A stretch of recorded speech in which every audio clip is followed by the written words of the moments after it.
哼！我刚从青云学院得到消息，叶清晨在学院犯下大错，已被废去五脉，逐出学院。诸位作何感想？家主，归根结底，这叶清晨也只是我们捡来的一个弃婴，并无血缘关系。当初看在他修行天赋不错，才好生培养。可现在，哼，留他何用？大长老所言极是，浪费这么多资源，最终却成为一个废人。若是早知如此，把这些资源分给其他族人，说不定我叶家早就成为云江城第一势力了。故今日召集各位前来，便是想问问，究竟该如何处置此子？哼，既然家主问了，那老夫提议，将他发配至城西的紫云矿场，就让他在那没日没夜的挖紫云石。大长老此言深得我意。既然如此，就这么办吧。叶云在，此事交给你去办。叶清晨应该已经进了云江城，把他给我擒来。家主放心。报家主，叶清晨已经返回族中。哦，正好把他带来。哼，叶清晨，你被逐出青云学院，让我叶家在你身上耗费的资源化为乌有，还惹得云江城其他几个家族笑话。本家主决定将你发配紫云矿场。来人，把他拖去地牢。是。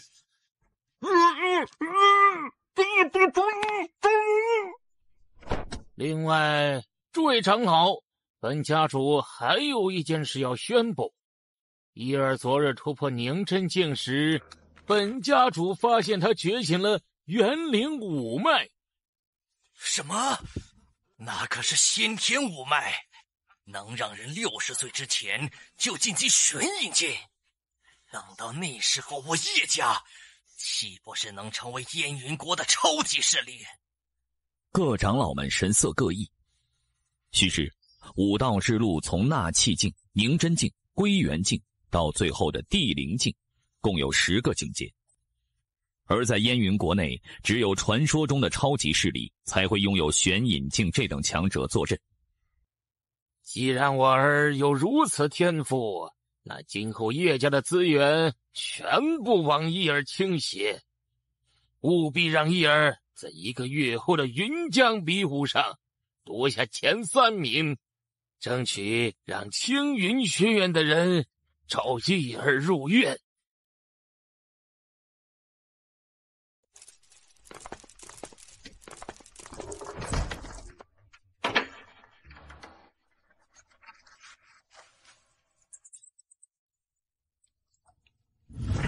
爹娘，孩儿无能。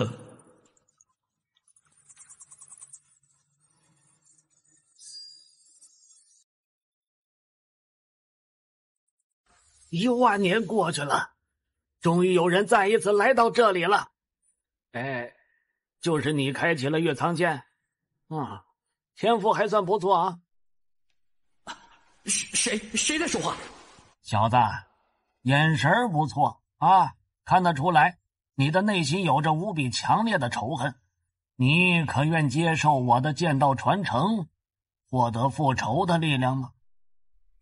我当然愿意。可我知道你想说什么，先别急啊。这把剑唤作玉苍剑，只要你能够承受玉苍剑的剑气洗礼，那股剑气会侵入你的体内，彻底泯灭你体内那条破损的五脉，之后为你生成一条全新的五脉。哎，你也别高兴得太早，这其中的痛苦别说常人，便是这世间的强者都难以承受。这些年，有许多人想要获得本座的剑道传承，可他们都没能经受住五脏六腑尽被剑气搅碎的痛苦，最终惨不忍睹啊！我已经是个废人了，还能再差到哪儿去？前辈，我要接受传承。好，既然如此，那就登上石台吧。哎呦，如此强大的意志力，或许他真的可以，但愿他真的能够完成本座的遗愿吧。他居然主动的引导更多的剑气入体。这就是全新的五脉吗？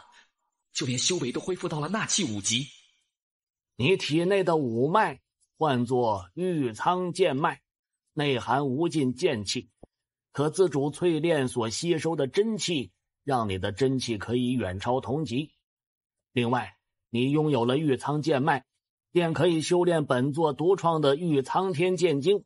你体内还有着一枚灵魂碎片，里面有本座生前的一部分记忆。里面不仅是有玉苍天剑经，还有本座生前对修炼一途的感悟和部分阅历，希望能对你有所帮助。请问，前辈您是来自五荒国的强者吗？不，我并非是你们这里的人。等你将来变得足够强大，就会知道本座的身份了。哎呀，老伙计，这些年辛苦你了，以后就换这个小家伙来陪你喽。好好照顾他啊，引导他成为真正的强者。恭送前辈。晨儿啊，你还好吗？饿了吧？熊叔，你怎么来了？我来给你送点吃的。这一晚上都没吃饭，饿坏了吧？馒头啊，还有你以前爱吃的红薯，快，趁热吃了啊！熊叔，你把袋子放下吧，我会吃的。你赶紧离开，要是被发现，那就糟了。好，你快趁热吃了。哼，叶晓，你好大的胆子，敢给这个罪人送吃的！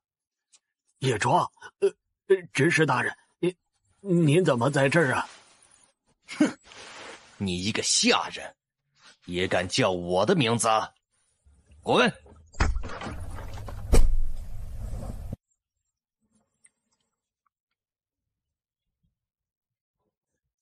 叶窗，你们来这儿做什么？哼，我来做什么？当然是押送你去紫云矿场呢。还有你，叶行，居然偷偷的给罪人送饭吃，好大的胆子！看等下长老怎么处置你吧。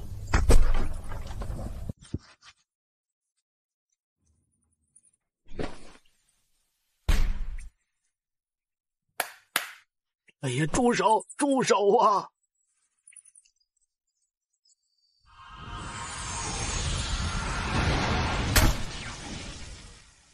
敢打熊叔，给我死吧！执事大人，你没事吧？你修为不是被废了吗？怎么可能？我可是纳气境9级，给我杀了他们！弄死他！我错了，叶青山，我道歉，别杀我，我替你向大长老求情。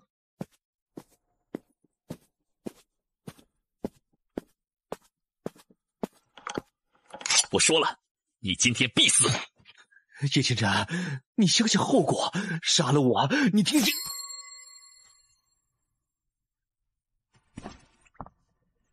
晨儿啊，你的修为真的恢复了？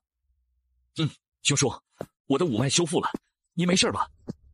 哎呦，太好了，晨儿啊，你赶紧找机会跑啊！家主知道了你就出不去了。放心吧，熊叔，待会儿你站在我身后就好，我们不一定会有事儿。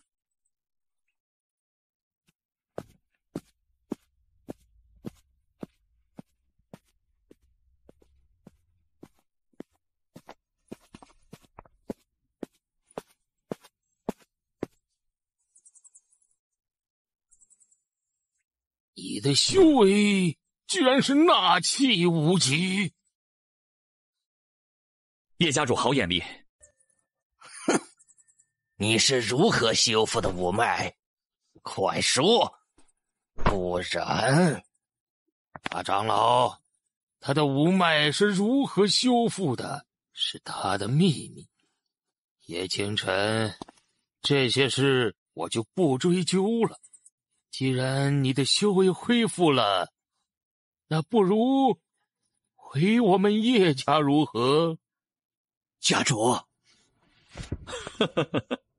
我杀了你们叶家的执事，你们居然不抓我，还想着让我回去？一个不长眼的执事和几个护卫而已，死不足惜。如果你愿意回来，本家主保证依旧能获得我叶家的大力支持。未来你必将成为一代强者，叱咤天下风云。本家主还可以为昨天的事情向你道歉。既然家主都这么说了，我又怎么能拒绝得了呢？如此最好。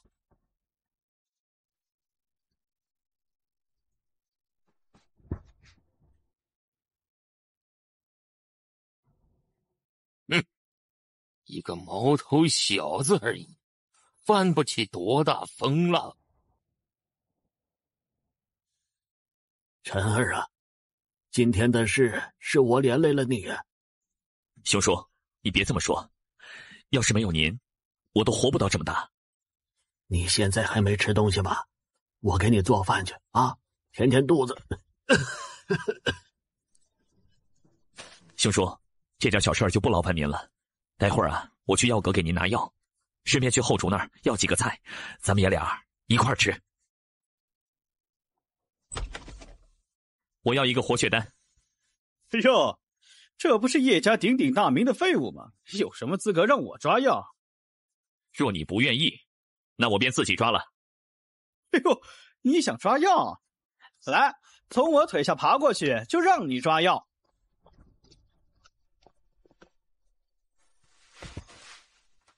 啊！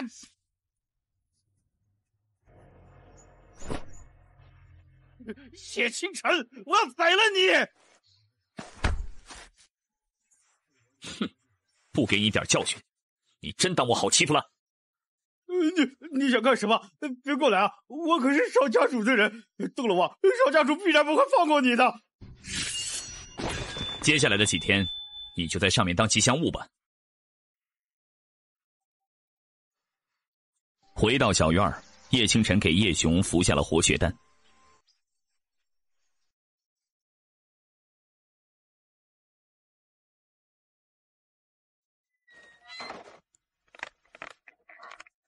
二人吃过饭，叶清晨便是回到了卧室，开始修炼。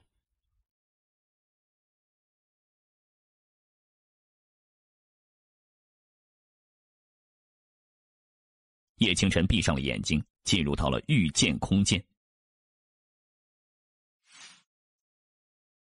眼前是那座竖立着玉苍剑的石台。叶清晨踏上石台，对着玉苍剑郑重地说道：“前辈，晚辈有一事相求，想和您对练一番，修炼玉苍天剑经。”下一刻，只见玉苍剑轻轻一颤，随即一道光芒从玉苍剑中掠出。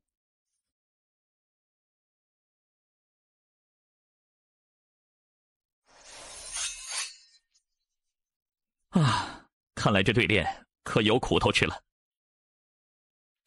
这对练虽然不会受到真实伤害，但是痛楚却是真真切切。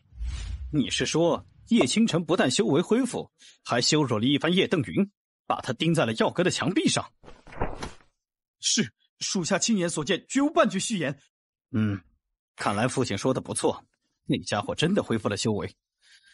不过区区一个叶家棋子，就算恢复了点修为，就敢这么嚣张揍我的人。去带话给叶清晨，让他去演武场，在所有人的见证下给叶邓云道歉。如果不从，那我会给他一场终身难忘的教训。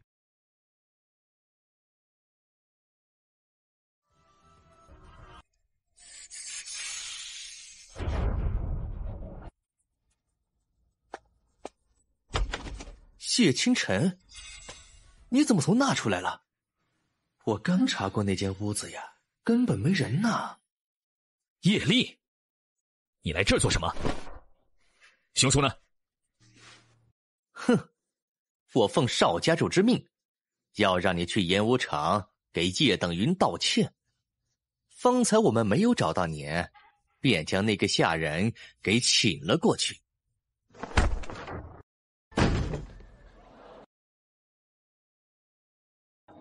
这都2个时辰了，也不知道叶清晨敢不敢来。虽然他修为恢复了，可在少家主面前依旧不堪一提。哈哈，我看他是多半不敢来了。这种情况下，要是换成我，肯定不会来的。谁动的手？叶皇，原来是你！还牛冲撞！叶清晨的修为果然恢复了，但是他这战力有点强得离谱啊！上午的时候，他便能将纳气境7级的叶邓云打成那样，今天下午便轻轻松松击退了2个纳气境10级的武者。这要是说出去，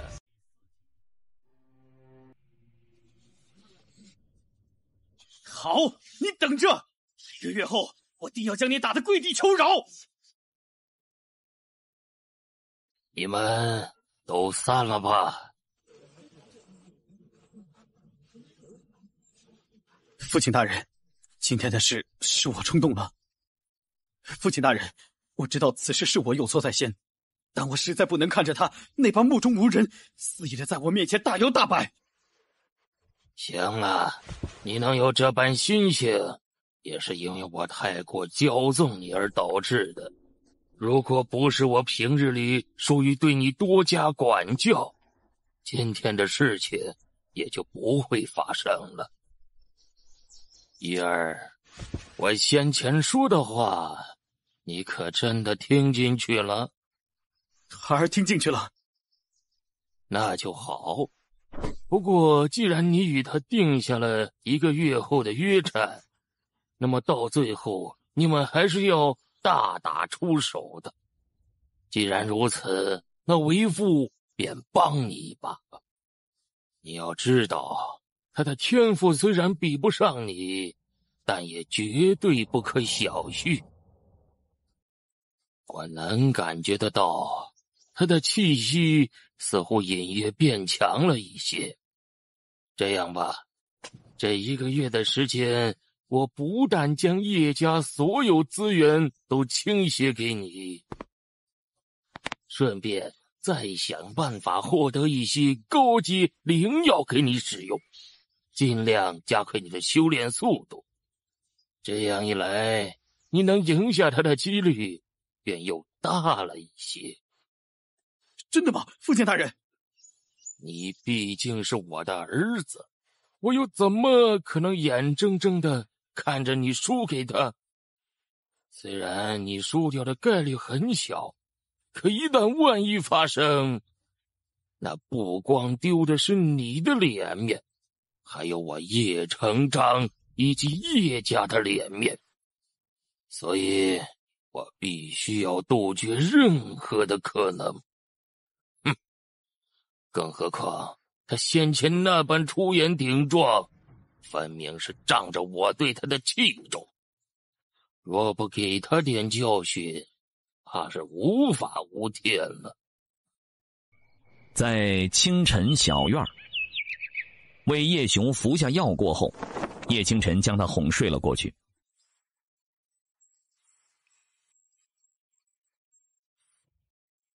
随后回到了客厅，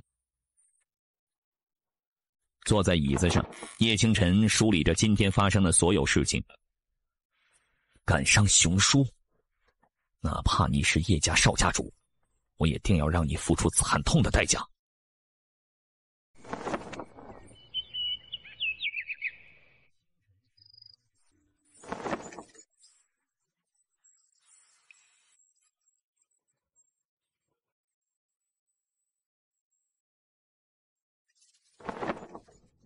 天元商会。希望不要让我太过失望吧。这位先生您好，请问有什么需要购买的物品吗？请你们跟这里的胡管事通知一声，我想和他见一面，做一笔交易。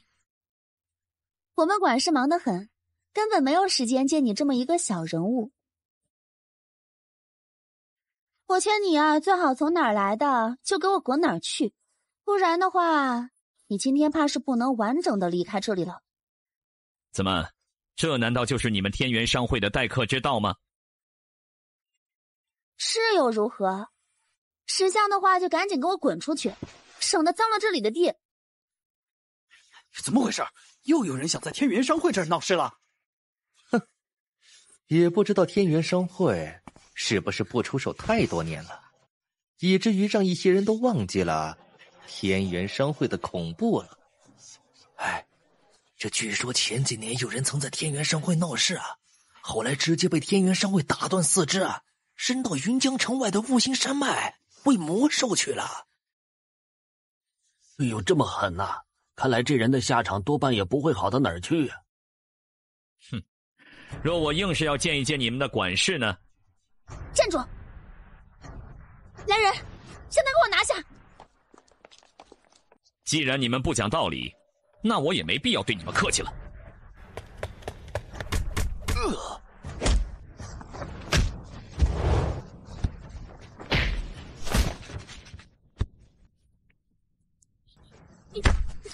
你不要过来啊！你要是敢对我动手，天元商会一定不会放过你的。发生什么事了？是天元商会的管事胡天晴。胡天晴可是天元商会里地位仅次于会长的存在，而且一身修为更是真挚的归元境巅峰，是云江城内赫赫有名的强者之一。据说只要他想，他随时可以踏入巨星境之中。没想到居然惊动了这位天元商会的管事，这下那个黑袍人就要完蛋了。管事大人，管事大人，这人不知礼数，竟然强闯我天元商会，我好心劝离他，可他非但不听，还在天元商会内大打出手，还请您能出手好好教训他一顿。胡天晴看了一眼那些倒下的护卫，又看了一眼隐藏在黑袍下的叶清晨。阁下强闯我天元商会，还打伤了我天元商会的人，阁下是不是该给我一个说法？我来自天元商会，是想和你做一笔交易。我早就跟他说明了我的来意，但是他非但不听，还想将我从这里轰出去。我为了自保，才不得已出手的。你血口喷人，我根本没有那样对你。阁下可否说说交易的内容？这里不方便谈话，咱们换个地方吧。以阁下的实力层次，似乎并不会有什么值得我感兴趣的交易。我的交易内容，你若听了，定然会很感兴趣的。若你杀了我，你一定会后悔的。哦，既然如此，那就跟我来吧。管事大人，您不能答应他呀，他穿成那个样子，怎么可能会有值得您感兴趣的交易啊？哼，你的事，我等会再找你要个解释。现在，退下吧。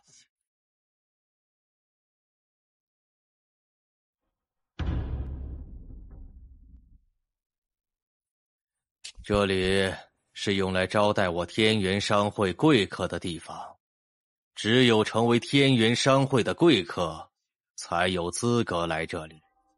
坐吧。叶清晨，居然是你！一天不到的时间，他居然便能恢复到这等地步，这中间究竟发生了什么事？因为某些缘故，我需要遮掩容貌，还望胡管事勿怪呀。哈哈，叶公子说的哪里话？叶公子，恕我冒昧，你这身修为……没错，曾经的确是被青云学院废去了，不过因机缘巧合之下，现在恢复了一些修为。至于如何恢复的，这就是我自己的秘密了。胡管事该不会连这个都要问吧？哈哈哈哈！既然如此，那还请叶公子说说你口中的交易究竟是什么吧。胡管事，若我记忆无错，你停留在归元境巅峰已经快有7年了吧？哈哈，不错，已经滞留在此境6年零10个月了。哼，叶公子该不会是想说你手上有着能让我突破归元境的方法吧？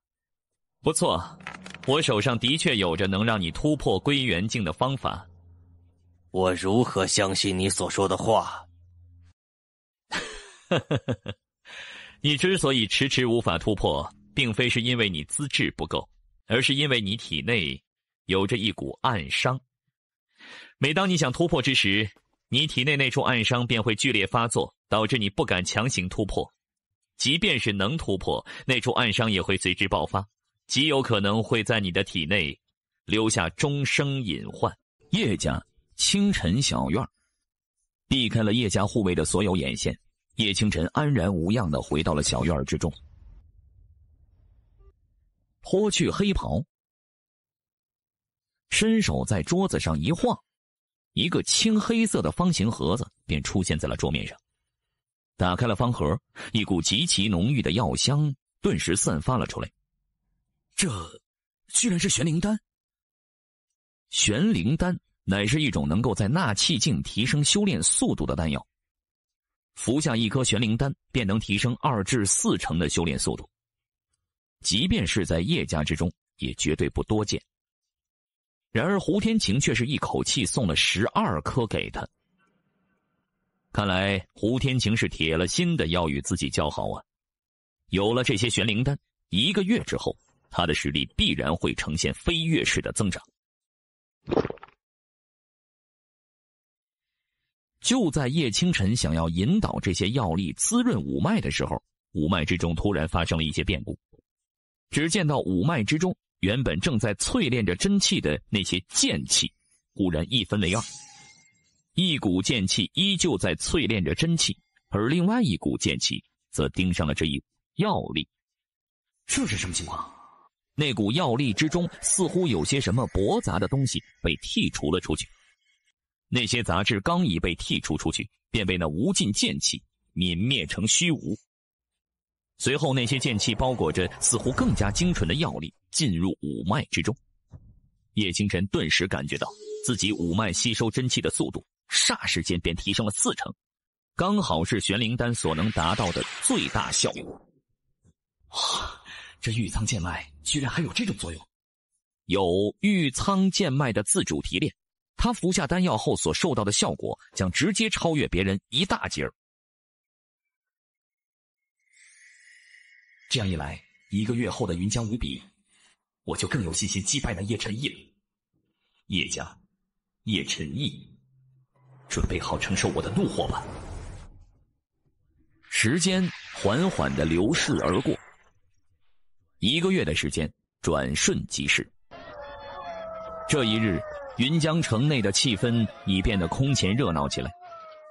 走在大街小巷上，几乎能够从每一个路人的嘴里听到同一个话题，那就是云江无比。云江无比乃是云江城1年1度的最大盛事，广邀各路年轻武者在比武台上互相比武，尽情展现自己的风采。不仅如此，能够坚持到最后的胜者还会得到天元商会提供的一份奖励。许多参加云江无比的武者便是为此而来。毕竟以天元商会那令人惊叹不已的底蕴，想必由他们所提供的奖励定然绝非凡品。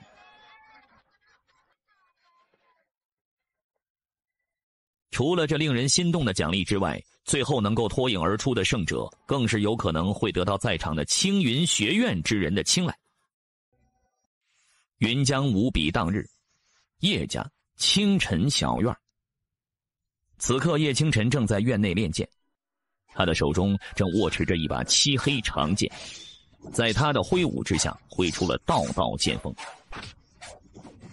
这把漆黑长剑乃是这1个月里他有一次去天元商会的时候，胡天晴所给他的一把剑器。胡天晴曾经告诉过他，此剑乃是以一种名为玄陨石的特殊材料打造而成，因此得名玄陨剑。要知道，玄陨石的硬度可堪比归元境强者的躯体强度啊。然而现在的他还无法掌控玉苍剑，因此只能暂且找别的剑器来弥补这段过渡期。经过这些天与影子的对练，叶清晨对玄陨剑的掌控程度已极为顺畅，如臂使指。不愧是元级下品的武器啊，使用起来还挺顺手的。武器之中也分为数个级别，从低到高依次为凡级、元级、灵级、玄级、王级、圣级。每个级别之间呢，又分为上、中、下3个品阶。据他所知，叶家之中也就只有叶成章手中有着一把元级中品的剑气。该是时候去叶家大门那里跟叶成章他们集合了。将玄陨剑收起，叶清晨又接着从乾坤戒中取出了一个手镯，将其佩戴在手腕上。霎时间，他身上的修为气息顿时被掩盖下了些许。这枚手镯名为风气镯，可以将佩戴者的修为风降几分，让别人难以察觉出佩戴者的真正修为。只有在摘下手镯之后，自身真实的修为才会彻底暴露出来。此物乃是他从胡天晴那里讨要得来的。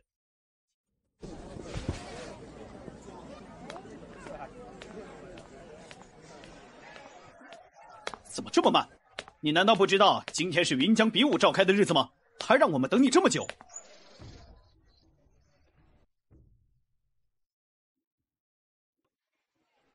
给我站住！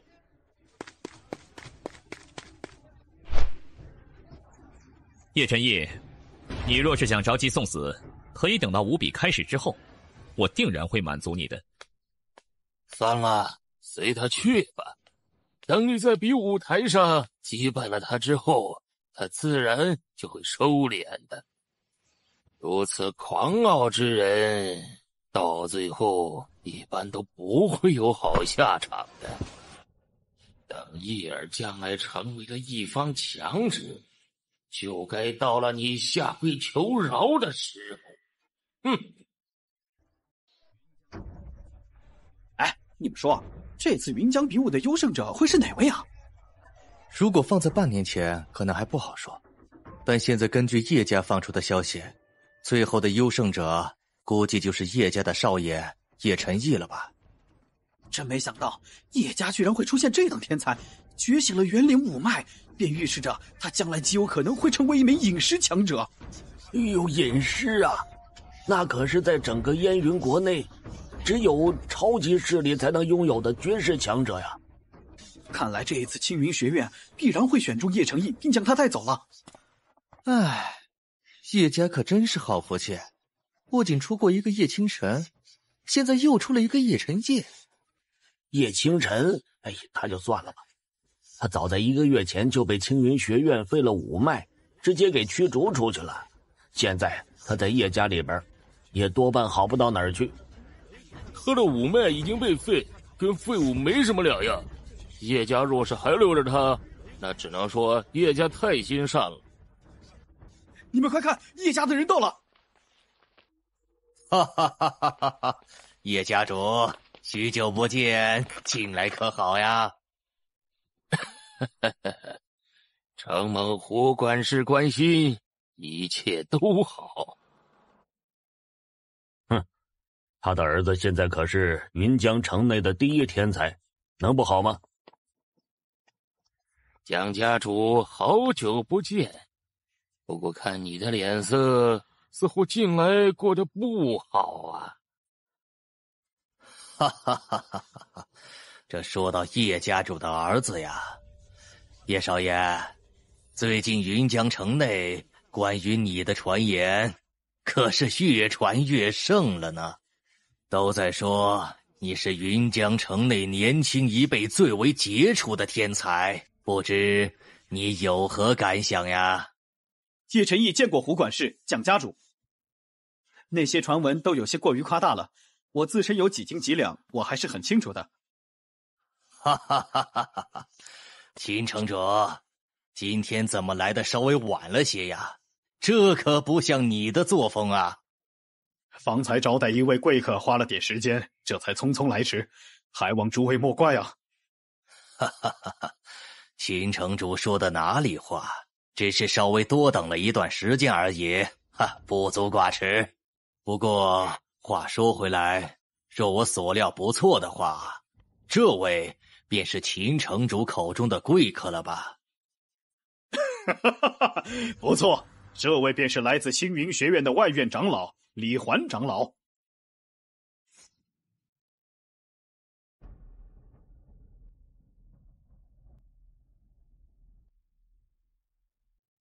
李长老，这三位便是我与您提过的叶家主、蒋家主以及胡管事。叶家主和蒋家主还有胡管事，老夫可听秦城主提起过不下数次，今日一见，果然不同寻常啊！这位便是叶家主的儿子了吧？哎呦，果然是天赋异禀啊！若能够进修我青云学院，实乃我青云学院的天赐之幸啊！李长老哪里的话，犬子若真能进修青云学院，当真是他一生都谋求不来的造化，还不快拜见李长老！晚辈叶晨义拜见李长老。晚辈一直对青云学院心向神往，若能进修青云学院，晚辈必会为青云学院任劳任怨，将来在青云国内弘扬青云学院之名。放心，只要你今日表现得好，老夫自会带你去青云学院，顺便为你争取某位内院长老的亲传弟子之位呀。李环这话一出，在场众人皆是大吃一惊。他们皆是知晓，青云学院分为外院和内院，外院长老的实力平均处于巨星境层次，而内院长老最低的修为都是巨星境后期。倘若叶晨义真能成为某位内院长老的亲传弟子，那么他的武道之路将来只会走得更加一帆风顺，而叶家的地位也必将水涨船高。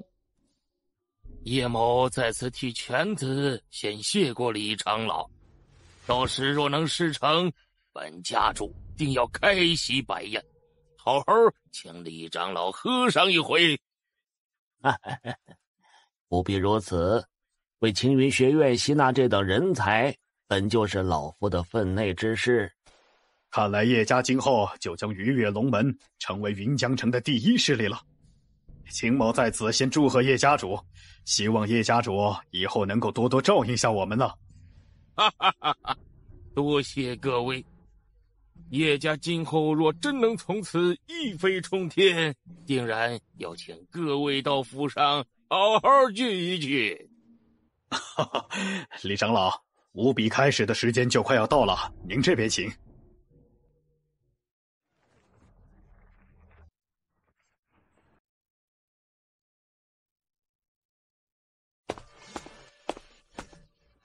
各位，今天是云江城第105届云江比武召开的日子，也是我们又一次见证云江城内诸多天才诞生之日。多余的话，秦某也不多说。在今天舞比开始之前，秦某想要为大家介绍一人，这位便是青云学院的外院长老李环长老，他将作为本届舞比的监督者，亲自监督这场舞比的举行。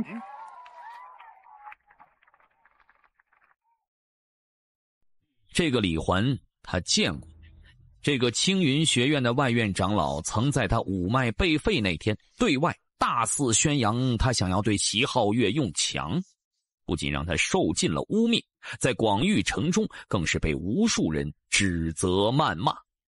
没想到今天居然又在这里遇见了。由于李环长老的到来，本届云江比武的流程也会和以往不太一样。不太一样？本届云江武比将采用初比和中比2个不同阶段的流程。通过初比的年轻武者将自动进入下一轮中比。这个石柱乃是我青云学院测试学生时所用，名为玄威柱。玄威柱启动之时，可释放出一股力量气场，能够在这般气场下支撑一炷香时间的武者，便可通过出世。现在便有请20岁以下的年轻武者们上台。去吧，是时候让世人见识一下你的真姿了。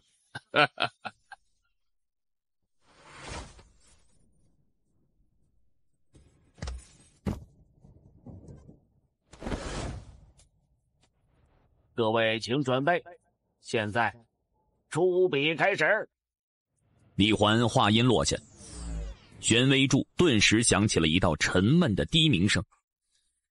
而就在这股沉闷的低鸣声响起之后，比武台上的大部分人顿时身体一晃，脚下一沉，他们都感受到了一股庞大且无形的力量气场在压迫着他们。当那一炷香快要烧到1/6的时候，终于有人开始支撑不住，掉出了比武台。当他掉出比武台之后，像是带动了某种效应一般，眨眼间便又有5个人掉出了比武台。哎呀，青云学院里边用来测试学生的东西都这么可怕的吗？看来想要成为青云学院的学生，果然还是要有着过人之处啊。唉，不知道最后能够进入下一轮中比的究竟还剩多少呀？不愧是秦城主的女儿，这种程度的力量气场之下，居然还能这般面不改色。叶家主过赞了，真要论起来，小女可始终比不上叶贤侄啊。蒋家主，看来你的儿子也挺不错，都能够坚持到这一步。哪能比得上你儿子？等到香已经燃尽，此时此刻，在那比武台上只剩下了4个人。只见李环伸手一招，那玄威柱顿时收回了力量气场。那4个人身体微微一晃，皆是感觉到身体一阵无比的轻松。初比就此结束，恭喜你们4位，即将进入最后阶段的中比。请在纸张上写下你们的名字，稍后我会在各位看众面前宣布你们的名字。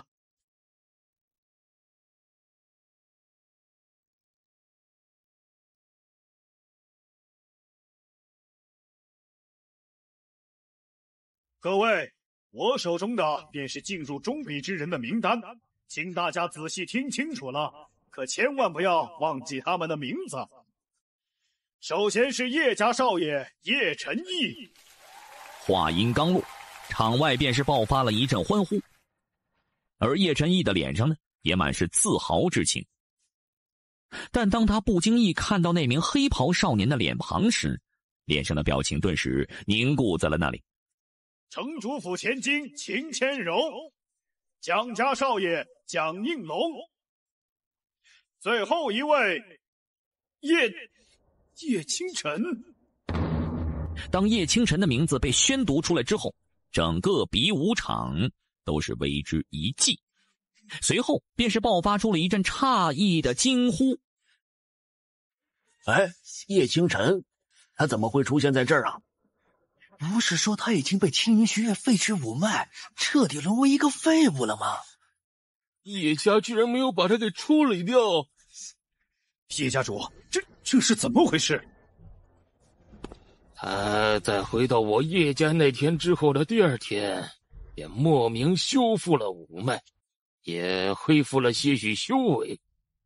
我观他对叶家可能还有些用处，便将他留在了叶家。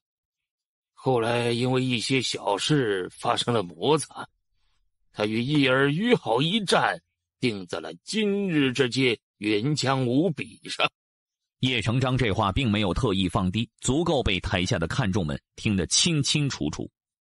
原来是这样啊！说起来，当初我的确是有听到过这样的传言，但只当成是笑话来听了。没想到叶清晨居然真的修复了五脉啊！修复了五脉又怎样？他居然还敢不知死活的去向叶晨毅下战书？难道他以为修为恢复了就可以打败叶晨毅了吗？看来他还嫌当初被青云学院驱逐出去还不够丢脸，想在我们面前再丢一次脸。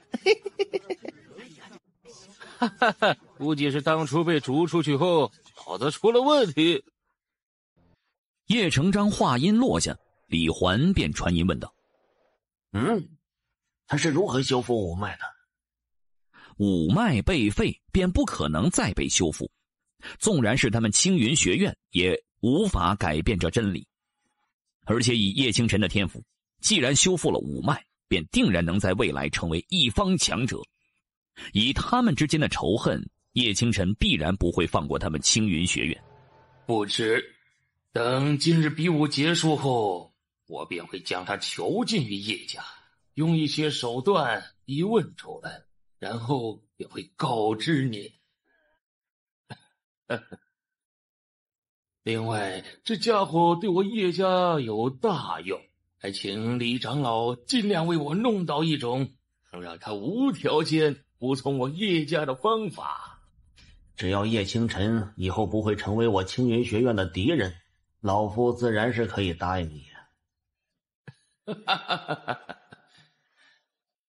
那便先谢过李长老了。以上便是进入下一轮中比的名单，请胡管事给4位参战者提供一枚快速恢复真气的回气丹，让他们以最好的状态备战下一轮中比。请4位参战者入备战席恢复真气，稍后将会由李长老为4位参战者抽取各自的对手。这个箱子里面放置着4张纸条，每张纸条上面都有着参战者的名字。有请李长老亲自为4位参战者抽取各自的对手。在一阵雷鸣般的掌声落下之后，李环对着台下招了招手，旋即将手伸进了箱子里，依次抽出了4张纸条，分别是蒋阴龙、叶晨毅、秦千柔和叶清晨。这便表示着蒋阴龙将要对战叶晨毅，秦千柔对战叶清晨。哼，看来你的运气还真是好，没有碰见我。不过秦千柔可不是一般的女子，就凭你，恐怕连她那一关都过不去。哈哈哈哈，那就看谁能走到最后一步吧。接下来就让我们一同欣赏叶家少爷叶晨毅和蒋家少爷蒋应龙之间的精彩对决，请双方登台。哈哈哈，蒋兄，好久不见，怎么今天脸色这么难看？不要高兴得太早，今天究竟是谁输谁赢，可还不好说呢。原来蒋兄这么有信心，那我可就拭目以待了。中比第一场现在开始。话音落下，比武台上2股气息顿时爆发而出，明眼人都能看得出来，叶晨毅身上所释放出的气息明显要强过那蒋阴龙。下一刻，2人直接碰撞在了一起，眨眼间便交战了数个回合。这个蒋家的小少爷挺不错，这般年纪便修炼到了凝真境2级。不过最让老夫惊讶的是，叶晨毅跟他同样年纪，却是修炼到了凝真境4级。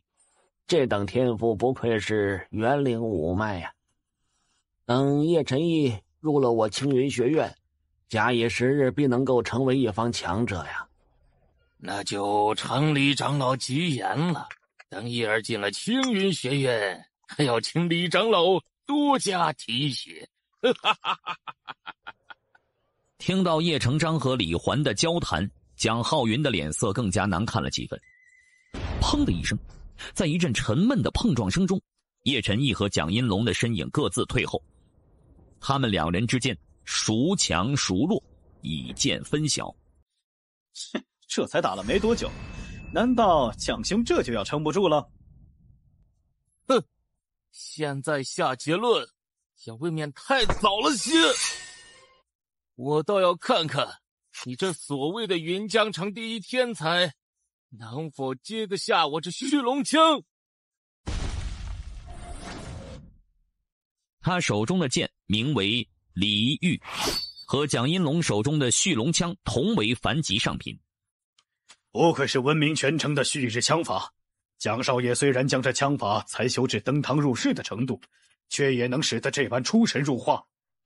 想必平日里也是下了不少苦功夫吧？龙儿平日里对自己一直要求很严格，若有一丝一毫能够提升自己的机会，他也决然不会放过。唉，只是可惜了。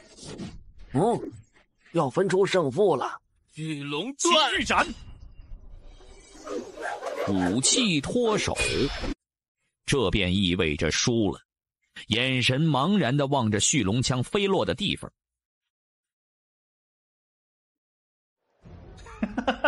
这旭日枪法也不过如此，虽然有点小麻烦，可不还是输在了我手上。把你的武器打脱手，让你在这么多人面前尊严扫地，看你以后还怎么和我斗。蒋兄，没事吧？刚才下手重了点，实在是不好意思。蒋银龙主动退台，判定落败。第一场比试，叶晨一胜。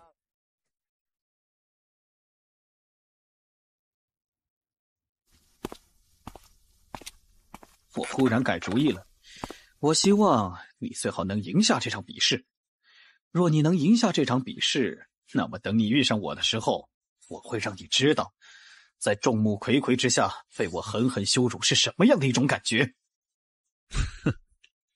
若是你只有这点追求，那你还不配当我的对手。秦小姐，待会儿麻烦你替我好好教训下这家伙。我还不屑对一个比我弱许多的人出手。若秦小姐能好好教训他一顿，那么等今日舞比结束后，我会在李长老面前替你说上几句，试试看能否让他也招你入院。叶晨一轻笑一声，隐含火热的目光在秦千柔的身上打量了一圈。秦千柔素来便有云江城第一女子的美称，她的美貌与身材在云江城中都是无人可比，因此在同龄人之中从来没有能够入她法眼的男人，这也就造成了她对男性一向冷淡的性格。而叶晨一想要将秦千柔也介绍进青云学院，自然是想打着近水楼台先得月的歪主意。多谢叶少爷好意，不过我想就算不靠叶少爷帮忙，我也一样能进修青云学院。等着吧，等云江舞比结束之后，我会让父亲大人直接上门提亲，必将你娶进门。第一场中比已结束，接下来第二场中比即将开始，有请秦千柔和叶清晨登台。秦千柔率先跃上比武台，她刚一登场便引起了场外众多男人的欢呼。这般山呼海啸般的场面，当真无愧云江城第一美女之称。秦千柔上台之后，叶清晨也随后上台。然而他一上台，台下便传来阵阵嗤笑和嘲讽。没想到他居然还敢上来，真是没有一点自知之明啊！等着吧，看秦小姐待会儿怎么把他给揍趴下。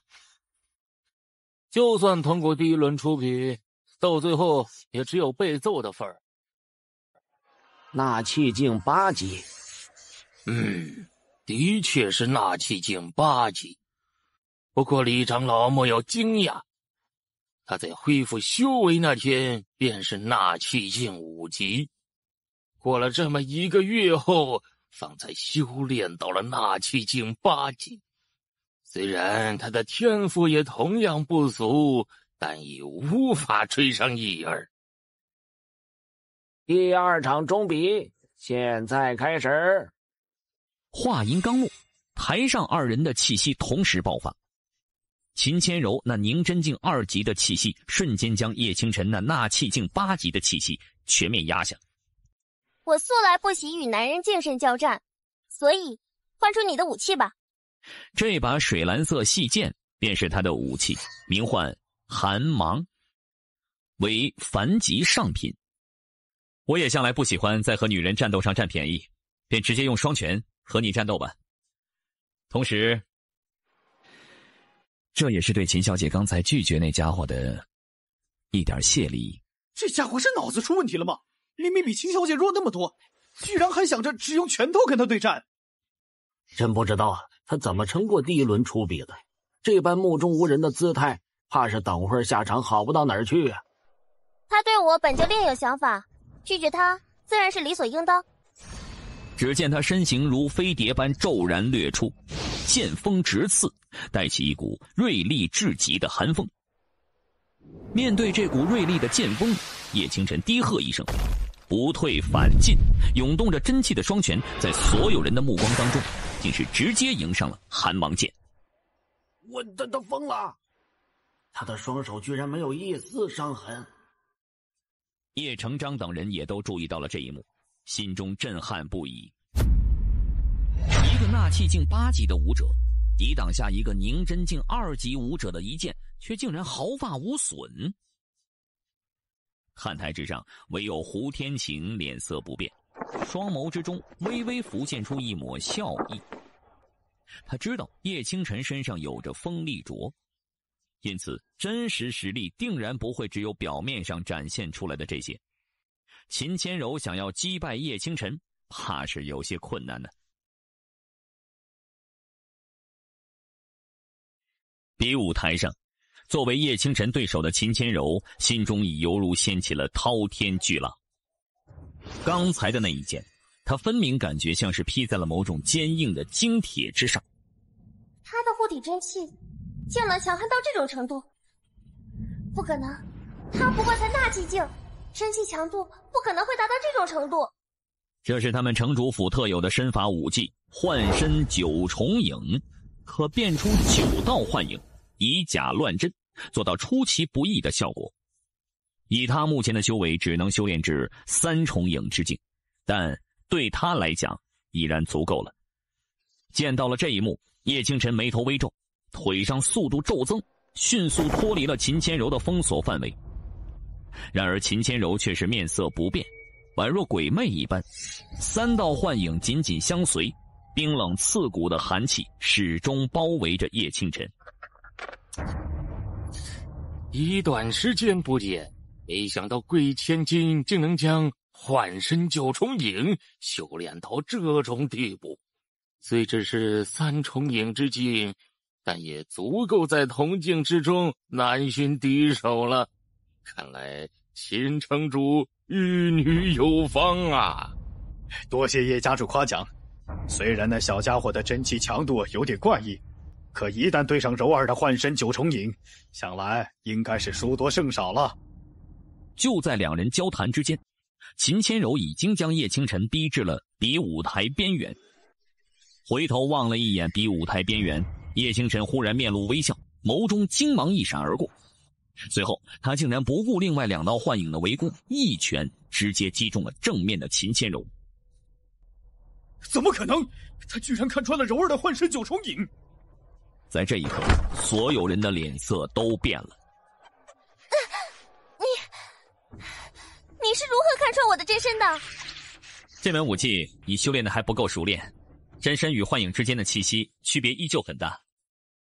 倘若你能做到真身与幻影之间气息混淆难辨，你也不会败得如此之快呀。头一次被一个年龄比自己小的男子如此说教，秦千柔的心中顿时有种说不出来的异样感觉。若你修为没有被废的话，今天这场比武哪还轮得到我们站在这里？秦小姐莫要看低了自己，你未来在武道上的成就不一定就比那叶晨一差。刹那间展露出的风华让叶清晨都不禁呆了一呆。既然你连我家的成名之计都给破解了，那么这场比试自然是你赢了。另外还要感谢你，最后若不是你那一拳收去了些许力量，恐怕我就不可能会安然地站在这里了。这场比试我认输。连着自家的成名绝技都被叶清晨给看破。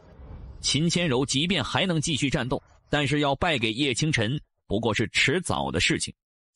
更何况那叶清晨还没亮出武器呢。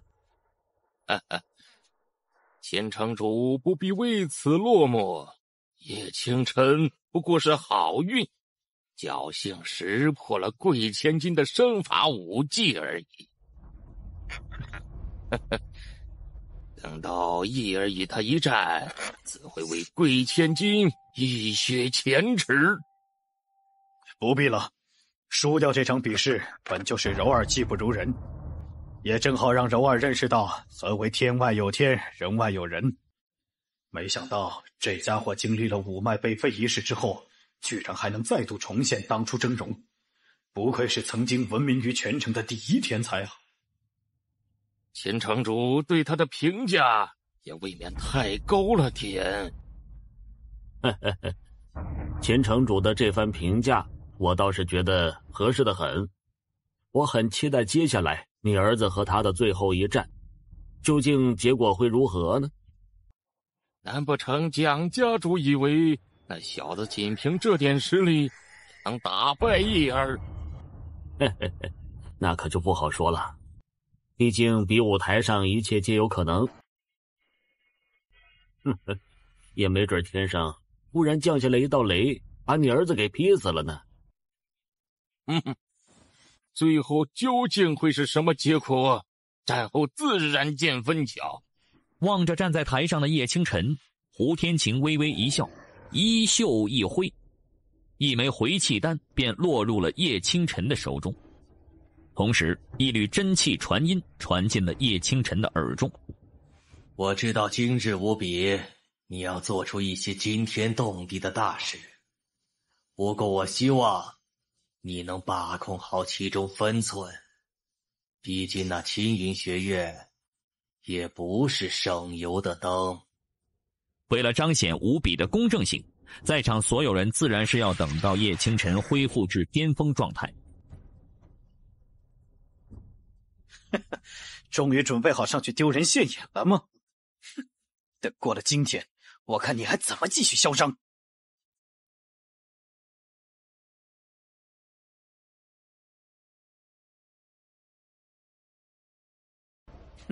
当初你我约好一战，没想到你还真的能走到这一步。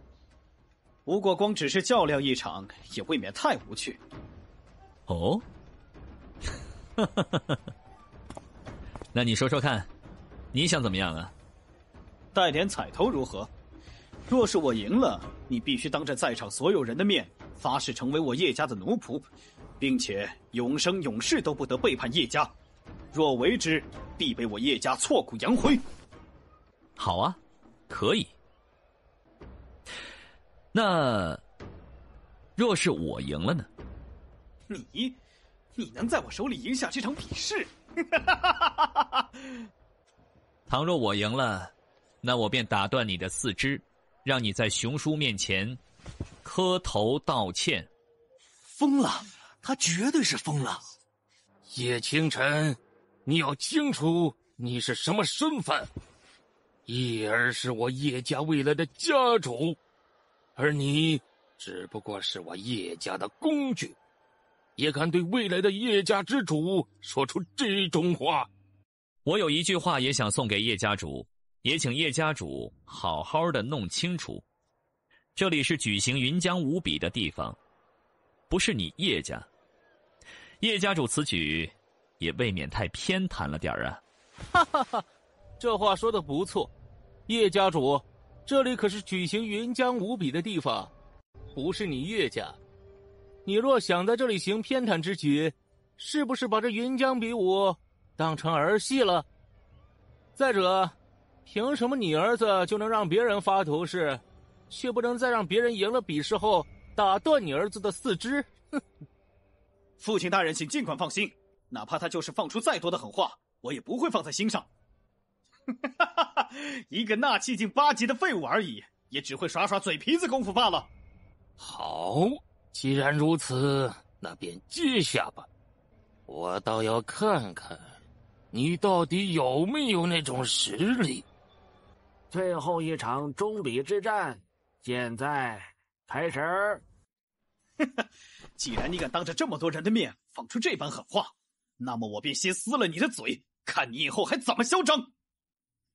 云玉拳，看到了吗？这便是你和我之间的差距。叶晨毅兴奋地大笑了一声。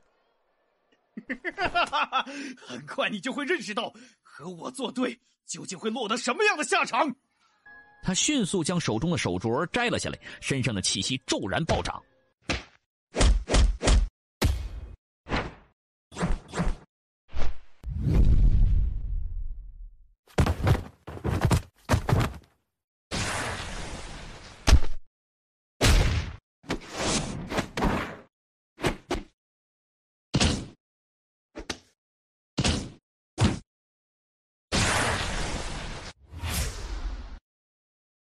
这就是你的实力吗，叶大少爷？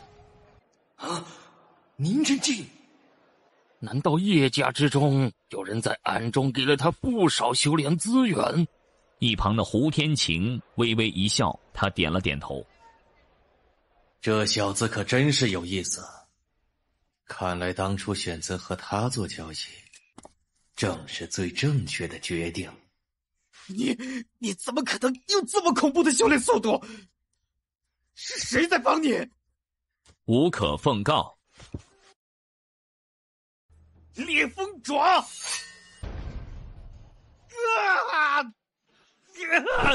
我杀了你！来呀，你刚才不是威风的很吗？你以为我就没有武器了吗？他居然也有武器！这柄剑根本不是我叶家所有，你是从哪儿得到的？这家伙手中的剑品阶居然比我手中的李玉剑还要高。哼，怎么样？我给你的惊喜够多吧？你别得意的太早，就凭你这把破剑，绝对不可能赢得了我。青玉斩，就拿这一剑来验证我1个月修炼的成果吧。啊，那是什么？一儿快退！这叶成章竟然当众提醒叶晨燮，难道他不知道这会破坏无比的规矩吗？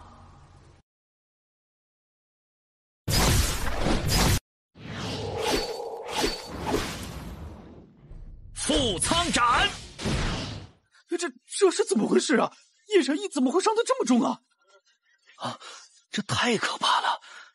叶清晨究竟是怎么做到的呀？看来叶清晨刚才挥出的那一剑实在太过恐怖了，连叶晨毅都根本接不住啊！叶儿，哈哈哈哈哈！叶家主感觉如何呀？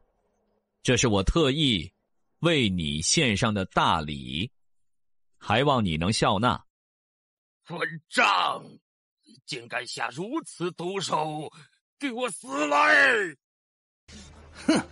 叶成章，你真是越活越回去了呀！吴天晴，你这是什么意思？我倒还想问问叶家主是什么意思。哼，这里是云江城的比武场，今日是云江无比举行之日，你当着这么多人的面对一个小辈出手，是想把叶家的脸面都给丢尽了吗？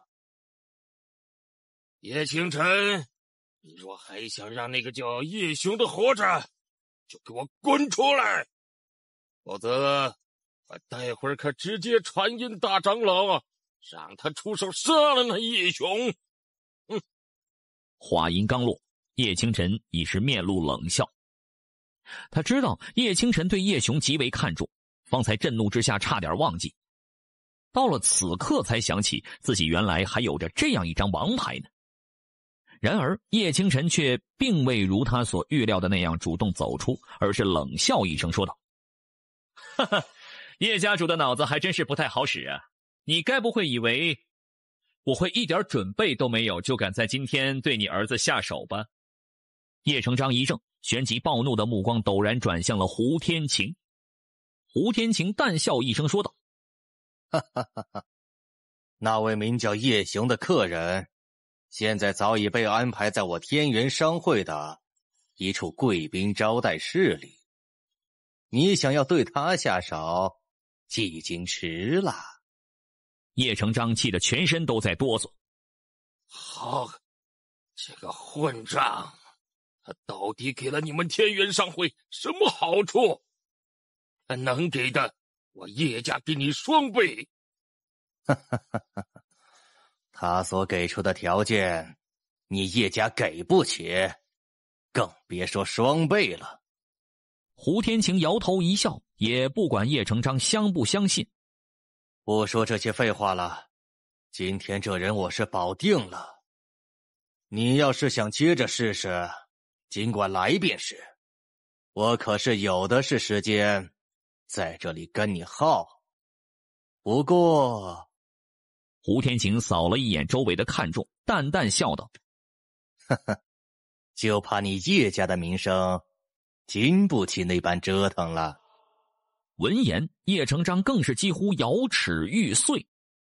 在这里拖得越久，只会对他叶家的声望造成更大的损害。一旦传出去之后，他叶家还如何在云江城内立足呢？忽然，他转头看向看台，大喊道：“李长老，还请麻烦您出手擒下叶清晨。”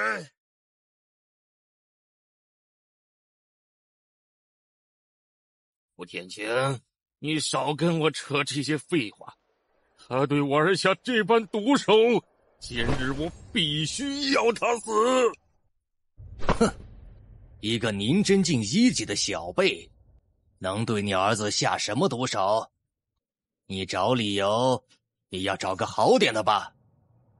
我找个屁的理由！叶儿上半身的经脉几乎断裂，肋骨尽碎，五脉中心处的脉息更是被毁成一片烂泥，毁得不能再毁。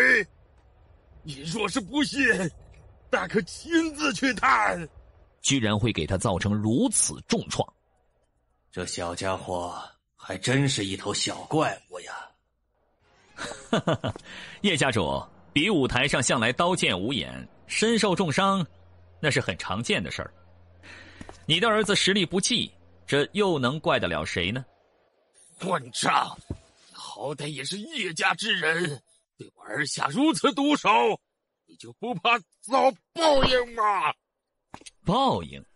那他派人去抓熊叔的时候，怎么就没有想到他也会有今天的报应呢？哼！另外，从今天起，我不再是你叶家之人。别说废了你儿子，我直接杀了他又能怎样？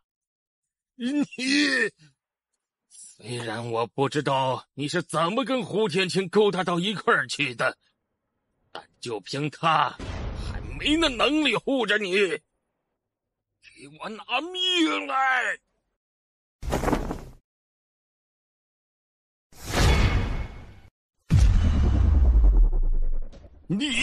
你居然突破了！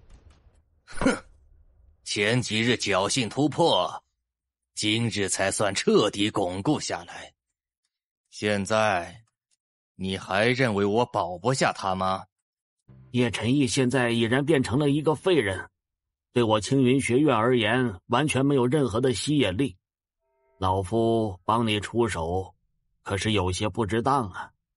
不过此子曾在1个月前意欲奸污我青云学院一名女弟子，我青云学院得知之后暴怒非常，便废其五脉，而后将之逐出学院。没想到却给了他一丝苟延残喘的机会。我靠，难怪叶清晨刚才那般暴力，原来他早已是个十恶不赦之人呐！哎呦，奸污他人，这可实在是罪大恶极啊！真是想不明白，天元商会怎么会保下这样的一个人呢？无论如何，这人都必不能留，否则就是坏了我们云江城的名声。这到底是怎么回事？那小家伙真的是李环长老口中说的那种人？望着这一幕，秦海面露震惊，对叶清晨的印象也开始有了些许变化。这个时候，站在他身后的秦千柔柳眉微微蹙了蹙。叶清晨究竟是不是那种人，他一眼就能看出来。先前那一场比试，他与叶清晨交手，从对方的目光中看出的只有昂扬炽热的战意，根本没有夹杂其他任何一丝一毫的欲念。就凭这一点，他相信叶清晨绝对不可能会是李环口中的那种人。李环老狗，当初你们用这般借口将我驱出学院，今日还用这般拙劣的借口，莫非你们就只会用这些下三滥的手段不成吗？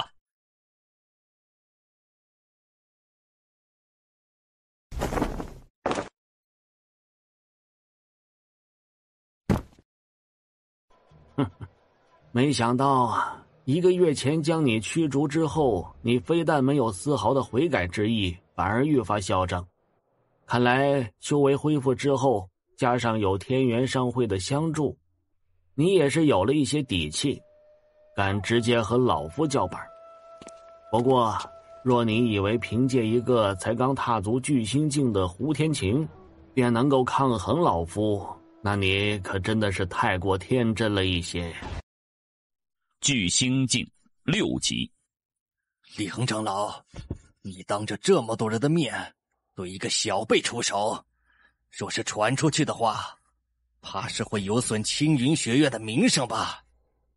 此子性格恶劣，潜力却是极其惊人，若不尽早除掉，将来必定会是一个天大的祸害。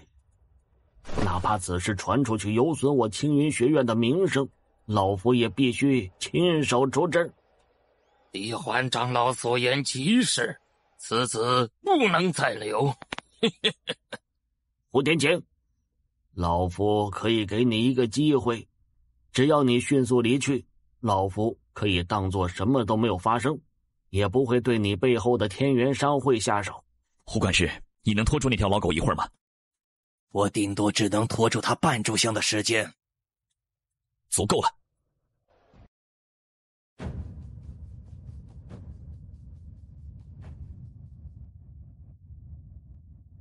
看来我青云学院低调了许久，让一些蠢货都自以为能够挑战我青云学院了。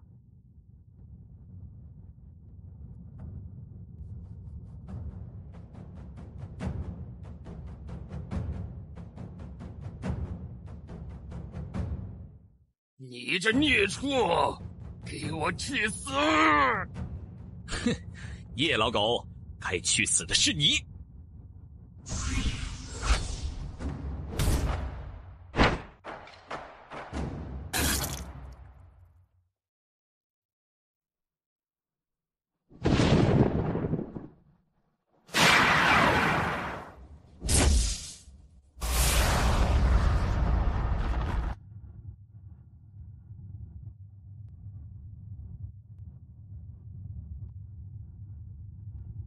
叶成章死了，以后你们若是想为他报仇，可尽管来找我，我随时奉陪。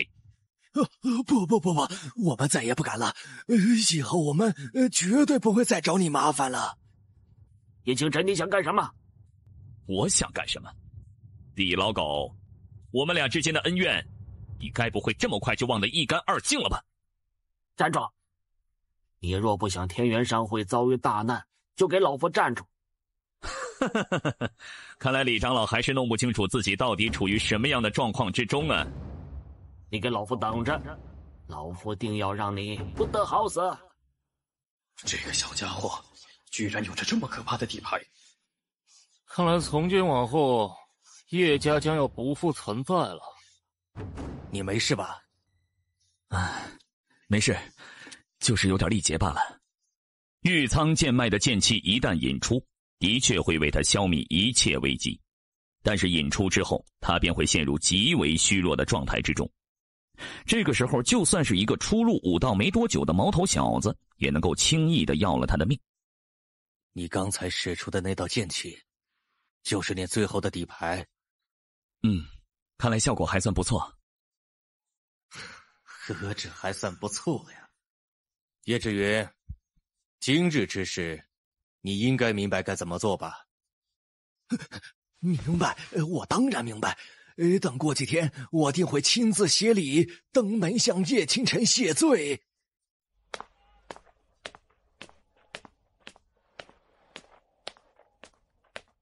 大长老，我们还要把家主的尸体带回去吗？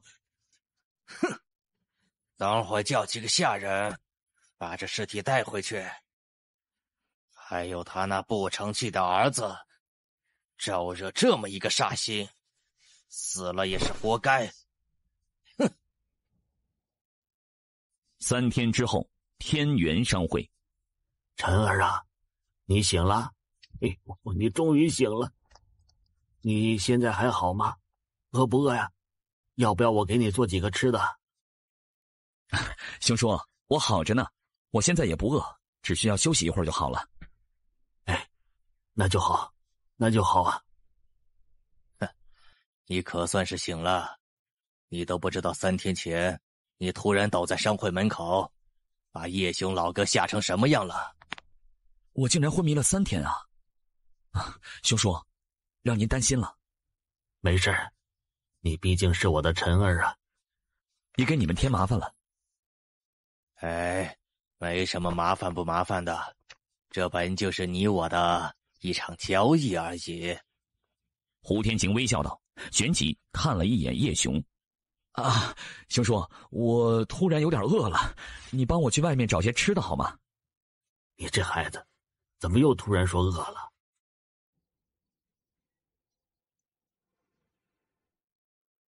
兄叔都知道了吧？他知道你废了叶晨义，杀了叶成章。虽然有被吓了一跳，但回过神后，还是更多的关心你呀。说起来，我前2天探查过你的身体，但却都被一股极为可怕的剑气挡住了。那道剑气的气息，和你那天突然爆发而出的剑气同属同源。真没想到，你居然会拥有这种可怕的底牌。看来那青云学院以后必定会栽个大跟头呀。我昏迷的这几天，青云学院没来找麻烦吗？没有，想来应该是那李恒觉得即便将那天的情况向高层说出，也应该不会有人相信，所以他也没有带青云学院的人来找麻烦。不过你日后若是要离开云江城，还是得务必小心一点呀。这是你夺得云江5比第1后，我们天元商会给你的奖励。这套宝甲名为玄柔甲，乃是原级上品的宝甲，采用玄宝砂、柔金铁等特殊材质制作而成，防御力极为惊人。薄甲胸口处的那颗宝石，用真气触之，可引发出一道极强的防御屏障，为你抵御巨星境以下的强者的任何攻击，能持续2个时辰。多谢胡管事。另外，这是叶志云送来的。这张玄金卡里一共有300万金币。看来为了不让我记恨他们还真是下了血本啊。胡管事，若是可以，我希望以后能够彻底将叶家打压下去，让他们永无翻身之日。放心，我自有手段。不知你接下来有何打算呀？叶清晨看向窗外的天空，自然是要提升实力，去找那青云学院好好算一算总账。1个月之后，我便去一趟雾心山脉。雾心山脉，那可是燕云国赫赫有名的3大兄弟之一啊。先不说里面最为凶险的中心区域，就算是雾心山脉的外围地带，也至少需要宁真境5级以上的实力才能进入其中呀。哪怕你有那恐怖剑气做倚仗，可在那种环境之下，你一旦使出那道剑气之后，陷入昏迷，必死无疑呀。胡管事请放心，这1个月内我会待在天元商会，尽量快速提升修为，为去雾心山脉做好一切准备。不过这1个月的时间就又要麻烦你们了。要想在雾心山脉里有着足够的自保之力，光凭他在御剑空间里的苦修还不行，还需要足够多的资源。而刚好天元商会别的不多，就是资源够多。哈哈哈哈哈！不麻烦，只要你以后成为一方强者，能够多多照顾一下我们天元商会，就足够了。至于叶雄老哥的话，我会给他安排一份差事，绝对不会亏待他，这点你完全可以放心。胡管事，有劳了。好，你在这里好好休息，有事直接吩咐门外的丫鬟就行了。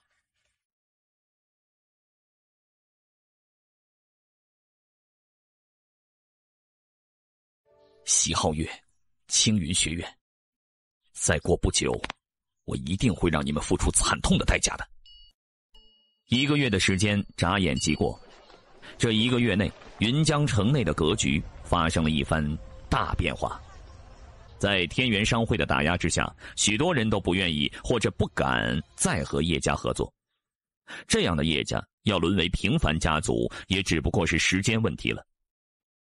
而这1个月的时间，叶清晨的收获也同样不小。挥霍着天元商会的资源，在御剑空间里苦修1个月后，叶清晨一举从凝真境1级修炼至凝真境4级。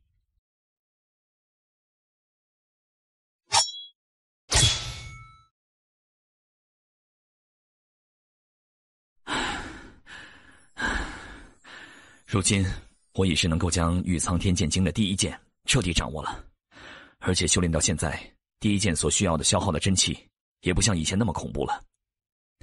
就是这第2剑万星岁月所需要消耗的真气太过恐怖了，一剑之下差点没耗光我体内所有的真气啊！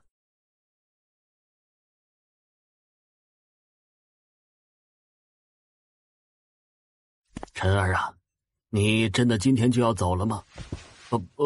不接着多待几天了？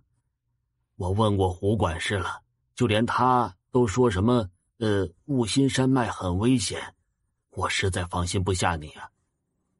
放心吧，熊叔，我不会做没有把握的事情的。而且，若不经历一番磨练，我根本没有能力找青云学院算账。那你可一定要小心呐。胡管事，熊叔就拜托你了。若能照顾好熊叔，叶清晨感激不尽。放心，只要我还在这里，就不会让他受了委屈。这里面装有2枚烈毒珠以及它的解药。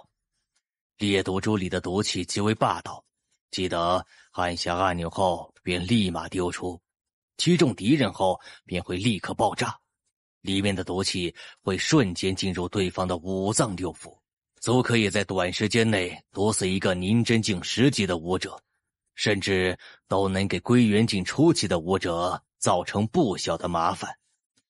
另外，若是你从雾星山脉出来之后，暂且没有好的去处，可以去一趟云峰城的玄羽学院。我与玄羽学院一位叫做萧林的长老有所交情，这是他给我的令牌。你到了玄羽学院后亮出令牌，他自会给你安排好一切。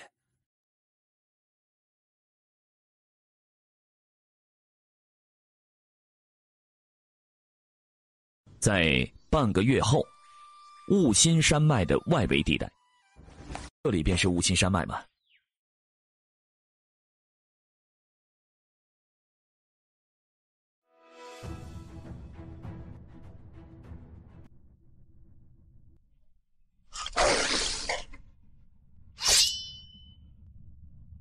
血炎狼，叶清晨一眼就辨认出了眼前的魔兽乃是一头血炎狼，而且还是2阶魔兽。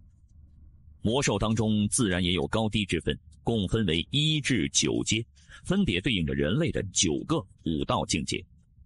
每一阶之间又分为初中高3级，而眼前这头血炎狼便是2阶中级魔兽。区区一头2阶中级的血炎狼，也敢偷袭我吗？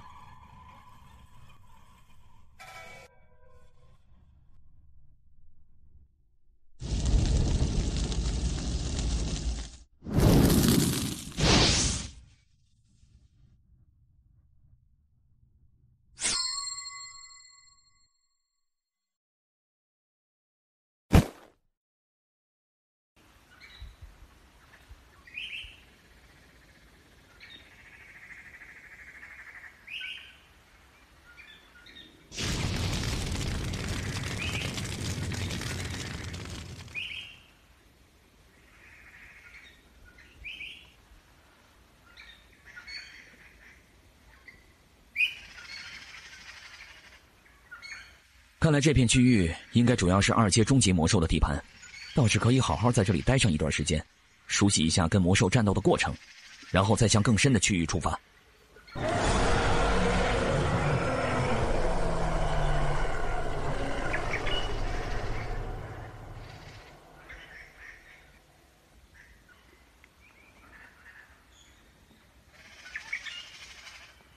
看来得找个地方准备突破了。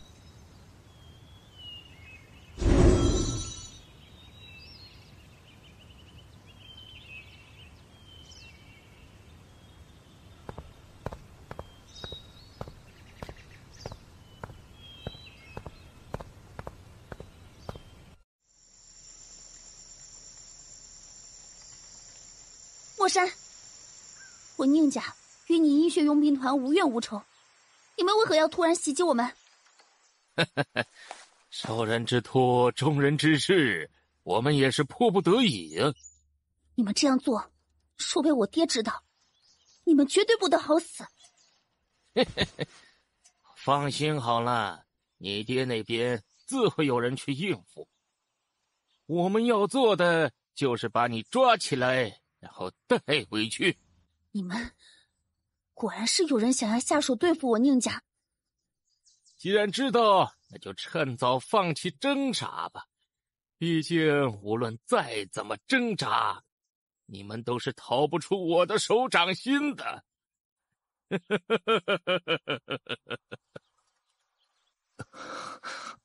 卑鄙小人，若不是你刚才暗中偷袭我，我们怎么会落在你的手里？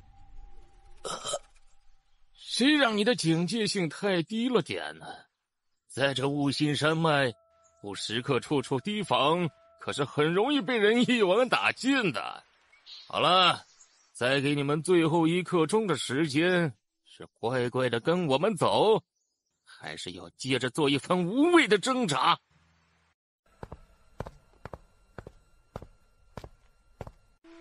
这位朋友，请您出手，救救我们！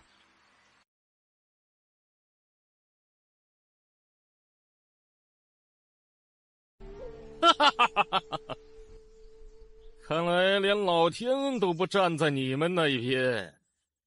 副团长，你快看那小子的手上，既然是乾坤戒，看那品质似乎还是2阶的。这家伙身上的气息比离奇还弱，似乎处于凝真境中期。离奇，你带几个人去把那人拦下。是。站住！我们副团长看上了你手中的乾坤戒，识相的就赶紧交出来，省得还要吃一顿皮肉之苦。一群不长眼的东西，不知好歹，给我拿下他！哼，真是浪费时间。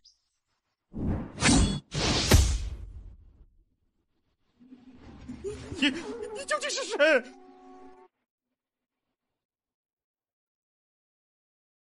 住手！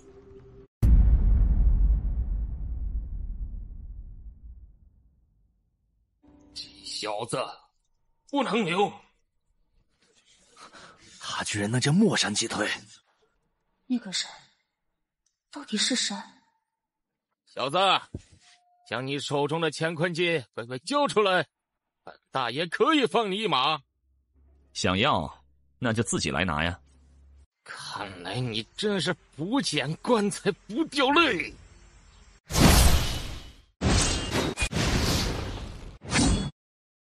这小子手中的剑，竟然也是个好宝贝。抢夺没那么容易。阴魔掌，快躲开！完了，被那墨山一掌击中，只有8、9死定了。不对，他的气息依旧还在。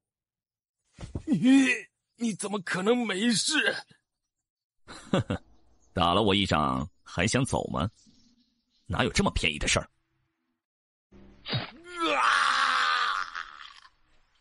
反应还挺快嘛。杀！给我杀了他！他刚才受了我一掌，不可能一点事都没有。快去帮助那位公子！你给我等着！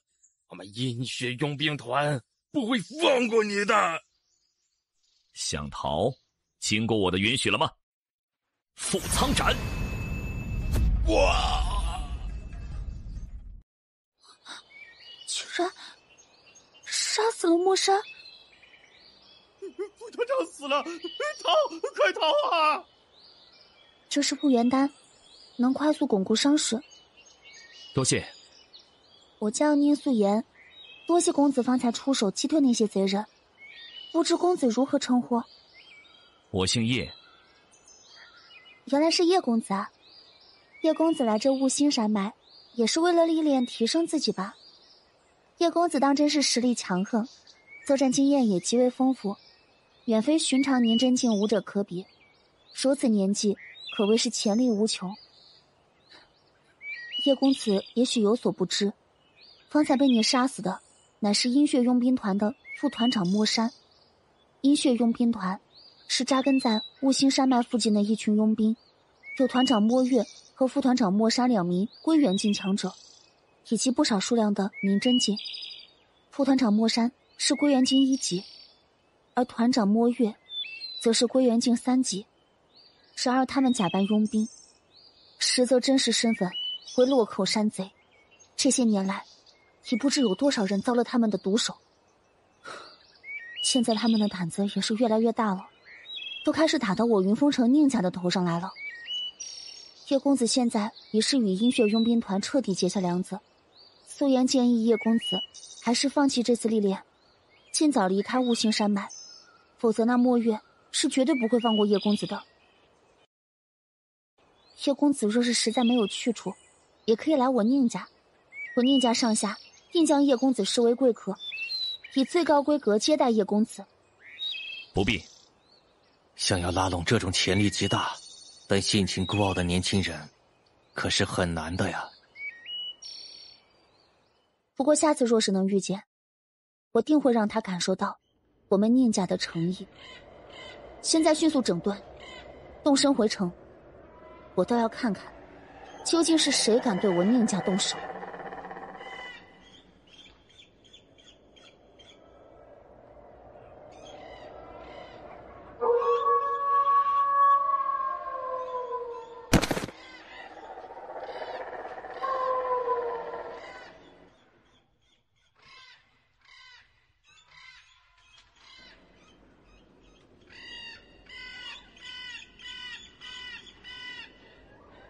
将这7枚兽核的能量全部吸收并成功炼化，我就应该能够突破凝真境5级了。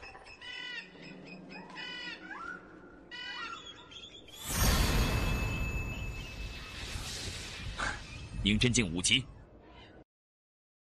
嗨，没想到才几天不见，副团长竟然死了。据李奇那家伙所说，杀死副团长的那个少年，拥有的只是凝真境的修为。哎，你就听他瞎说吧。副团长可是归元境界的修为，一个凝真境的家伙，怎么可能杀得了副团长啊？不管如何，团长都已经下了死命令，要让我们迅速搜寻出凶手。一旦寻出，我们的地位将会得到极大的提升。哎，走吧走吧，赶紧去找那家伙去啊！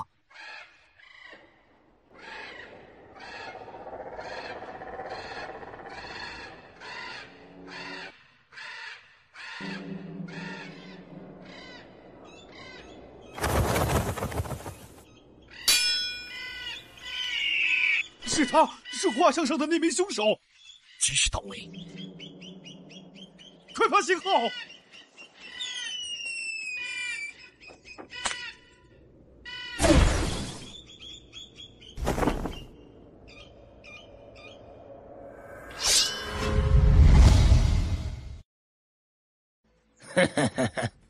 还真是个乳臭未干的毛头小子，居然能杀死我那不成器的弟弟！老子墨月，阴血佣兵团团长。小子，你知道我出现在这里是为了什么吧？你小子不但杀了我的弟弟，还坏了我的一桩大好事。你说，这笔账该怎么还呢？哼，有点门道，难怪能杀死我弟弟。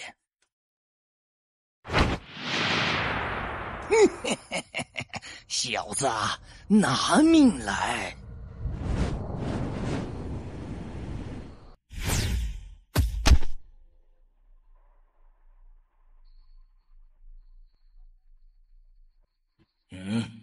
这小子硬挨了我一刀，居然没有受到重创。应该是那小子身上穿了什么防御性的薄甲。还有那把剑，居然没被我的赤轮刀劈断，想来至少应该是原级下品的武器。小子，我看你还能往哪里跑？想要抓我，那就先尝尝这东西的滋味吧。无论你手上有什么东西，你都逃不出我的手掌心的。好。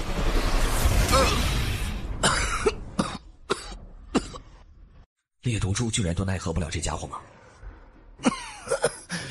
你这个畜生，居然有这么邪门的玩意儿！等我抓到你这个小畜生之后，我要将你碎尸万段！猎毒蛛只剩下最后一枚，若是再丢出去的话，很可能会被那家伙轻易躲开。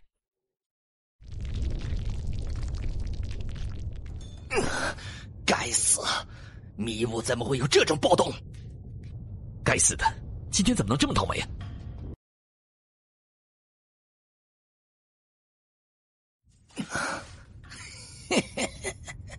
小畜生，既然今天没法亲手杀你，那就借迷雾之手，让你彻底的死在里面。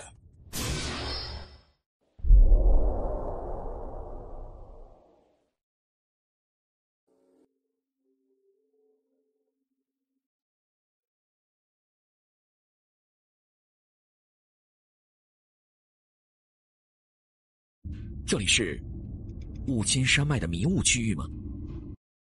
啊，玉苍剑脉竟然不惧迷雾吗？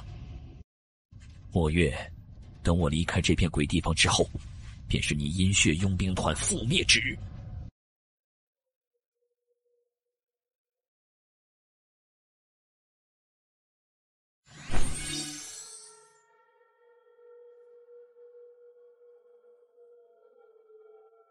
看来只能选一个方向走了。总觉得有人在暗中盯着我，难道这迷雾中还有其他活人吗？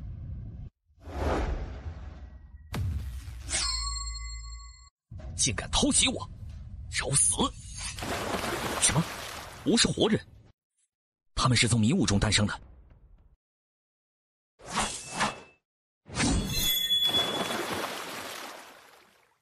这些鬼玩意儿的数量一直在增加，这个地方果然有古怪。再这样杀下去，根本解决不了问题。这些黑影似乎是无穷无尽的，啊，就是这里了。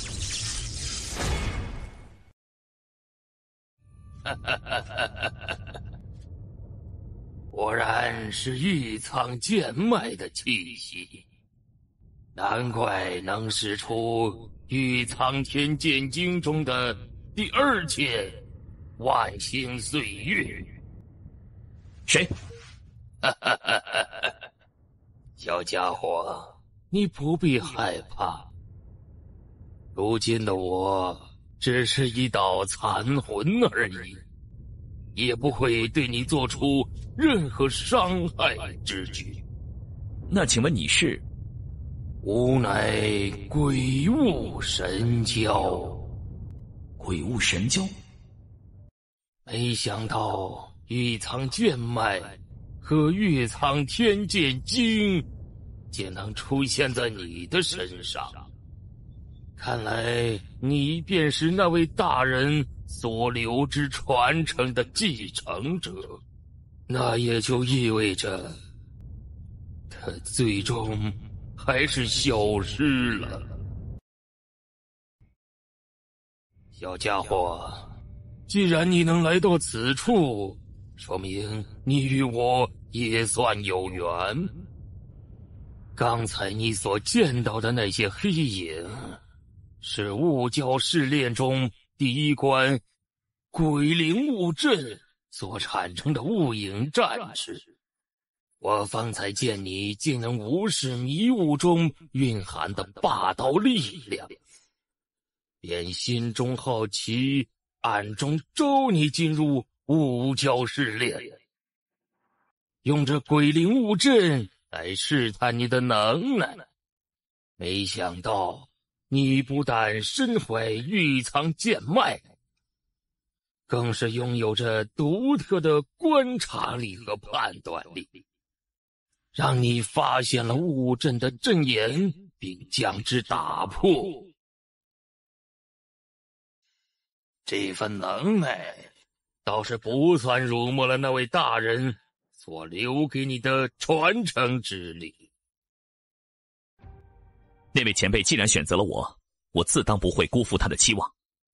很好，不过你现在的实力还是太过弱小，想要发挥出玉苍剑脉真正的力量，你首先就要变得更加强大才行。既然如此，那我便赐予你一份造化。小家伙，此地乃是一处幻境空间，接下来你将要接受雾教试炼第2关火雾问心的考验。雾教试炼共分2关，第一关名为鬼灵雾阵，第2关名为破雾问心。先前你已通过鬼灵雾阵，相当于通过了一半的雾教试炼。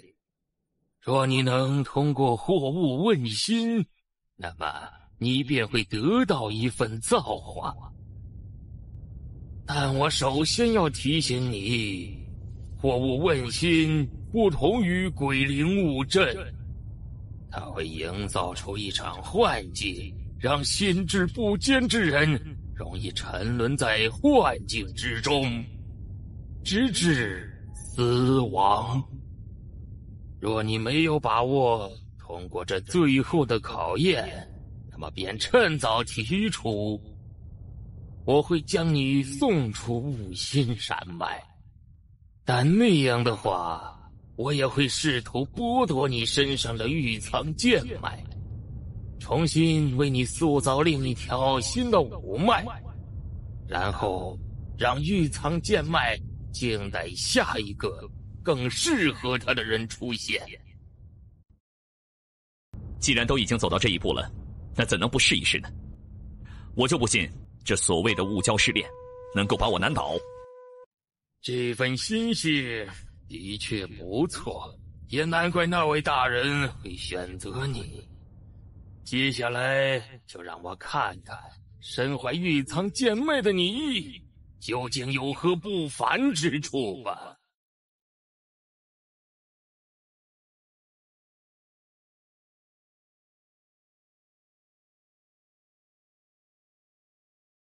怎么回到清晨小院里了？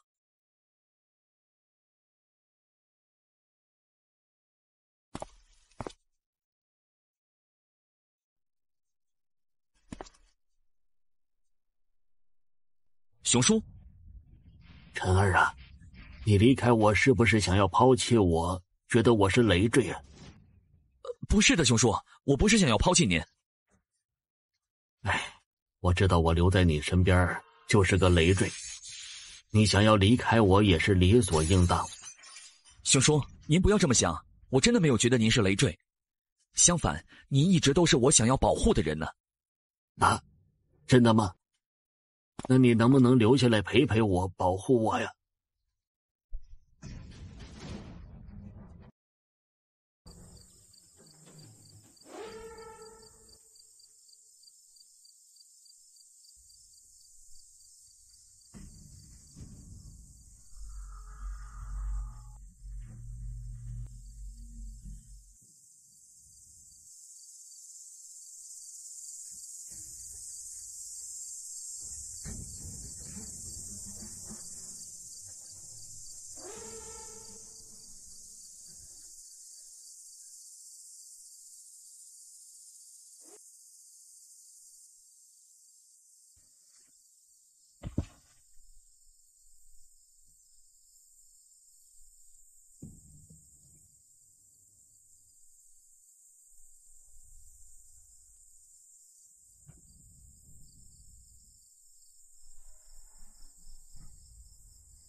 晨儿啊，你这是干什么呀？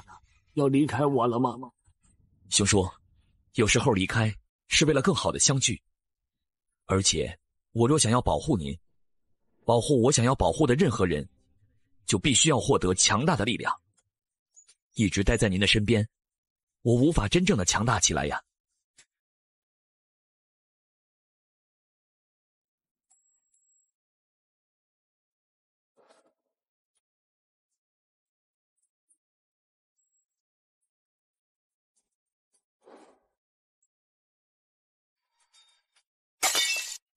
为了守护他人，而且追求强大的力量，你与我以前见过的那些追求力量的人都不一样。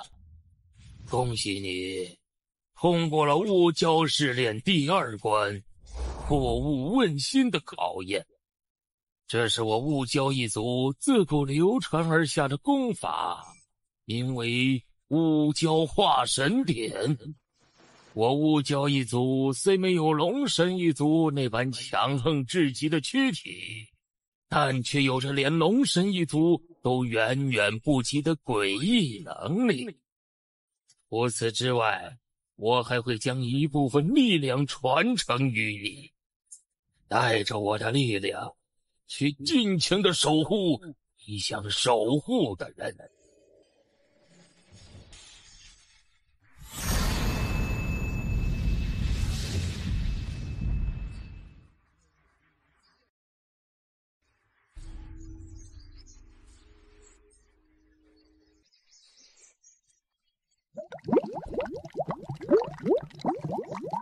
不愧是雾蛟化神典呐，仅仅只是第1境雷闪雾影，便能拥有这般变幻莫测的能力。这10日时间，叶清晨已将此境修炼到了登堂入室的程度，雷闪和雾影皆是有所小成。不仅如此，接受了鬼雾神交的传承之后，叶清晨的修为更是达到了凝真境10级。你的悟性还算不错，如此短的时间便能将第1境修炼到这般地步。看来那位大人的眼光还是一如既往的锐。另外，你也可以多花些时间修炼第2境幻灵雾阵。此境若施展而出，配合雷闪雾影，都可以让你面对高于你一个大境界的对手而立于不败之地。不过我看你似乎没有接着要在这里继续修炼的心思。我需要尽快离开这里，去了结一桩恩怨。既然如此，那我也就不多留你了。我的时日已是不多，待我消散之后，这处雾心山脉也将名存实亡。神交前辈是否还有未了的心愿，可告知于晚辈？若在晚辈力所能及的范围之内，晚辈定义不容辞。也罢，既然你有这份心思，那我也不好服了你的心意。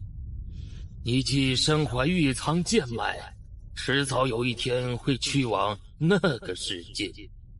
等到了那个世界后，我希望你能照拂一下我的后代。神交前辈请放心，若我将来能有去往那个世界的能力，我定会好生照拂一番前辈的后代。那便多谢你了。接下来就让我送你离开这里吧。希望以后你能永不辜负那位大人的传承。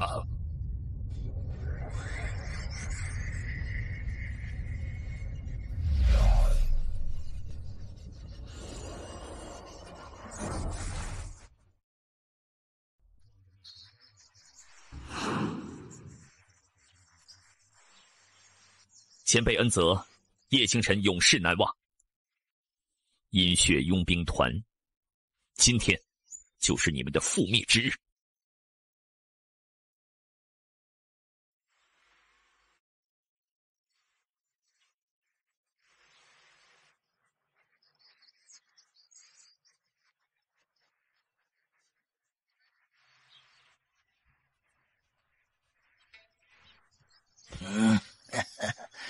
刘家送来的侍女质量真不错，真不枉老子接了他们刘家这桩合作。虽然上次的合作失败了，但再等几天，老子去帮刘家解决完大事之后，依旧可以成为刘家的客卿。到那时候，老子再也不用过这种刀口舔血的日子了。你是什么人？竟敢闯我阴险佣兵团！老子正享受着呢，是哪个不长眼的家伙敢来找事呢？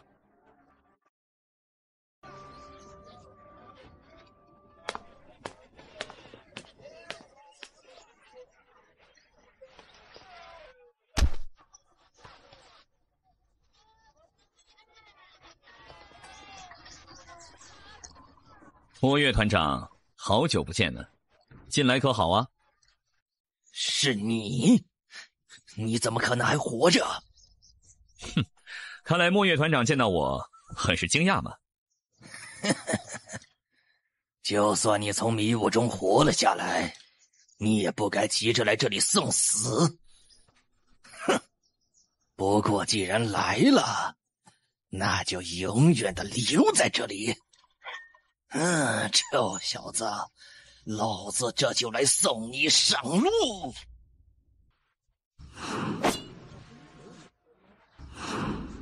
还是让我来送你上路吧。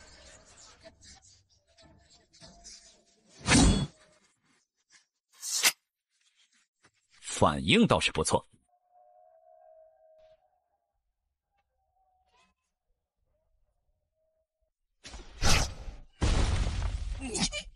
你究竟是什么人？送你去见阎王的人。快拦住他！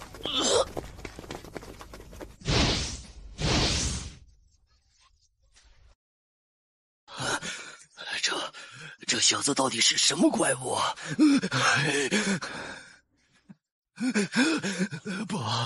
不要杀我！我愿意当你的手下，为你做牛做马。你还不够那个资格。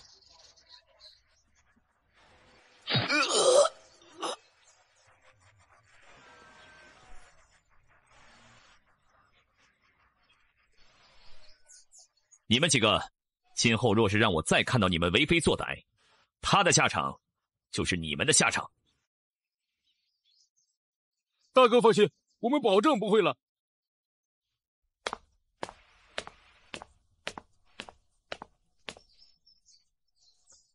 15日之后，云峰城。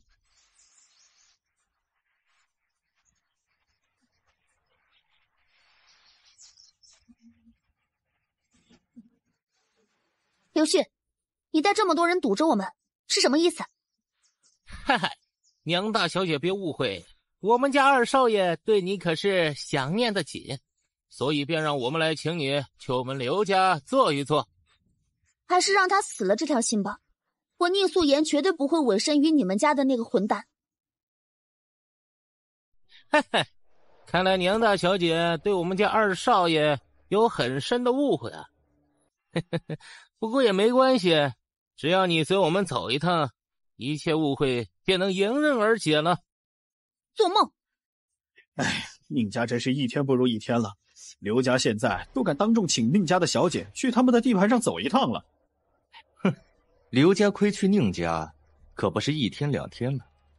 据说前段时间有消息称宁家的大小姐在雾星山脉遭遇劫匪袭击，最后被一个神秘人救下来的。哦，这宁家的大小姐还真是好运气啊！运气好又怎么样？她这一回来就得遭遇刘家的下马威。听说刘家与宁家设立了一场比试，若其中一方输掉了比试，就得将手中2/3的产业转让给对方。若宁家不答应，刘家便会全面爆发攻势，一举拿下宁家。宁家迫不得已，只好答应了这场比试。看来啊，这宁家终究还是逃不过悲惨的结局啊！宁大小姐，我劝你还是乖乖听我的话。我若是想要强行带你走，凭你身边的这几个护卫，可还挡不住我们这么多人。我想你也不愿意看见你身边的这么多护卫死的死，伤的伤吧？杨大小姐，只要你能乖乖的和我们走，我保证我们不会动你一根汗毛。不好意思，我找这位宁小姐有事儿，你们还是趁早滚吧。叶公子，哪儿来的毛头小子，竟敢插手我刘家的事，还敢在我面前大放厥词！现在的年轻人呐，真是一点形势都不会看，直接脑门一热，冲上去就要帮人家，结果到时候站错了队，就要丢了命了。等着吧，刘家那群人肯定会先拿他来杀鸡儆猴的。叶公子，你能现身解围，素颜已是心怀感激，但对面人多势众，叶公子还是尽早抽身，去往我宁家传信求救，我们定会掩护叶公子安然撤离。娘大小姐，难怪你在这儿跟我们拖这么久，原来是等到了帮手过来。不过宁大小姐以为这个帮手真的帮得了你们吗？刘虎，你上吧，把这个不知死活的毛头小子杀了，我要让所有人知道得罪我刘家的下场。哼，小子，我看你的气息貌似达到了宁真境巅峰，这般天赋也还算不错了，可惜了你大爷我是归元境3级。哎，是刘家的刘虎啊，他居然都被派出来了。刘虎可是人称胡汉人，在入刘家之前曾经在城外一次激斗之中，以归元境2级的修为独身杀死对方2名归元境1级的敌手，并且还在对方的围攻之中全身而退了。也正因如此，刘家才会将他收入麾下呀。碰上刘虎，这小子铁定要丢了小命了。既然你急着出来送死，好啊，那我就先满足你吧。哼，自以为有点天赋就狂得没边了。来，我就站在这里，你那把破剑能伤到我一根毫毛，我就跟你姓。好快的速度！这一剑就当是送你上路之前给你的一个小教训。你这个混账，竟敢耍我！去死吧！空了。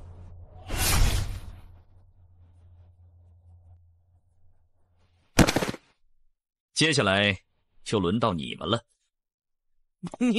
你以为你杀了刘虎就能跟我们这么多人作对了吗？那刘虎不过是一个人，而我们这里可是足足有20多人，而且其中还有不少是归元境的强者。我就不信你能一个人挡下我们这么多人，而且你竟敢杀我们刘家的人，我们刘家绝对不会放过你的，你就等着被我们刘家追杀到天涯海角吧！哼，真是聒噪。叶公子，现在不是冲动的时候，我宁家的援兵已经来了。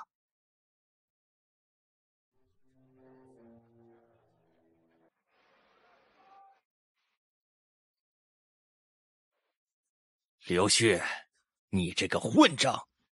谁给你的胆子，敢带人夺我女儿？这位便是我的父亲，名唤宁燕，乃是居心境6级修为，同时他也是现任宁家家主。宁家主息怒，我们岂敢带人堵大小姐的路？我们只不过是受二少爷命令来请大小姐去府上一坐。哼，是吗？那这具尸体又是怎么回事？看来你们刘家以为大事在握，便彻底的不把我宁家放在眼里了呀。哪怕我宁家如今示威，但就凭他一个刘家2少，也敢打我女儿的主意。哼，痴人说梦。爷，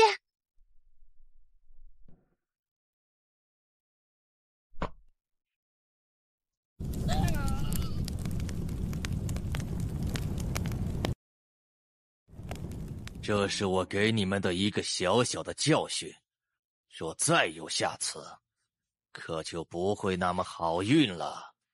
趁现在，滚吧！谢宁家主不杀之恩。爹，你这丫头，明知道外面危险还要跑出来。明天就是娘亲的生日了呀，我不出来一趟，怎么给娘亲准备生日礼物啊？哦，这位小友是？这位是叶公子，当初我曾与他在雾星山脉结识。当初我能够脱离那冰雪佣兵团的袭击，便是这位叶公子救了一手。刚才也是他杀了刘虎，帮了我们一把。哦，原来是这位公子出手救了小女，我在这里谢过小兄弟了。啊，宁家主无需如此，我也是有事需要向宁小姐打听一下。哈哈，我关公子似是远途跋涉而来，想必也有些劳累，不如到我们府上歇歇脚，再另谈他事，如何？好吧，那便麻烦宁家主了。哎，无碍事。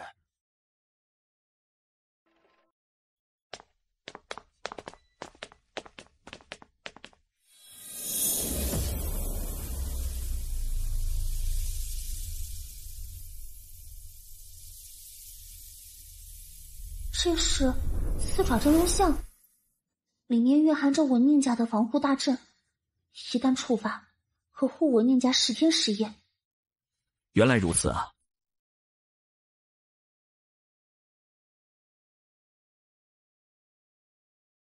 父亲，我们回来了。言儿，这次你可知错呀？爷儿知错了。哎呀，老夫知道你也是为了你娘亲的生日，但是眼下这个时候，老夫必须保证你们宁家这些年轻血脉存活，以后方会有再度振兴我宁家的机会，你明白吗？不给老夫介绍一下这位小兄弟吗？叶公子，这位是我父亲，杨儿的爷爷，同时也是上一任宁家家主宁松志。父亲，这位是叶公子。小子见过宁老家主。以宁真境10级巅峰的修为，便能够杀掉那归元境3级的刘虎。你这般实力可着实是有点吓人呢。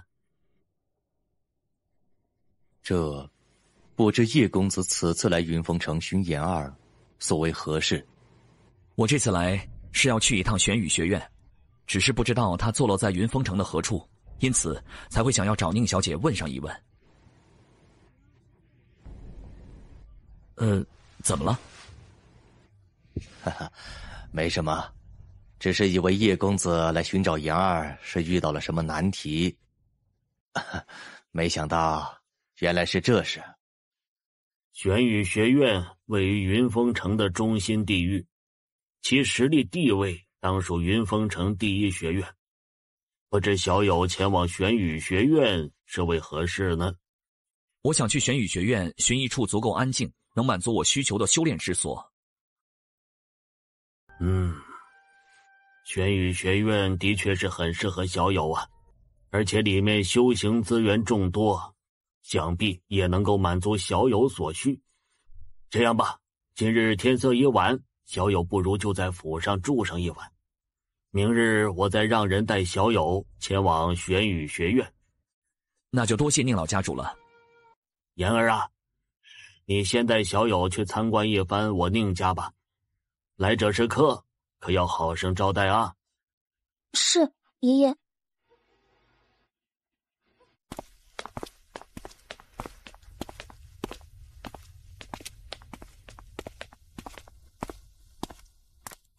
父亲，您向叶公子打听去往玄宇学院的目的，莫非是想靠他挽回我宁家的颓势？目前以我宁家的处境，除了玄宇学院，也没有任何人能够帮我们一把了。可惜我宁家无能啊，这么多年竟没有人能够进入玄宇学院内院修行，否则那刘家又怎么会如此嚣张呢？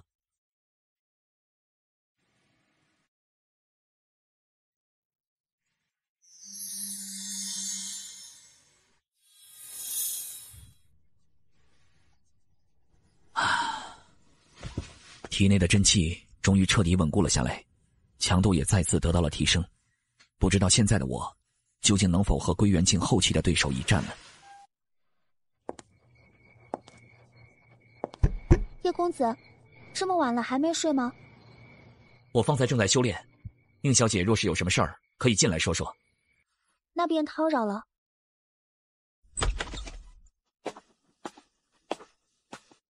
深夜前来叨扰，还望叶公子莫怪。宁小姐哪里的话呀？若不是宁小姐，我怕是今晚还得破费找一处客栈睡下呢。我这人呢，可是很抠的。叶公子，不知那天过后，阴血佣兵团可有找你麻烦？哦，那个佣兵团呢，被我灭了。灭了？他们团长莫月被我杀了，其中也有不少人都死在我的剑下，只剩下了几个不成气候的。那叶公子，素颜有一事相求，不知叶公子可否答应？宁小姐请说。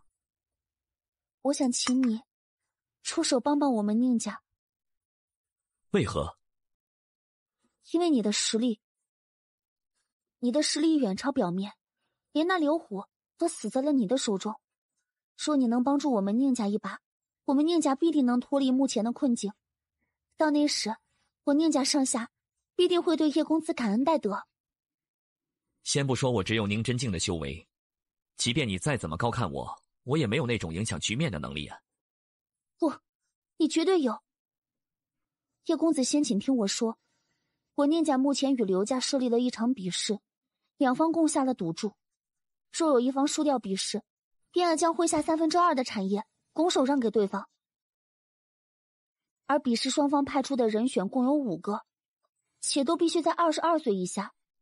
比试赛制为车轮战，两人当中若有一方胜利，便要与对方下一个出场的人进行对战，最后还站在台上的那个人所属的一方，便为这场比试的最终胜者。这刘家年轻一辈的综合实力很强吗？没错，他们年轻一辈实力极强。刘家目前22岁以下修为最高的年轻弟子，乃是归元境6级的修为。可若是派出的人选只能从你们两方年轻一辈中挑选的话，那我似乎根本帮不了你们的忙啊。不，除了这5个名额，双方可另外拥有一个增援名额。设立这样一个增援名额，宁家若是在冒险使用后还输掉比武，那么刘家便可趁机提出要求，让宁素颜嫁给他们刘家的2少爷。当真是好手段。叶公子，我知道提出这种请求会让你很为难，而且以叶公子的眼光，想来也看不上宁家的任何大谢。说叶公子答应，素颜愿意做你的侍女，一辈子跟随在你身边。宁小姐，你无需如此，先起身吧。唉，既然你们给了我一个住处，那我想再多住几天，没问题吧？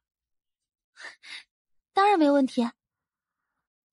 叶公子，你这是愿意答应帮我们了吗？难道你还没听出来吗？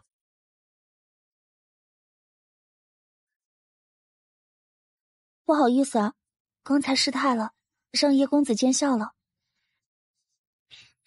既然如此，那就不打扰叶公子了，还请叶公子尽早休息。对了，叶公子，明天就是我娘亲的生日了，你可不可以来参加我娘亲的生日宴会啊？那我明天过来叫你。回想起宁素颜刚才的一颦一笑，不禁叹了一口气。要说刚才呀，有那么几个瞬间，他是动了心的，但曾经经历了背叛的他，根本不会再轻易对别的女人动心了。席皓月，总有一天，我会亲手杀了你的。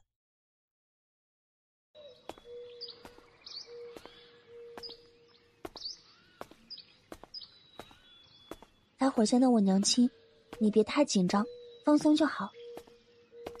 今天是你娘亲的生日，宁家其他人不来给你娘亲庆生吗？因为目前宁家需要往外暗中转移新生血脉，到别的地方暗中发展，所以在比试之前，一切从简。于是我娘亲便让父亲下令，不让整个宁家来一起为他庆生。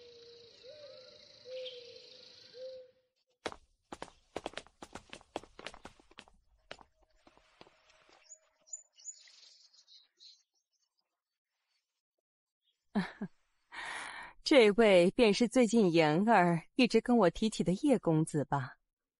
见过宁夫人。今日恰逢宁夫人生辰，小子在此祝宁夫人青春永驻，阖家安宁。多谢叶公子祝福。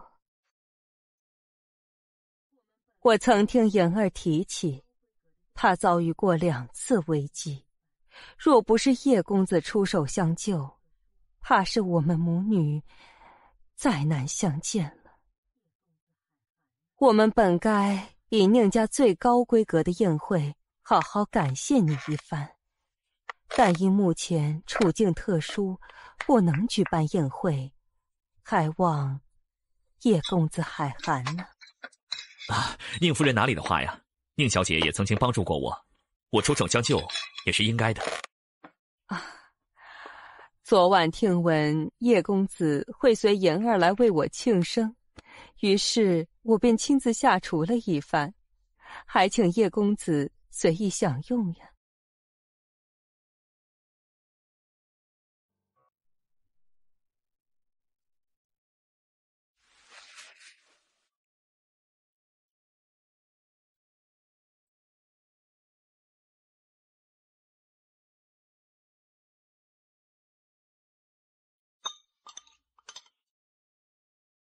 叶公子，昨晚我听莹儿说，你愿意留下来帮我们，可是真的？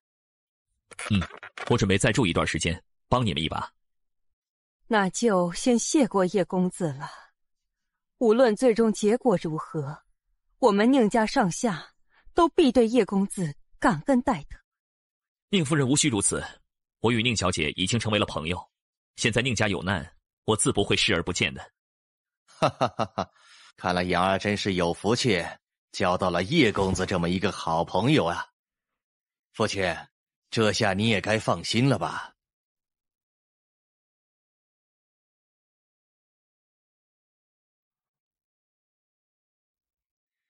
爷爷，您不是在修炼吗？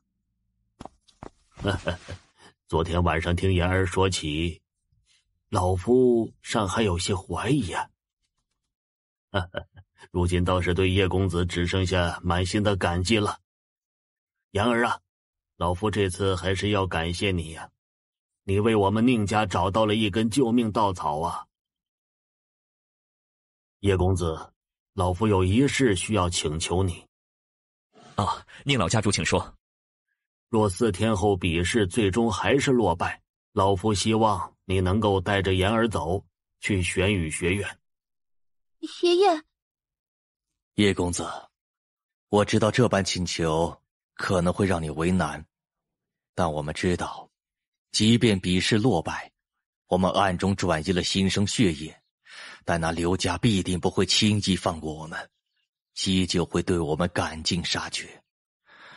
若你能带着言儿投奔玄羽学院，以玄羽学院的地位，他们也绝不敢再对你们下手。而且这也是我们能想到的让言儿避开那刘家2少的唯一办法了。不，我要和你们一起走。言儿乖啊，别让你父亲和爷爷的心血白费啊。其实我能够保证，哪怕最后比武失败，宁小姐也绝不会被迫嫁给那刘家2少。此话当真？我以我的人格担保。太好了，真是太好了！若叶公子真能办到，我宁言愿做牛做马，无论你有何要求，我都必然会去完成。宁家主使不得。哎呀，好了，你这叶口一个做牛做马，都把叶公子吓成啥样了？既然叶公子愿意留下来帮助我们，那叶公子有何要求，我们都会尽量满足。还是那句话，无论成败与否，只要你能带妍儿走，或者不让妍儿被迫嫁给刘家的那个小崽子，我们也不再奢求其他的了。闻言，叶清晨心中不禁深深动容。从始至终，他们始终都在牵挂着宁素颜的终身幸福，不让她嫁给他不喜欢的人。哪怕宁家输掉比试后会有怎样的下场，他们也从来没有去提及。只要宁素颜能够一生无恙，他们便再无牵挂。有这么一个家庭，宁素颜绝对是幸运的。而一想到这里，叶清晨便不由得想起了自己的父母。当初他们为何要抛弃自己呢？为何这么多年过去，始终没有来找寻自己呢？这些疑问一旦从脑海里冒出，便始终挥之不去。心中叹息了一声，叶清晨点了点头。宁老家主请放心，4天后的比试，我自会全力以赴。4日之后，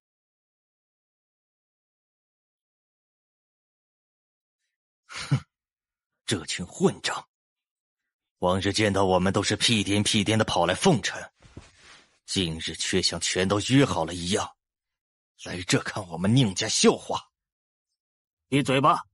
若不是我们宁家还不够强大，他们又岂会来等着看我们的笑话？大长老，转移宁家新生弟子的事情筹办的如何了？回老家主已全部安排妥当，所有的新生弟子已全部转移出了云峰城。辛苦了。也不知道他是否会有力挽狂澜的机会呀。能让他带着妍儿走就已经足够了，又何必去奢望那不可能实现的事情？刘家的人到了。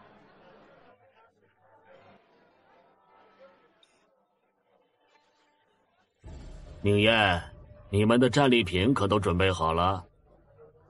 哼，准备个屁！你刘家若是想要，就自己来拿。你这般脾气，果然不适合当一家之主啊！你管得着吗？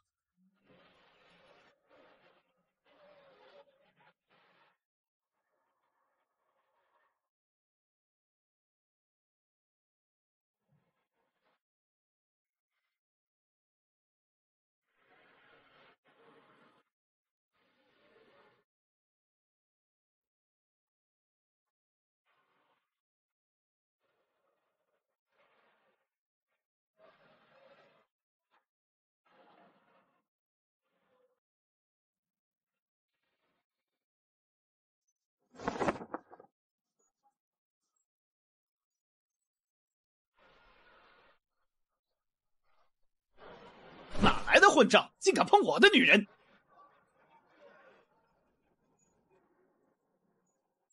哦，二少爷，你这是怎么了？脸色突然变得这么差？有个不长眼的惹到我了，待会儿比试结束后，我打算拿他好好出个气。哼，居然还有这么一个不怕死的，敢碰二少爷看上的女人。二少爷放心，等到比试结束后，他绝对跑不掉。唉，你这是害惨我了呀！放心，那刘如黛虽然是归元境的修为，可若要是碰上你，也只有挨打的份儿。多说无益。既然你们都准备好了，那赶紧派人出来吧。哼，怕你不成？宁星兰，你上。是。宁家宁星兰，21岁，归元境1级。你们刘家何人来战？刘雀，你上。是。刘雀，21岁，归元境2级。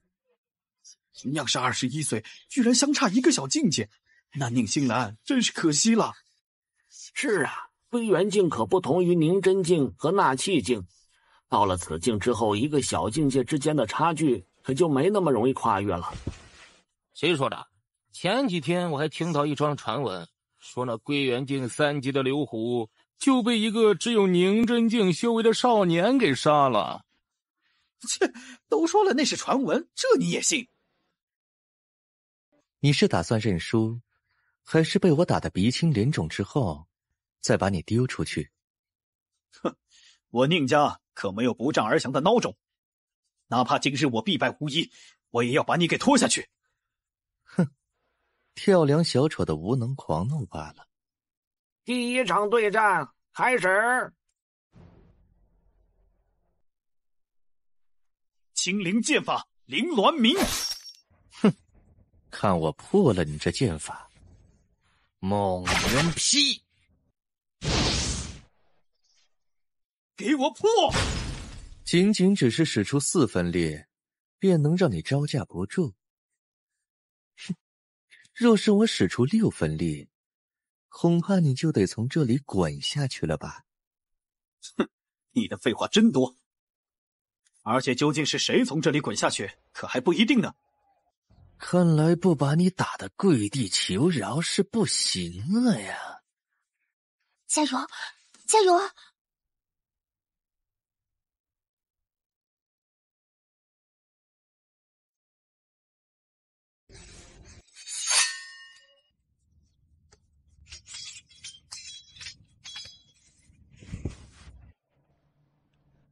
我，哼，就这点实力，也妄想把我一起拖下去？哼！呸！你等着，总有一天我会亲手打败你的。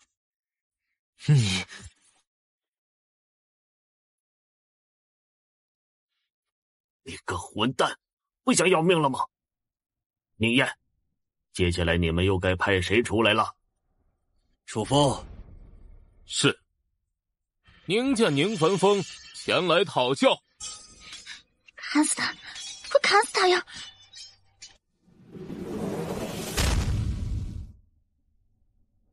没用的废物！刚才第一场明明可以省点力气，非要耍威风，真是好样的，还能将对方拖下去。星兰表弟没能完成的事，我自然要帮他完成。宁家的人当真是有血性啊，不愧是云峰城2大家族之一。唉，可惜了，天要亡了他们终究还是无法逃脱这般命运呢。爷爷，你们这边已经派出了2个人了，而我们这边才仅仅只派出了1个人。接下来的比试，你们宁家还打算要继续吗？呵呵，怎能不继续？难道你刘长空怕了，不敢接着跟我们打了？怕？我刘长空何曾怕过呀？哼！既然你宁家打算死磕到底，那我就陪你们好好玩一玩。接下来，双方都陆续派出了自己的人选。第3场，刘家胜，宁家败；第4场，刘家胜，宁家败；第5场，宁家胜，刘家败。当宁家最后一人被打败之后，场外顿时响起了一片叹息，因为刘家还剩下3个人呢。宁燕呐，宁燕呐，没想到你宁家竟然落魄至此，连年轻一辈能拿得出手的都比不过我们刘家了。来吧，把你们的战利品准备交出来吧。哼，你怕是忘了，我们还有一个增援名额。哦，莫非你们请来了哪路高手？不过我得提醒你一声，若连他都败给我们，你们可就要无理由答应我们的一个要求。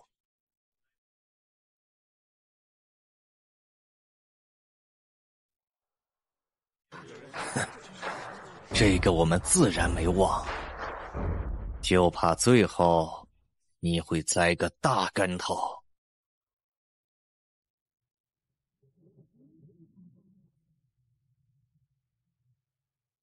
叶公子，放心吧，不会有事的。来吧，让我见识见识你们刘家究竟有多少可堪入眼的角色呢？又是否能让我从这里走下去？这就是宁家找来的外援，看上去只有16、17岁的样子呀，这能有多强的实力啊？难道宁家高层是觉得逃脱不了命运，于是彻底放弃，随便挑了个人出来？家主，就是他杀死了刘虎。哦，一个看上去只有16、17岁的少年，居然能够杀掉刘虎。若他真的有那般实力的话，那既然我们已经是与其为敌了，就不能留手，最好是彻底的杀了他。子羽啊，待会儿全力出手杀了他。我劝你最好别在我面前张狂，你不过一个才宁真境巅峰的臭小子，有什么资格张狂？报上你的名字，你大爷我可不喜欢教训一个无名之辈。我的名字你还不配知道。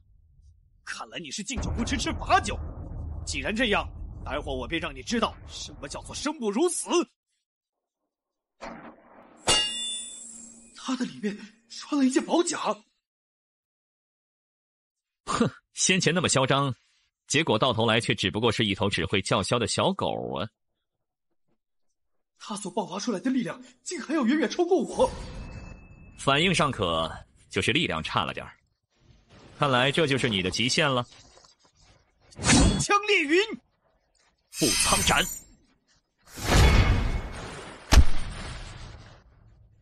啊，那是刘子羽。家主，这就是你们找来的外援。哈哈哈哈哈！不错，他是妍儿的朋友，也是我们的帮手。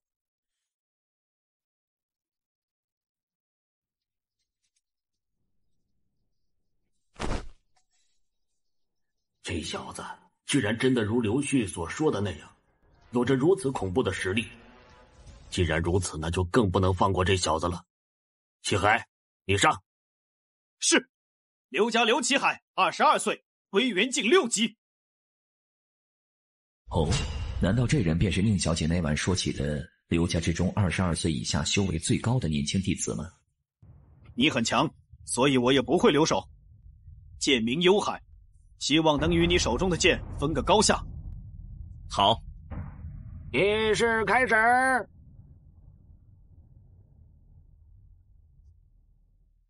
步苍斩，朱羽剑阵起。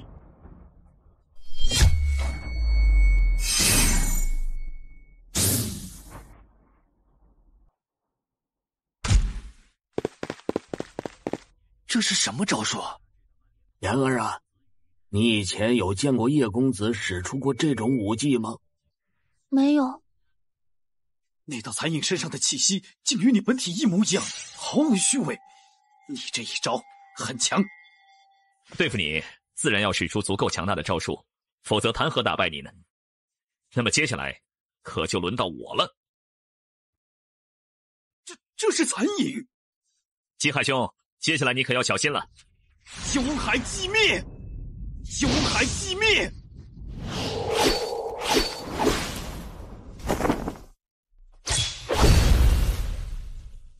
竟然全是假的！这一场我认输。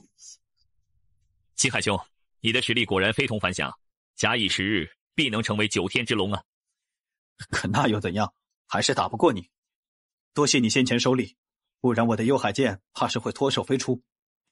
下次若有机会，我一定会打败你的。刘家主，接下来你该派谁出来了？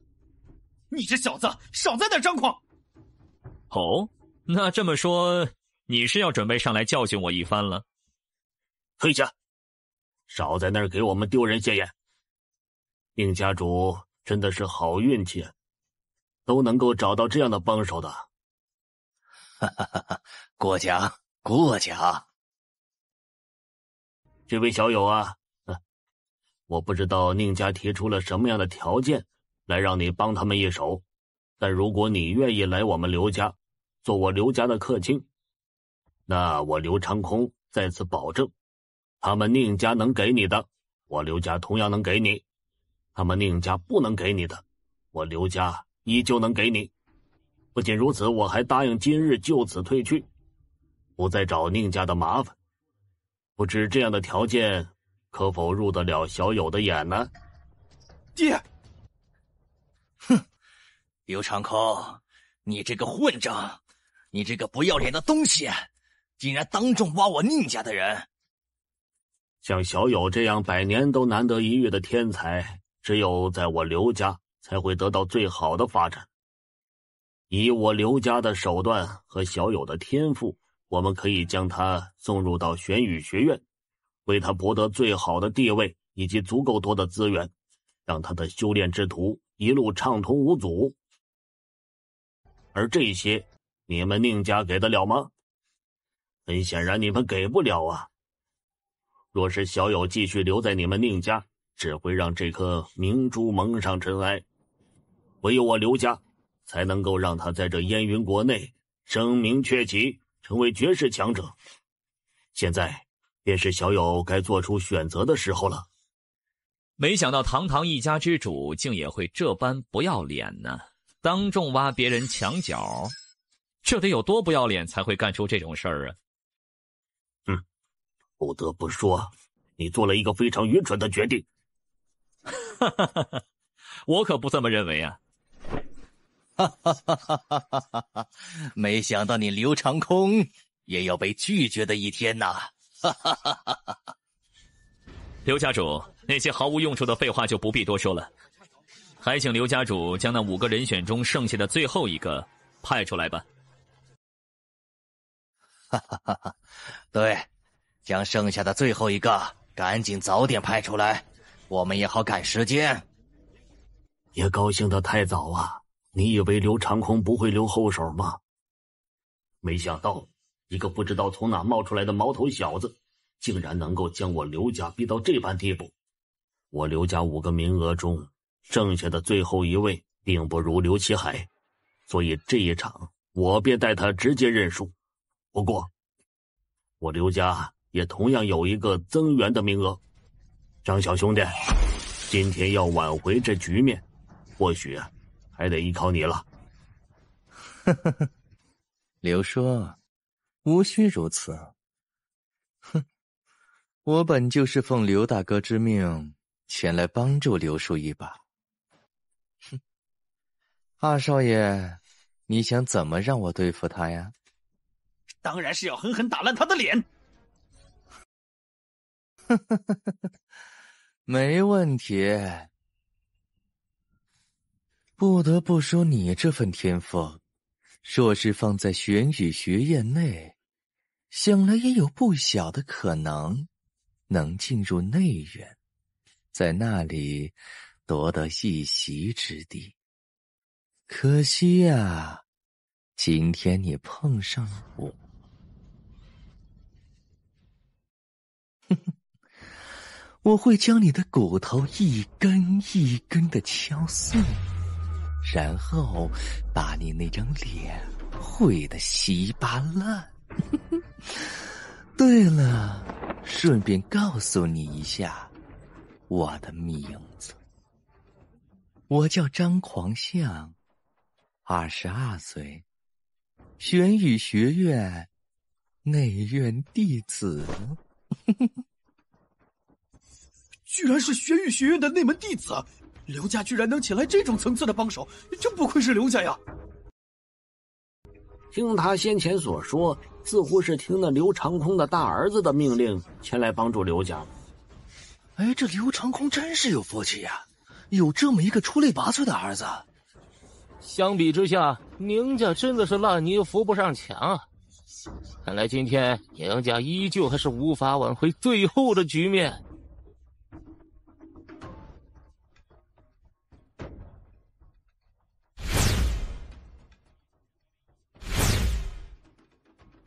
接下来我便让你见识一下你和我之间的差距。这股气息归元境以上，巨星境以下，竟然是半步巨星。22岁的半步巨星境，玄宇学院的内院弟子竟然如此妖孽。哼，来，开始吧，使出你的全力，向我出手。叶公子，这一场你还要接着战吗？当然要战。好，不愧是我看上的猎物，这样才有意思呢。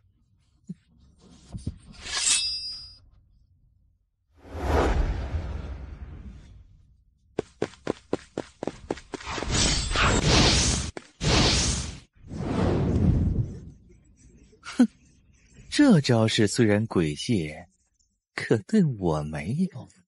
唉，难道叶公子真的要输掉了吗？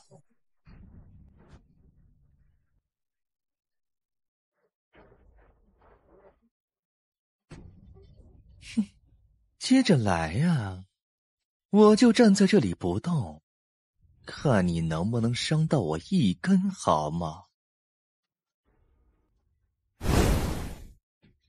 鬼灵物阵。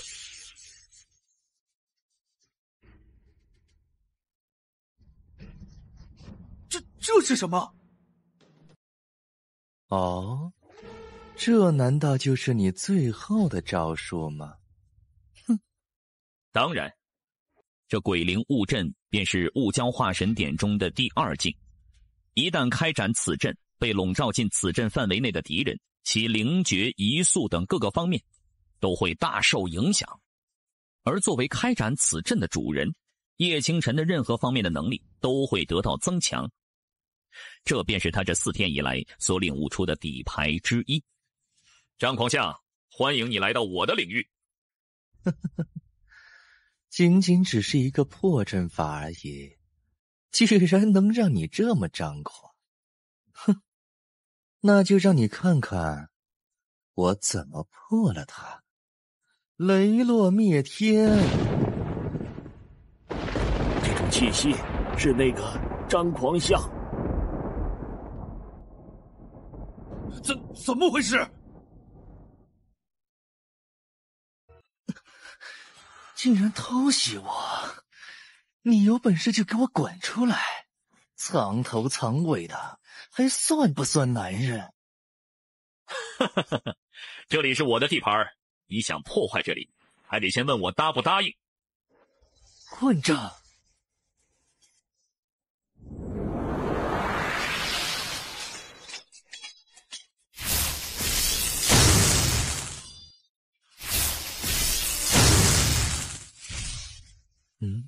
居然没中，声势挺大的，可惜没什么用啊。你就尽情的得意吧。维持这般阵法，必然需要消耗大量的真气。你不过是一个凝真境的小家伙而已，必然会有耗尽真气的时候。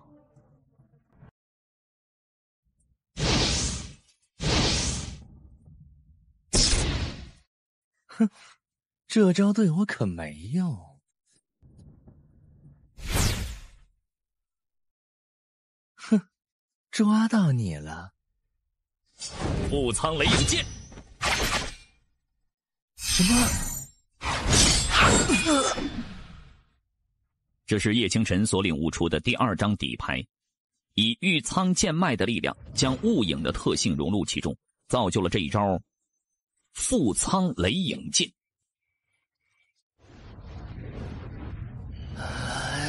小子，我要杀了你！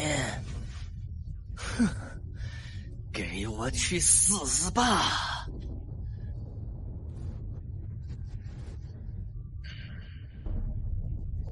雷龙式。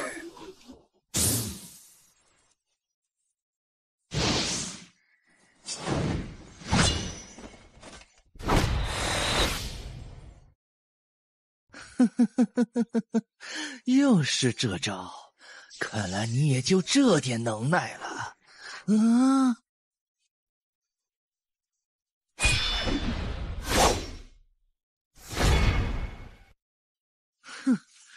你就只会躲来躲去的吗？有本事就出来跟我决一胜负呀！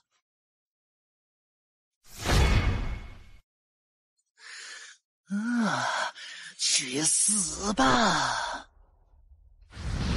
紫雷穿越枪，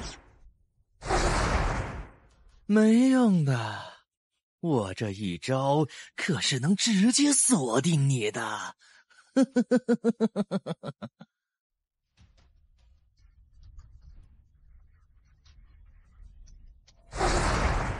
腹仓斩。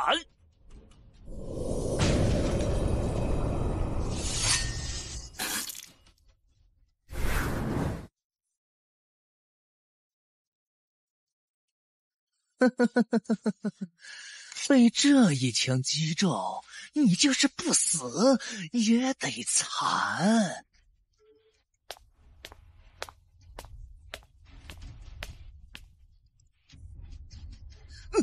上灯了！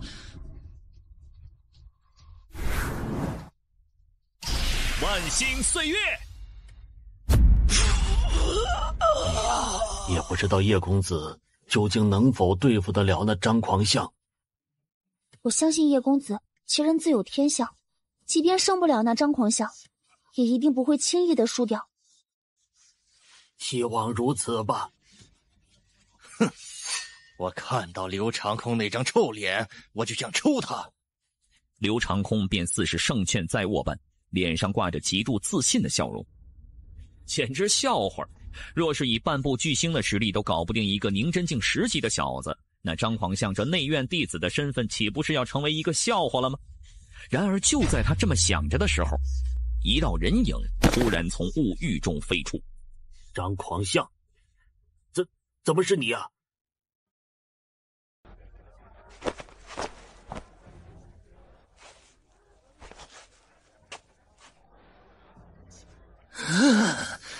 若不是他使诈耍我，我怎么可能会输？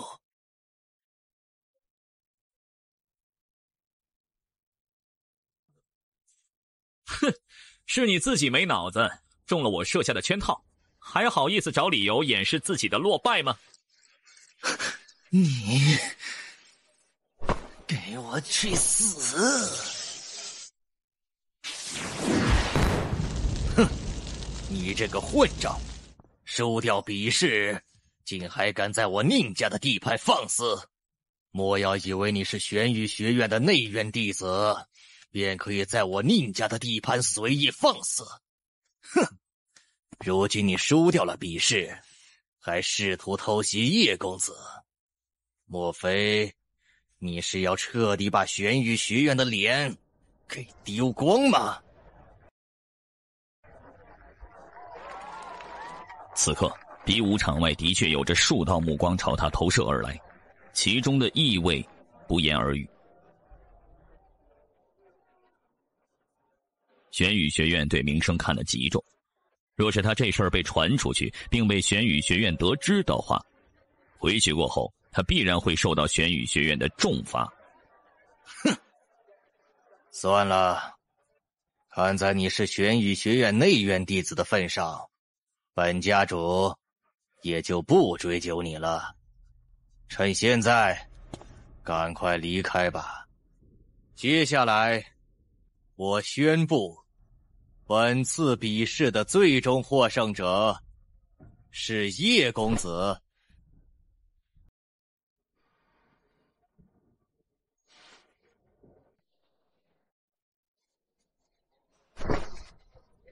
哈哈哈，叶公子啊，这次呀，真的是多谢你了呀！既然要帮你们，自然要帮到底了。哼，刘家主，这次比试已经分出了结果，你是不是该兑现些什么了？宁燕，你等着，我刘家必灭了你们宁家。刘家主可别忘了，2天后，我亲自带人去你们府上，好好收取一番战利品。另外，我宁家也同样可以对你刘家提出一个要求，到时候刘家主可千万别拒绝呢！啊！走！恭喜宁家主，从今往后必能成为云峰城第一家族。你没事吧？没事儿，就是消耗大了点儿。今天真的很谢谢你。如果不是你，可能我们将面临整个家族支离破碎的结局了。我也是运气好，若是那张狂相再聪明一点，或许输赢就难说了。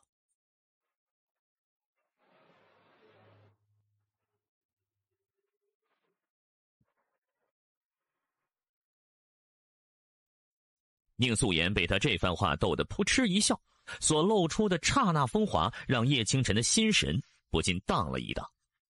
见到叶清晨第一次这么直视着自己，宁素颜也不禁俏脸一红。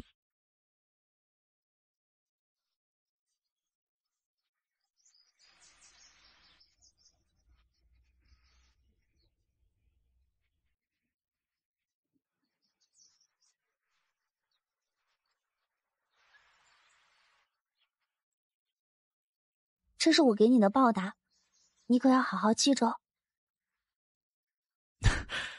我会的。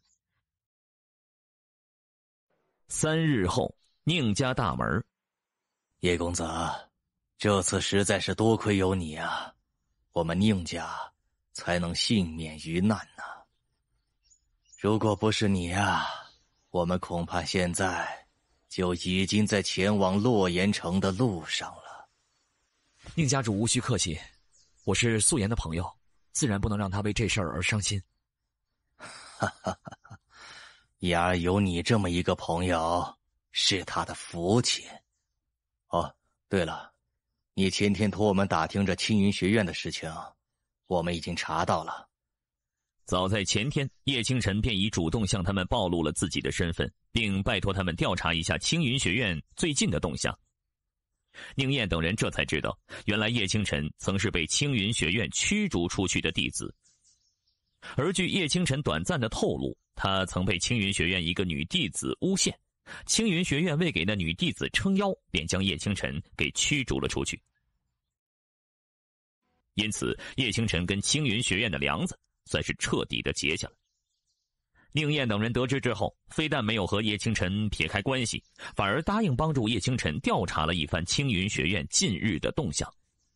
最近这10几天，青云学院并没有什么大动静，也并没有什么大人物前往云江城。闻言，叶清晨暗中松了一口气。他现在唯一放不下心的，便是那尚还在天元商会的叶雄。不过说到那个徐皓月，最近他似乎成为了青云学院某位内院长老的弟子，而且据说还是关门弟子。在他被驱逐出青云学院之前，徐皓月便是除他之外外院中最优秀的弟子。见到叶清晨眼中那一抹转瞬即逝的杀意，宁燕心中不禁为青云学院默哀3秒。对了，宁家主，你们和那刘家交接产业的事情进展如何了？进展一直在进行中，虽然那刘家不情不愿的，但所有人都在盯着他们，他们也不好丢了这个脸面。哈哈哈哈哈！你是不知道刘长空那张脸变得有多难看呐！哈哈哈哈！叶公子，我决定了，我要和你一起去玄宇学院。哦，你真的想好了？这玄宇学院可远比家里竞争要激烈多呀，在那里不会有人因为你是宁家的大小姐就对你有所谦让。您说的这些我都明白的，不过我要是想变得强大，想要帮助叶公子的话，就必须要进入玄宇学院。我要好好努力，争取能成为玄宇学院的内院弟子，为家族添光。既然如此，那你到了玄宇学院后，可就要好好照顾自己了。叶公子，多余的话我我就不多说了，还请你能照顾好言儿，我定然感激不尽。啊，宁夫人言重了。走了。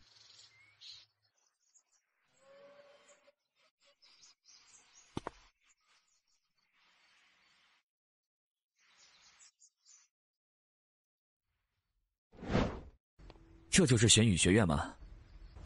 玄羽学院可厉害了，我记得3年前就曾走出过5位绝世强者，最后分别前往苍冥剑阁、天极宗修行，在宗门里皆享有极高的地位。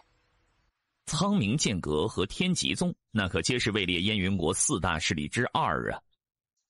对了，你要怎么进玄羽学院？今天可还没有到玄羽学院的招生日。当然是走后门了。站住！你是谁？来我们玄羽学院干什么？我是来找萧林长老的。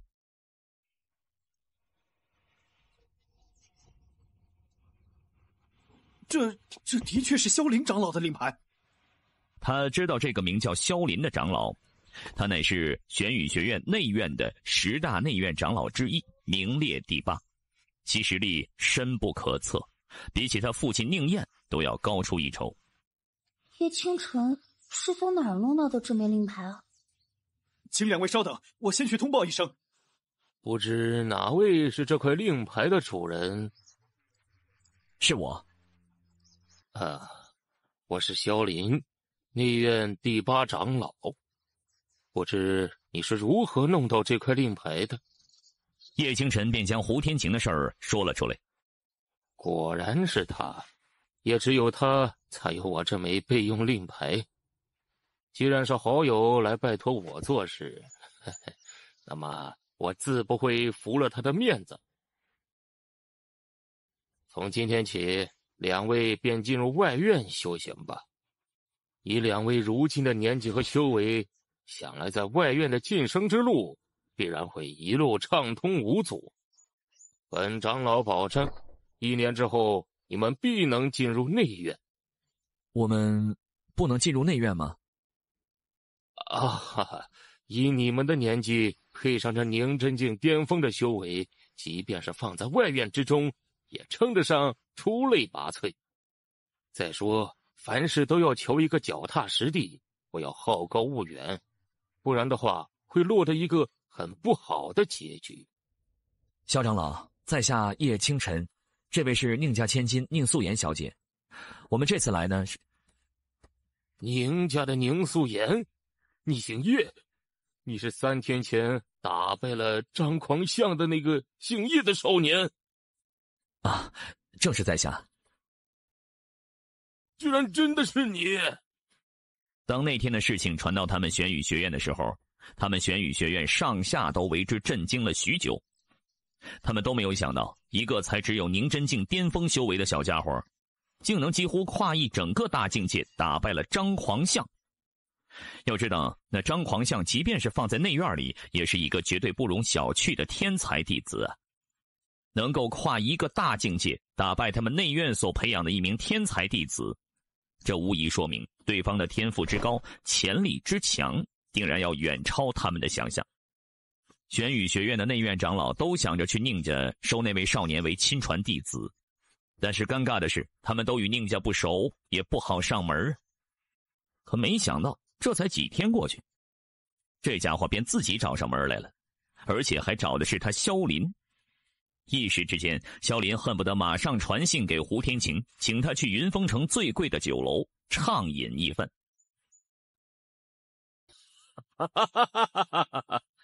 原来是叶公子登门，难怪今日我心里总有种极好的预感，觉得自己只要一出门就必能撞上大运。没想到还真被我碰上了。对了，叶公子，刚才那些话你可千万别往心里去，刚才是我招待不周，还请叶公子海涵。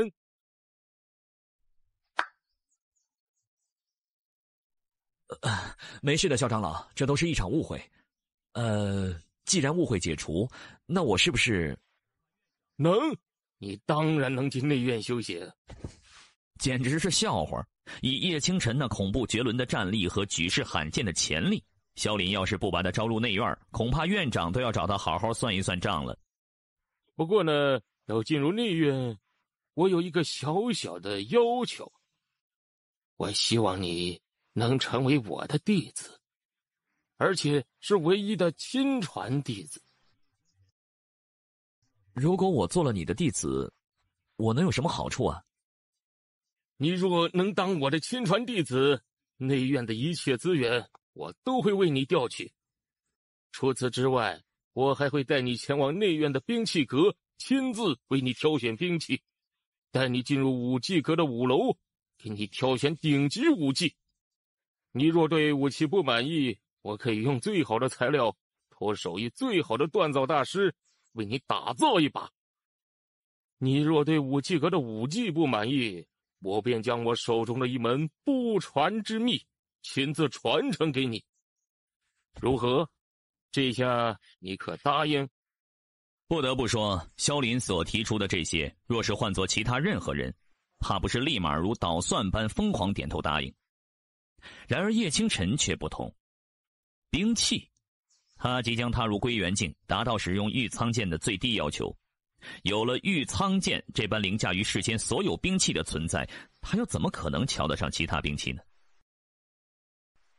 至于说武技，除了他所修炼的玉苍天剑经自带杀伤力巨大的12剑招之外，他还拥有着雾蛟化神典的7个禁忌。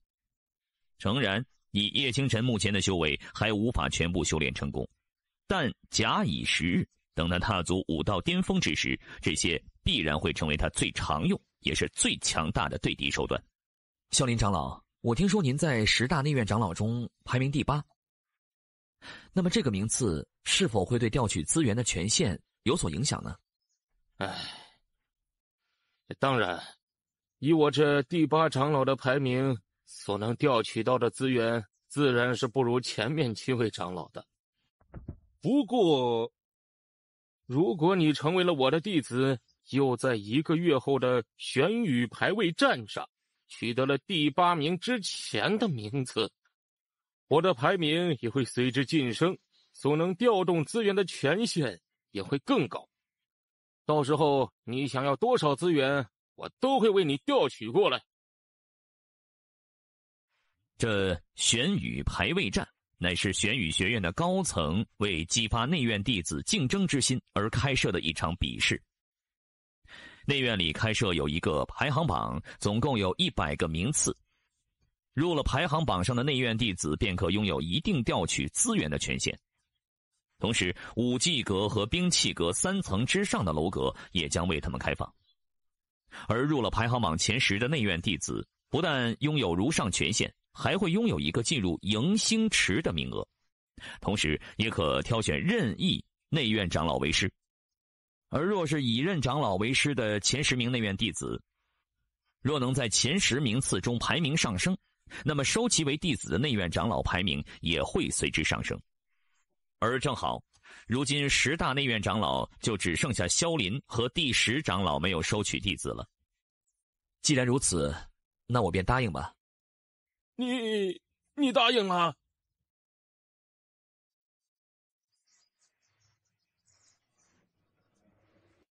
哈哈哈哈哈！看来今天我还真是足够好运啊，收到了这么好的弟子。来来来，既然你成为了我的弟子，那就赶紧进来吧，外面冷，进来说。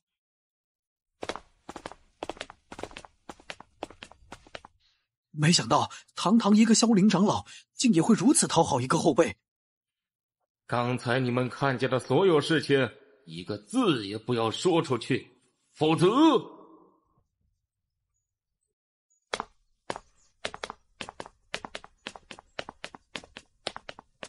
那不是内院的萧凌长老吗？他身后的那一男一女是谁啊？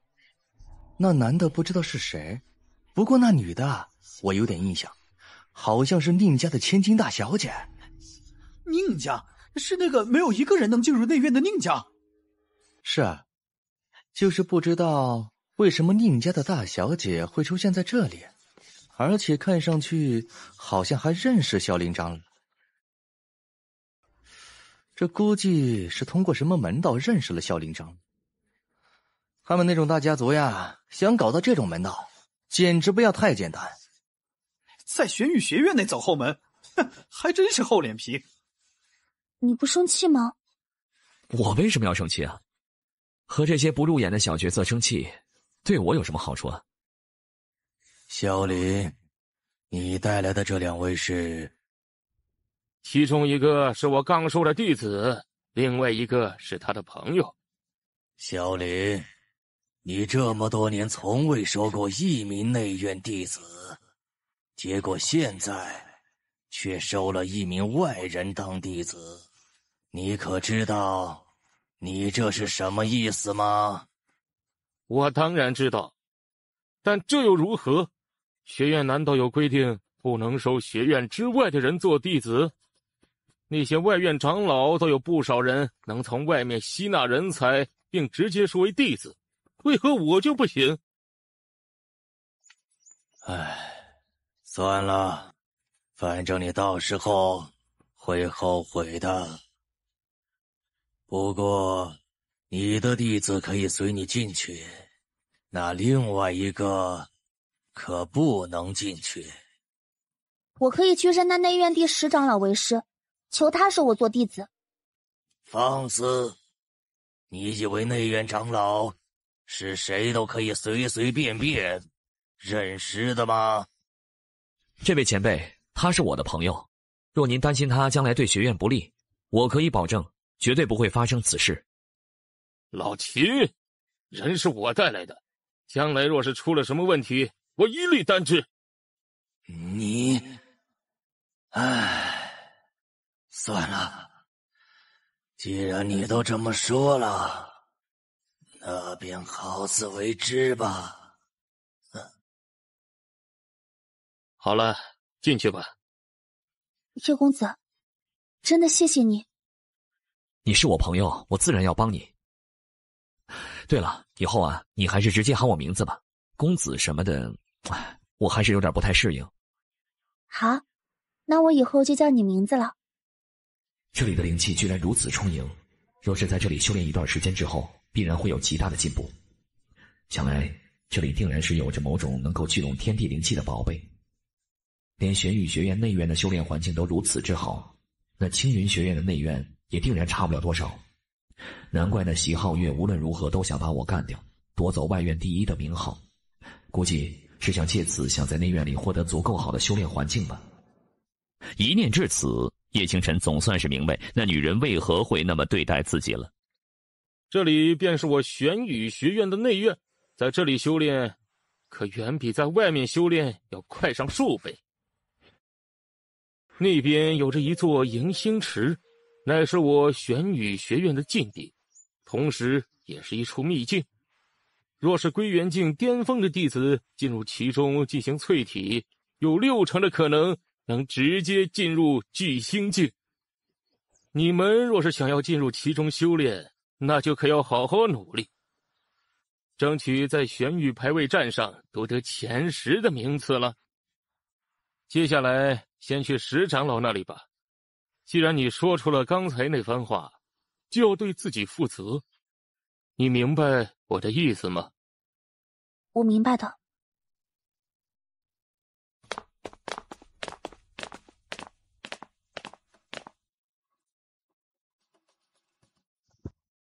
这内院的第10长老原来是个女人呢。萧长老，今天是什么风把你给吹来了呀？呵呵，他俩是我带进来的，其中那个小子是我刚收的亲传弟子，另外一个丫头是想来拜你为师。这位便是内院第10长老文子玲。虽然这个少年看上去的确不简单，但还不至于被你收为亲传弟子吧？那你可就大错特错了，他就是前几天打败了张狂相的那个宁真境少年。没想到呀，你居然有这么好的运气，收了这么一个好苗子。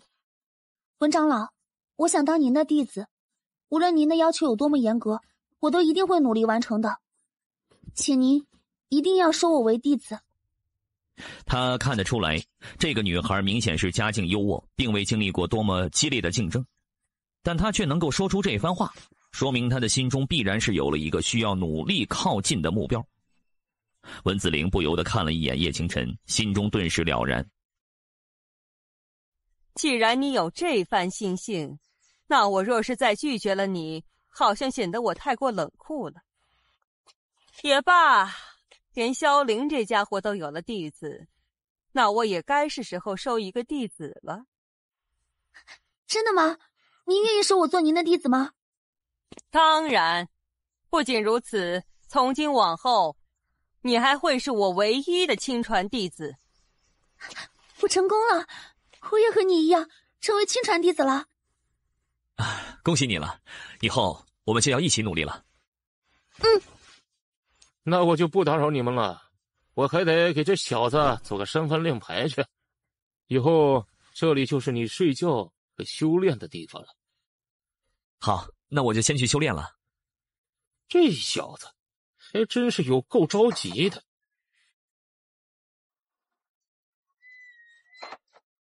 刘大哥在吗？我是张狂相。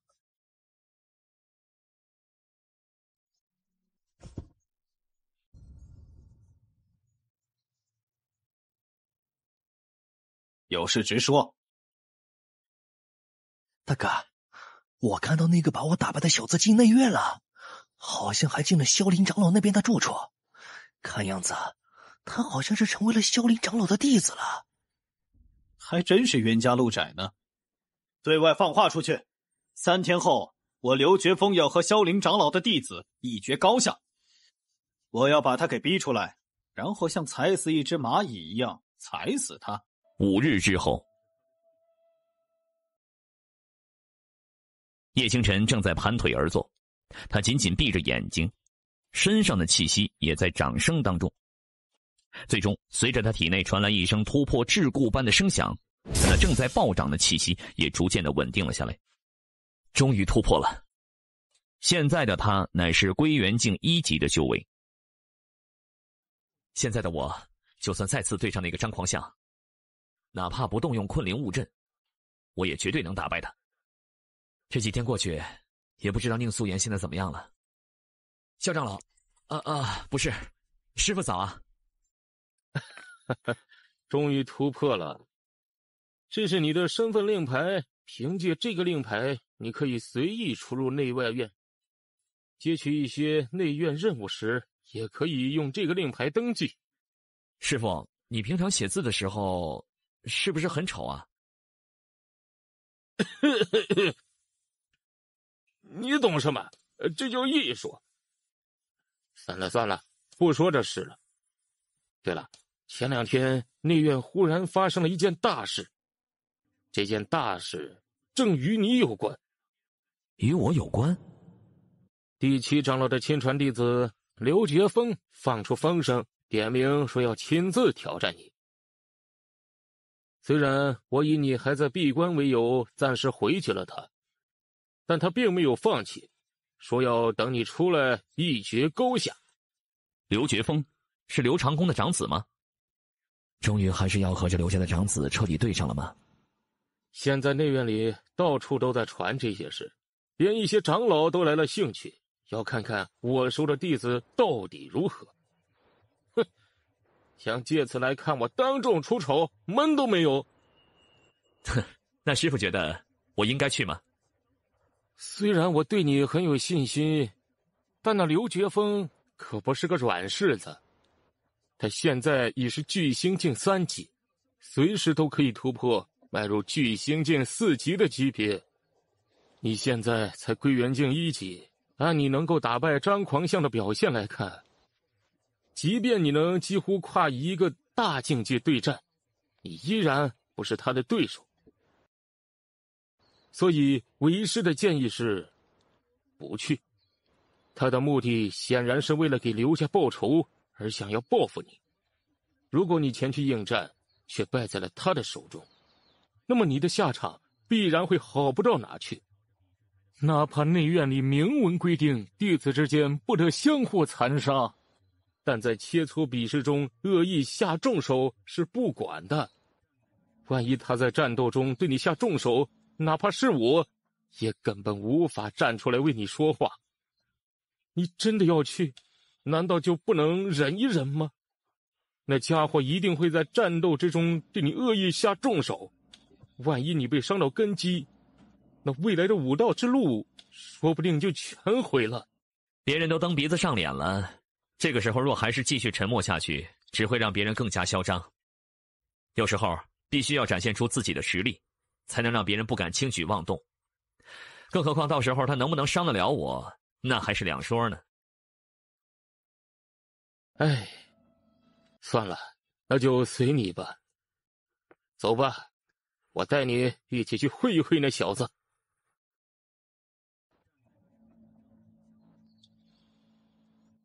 哎，你们听说了没有啊？听说刘师兄要挑战那萧长老的弟子呀！萧长老，他不是很久都没收弟子了吗？哪来的弟子呀？你的消息已经落后了。就在前几天，有人看到萧长老带了一个少年到了自己的住处。这种待遇，不是收了弟子还能是什么？更何况2天前刘师兄去找萧长老的时候，萧长老也都承认了。不过我估计啊，今天那个萧长老的弟子还是不会来了。据萧长老所说，他的弟子似乎正在闭关之中呢。哼，闭关？我看他是怕了吧，根本不敢出来和刘师兄一战。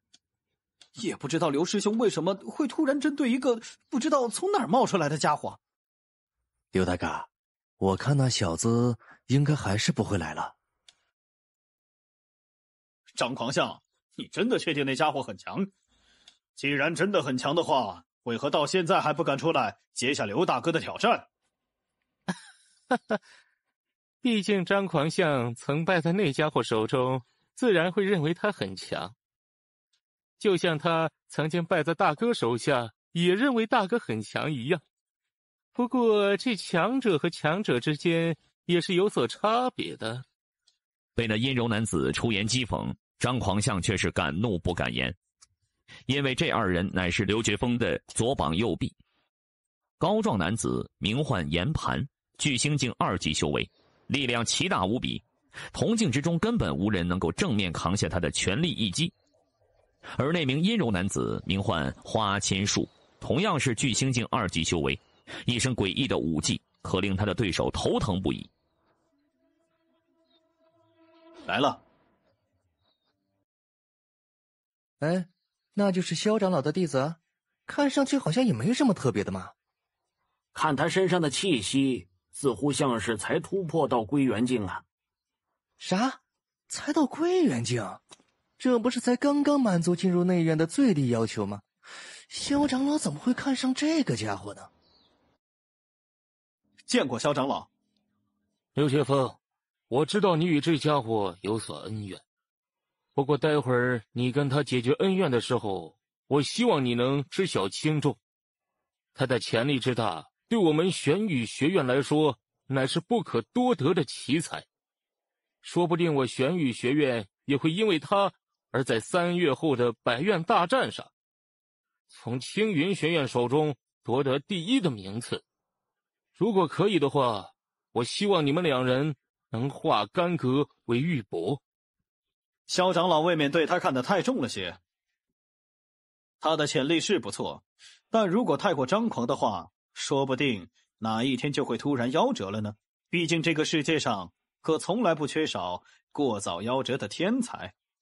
刘觉峰，既然你这么迫不及待的要教训我，那我就给你这个机会好了。你给我机会？就凭你这才突破到归元境的实力？不错。如果今天我赢了你，从今往后你将不得再找我的麻烦。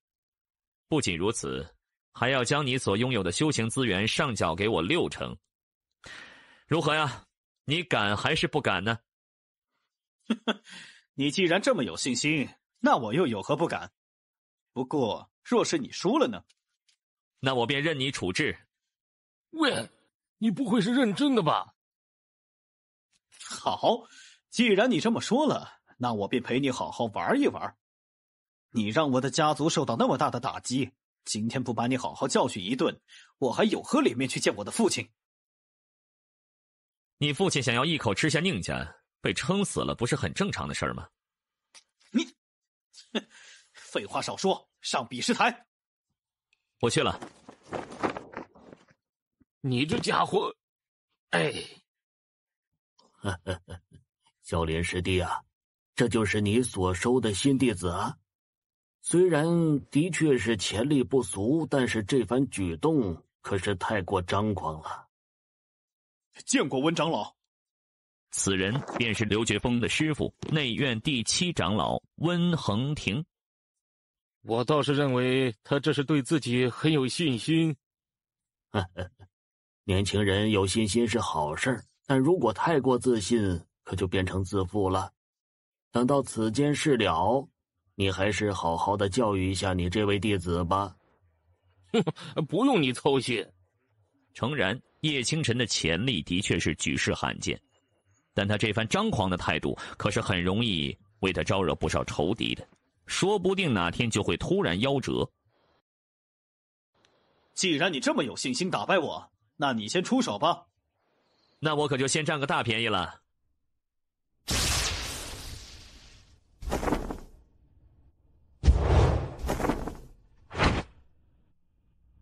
速度尚可，力量还是差了点。这就是张狂相曾经提及的那神秘莫测的残影吗？果然和张狂相说的一样，叶清晨所使出的残影气息上居然跟本体别无二致。哼，就让你见识一下我们之间的差距吧。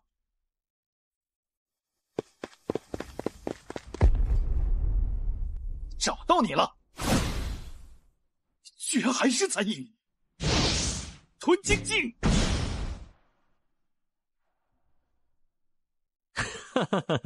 看来你的反应还是挺不错的嘛。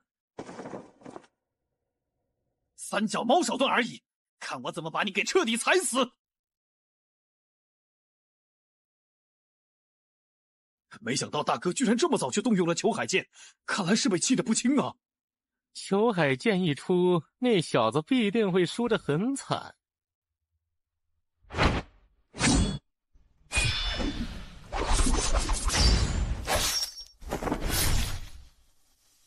就这，看来这家伙也只会空说大话吓唬人。现在可好，搬起石头砸自己的脚。我原以为他是真的有那么几分实力，没想到啊，居然是这么中看不中用。刘师兄，快把他给打败，让他知道自己到底是几斤几两，根本不配当萧长老的弟子。看来你的弟子现在的处境并不好啊。他看得出来，叶清晨手中那柄黑剑不过是原级下品的武器，在武器上，叶清晨便已输了一筹。还未到最后，结果尚未知晓，这么早就下结论，可不太好。看来那家伙手中那把剑在品级上要高出玄陨剑不少啊！万星岁月，巨海剑阵。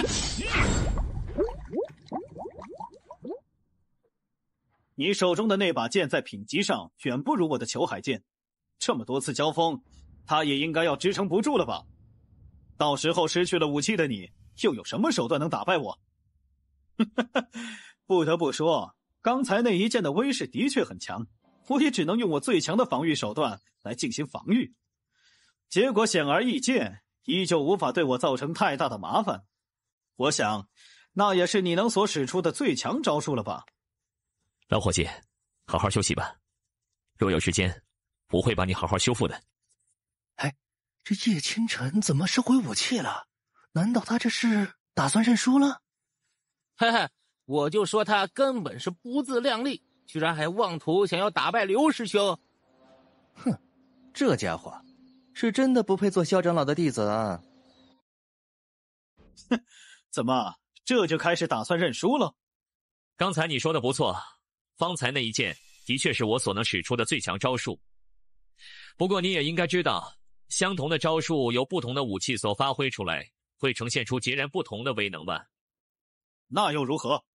难道你还能拿出比我的裘海剑品级还要高的武器不成？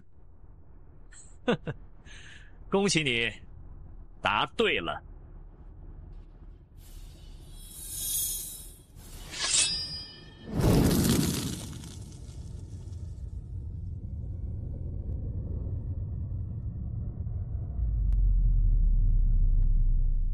此刻，在魔武大陆西北地域，一处人迹罕至的山脉中，一道人影静静地盘坐在一片森林之中，他的身上散发着极为恐怖的气息。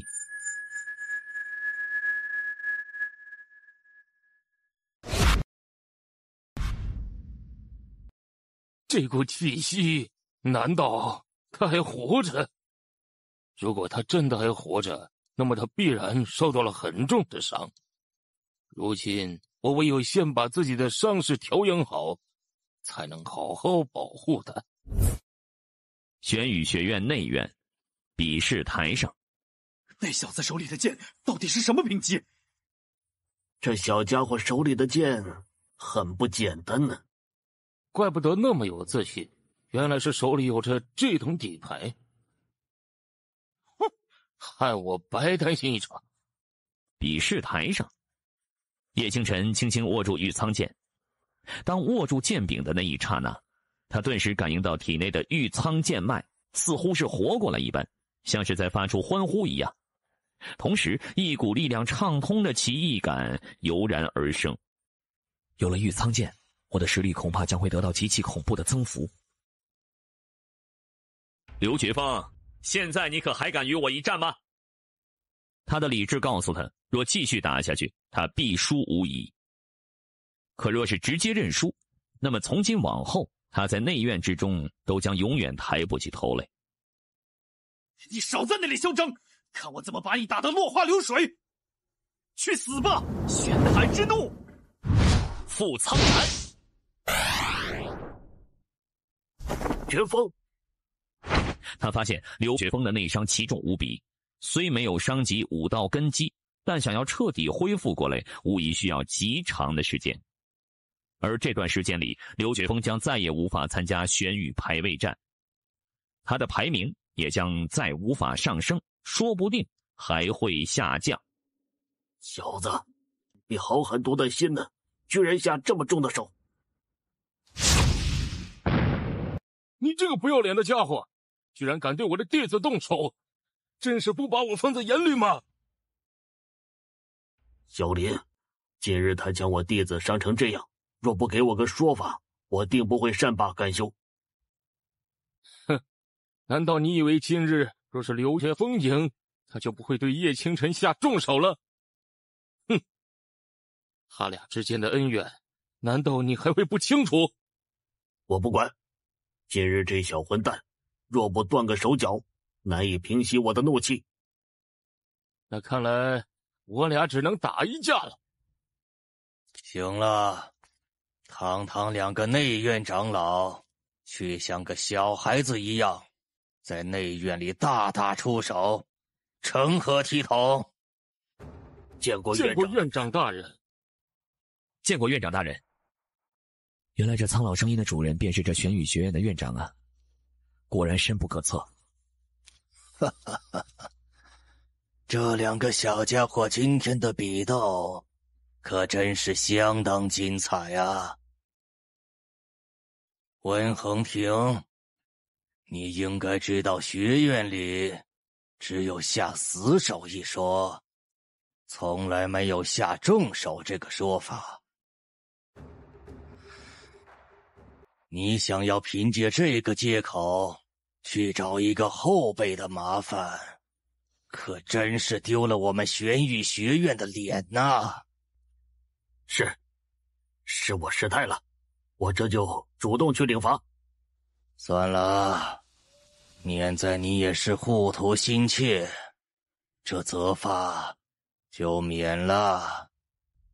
哈哈，小家伙，别那么紧张，你是我玄宇学院的弟子，老夫自然不会对你有什么恶意。啊，院长大人说的是。你那柄剑明显来历不凡，想来你以前应该有过一桩奇遇，这才让你得到了这把剑。不过这是属于你的秘密，老夫也自然不会过问。至于今天这件事如何解决，不如这样如何？今日既然是你赢了这场比试，那么从今往后，刘觉峰就需要按照你所说的，不再找你麻烦。不过你对他下了重手，那么作为补偿，你便将60%的资源这个要求给收回吧。院长大人，是我不能接受这个结果。哦，为何？今天我下手的确是重了些，但我并不后悔，因为如果换作是刘觉峰，也同样不可能会对我留手。对敌人的仁慈，就是对自己的残忍。想要补偿可以，那60%的资源，我就勉为其难改收40%吧。小子，你不要欺人太甚。好，就依你所言。院长大人，若是没有足够的资源，绝峰的伤势不可能很快恢复的。这也算是他咎由自取。若今日他没有借此事逼叶清晨现身，也就不会有这般结果。现在你还有什么好说的？没有了。很好，既然如此，你们都散了吧，都好好的准备1月后的玄羽排位战吧。叶清晨，你给我等着！若不杀掉你，我誓不为人。哎，你今天是打爽了，我这小心肝都差点要被你吓出来了。下次你跟院长大人他老人家说话，能不能稍微先思考一下，然后再说话啊？师父不必担心，我相信院长大人还是明事理的。那是当然。这段时间你就安安心心的待在这里修炼吧。1个月后，玄羽排位战就要开始了。既然你今天打败了刘觉峰，想来到时候我们至少能被安排到第7名的位置。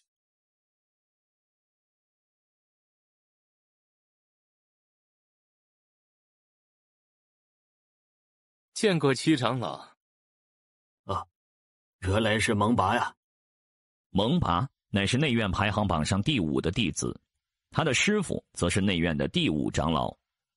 正是，我听说刘师弟与人对战受了重伤，所以想要过来看看。也好，有你这个师兄在身边，或许他的心情会好点。我正要去药园帮他抓药，这段时间他就麻烦你了。请七长老放心。蒙师兄，你是打算来帮我的吗？当然了，你是我的好师弟，我这个做师兄的怎么可能会不来帮你呢？就是不知道你想要师兄怎么帮你一把。当然是要他死，死得越惨越好。想要在玄羽学院内杀人，可不是件容易的事情。不过若是能将他引出去，那么事情就要好办多了。请师兄明示。那家伙的来历我已调查清楚，是云江城那边来的一个毛头小子。他有一个亲人名唤叶雄，目前在云江城内的天元商会做事。据说那家伙将这叶雄视若底线，谁敢出之，必遭他雷霆之怒。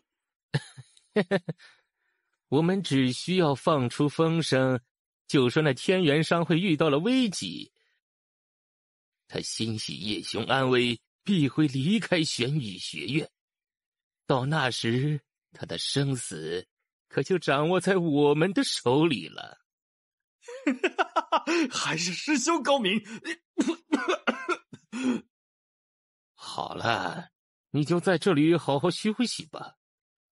为了保证此事能够成功，我打算请动幽沙阁出手。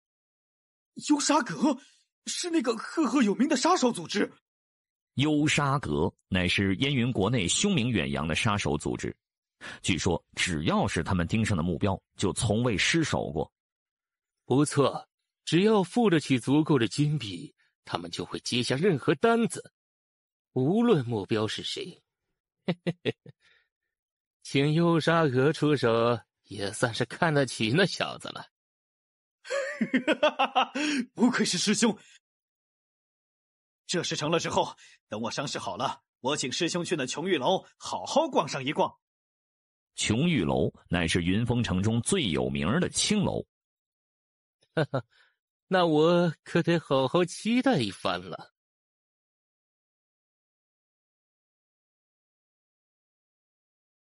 既然你的出现已是威胁到了我的利益，那我也只好想个办法，将你彻底抹杀掉。15日之后，叶清晨闭着眼睛盘坐在房间里。这15天以来，他一直都在御剑空间里疯狂地和影子对练。这15天跟影子对练下来，他对御苍剑的掌控已经基本和掌控玄陨剑时一模一样，都已达到了如臂使指的程度。除此之外，他还成功领悟了雾蛟化神典的第3境。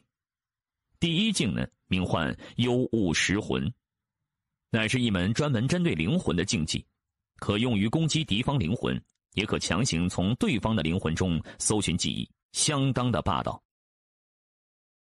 至于御苍天剑经的第3剑招，他并未能修炼出来。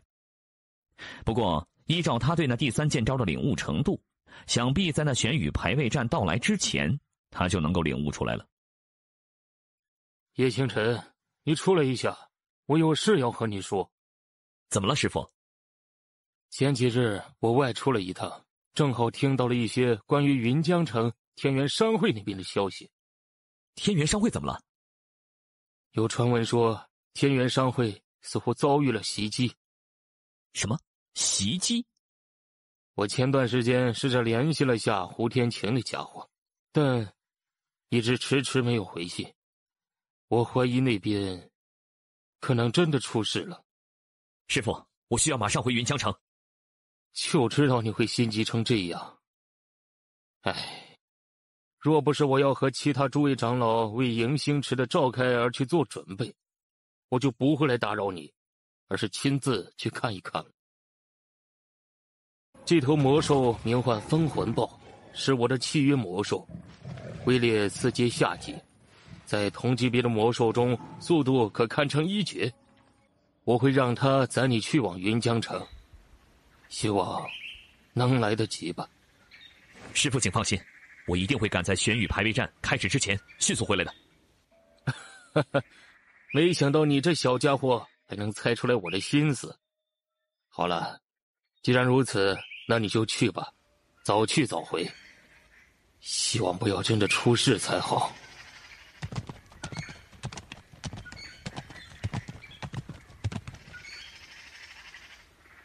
出来吧，若再继续躲着，未免也太胆小了点儿。不愧是玄羽学院的内院弟子，直觉竟然如此敏锐。你们是幽沙阁的人吗？眼力不错，可惜你马上就要死了。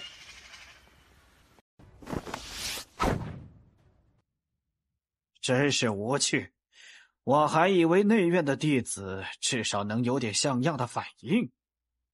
他怎么不见了？大哥，小心身后！你的速度怎么会这么快？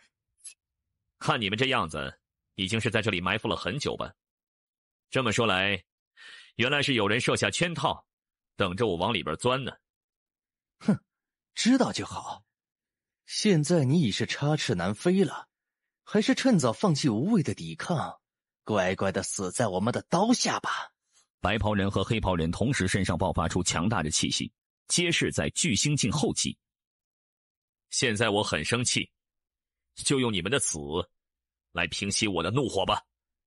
哦，让我们死？你算个什么东西，也敢这般大言不惭？哼，你以为就凭你一个小小的归元境，再加上你方才所展现出的速度，就能够杀掉我们？那你也未免太小看我们了。行了，少说废话，赶紧把事情解决了，以免夜长梦多。哼，好，接下来就让你见识一下我们幽沙阁的手段。哼，风卷残杀！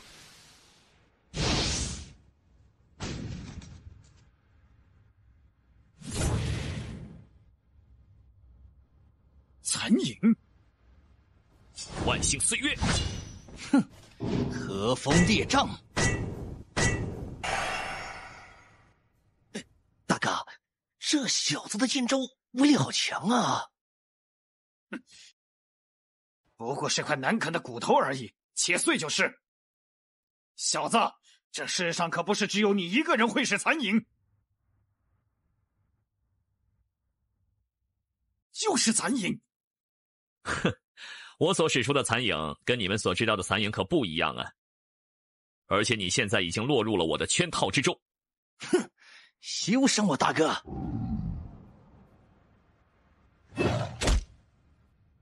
现在便只剩下我和你了。你以为没有了他，我就杀不了你了吗？巨星境7级的气息全面爆发。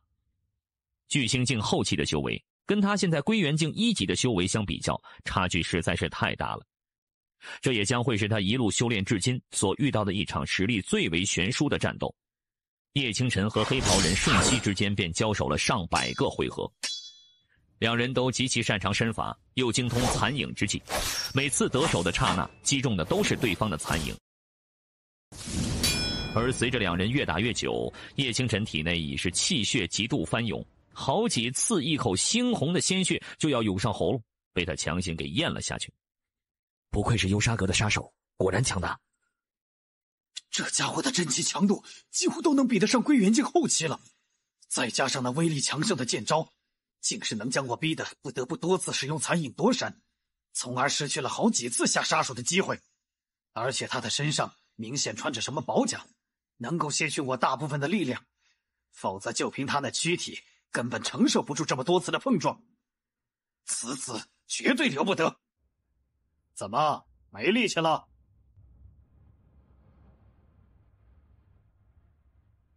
哼，故弄玄虚。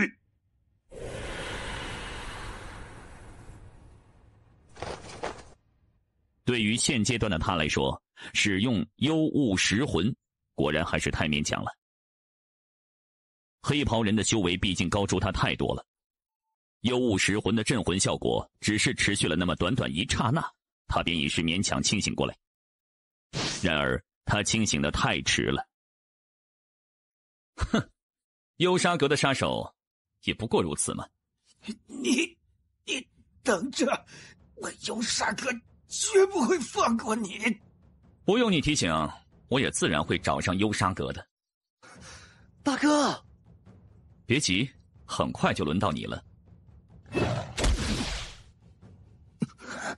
你有本事，你就把我杀了。我幽沙阁日后定会对你展开极为凶残的追杀，到时候哪怕你跑到天涯海角，也绝对逃不了。你会死的，不过不是现在。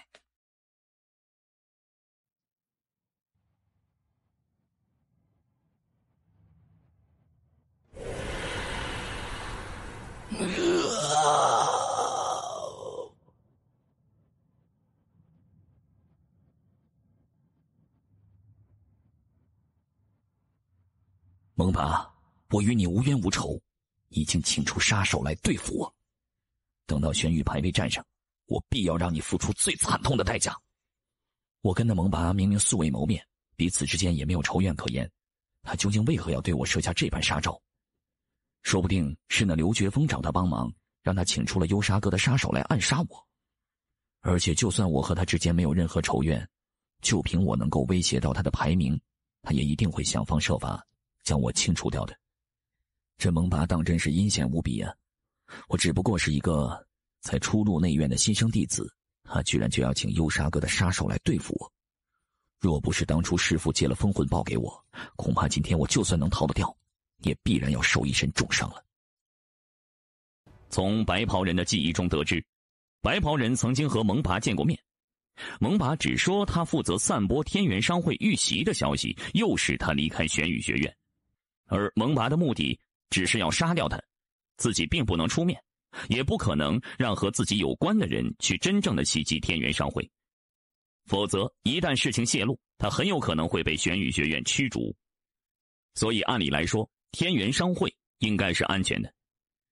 可为什么萧林曾经尝试联系过胡天晴不少次，结果却依旧毫无回信呢？你们俩安心上路吧，过不了多久，整个幽沙阁也会和你们一起陪葬的。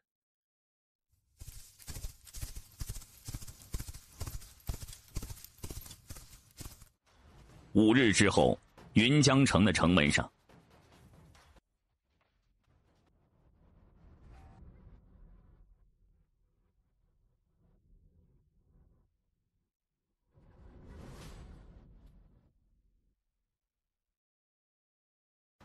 爹，您怎地突然有兴趣来这里了？我乃一城之主，自然是要时不时过来看一看的。是因为前几天胡管事被青云学院的人所伤的那件事吧？虽然不知道胡天晴是不是被那李环所打伤，但我们也不得不做准备。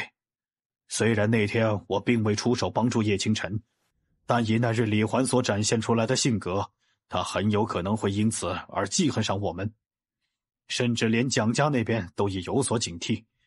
近日的戒备力度已是提高了不少。也许打伤胡管事的是青云学院其他人呢？希望如此吧。有人来了！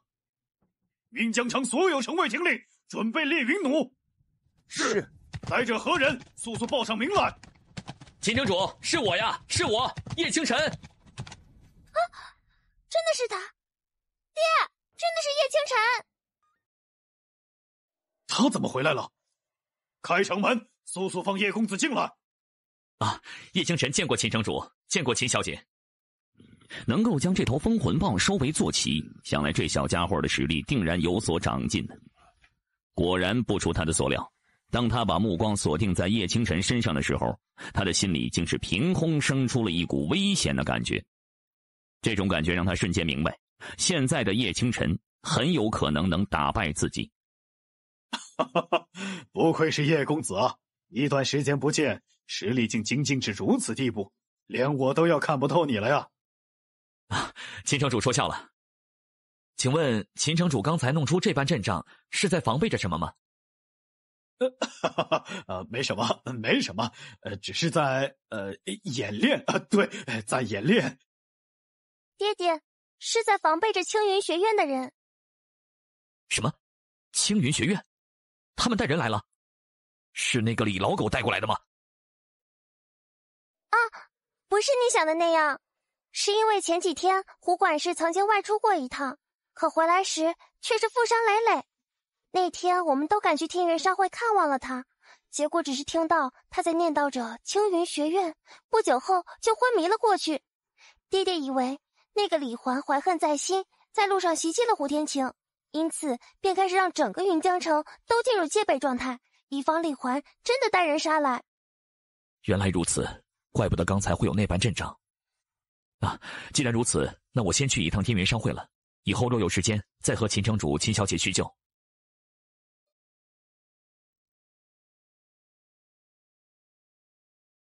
不好了，不好了，有敌人来了！青云学院的大人呐，有什么话好好说，千万别毁了这里呀！兄叔，你还好吗？这声音是陈儿啊，真的是你啊！你真的回来了？刚才听主管大人喊出来的名字，那位好像是叶清晨。叶清晨，就是几个月前一剑杀了叶成章的那个叶清晨。居然是他，他居然回来了。兄叔，我听到胡管事出事了的消息，所以便连夜赶了过来。您可以带我去看看他吗？好，我这就带你去找胡管事。原来是前几天胡天晴听闻云江城附近有人发现了一座秘藏，预感到其中可能会存在商机，于是便带人前去探测了一番。然而他们到了那里之后，发现青云学院的人也在那里。胡天晴为了不与他们发生冲突，便一直尽可能地躲着他们。但即便如此，在他们看到了胡天晴得到了一桩宝物之后，便不由分说对胡天晴一行人大打出手。胡天晴为了掩护其他人逃走，身受重伤，拼尽了身上所有的保命宝物，才从他们的手中顺利逃走。这些乃是叶雄从当初和胡天晴同行的那些人口中听来的。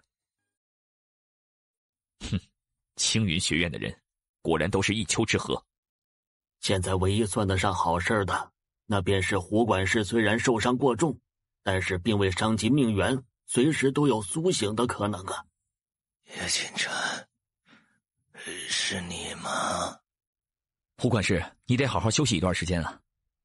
所有的事情我都知道了，你放心，我一定会找那青云学院清算总账，为你讨债的。看来我当初的决定果然是正确的呀。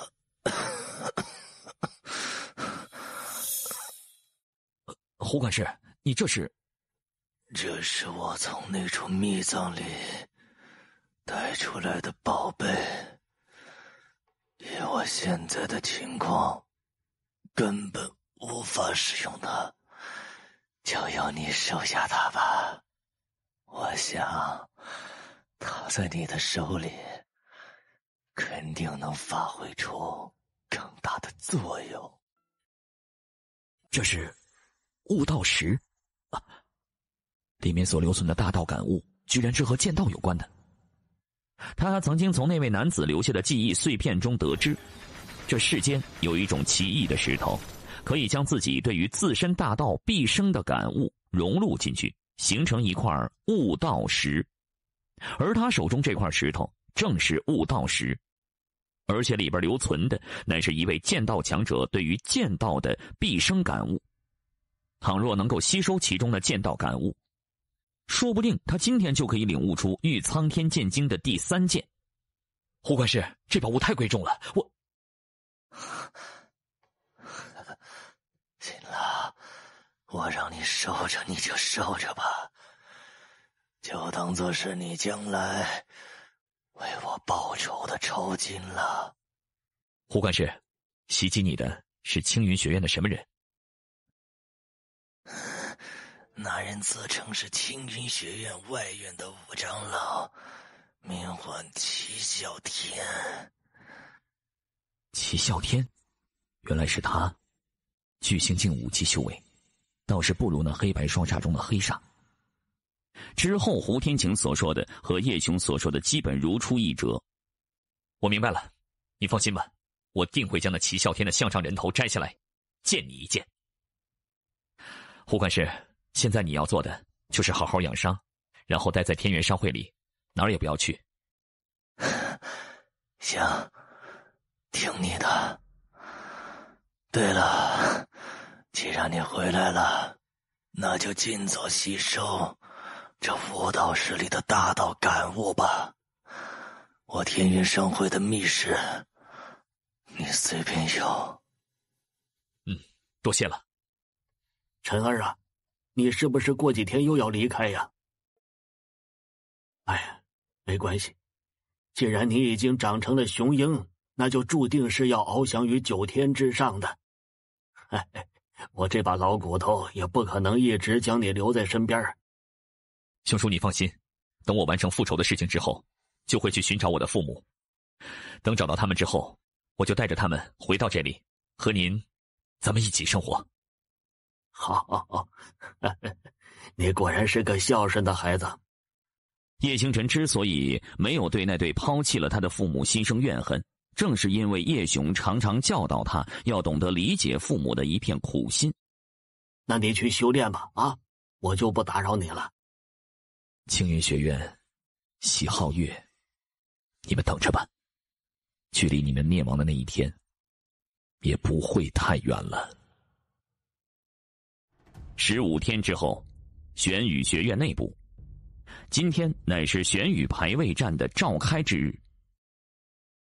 每当玄羽排位战一召开，便是内院最为躁动的时候。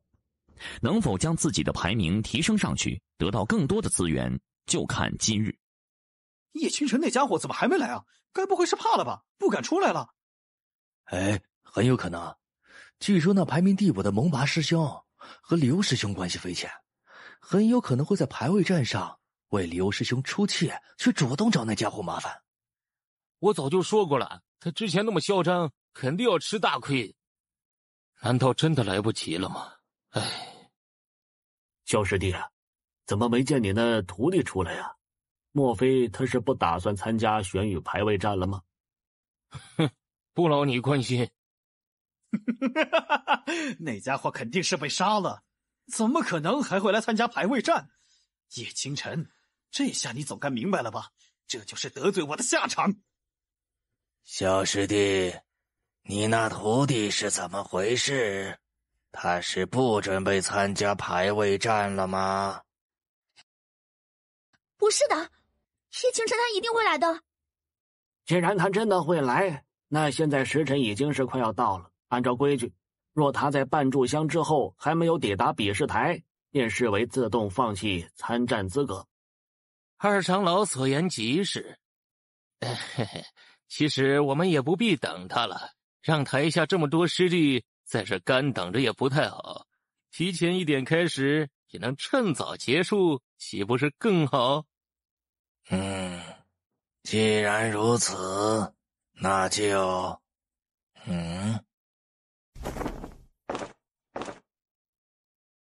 蒙师兄，怎么这么急着要召开排位战呢？怎么，就这么不想见到我吗？怎么回事？黑白双煞难道失手了？这不可能！黑白双煞可是从未失手过的，怎么会败在一个这么小小的归元境小子手上？难道他知道请动黑白双煞的人是我了？叶师弟这话可是说笑了，师兄怎么会不想见到你呢？这段时间内院一直都在流传着与你有关的事迹和传闻，连我都感到自愧不如，因此很早便想和你见一面了。只是这段时间师弟一直不在内院之中，所以没法和你见上一面，倒是颇为遗憾。如今能和你见上一面，说不得还能与你交手，也算是我的荣幸了。是吗？那待会儿排位战开始，可还要请师兄手下留情了。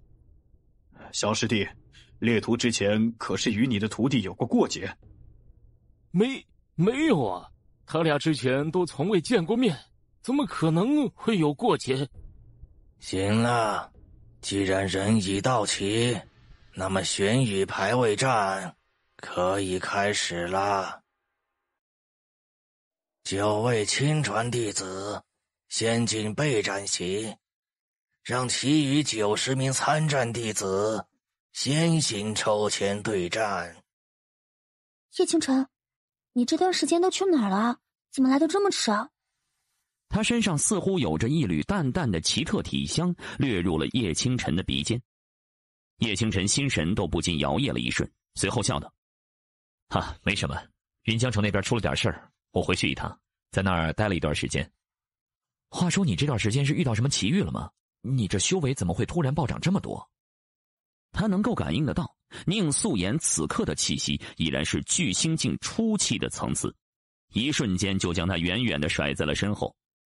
是师父在1个月前带我去了一趟离封城很远的一座古老遗迹，那个时候我已经踏入了归元境，师父便带我在古老遗迹中寻找最合适我的宝物，或者能够快速提升修为的宝贝。毕竟虽然我踏入了归元境，但在那些亲传弟子中，依旧还是很弱的，甚至都不如那些普通的内院弟子。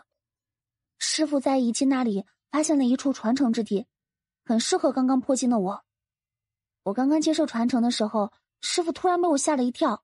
他说我和这份传承有着极高的亲和力，传承完毕之后将会直接觉醒玉匣灵体。玉匣灵体，玉匣灵体乃是整个魔武大陆历史上都不可多见的修炼体质。传闻中，有着此体质之人必为女子之身，拥有着对天地无与伦比的亲和力。在修炼到悟法境的时候，可额外参悟出第二道法则。这样一来，在悟法境之中，拥有玉匣灵体的武者必将罕有敌手。后来，我不但成功觉醒了玉匣灵体，还突破至了去心境2级。现在我也可以帮上你的忙啦，不会再给你拖后腿了。他没有想到，宁素颜之所以要那么快的提升实力，仅仅只是为了不给自己拖后腿。叶星辰轻轻一叹，深深地体会到了他的这份深厚情谊。半天的时间很快就过去了，2轮排位战已是全部结束。真正的重头戏在接下来即将开始的10大亲传弟子之战上。哦，不对，严格的说是9大亲传弟子。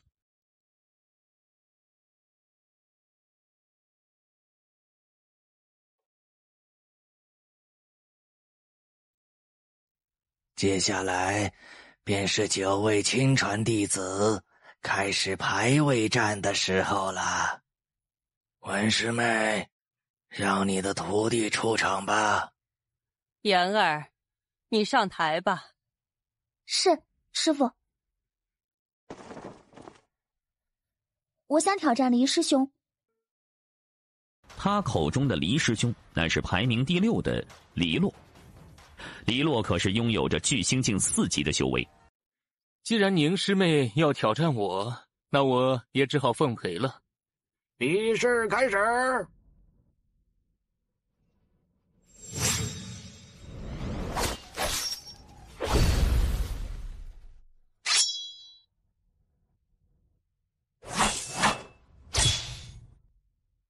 文师妹啊，看来这一场猎徒就要赢了啊！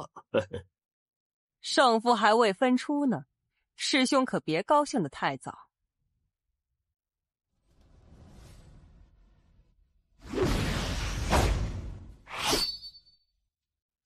宁师妹果然隐藏得很深啊，黎洛佩服。宁素颜调皮一笑，旋即宣布放弃了剩下的2次挑战机会。唉，其实你不用这么考虑我的。没事，我喜欢这样。随后便是排名第9的亲传弟子想要挑战叶清晨，结果不出几个回合便已被叶清晨击败。该来的果然还是会来。蒙师兄，既然你和我都已经见过了面，那不如我们俩就来切磋一番，如何呀？小师弟，这到底是怎么回事？你真的什么都不知道？他与封魂豹有定下过灵魂契约，所以能够通过灵魂与其交流。而他已是从那封魂豹那里得知，叶清晨曾遭受过来自幽沙阁杀手的暗杀。哈哈，既然叶师弟有请，那我也只好奉陪了。之前早就听说过有关蒙师兄的传闻了，今日一见，果然一表人才。哈哈哈，师弟过奖了，师弟才是真正的一表人才。敖长老，可以开始了。比试开始。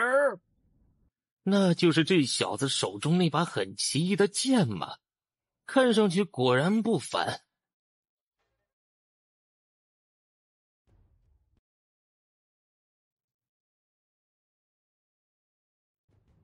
荒尽山河。强大的武器也必然伴随着极大的消耗。我看你一个小小的归元境还能使出几次？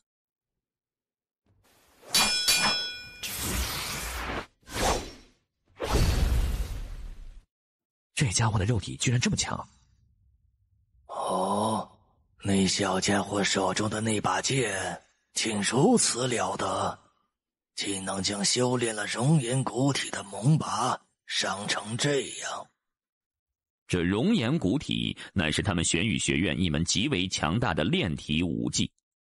这门武技要求修炼者需要对土元素和火元素拥有极高的亲和力，而且需要在熔岩之地修炼此武技。排行榜前5的亲传弟子中，唯有蒙拔满足了这些要求。他们谁都能看得出，再过不了多久，蒙拔必然会败在叶清晨的手上。哈哈哈哈，蒙师兄果然很难对付啊！打了这么久，都还没能赢下蒙师兄呢。叶师弟果然是潜力无穷，连我都在你手上讨不了多少好处。既然叶师弟这么想要第5名的位置，那我就将他让给你吧。蒙拔，你在说什么胡话呢？把这话给我收回去！就算败也要败得心服口服，而不是像这样畏战认输。作为最了解他的师父，武长老明显一眼就能看出蒙拔开始畏战了。他难道不知道这般当众认输会给他自己带去多大的负面影响吗？可他哪里知道，蒙拔现在想的根本就不是所谓的负面影响，现在的他只想迅速离开这里。蒙拔心里很清楚，叶清晨肯定早就知道了请动幽沙阁杀手暗杀他的人究竟是谁。若他再不迅速离开这里，怕是会直接被叶清晨揭发出这些事情。我要的不是第5名的位置，我想要的是要让你身败名裂，最后死在我手里的下场。是吗？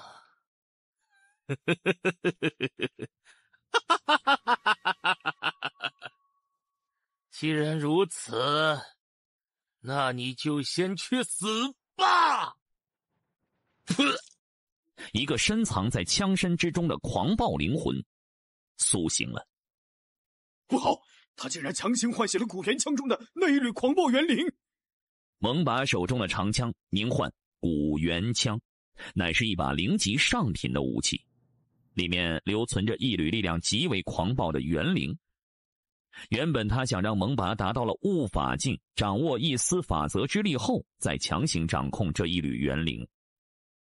但他万万没有想到，蒙拔竟是疯到了在这场排位战上强行唤醒了元灵。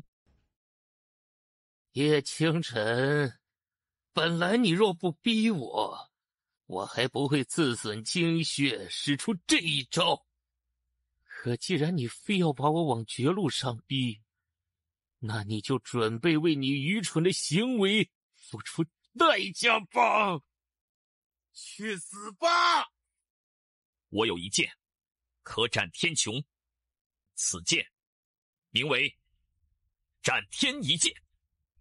当那道苍白的剑芒划过天际之后，众人的眼中便仿佛只剩下了那道似可斩天穹的一剑。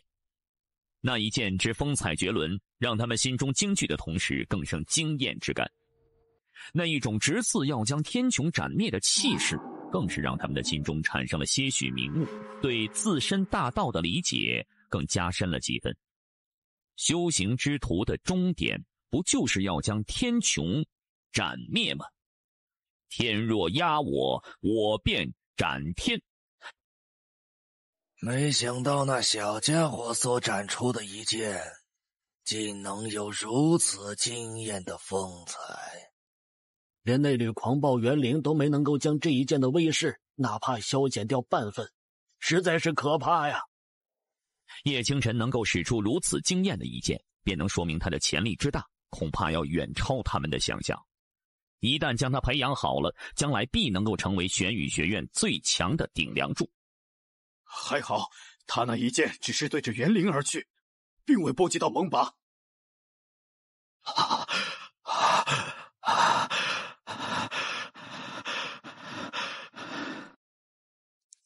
知道我刚才为什么没有杀掉你吗？因为我之前已经说过，我要先让你身败名裂，然后死在我的手上。不要！叶清晨，你在干什么？他已经没有了继续战斗下去的能力，已经是输掉了这场比试，为何你还要这般羞辱他？看来你这个当师傅的也不知道他到底做了什么好事啊！既然你们都很好奇我为何要这般针对他，那我就好好给你们解答一下吧。15天以前，我被人下套引出玄羽学院，离开了云峰城。在距离云峰城数里之外的一处森林里，我遭遇到了来自幽沙阁的暗杀。啊！莫非你是想说蒙拔请了幽沙阁的杀手去暗杀你？哼，可笑至极！蒙拔他和你无冤无仇，为何要去请杀手暗杀你？那可就要问问他了。不是我，我跟这件事一点关系都没有。这件事都是他想出来的，他是这件事的主谋，是他想请幽沙阁的杀手去暗杀叶星辰。哼，的确，你并不是这件事的主谋，但你敢保证你真的没有在蒙拔面前说出诸如想要杀掉我之类的话吗？我似乎听说你和蒙拔关系莫逆，你想要借他的手来杀掉我，实在是再正常不过了。而他自己说不定也动了想要杀掉我的心思，毕竟我所展露出来的实力已是完全动摇到了他的地位，很有可能会将他取而代之。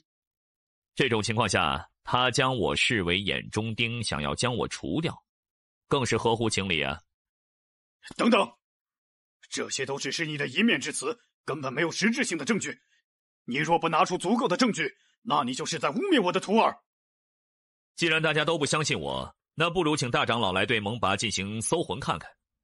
倘若大长老搜魂之后得知他并没有请杀手来暗杀我，那么无论学院要怎样惩罚我，我都没有丝毫意见。但若是大长老搜魂之后所知道的和我所说的全部属实，那么我定要亲手杀了他。既然如此，那就让我来吧。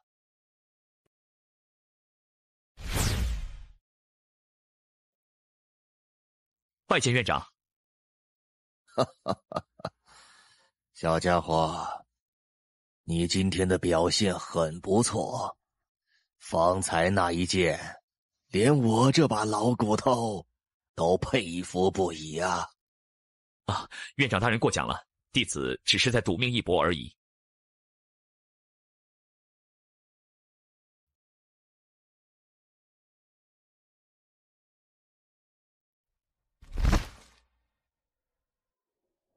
院长大人，我……闭嘴！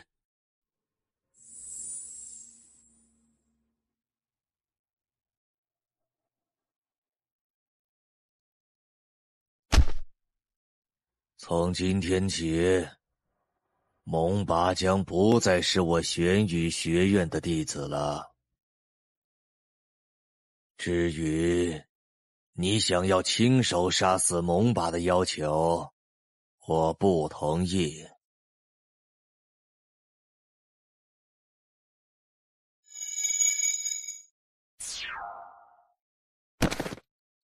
如雷，蒙家那边你应该知道怎么说吧？如雷明白。听到这番对话，叶清晨这才明白过来。若是他杀掉了蒙拔的话，那么蒙拔身后的人绝对不会放过他。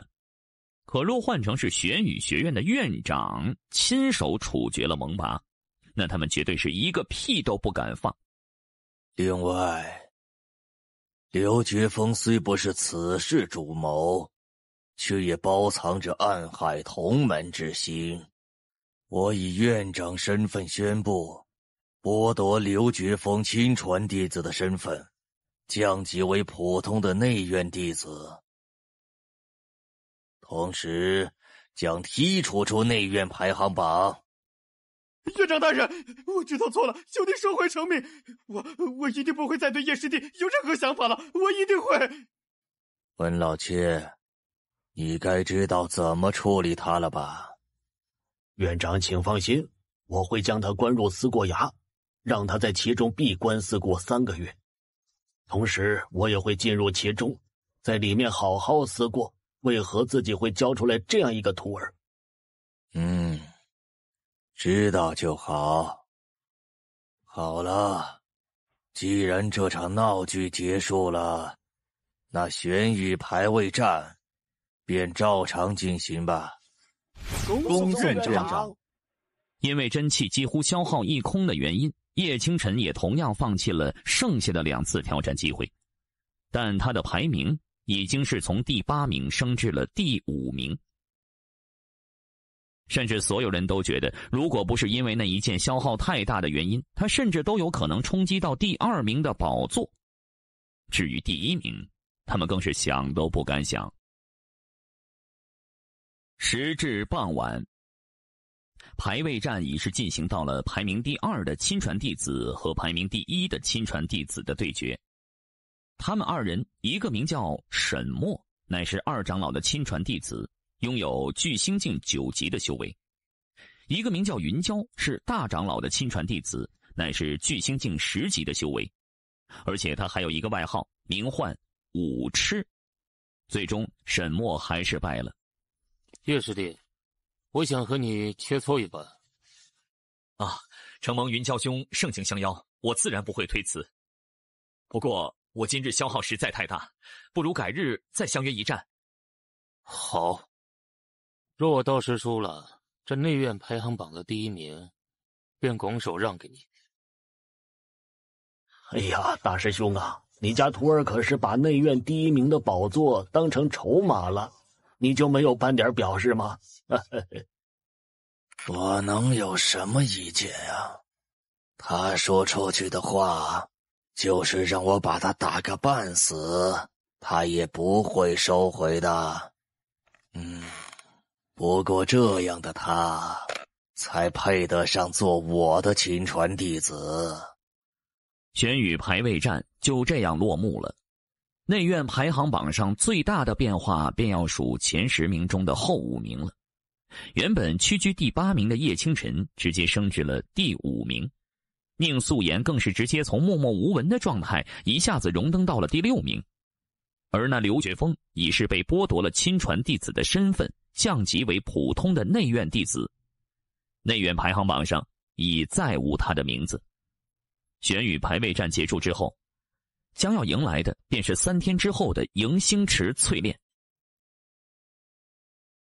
当晚在萧林小院内，哈哈哈哈！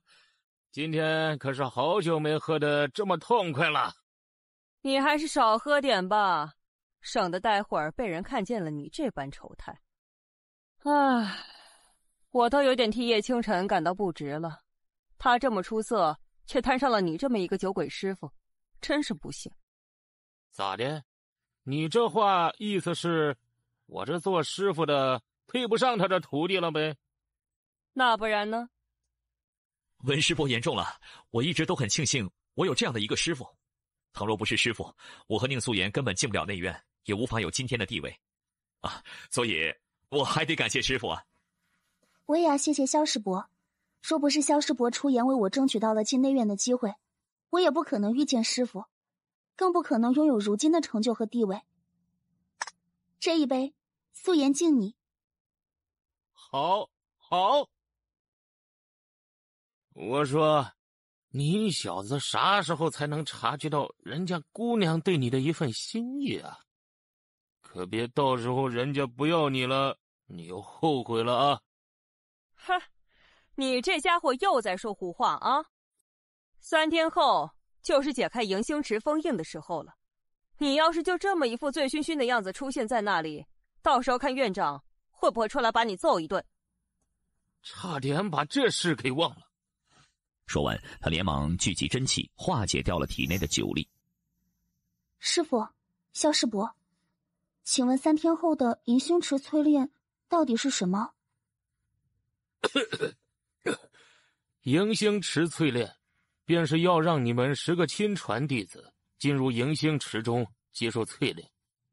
迎星池的池水具有炼体淬气的功能，可以淬炼你们的身体和真气。不仅如此，迎星池的池水也可为归元境的武者打下进入巨星境的基础，以保证能够提高晋升巨星境的成功率。武道一途从巨星境开始，便有了晋升成功和晋升失败这2种可能。因为聚星镜所看重的便是你体内能否成功凝聚真气之星。武道根基打得越好的，凝聚真气之星的成功率也就越高。而凝聚真气之星后，便要以真气之星去感悟天地间的法则之力。因此，聚星镜之后便是悟法镜。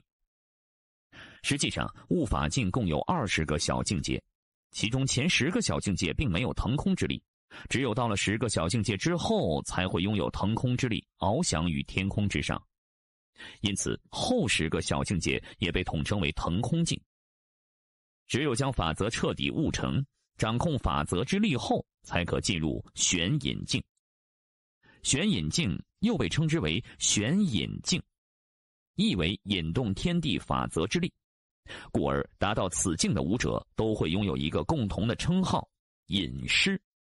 在燕云国内，隐师便是那4大超然势力手中最大的底牌。3天之后，内院深处，诸位师弟，时间到了，可以开始了。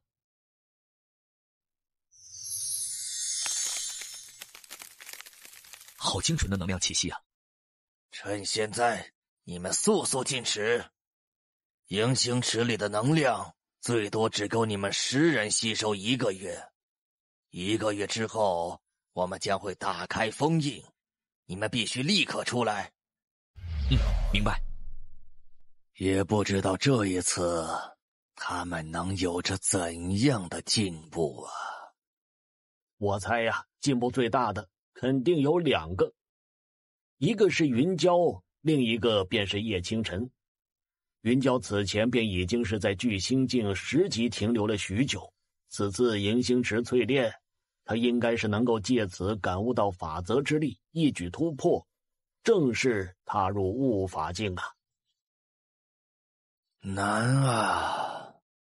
虽然他天赋的确不俗，悟性也堪称是聪慧之极，但这一步谈何容易呀！不过我倒是看好叶清晨，以他那恐怖卓绝的战力，哪怕只是1月后，他依旧只是停留在归元境1级，但其真正实力必然会得到空前的暴涨。到那时，若云娇还没突破至悟法境，恐怕真的很难打败他了。不管如何，他们俩都是我玄宇学院未来最耀眼的流星。3个月后的百院大战，我们若想要从青云学院手中夺得第1的位置，或许还得依仗他们呢。青云学院，无论如何，这一次我们都要从他们手中夺得第1的位置。迎星池里，一进入迎星池，叶清晨便能够感受到周围流淌着极为浓郁的能量气息。这些能量气息一碰到他的身体，便不断地涌入他的体内，淬炼着他的五脉。而让他更加惊喜的是，那股潜藏在五脉中的剑气并没有被这股能量气息影响到，依旧保持原样的淬炼着他的真气。也就是说，现在他正在经历着双重淬炼。1个月的时间，不知道我的实力会暴涨成什么样。1个月之后，燕云国广域城，在青云学院内院。席师姐，冒昧打扰了，是我彭宇温。此次前来是想要告诉席师姐一些事情。进来吧，有什么事请尽快说完，不要打扰我修炼。我来这里是想要告诉席师姐2个好消息。第1个好消息，2个月后的百院大战，学院高层将指定你为此次出席百院大战所有弟子的副队长。副队长？那谁是队长？难道……不错，正是徐师兄。这便是我要告诉席师姐的第2个好消息。徐师兄已经出关了，他将被指定为队长，带领我们出席百院大战。我要立刻去见他。哎，徐师兄的魅力果然还是太大了，连席师姐都被他迷得神魂颠倒的。他口中的徐师兄，便是青云学院内院排名第1的亲传弟子徐腾霄。据传，他在闭关之前便已是悟法境4级的修为，此次出关，想必已经突破至了悟法境5级。而刚才那夺门而出的席师姐，更是在内院排行榜上排名第3，人唤皓月仙子席皓月。今天便是打开封印的时候了，也不知道那一群小家伙在里面进展如何，真是令人期待呢。以云娇的性格，若是此次顺利突破到悟法境，怕是一出来便会向叶清晨发起挑战呢。到时候师兄是准备支持哪一方呢？我作为云娇的师傅，不支持自己的徒儿，还能支持谁？更何况，若云娇真的能突破到悟法境，那他必能赢下叶清晨。你也知道，领悟出一丝法则之力的武者和尚未领悟出法则之力的武者，两者之间有着多么大的差距。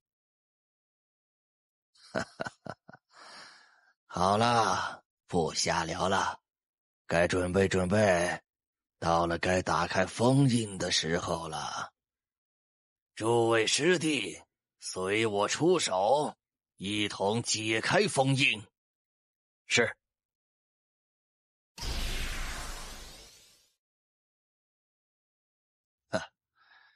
已经没有多少能量气息了，这群小家伙的胃口还真是大呀。各位，该是时候出来了。元儿也醒了。等等，他突破了。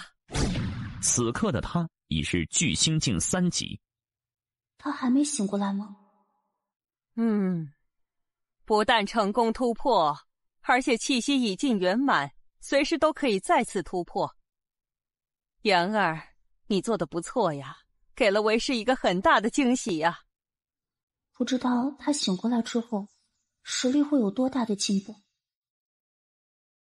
随后也有几个排名靠前的弟子陆续苏醒，其中排名第2的沈墨也和宁素颜一样成功突破，成为玄宇学院内院第2位巨星境10级的弟子。随着他们陆续离开水池，在水池当中只剩下了叶清晨和云娇。他们2个还在修炼。云娇身上的气息，难道他真的要迈出那一步了吗？叶清晨醒了。这气息啊，竟然是归元境4级啊！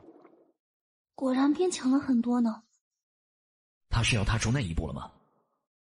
果然是归元境4级，这种速度，这种天赋，不愧是我萧林的弟子。哈哈哈哈！你少得意了，笑得这么大声，小心待会儿师兄们能把你打个半死。恭喜你，你再一次变得更强了。你也变强了呀，不愧是宁家大小姐呀。接下来就看你的对手云娇能否踏出那一步，达到悟法境了。时间一点一滴的过去，他要突破了。云娇要准备突破了。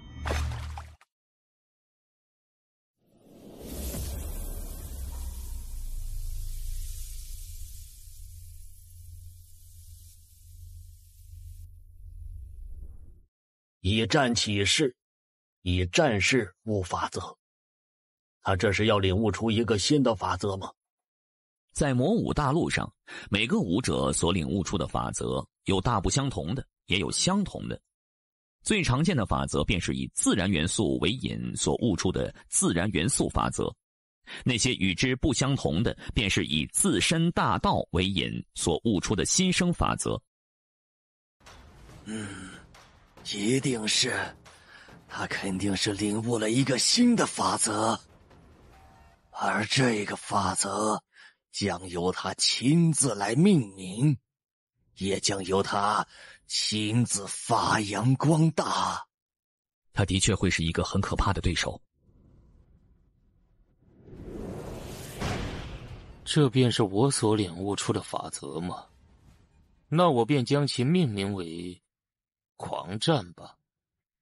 他并非是一跃蹦至到了腾空境，而是领悟法则的时候，天地之力为助他一臂之力，这才将他送上了天空。云娇，你成功了，你真的踏出那一步了。云娇幸不辱命，没有辜负师父和各位的期望。而且我不但成功突破，还侥幸突破至了悟法境2级。悟法境可不是归元境或巨星境的，这个境界每一个小境界的提升，可都远比这2个境界要艰难得多。真的是悟法境2级！天哪，这究竟是怎么回事啊？前有叶清晨一连蹦至归元境4级，后有云娇刚刚突破，便升至了悟法境2级。难道我玄羽学院要彻底崛起了吗？或许是天地之力感应到了新生法则的诞生，于是便帮了我一把吧。叶师弟，我感觉得到你的气息也变强了许多，不如今天我们就来切磋一番。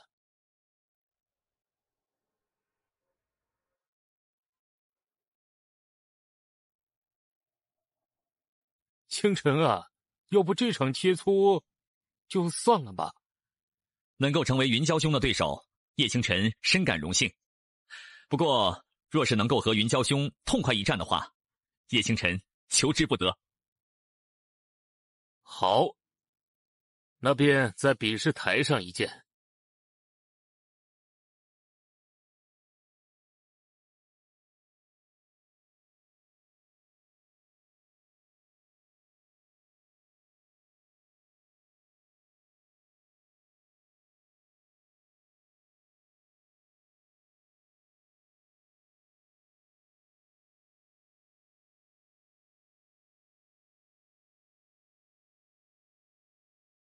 哟，你也来了？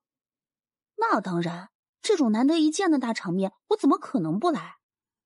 据说云娇和叶清晨在经历完迎星池淬炼后，都有很大的突破。那叶清晨直接窜到了归元境4级。归元境4级？你没骗我吧？1个月的时间，这怎么可能啊？这可是我从铁师兄那里打听来的，怎么可能有假？不仅如此，云娇也成功踏出了那一步，突破到了悟法境，而且还是悟法境2级。天哪，这2个家伙的天赋竟然如此恐怖！那是，现在他们俩可以说是我们玄羽学院最耀眼的明珠了。也不知道叶清晨能否打败云娇，取而代之啊？我看很难。听说修为到了悟法境的强者，跟巨星境的强者根本不是同一个层次。他们能够引动一丝法则之力，彻底碾压对方呀。的确如此，不过叶清晨也同样不简单，每次所面对的对手修为都高出他不少，可最终不还是被他打败了？没想到啊，面对刚刚突破却已经达到悟法境2级的云娇，叶清晨依然是毫无畏惧，接下了这场切磋。哎呀，这份心性将来必成大器呀！我待会儿传音给云娇，让他到时候手下留情，不要让叶清晨输得那么难看。毕竟年轻人嘛，总是好面子的。云娇、叶清晨，你们都准备好了吗？准备好了。既然如此，那就开始吧。老实说，从一开始，我并不认为你有资格成为我的对手。但当你那天使出那般惊艳的一剑后，我才意识到我错了。你比任何人都更有资格当我的对手，所以使出全力吧，我不会手下留情的。求之不得。此刀名为炼狂，伴我征战至今已有13年，至今不曾败过。换出你的那把剑吧。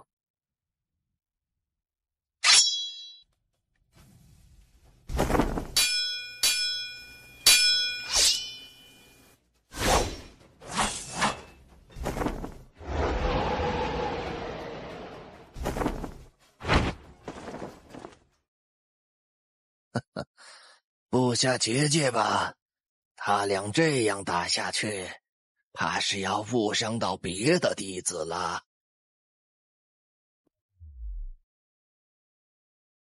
复苍斩，我心如刀，心狂炼神。万星岁月，复苍雷影剑，战皇影剑。你果然是个很不错的对手，只凭这些常规手段，怕是很难赢得了你。我先前就已说过，我不会手下留情，希望接下来你也能同样全力以赴。看来叶清晨那小家伙是真的不简单呐，竟能够让云娇毫无犹豫的直接动用出了那一丝法则之力。我已传音给老张，让他随时准备出手救下叶清晨。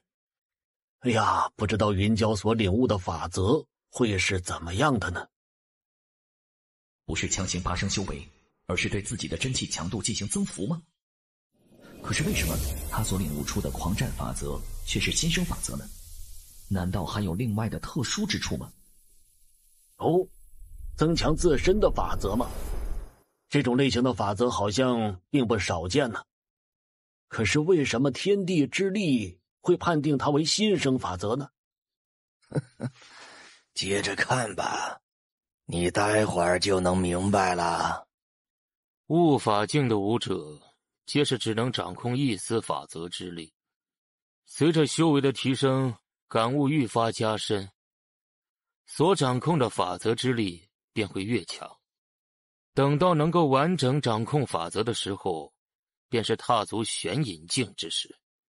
现在我所使出的法则之力，只能为我加持1刻钟的时间。这1刻钟的时间，就让你好好见识一下法则的力量吧。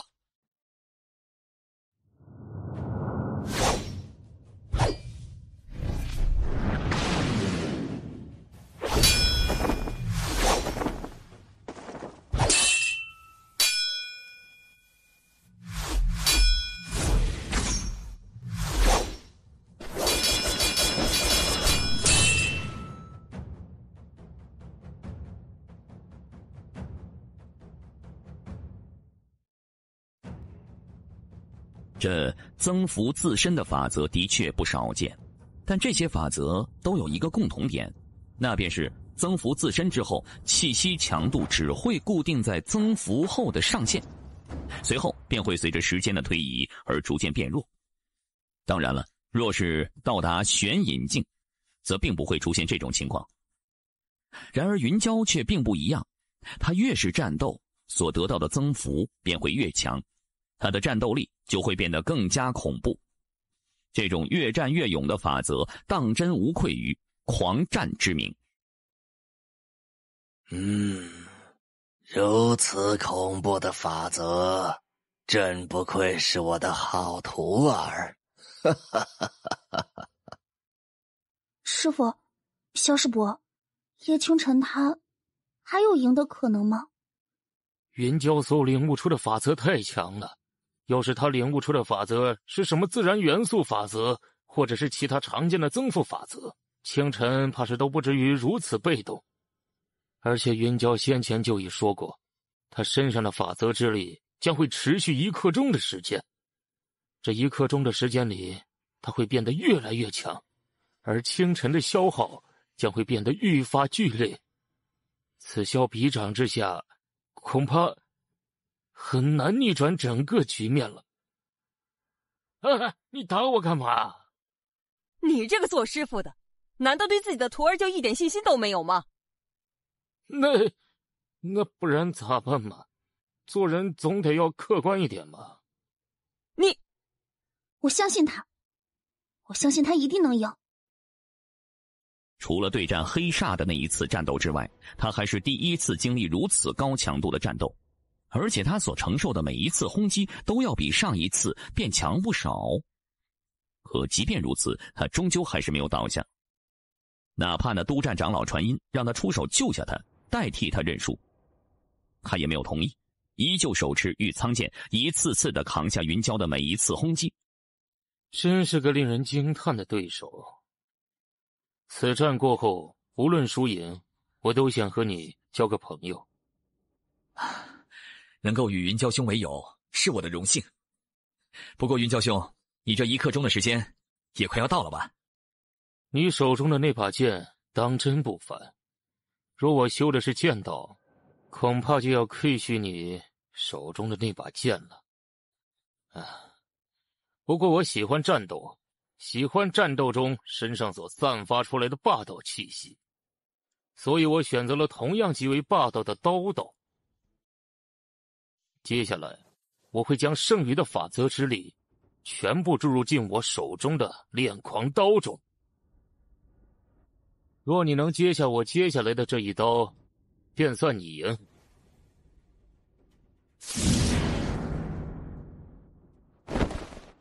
你有你的刀道，我有我的剑道。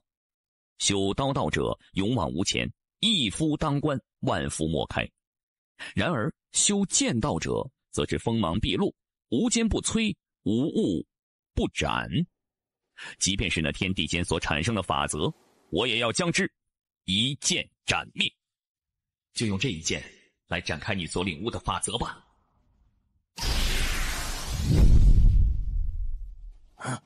快出手！他们现在的情况根本承受不住炸开的那些真气。这2个小家伙真是吓人。没想到他们俩最后各自使出的武技竟是如此强悍，若非大师兄二师兄及时出手，他们俩就要被各自的武技给重伤了。真不愧是我玄玉学院的2大天才啊！今天这场切磋当真是精彩无比。是呀，不过最后大长老和二长老一同出手干涉了这场切磋，也不知道最后的赢家到底是谁呀？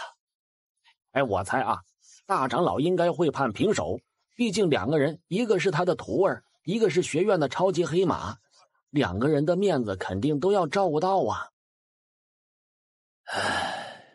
你们俩呢，真是太乱来了。你没事吧？师父放心，徒儿没事。快把这个丹药吃下去。多谢二长老。这场切磋既然没有分出最后的胜负，那不如便判定你俩为平手如何呀？我拒绝。这场切磋的胜利应该是属于叶师弟的。我先前就已经说过，只要他能接下我的那一刀，便算他赢。更何况我那一刀还蕴含着法则之力，可即便如此，最终还是被他接了下来。这便能说明，若是同境，我定然远远不如叶师弟。按照那天我所定下的承诺，这排行榜第1的位置是属于叶师弟的。如果叶清晨同样是悟法境，甚至是巨星境，那么今天这场切磋就绝对不会是平手。陈教，你这……算了，随便你吧。云师兄此言实在是太抬举我了。云师兄的年龄并不比我大多少，但修为却是要远远在我之上。这便足可以说明云师兄的天赋要远超所有人，担当得起内院排行榜第1的位置。如果云师兄一定要把内院第1的位置让给我，我恐怕会受之有愧啊。叶清晨此言有理，内院排行榜第1若是就这么轻易的让给别人，那实在是有些儿戏。不如这样如何呀？叶清晨和云娇都是我玄宇学院绝无仅有的瑰宝，他们的天赋与实力也绝不该屈居于第1名以外的位置。既然如此，那便让他们2人并列第1。这个建议很不错。他刚才给二长老的眼神，意思分明是让二长老借机把第1的位置还给云娇啊！难道二长老会错意了吗？从今天起，叶清晨将和云娇一样，都会拥有相同的待遇。他们将拥有相等的权限，可以随意进出5技阁5楼以上。闻言，长老席里的萧林忽然有种像是做梦般的不真实感。自己的弟子在短短1个多月的时间里，从第8名晋升至第5名，现在又直接从第5名直接晋升至第1名了。这个速度简直是骇人听闻呢！清晨现在排名第1，那难道我的位置也要？按照常理来说，长老所收的亲传弟子排名上升幅度足够大的话，长老的名次也会随之调整。他现在是5长老，若是依照叶清晨排名上升的幅度来算，他起码得到了2长老的位置啊。那你可真是想多了。不过萧师弟啊，你的名次并不会有任何的变化。你若是想要和老夫同级，还是先努力提升你的修为吧。内院的大长老和2长老皆是悟法境巅峰修为，萧林想要达到和2长老同等的名次，也得自身修为达到了要求才行啊。是，叶师弟，我很少和人交朋友，但这一次，我很想和你交个朋友。能和云娇兄为友，是我的荣幸。叶清晨的名字也开始在云峰城彻底传开了。而作为当事人之一的叶清晨，正在和宁素颜在5技阁里边逛悠。宁素颜想要掌握一门身法武技，于是便拉上了叶清晨，一起来到了这里。这里的身法武技没有一门是合适我的。他现在身负玉匣灵体，对身法武技也有着一定的要求。那不如我们去上6楼看看。那地方只有你能去，我可去不了。哼，那可不一定。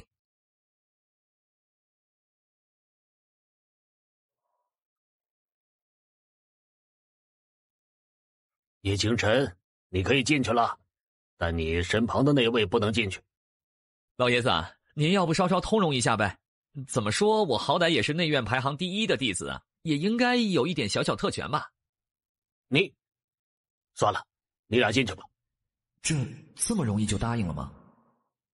会不会是院长大人在暗中帮我们？不管了，先进去看看有没有适合你的武技再说吧。我找到了。哎呦，看来你运气还挺不错的嘛。叶清晨，怎么了？碎魂剑，这好像是一门极其罕见的精神类武技啊。以自身灵魂力量化作利剑，从而直接攻击对方的灵魂，倒是很适合你。此刻他的脑海中忽然掠过一抹灵感。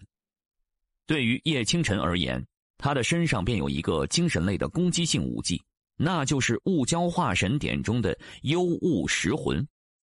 幽雾蚀魂的能力之强毋庸置疑，它可是帮助叶清晨在和黑煞的对抗中起到了极大作用。但同时，由于叶清晨的修为实在是太低了，而且几乎没怎么修炼过灵魂，导致他的灵魂强度也只是比寻常的归元境武者要强出那么一点点。那一次之所以能够对黑煞释放成功，完全是因为黑煞那会儿正处在暴怒之中，灵魂动荡极大，几乎没有防御可言，这才给了叶清晨可趁之机。但若是要面对像云娇那样的悟法境强者，那么他极有可能会遭到灵魂反噬。因为悟法境强者，无论是躯体还是灵魂，都沾染上了一丝法则层面的气息。倘若灵魂强度不够强的话，自己向对方使出幽雾蚀魂，只会自讨苦吃。如果能像他这门碎魂剑一样，将自己的灵魂化作利剑，同时强度也如同利剑般锋利，再加上幽雾蚀魂，那般效果必定能出其不意。现在唯一要做的便是如何提升灵魂强度了。哎，是玉苍剑发出动静了，看来得去一趟御剑空间里了。既然都拿到想要的武器了，那咱们也离开这里吧。这是有想法了吗？在萧林小院房间内，叶清晨正盘腿而坐，碎魂剑被他翻阅了不少次，正放在他的旁边。他之所以要拿走碎魂剑，是想要领悟如何把灵魂化作利剑的方法。接下来就要去一趟御剑空间了，看看玉苍剑先前那般动静到底是怎么回事。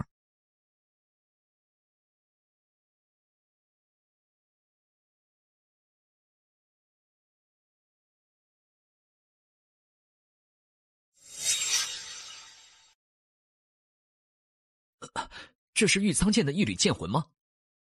前辈恩惠，叶清晨感激不尽。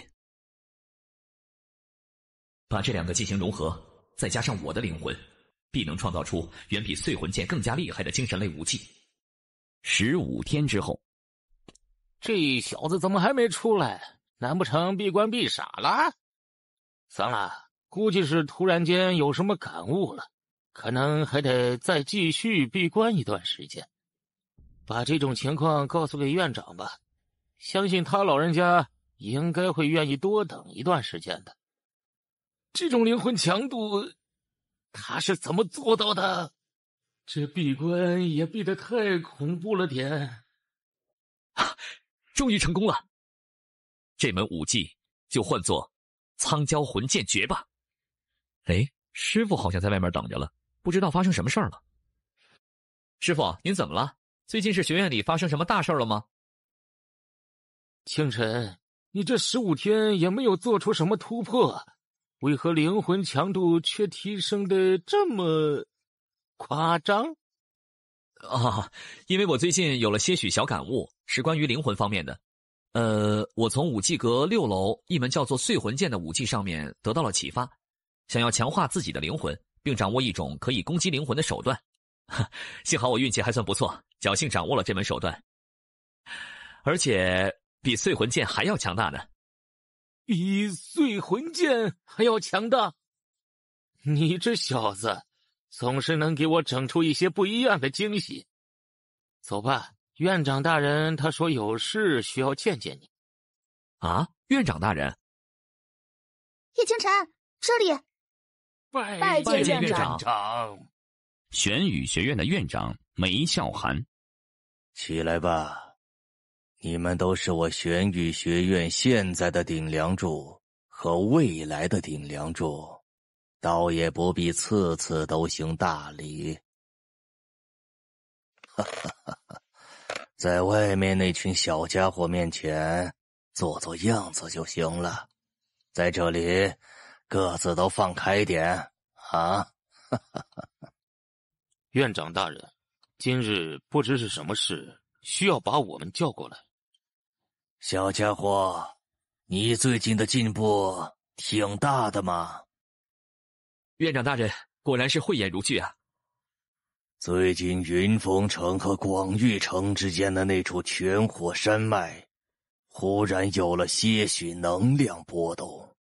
后来经人探查得知，那里出现了一座秘境，不过那座秘境有点奇特，悟法境5级以上的人无法进入，你们倒是刚好满足条件，所以在百院大战到来之前，我给你们一个任务。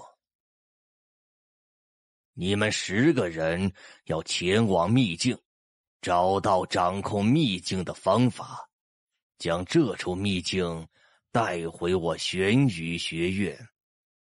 秘境还能带回学院吗？至于如何将秘境带回学院，这就是长老们的事情了。你们要做的就是需要掌控秘境。另外，注意到了秘境的，除了我们之外，还有一个老对手，也就是广域城的青云学院。终于要和他们碰面算账了吗？叶清晨，你冷静一下，你现在的表情很不对劲儿。放心吧，我还不至于在这里控制不住自己。青云学院内天才众多，为了争夺这座秘境，他们定会派出精锐弟子前来。我已经和青云学院的那个老家伙打过交道，我们这边派出10名弟子，他们那边也同样只派出10名弟子，以示公平争夺。这次任务的主旨重在对你们的历练，哪怕没有成功夺走秘境的掌控权，也没有关系。到时我自会另外想办法提高你们的实力。另外，叶清晨，我知道你以前和青云学院有所恩怨，不过执行此次任务，一旦和他们的人碰上，哪怕和他们的人有所交锋，也尽量克制自己。对方派出的精锐弟子必定都是各个长老的亲传弟子。你若在秘境里杀了对方任何一个亲传弟子，到时必会引发我玄羽学院和青云学院之间的大战，这其中的权衡轻重，我相信你应该明白。除去大长老等人以及宁素颜他们早已知道叶清晨和青云学院之间的恩怨之外，其余人的目光都是充满了讶异。他们还并不知道叶清晨和青云学院之间有所恩怨。他们曾经欺负过你，等到了秘境那边，我会帮你讨回这笔账。算我一个，也算我一个。叶清晨在这里先谢过各位了，院长大人请放心，只要他们不是故意针对我们，我也不会主动去找他们麻烦。但，若是他们不识好歹，硬要找我们麻烦，那我们也只好狠狠地教训一下他们了。就知道你会是这个反应。算了，如果你们有把握打得过对方的话，只要不杀死那些小兔崽子，随便你们教训。毕竟我玄羽学院的弟子也不能白白受了他们的气。若他们真的蹬鼻子上脸找你们麻烦，尽管打残就是。至于青云学院会出动哪些弟子，我这边也有些情报。除去前不久刚刚突破至悟法境5级的徐腾霄，他们那边将会出动内院排行榜上第2名到第11名的亲传弟子。悟法境5级，不愧是青云学院，内院的天才质量果然足够强悍。这里面是对方那10名亲传弟子的一些情报，以及关于那座秘境的一些信息。唯有知己知彼，方能百战不殆。云娇、叶清晨，我正式任命你们为此次执行任务的队长和副队长，其余8名弟子皆听从你们的指挥。记住，若势不可为，不要自行逞强，不要为了一时之气而搭上自己的未来。是。好了，你们可以回去了。这2天你们就好好准备一下。2天后，由大长老他们带你前往玄火山脉。顾天胜，你这个老家伙，和我斗了那么多年，这一次，我相信那些小家伙们定会让你大吃一惊的。2天之后，云峰城城门处，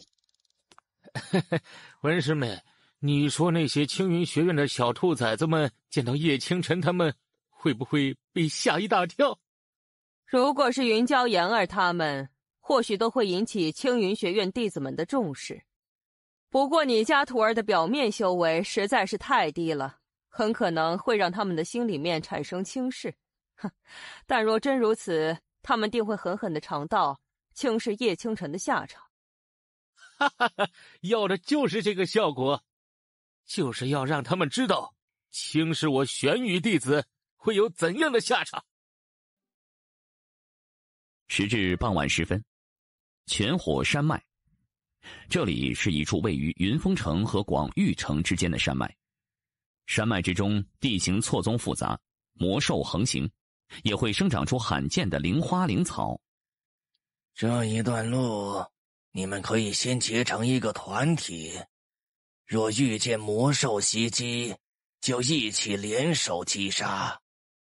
若有你们对付不了的魔兽，再交给我们。他这般安排并非是忽然间心血来潮，而是梅笑寒之前就曾经叮嘱过他的，目的就是为了要让他们培养默契。对此，叶清晨等人都并没有什么意见。这一路上，他们遇见了不少强大的魔兽。初一开始，他们的配合还很生疏，但久而久之，开始逐渐有了一些配合度。不过，也正是因为如此，他们到达秘境附近的时候，天已经黑了下来。长秋河，你们怎么来的这么晚？莫非以你们的实力，都解决不了路上的那些魔兽？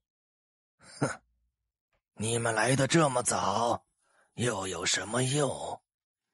没我们这些人出手帮忙，难道你们还能提前进入得了秘境不成？就算进不了秘境也无所谓，反正我青云学院弟子的平均实力要远超你们玄羽学院的弟子。若不是为了不让你们夺走这座秘境，老夫可懒得来这里插一脚。哼，说到底，你们还不是同样亏缺着这座秘境吗？哼，既然你对你们青云学院的弟子这么有信心，那为何不能把这座秘境让给我们呢？嘿，那你可真是异想天开。这便是你们带过来的小家伙们吗？归元镜，我没感知错吧？你们居然带了个归元镜的小子过来！归元镜，怪不得玄翼学院这些年越来越没落了，都落魄到派出归元镜的弟子来和我们争夺秘境。哼，毕竟他们玄羽学院的底蕴比起我们青云学院还是太薄弱了。看了这场争夺，估计可以找很多乐子来打发打发啦。说不定呢，最后都用不着西师姐出手，光凭我们就能把对面那群家伙给打趴下。叶清晨，怎么会是他？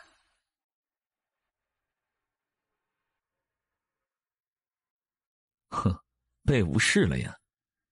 他永远无法忘记那天席皓月在他被废去五脉之后所说的那些话。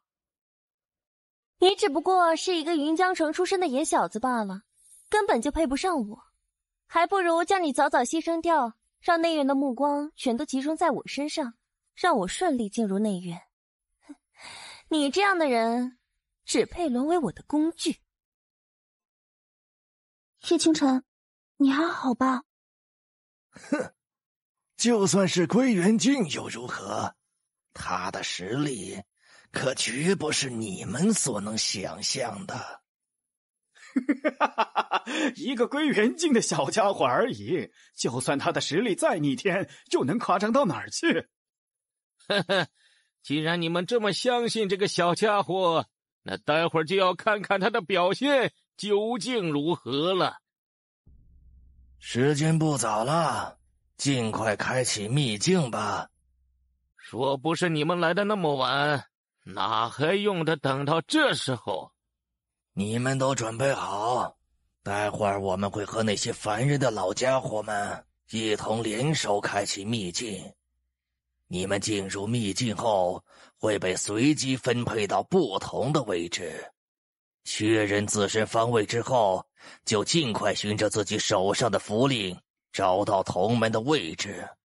所有人汇合之后，就要听从云娇和叶倾城的安排，明白了吗？明白。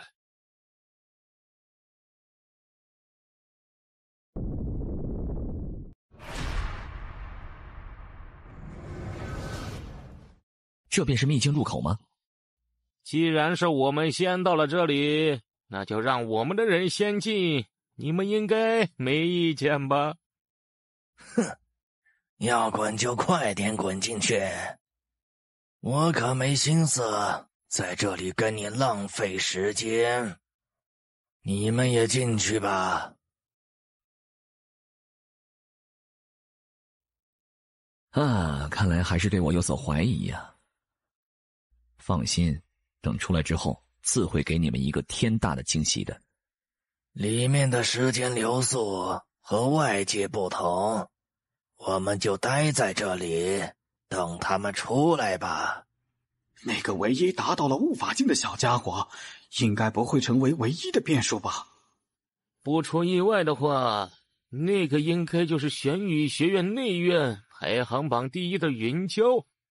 听说达到了悟法境2级，不过纵然他再怎么妖孽，有席皓月在，他翻不了天的。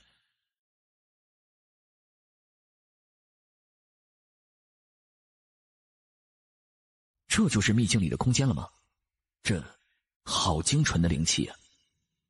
若是能在这里修炼1个月，我的实力必然能得到极大的提升。先赶紧找到云霄兄他们，迅速完成汇合吧。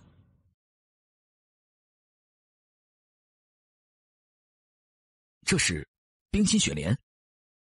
冰心雪莲乃是一株对女子极为有效果的灵药，其内蕴含着极为精纯的冰灵阴气，可以滋养女子之身，同时还有极大的概率能够提升修为。倒是可以摘下来给宁素颜服用。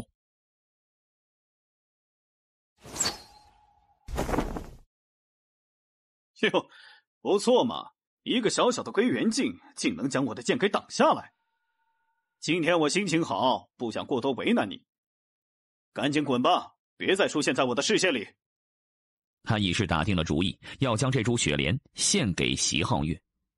他已是能够想象到席皓月得到这株雪莲之后会露出怎样的笑容了。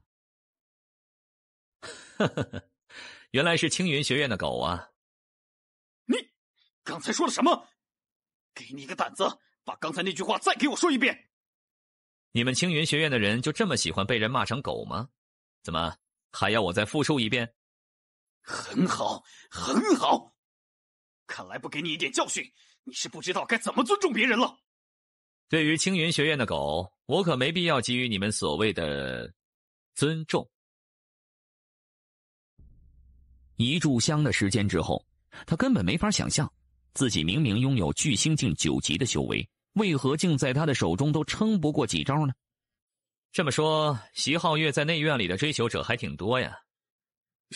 是的。现在的他根本不敢生出任何一丝反抗的念头，哪怕他搬出身后的青云学院，这家伙却非但没有丝毫惧怕，反而揍得更起劲儿了。难道这家伙还是个疯子不成？莫非这家伙也在暗恋着席师姐？果然，凭那个女人的外貌，无论走到哪儿，都会有一批堪称死忠的追随者呀。那么你们内院之中排行第一的徐腾霄，他所领悟出的法则是什么呀？我也没有见过徐师兄的法则。连你都没见过吗？那你就没被他揍过？他没用法则之力揍你吗？我自然是跟徐师兄交过手的，只不过我才巨星境9级，徐师兄那时候已经是悟法境4级的修为了，对付我，他根本不需要动用任何的法则之力。对了，你们这次来这里，对这里了解了多少？我不知道。你听着，若再敢骗我，我就先断掉你一只手指头，让你体验一下10个手指头一根一根断掉的感觉。我说，我们对这里其实了解的并不多，唯独只知道那里可能埋藏着掌控这座秘境的方法。你们对这秘境探查的还挺深，连这个消息都知道。这次就是给你一个教训，下次若再遇见，可就不是这么简单了。若再次遇见，你就做好断手断脚的准备吧。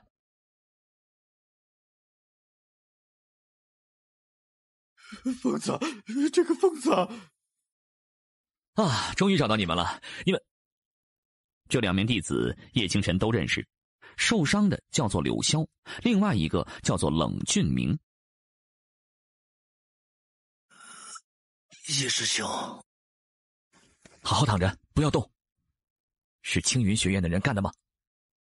冷峻明将方才发生的事情都一五一十地告诉了叶清晨。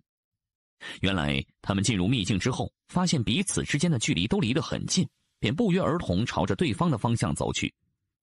然而就在他们快要碰头的时候，青云学院的弟子突然出现，埋伏了他们。他们合力迎敌，却是根本不敌对方。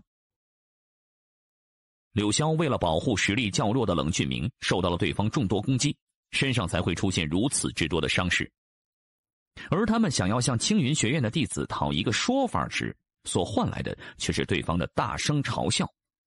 那些人说我们实力弱，就活该被他们欺负羞辱。若是这次任务能够完成，我定要在这处秘境里好好修炼，然后在百院大战上狠狠地揍他们，为柳师兄报仇。不用等到那个时候，我们现在就可以去讨债。啊？现在吗？怎么，你不敢吗？我当然敢。叶师兄，你尽管安排，无论如何，我都听你的。袭击你们的人一共有几个？修为大概能猜出来吗？他们往哪个方向去了？对方一共有3个人，2男1女，其中女的气息比我要强出不少，大概在巨星境10级巅峰修为。另外2个男的则应该是悟法境修为。他们身上的气息沾染着一丝法则之力，他们袭击过我们之后，便朝着那个方向走去了，并没有离开多久。看来先前遇到的那家伙并没有骗我，那个地方很可能真的埋藏着如何掌控这座秘境的方法。叶师兄，需要我帮忙吗？啊，不用，你就在这里好好照顾柳师弟吧。柳师兄，叶师兄就这么一个人前去，应该没问题吧？放心吧，叶师兄可是连云师兄都能打成平手的猛人，先前那几个对我们出手的混账家伙，注定要倒大霉。哼，刚才那2个玄宇学院的废物真是不经当，才玩了那么一会儿，他们就不行了。玄宇学院呢，果然都是一群垃圾。倒也不必这么说。玄宇学院以前也走出过很多大人物，便证明了玄宇学院还是有其厉害之处的。但现在看来，他远远不如我们，这是事实，不是吗？看来有一只小老鼠在跟着我们呢。我倒是谁呢？原来是那个修为只有归元境的废物。这怕是给我们当乐子玩，都不够玩几下的吧？就是你们3个动了柳师弟和冷师弟他们吗？你说的是那2个不抗揍的废物吗？哼，我们心血来潮想和他们玩玩，怎么了？是吗？那这次就换我来陪你们玩玩吧。你来陪我们玩玩，就凭你这只有归元境的修为？玄宇学院的人现在都变得这么蠢了吗？居然蠢到以为凭借归元境的修为就能和我们3人抗衡？哼，简直蠢得无可救药。你们是一个一个的上啊，还是一起上啊？这家伙莫非真把自己当成个什么了吧？嘿，既然这只小老鼠想和我们玩，那就和它玩一玩吧。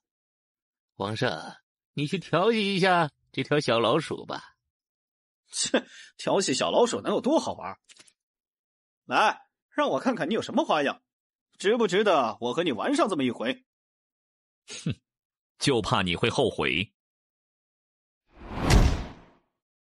哼，你这条小老鼠跟我比速度，你怕是不知道死字是怎么写的。王师兄这么快就使出了法则之力，这个归元境的家伙没有看上去的那么简单，刚才那般速度也是几乎能比得上拥有幻风法则之力加持后的王胜。什么？不过王胜除了拥有幻风法则之力加持之外，还可以再使出诸般秘法提升速度，即便是我也不得不避其锋芒。这家伙将会付出代价的。这就是法则之力，是你这个只有归元境修为的废物永远感受不到的法则之力。你这家伙不是很喜欢比拼速度吗？接下来我就让你见识何为真正的速度。风急云流，击中了。不对，那是残影。不可能，如果那是残影，他的气息不可能那么真实。看来即便是比拼速度，你也比不过我呀。你们青云学院的弟子都这么喜欢自己打自己的脸吗？嗯？闭嘴！既然你这么想找死，那就满足你。哦，剑修啊！废物，死在风灵剑之下吧！那把剑究竟是什么品级的武器，竟能让我的风灵剑恐惧成这样？怎么不继续了？你手中的那把剑是从哪来的？你认为我会告诉你吗？正好，我需要换一把剑器，就用你手中的剑来换吧。陈师兄，我们要去帮王师兄吗？蓝玉师妹，若是可以的话，你们俩给我创造机会，我来一击必杀。虽然杀掉叶清晨之后，玄宇学院可能会对青云学院暴起发难，但他相信，若是青云学院得知叶清晨展现出的逆天实力之后，非但不会惩罚他，甚至还可能会对他有所赏赐。唤醒岁月，这小子竟能施展出这么可怕的武器！蓝玉师妹迅速退下，我来会会他。哼，想走？蓝玉师妹小心！蓝玉师妹，你还能撑得住吗？虽然没有了法则之力的加持，但我依旧还能撑得住。这家伙把蓝玉师妹伤成这样，无论如何都必须要杀了他，才能扫清耻辱。不得不说，我们都看走眼了。你所展现出来的潜力无比巨大，将来必会成为我们青云学院的眼中钉、肉中刺。所以今天你必须死在这里。想杀我，你们也配？你这家伙休要太猖狂了！记住，杀你的人叫做陈双龙，双水之臂。切，这龟壳还挺硬啊！天双飞龙斩，富苍雷影剑，我就不信了，今天还收拾不了你这个小子。你尽快恢复真气，我来给你争取时间。虽然你先前所展露出来的速度很让我惊讶，连施展出幻风法则后的王胜都只能与你拼个旗鼓相当。不过我这双玉法则可就不是那么好对抗的了。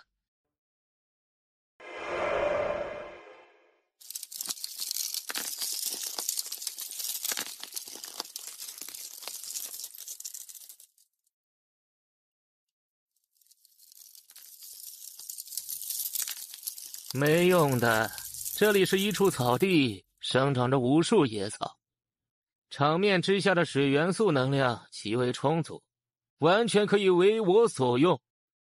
我心念所至之处，皆为双玉。这是双元素法则吗？陈双龙施展出的这道法则，乃是融合了水、冰2种元素法则而成的双元素法则。这是一种极其罕见的法则。相比于单一元素而成的法则，双元素法则或许在威能上不及单一元素的法则，但其所施展而出的多种效果，却是单一元素法则所无法比拟的。感觉如何？被笼罩在我的法则之下，有极寒之力影响，你的速度也会大打折扣。在这里，我就是这一方双玉的主宰。如果你能将你手中的那把剑交出来，并且跪下向我们磕100个头，我可以考虑饶过你这一条小命。看来你对你的双玉法则很有信心呢。既然如此，那我也用领域来对付你的领域吧。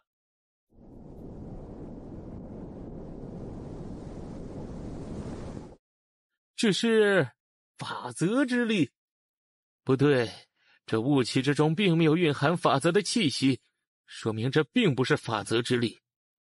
以归元境的修为，竟能施展出能够影响感知且范围如此庞大的物欲。这家伙的身上定然埋藏了不少秘密，可惜此人也是站在了我青云学院的对立面，否则倒是可以收为己用。小子，你以为仅靠这座物欲便能打败我了吗？哼，真是笑话！法则之力可是天地间所产生的力量，岂会被你这雕虫小技所击败？哼，看来你并没有感到多少惊讶。也对，从某种意义上而言，你施展出的这处物欲和我的双玉也是差不多的。你能通过这周围的雾气感应到我的位置，我也同样能通过你踩在冰面上传来的反馈得知你的位置。不过维持这么庞大的物欲，以你的修为，你又能撑到几时？打败你足够了。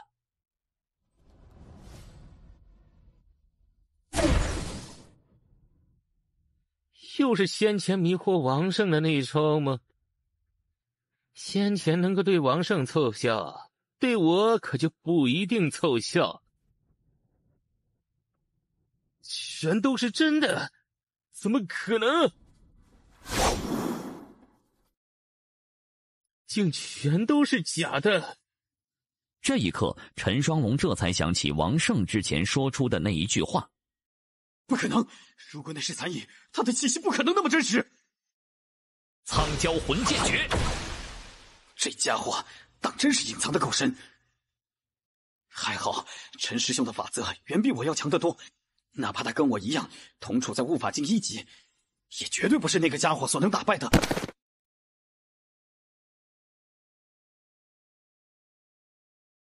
陈师兄被废了！你废了陈师兄！怎么？难道你以为还能有别人不成吗？看来仅仅只是把他打成这样，就能让你吓破胆了呀？仅仅，只是仅仅。你把陈师兄都给废了，这还只是仅仅。站住！你想干什么？给我站住！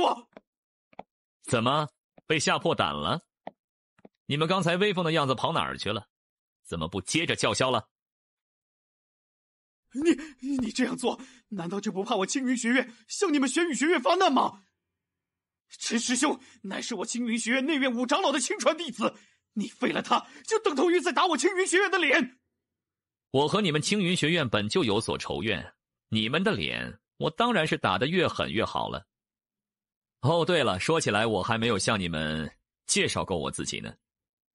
我呢，叫叶清晨，曾经是你们青云学院外院最为出色的弟子。叶清晨，是那个曾经被学院废去修为、驱逐出去的叶清晨。你等着吧，等你遇到西师姐，她定会再次出手把你废了。来都来了，这么着急走做什么？叶师兄，没想到叶师兄竟然真的如此生猛，竟然真的以一敌三，还打败了他们。你是玄玉学院内院排行榜上排名第1的灵蛟。叶师弟，前段时间不见，你果然变强了。以归元境的修为对上2个悟法境和1个巨星境巅峰，都能取得这般成果。啊，云蛟兄过奖了。那么这个人是怎么处理？打残还是直接废了？呵呵，先留着。他还算有点作用，就让他给我们带路吧。2天之后，叶清晨一行人已是抵达了那座青山脚下的森林之外。这2天的时间，叶清晨已经从王胜嘴里套出了不少情报。据王胜所说，这座秘境乃是远古时期一位圣帝所开辟出来的。这里的时间流速和外界的并不一样，要比外界的时间流速快得很多。在这里修炼1个月，外界才只过去5天的时间。再加上这里的灵气精纯程度，由此可见，在这里修炼将会有着多么巨大的好处。这也更加坚定了叶清晨等人要争夺秘境掌控权的想法。刘师弟，你现在身上的伤好多了吧？呵呵，好多了。哼，这还要感谢叶师兄赠予的那么多灵药呢。要谢就谢谢他吧，那些灵药啊，可都是从他的乾坤界里搜刮出来的呢。说起来，这座毫不起眼的青山里，真的会埋藏着这座秘境掌控权的方法吗？在遇上你们之前，我和另外1个青云学院的弟子交过手，我从他嘴里问出了和王胜一样的情报，所以应该可以确定，这里的确埋藏着这座秘境掌控权的方法。里面有我们的人，他们可能被青云学院的人困住了。呵呵，宁素颜，你还是放弃无谓的抵抗吧。你们那边不但整体实力远远弱于我们，甚至都还有不少的人受了伤。如果你再不交出你手上的那份秘月，恐怕你们所有人都会全军覆没呀。就凭你们也想让我交出蜜月？做梦！先前你们卑鄙无耻的偷袭了我们，就凭你们这般所作所为，根本不配当青云学院的弟子。哼，在这座秘境里，无论使用怎样的手段，只要能获得最后的胜利，那都是值得的。只有弱者才会想着指责强者。哼，再问最后一次，你还是不肯交出蜜月吗？我就是死，也绝对不会给你。哪怕你用各种残酷的手段逼迫我们，我们也绝对不会交给你们。大不了，我就毁了这份蜜月，2败俱伤。你们也别想掌握这座秘境。哼，真是给脸不要脸呐！给我上，把他们全部给我废了！我要让他们知道违逆我的下场。至于那个宁素颜，就交给我。是。宁师姐，你一定要保护好自己啊，不能让对面夺走了秘药啊！我玄宇学院的弟子没有1个是贪生怕死的，杀！你们要小心。现在这种时候，还是先关心一下你自己吧。对不起，我来晚了。没关系，你来的正好。叶清晨心中忽然升起些许疼痛的感觉，他有些不想看见宁素颜这般委屈的模样。是你？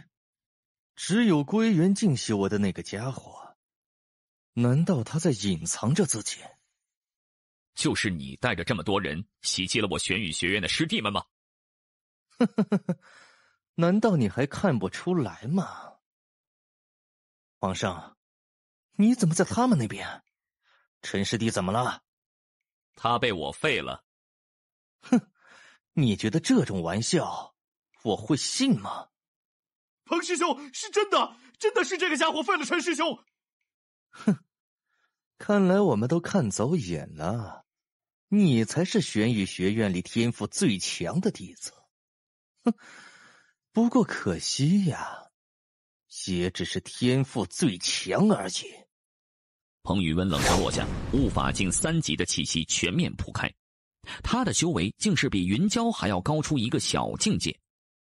哼，既然你把陈师弟废了，那我也以牙还牙，把你给废了吧。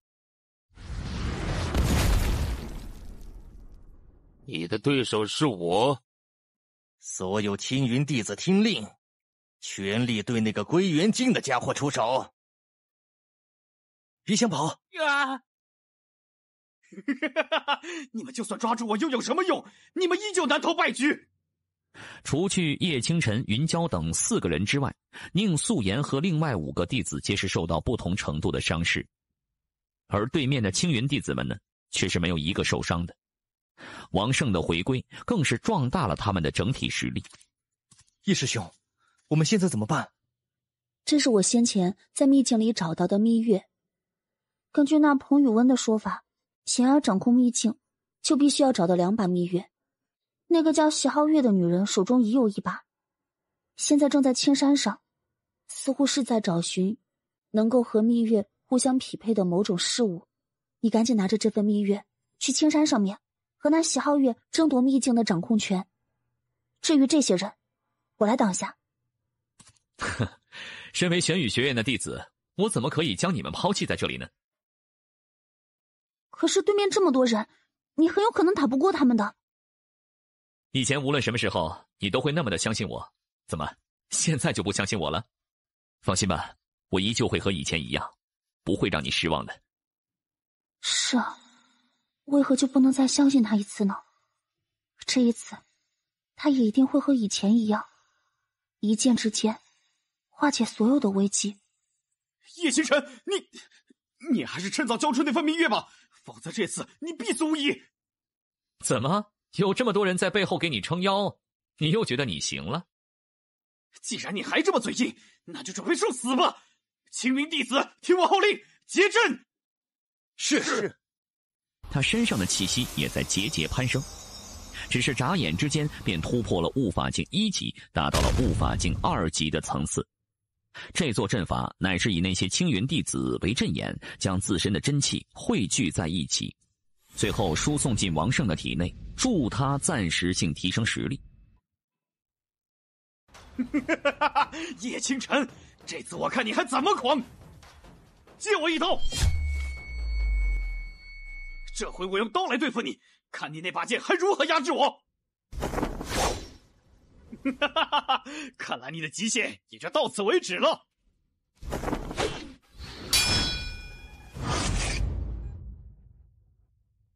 哼，看来你即便出手拦下我，也无法挽回局势了。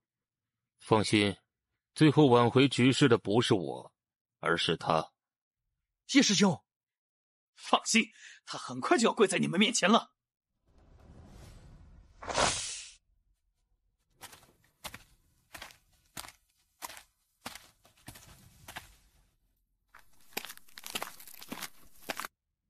幻风屏障！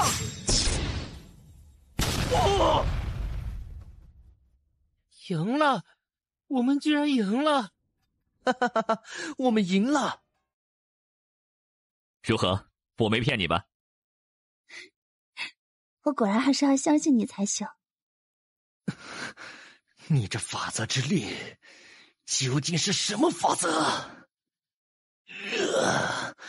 为何我从未见过这种法则？这是我自己所领悟出的法则。你这种鼠目寸光之辈，自然不能理解其中蕴含的玄妙。另外，最后的局势恐怕已经倒向我们这一边了。接下来就该是你们彻底付出代价的时候了。把他们都废了，让他们永远再无法参加百院大战。动手吧，各位！是。住手！席皓月，你终于忍不住了吗？叶清晨，既然你我再一次相见，那就彻底了断过往的那一场恩怨吧。你拿着另外一份密愿上山，我会在这里等你，就看最后你我谁能掌控这座秘境，来决定最后的赢家是谁。若你的人敢在这段时间内对我青云学院的弟子动手，我敢保证，争夺秘境之后，我会亲自出手，将你们所有人全都埋葬在这里。哼，我也正有此意。叶清晨，你要小心。这株冰心雪莲，你趁早吸收吧，说不定能够提升你的实力。我相信你能赢，我会一直在这里等你回来。需要我陪你一起上去吗？你就留在这里看着他们吧，先暂时不要废了他们。毕竟，倘若那个彭宇文一旦使出什么手段，我们这边可能也会伤亡惨重的。这里是我一路上搜集得来的灵药，你在登山途中可以将这些灵药服下，尽快恢复到巅峰状态。还有我也请带上我的这一份。多谢各位了，叶清晨必不会让各位师兄弟失望。2个时辰之后，恢复至完全状态的叶清晨登上了山峰。上次一别，应该有3个月没见了吧？我倒是没想到，哪怕当初对你使用那般手段，都竟然没能彻底废了你，反倒还让你变得如此强大，成为了挡在我青云学院面前的一块绊脚石。哼，早知如此，当初就该偷偷的杀了你。哼，这一切可全都是拜你所赐啊！席皓月，你可知道，我一直在等着，等到有那么一天，我会亲手杀了你，再把你的尸体丢到雾心山脉里去，成为那些魔兽的口中之食。然后，我将会亲自踏灭青云学院，将它从燕云国中彻底除名。哼，这么一段时间没见，你口气倒真是不小。既然如此，那就不用再说废话了。等到秘境落入我手中的时候，我便会让你后悔说出这些话。哼，我等着。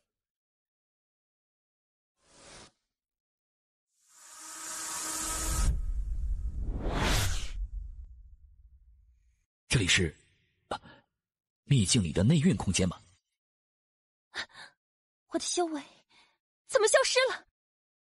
叶清晨仔细感知了一下，发现体内的真气确实消失得无影无踪了，但他灵魂空间里的玉苍剑依旧还在。看来这里应该是有着某种能让修为气息暂时消失的东西存在。欢迎你们，掌控2份秘月的历险者，你们能够寻找到秘月，并且来到这里，便是与我所留下的这座秘境有缘。接下来你们将会经历我所设下的识途考验。识途考验？那是什么？谁能够将这项考验完成的越完美，在最后你们所能够得到的力量也就越强大。最后胜出的人就能够完整的掌控这座一时之境。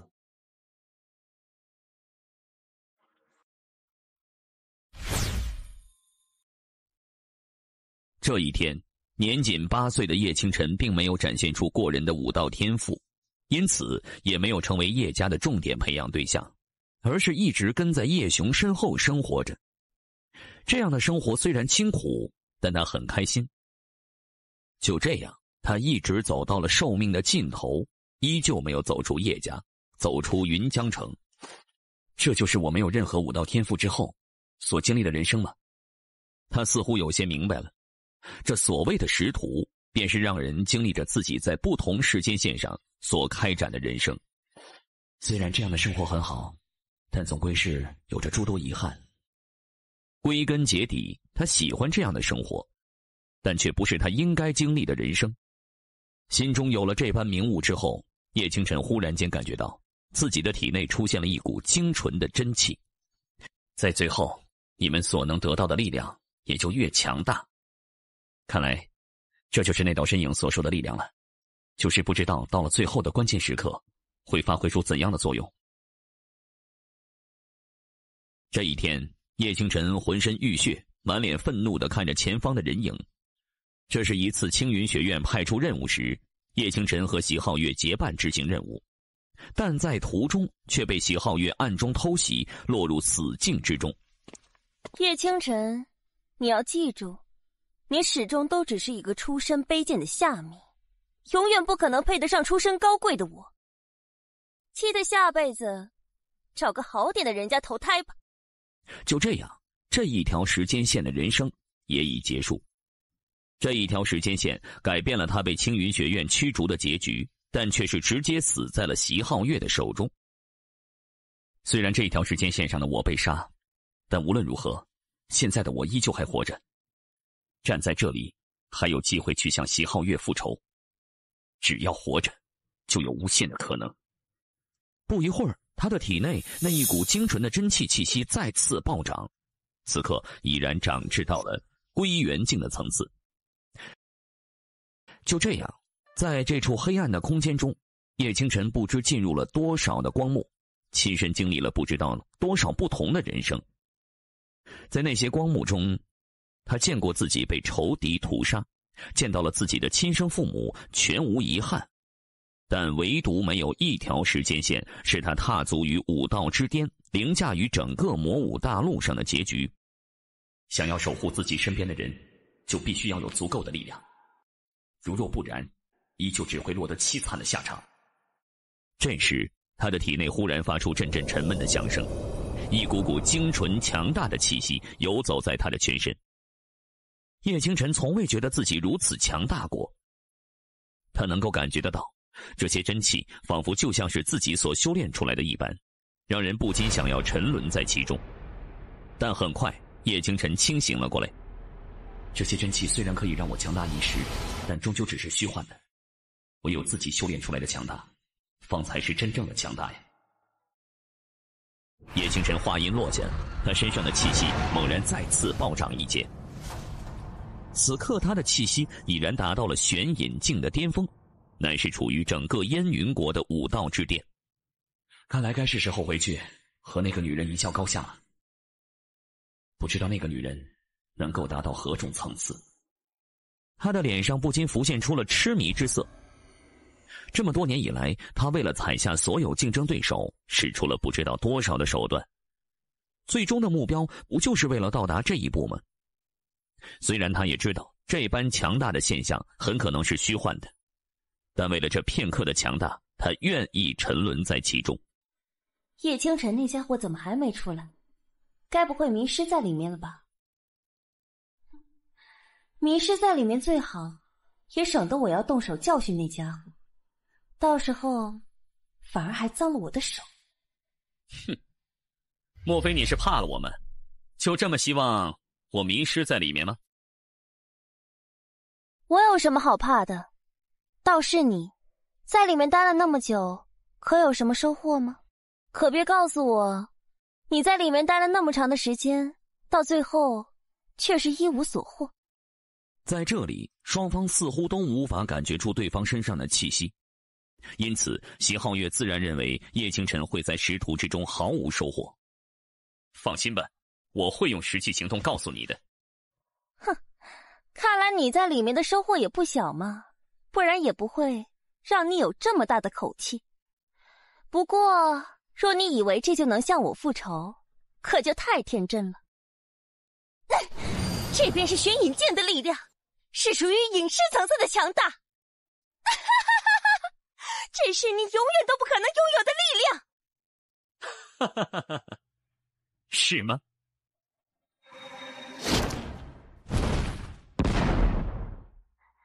什么？这不可能！你不可能掌握了这么强的力量！席皓月，今天我们就来一并清算之前的总账吧。我不相信，你这个卑贱的下民，怎么可能超越得了我？龙月翼！他此刻的修为层次大致在玄隐境中期。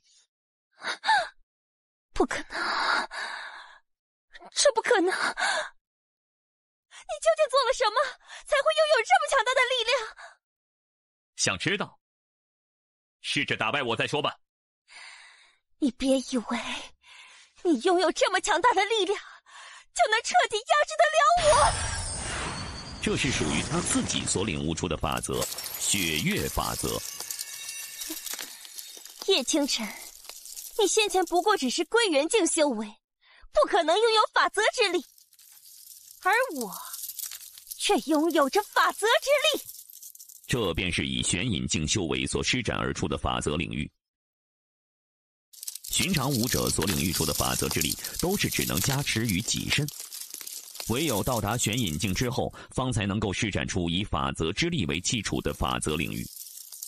席皓月先前说的也没错，即便叶清晨通过诸多名物而暂时得到了玄隐境层次的修为，但是他却无法借此使用出法则之力。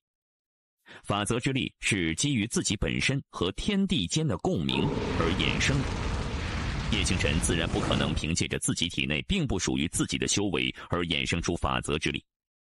我的确没有法则之力，但我却能一剑斩破你所引以为傲的法则。以他此刻的修为，只需要施展出玉苍天剑经的第一剑，便能够斩破席皓月的法则。大言不惭！血灵凝月剑，斩！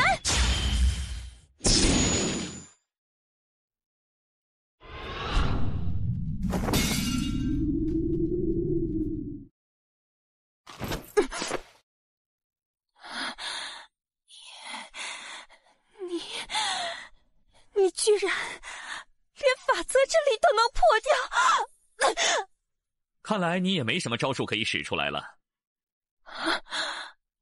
叶清晨，我觉得我们……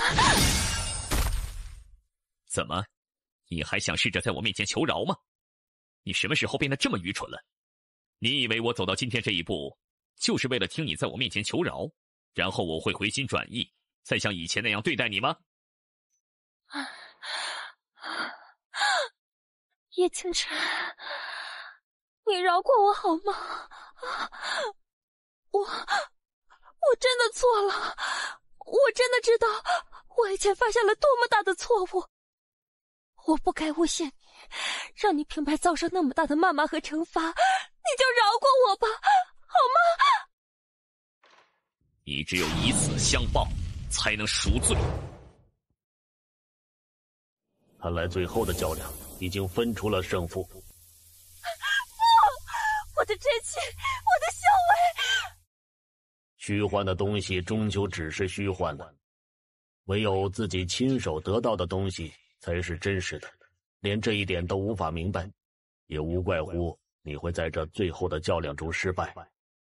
能够经历千般人生，收获诸般感悟，却没有迷失在最后的假象之中，这份心性实在是难得。作为在最后的较量中胜出的赢家，你有资格掌控这座秘境。这便是能够掌控这座秘境的东西吗？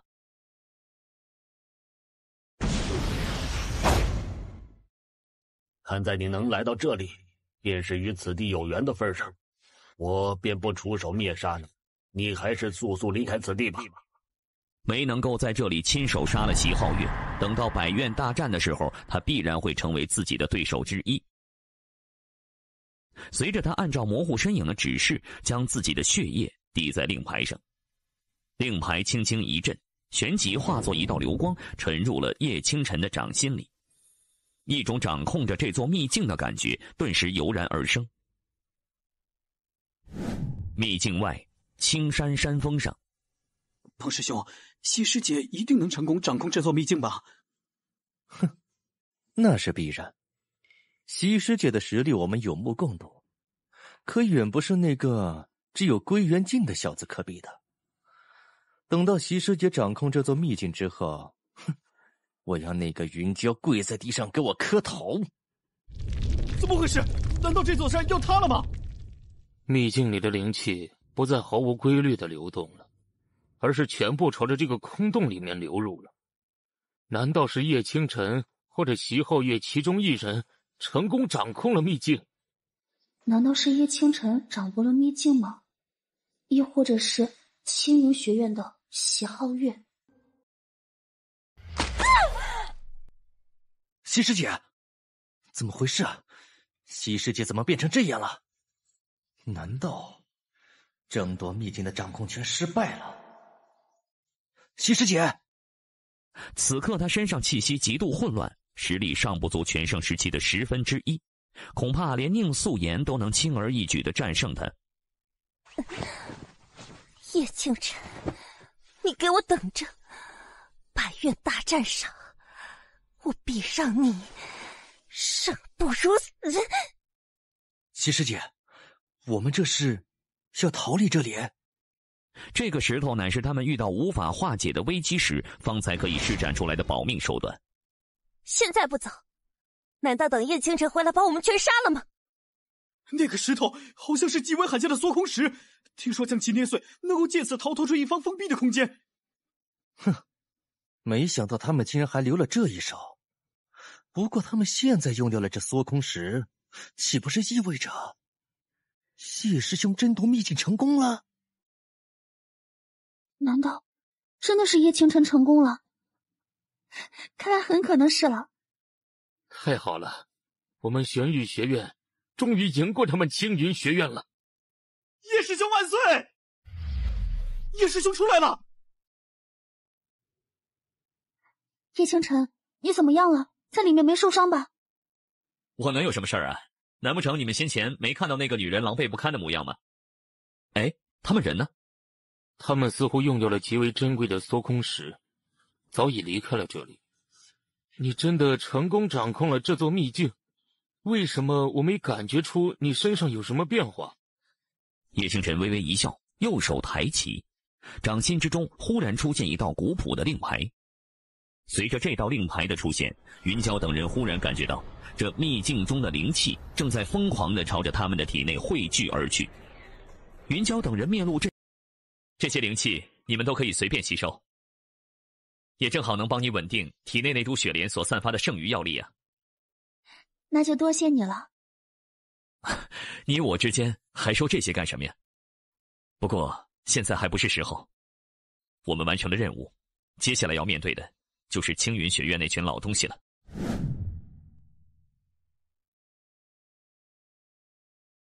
全火山脉秘境入口处，方才他们已是看到了席皓月等人从一扇传送门中逃脱出来，并且听到了秘境落入了叶清晨手里的事情，这让他们不由得心中狂喜的同时，开始警惕起青袍老者那边的动静。那家伙以前似乎还是外院的弟子，后来被席皓月暗中用计驱除了出去。既然如此，那就一定要在这里把那家伙给解决掉。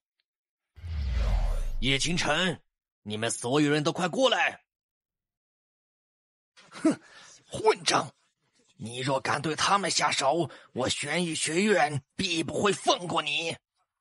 哼，我身后站着青云学院，还会怕你们不成？去死吧，你们这群小家伙！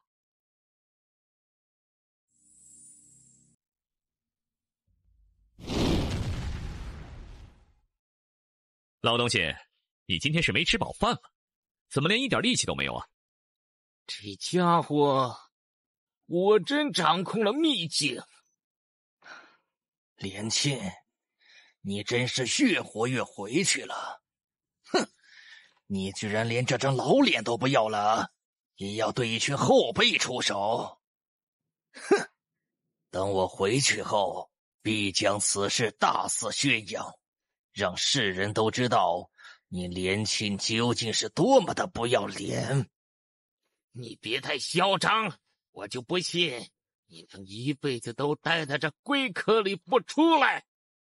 不出来又能如何？难道你还能打破这龟壳将我擒住不成吗？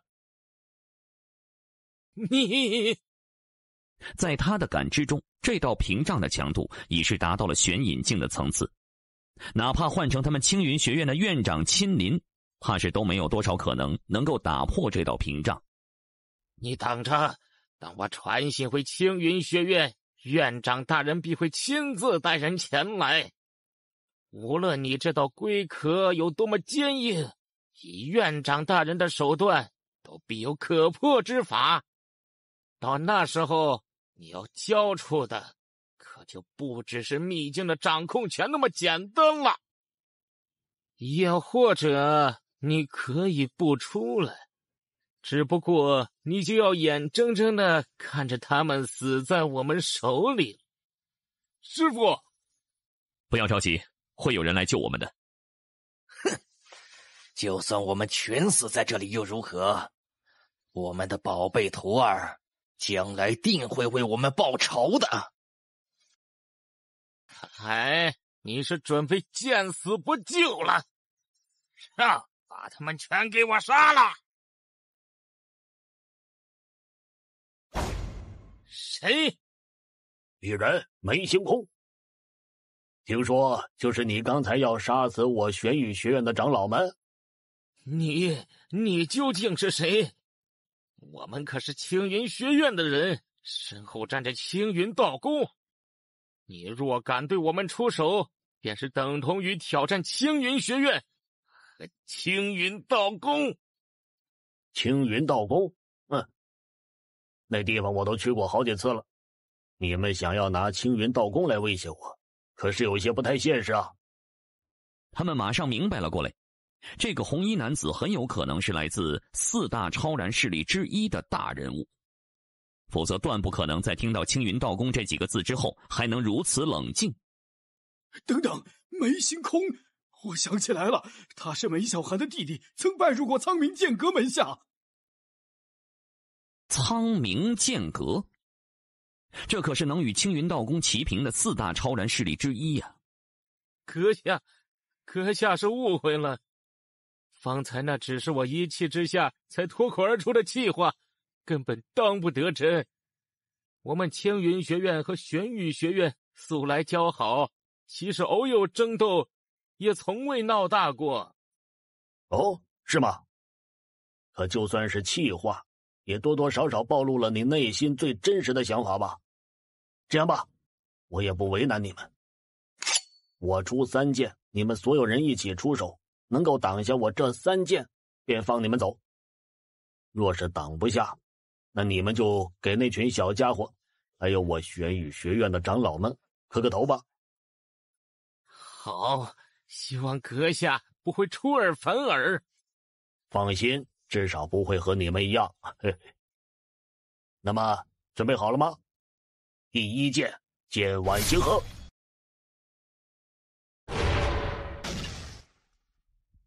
哦，你们青云学院果然还是有点能耐啊，连我这一剑都能够挡下。接下来就是第2剑了。第2剑，一剑开天门。范阳谷中玉。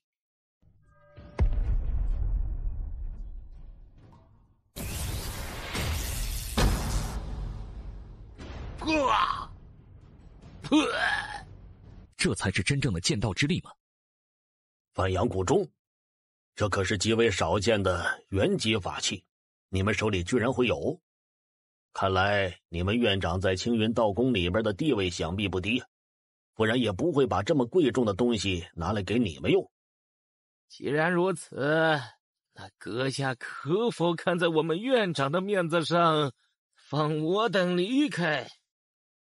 这道范阳谷中的确乃是一桩元级法器，无论是镇压敌人还是自保护命，都有着非同小可的作用。然而今天却就这么用出去了，还留下了不少的伤痕。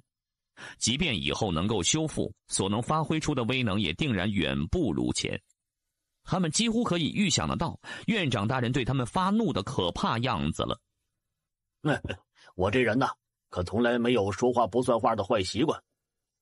说好了出3剑，那就必须得出3剑。这位前辈，不知我可否代替您出这第3剑呢？叶星辰，你在说什么胡话呢？快闭上你的嘴！小家伙，你为何会有这个想法啊？因为我有一剑，想请前辈一观。哦，那好，那就由你来替我出这第3剑。小家伙，今日可要谢谢你多此一举了。但来日你落到了我手里，我定会好好的对待你一番。不用待来日了，今天我便来好好的招待你。诸位，快助我一臂之力！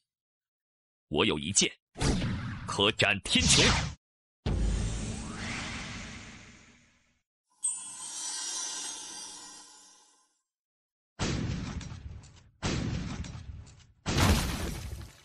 怎么可能啊！我跟你拼了！烈云斩！哇！三长老死了！三长老死了！叶清晨，你杀了我们三长老，我们院长绝对不会放过你的！你就等着你们玄云学院被我们青云学院给踏灭吧！合着刚才那老东西想要杀掉我们的时候，就没想过我们院长也不会放过他吗？没想到你这小家伙在剑道上居然还有如此超凡脱俗的天赋啊！幸好啊，我收到了老哥的传信之后，便立马赶来了这里，否则可就要错过这么好的一个苗子了。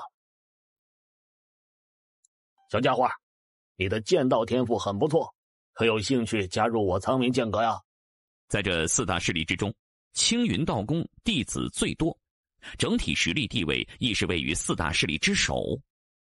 但若要论起战斗力，则以苍冥剑阁首屈一指。魔武大陆人尽皆知啊，这剑道作为万千大道的一种，其杀伐力之强，当属万千大道之最。但同时，剑道也是最难修、最难精的大道力量，这也导致了苍冥剑阁的弟子数量居于4大势力之末。不仅如此，苍冥剑阁的高层们的眼光更是严苛的无以复加。为什么这家伙总能那么好运？叶清晨，快答应他呀！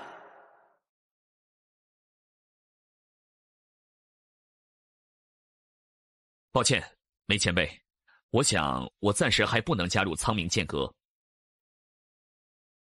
叶清晨，你在说什么胡话呢？你若是能进入苍冥剑阁修行，小师弟必然以你为傲，我们玄玉学院也会以你为荣呀。是啊，叶师兄，你就答应了吧。莫非你是想要提出什么要求啊？尽管提就是了，我苍冥剑阁尽可满足你。我在这里结识了很多朋友，暂时还不想这么早就离开他们。不过我愿意答应梅前辈，等到百院大战结束之后，会前往苍冥剑阁走一遭，长长见识的。好，我等着你。四长老，现在我们该怎么办？还能怎么办？难不成我们还能在梅行空那家伙的眼皮子底下跑了不成？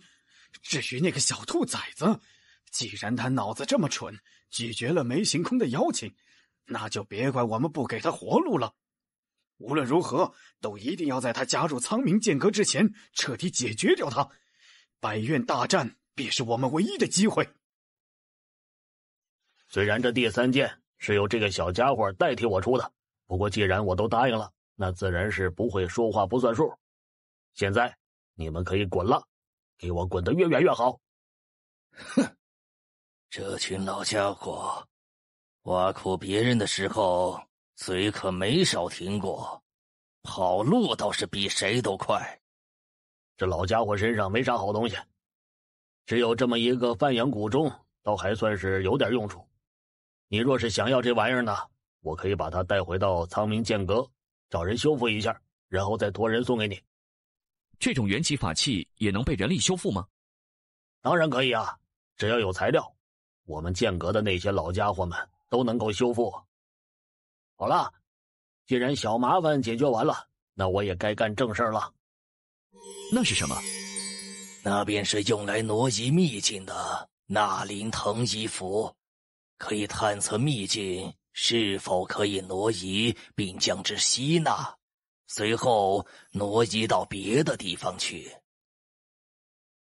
这种符令极为少见，一般只有4大超然势力才会拥有。每当他们发现可以挪移的秘境之后，他们便是用这种符令将秘境迁移到宗门之中。这也是4大超然势力实力那么强盛的原因。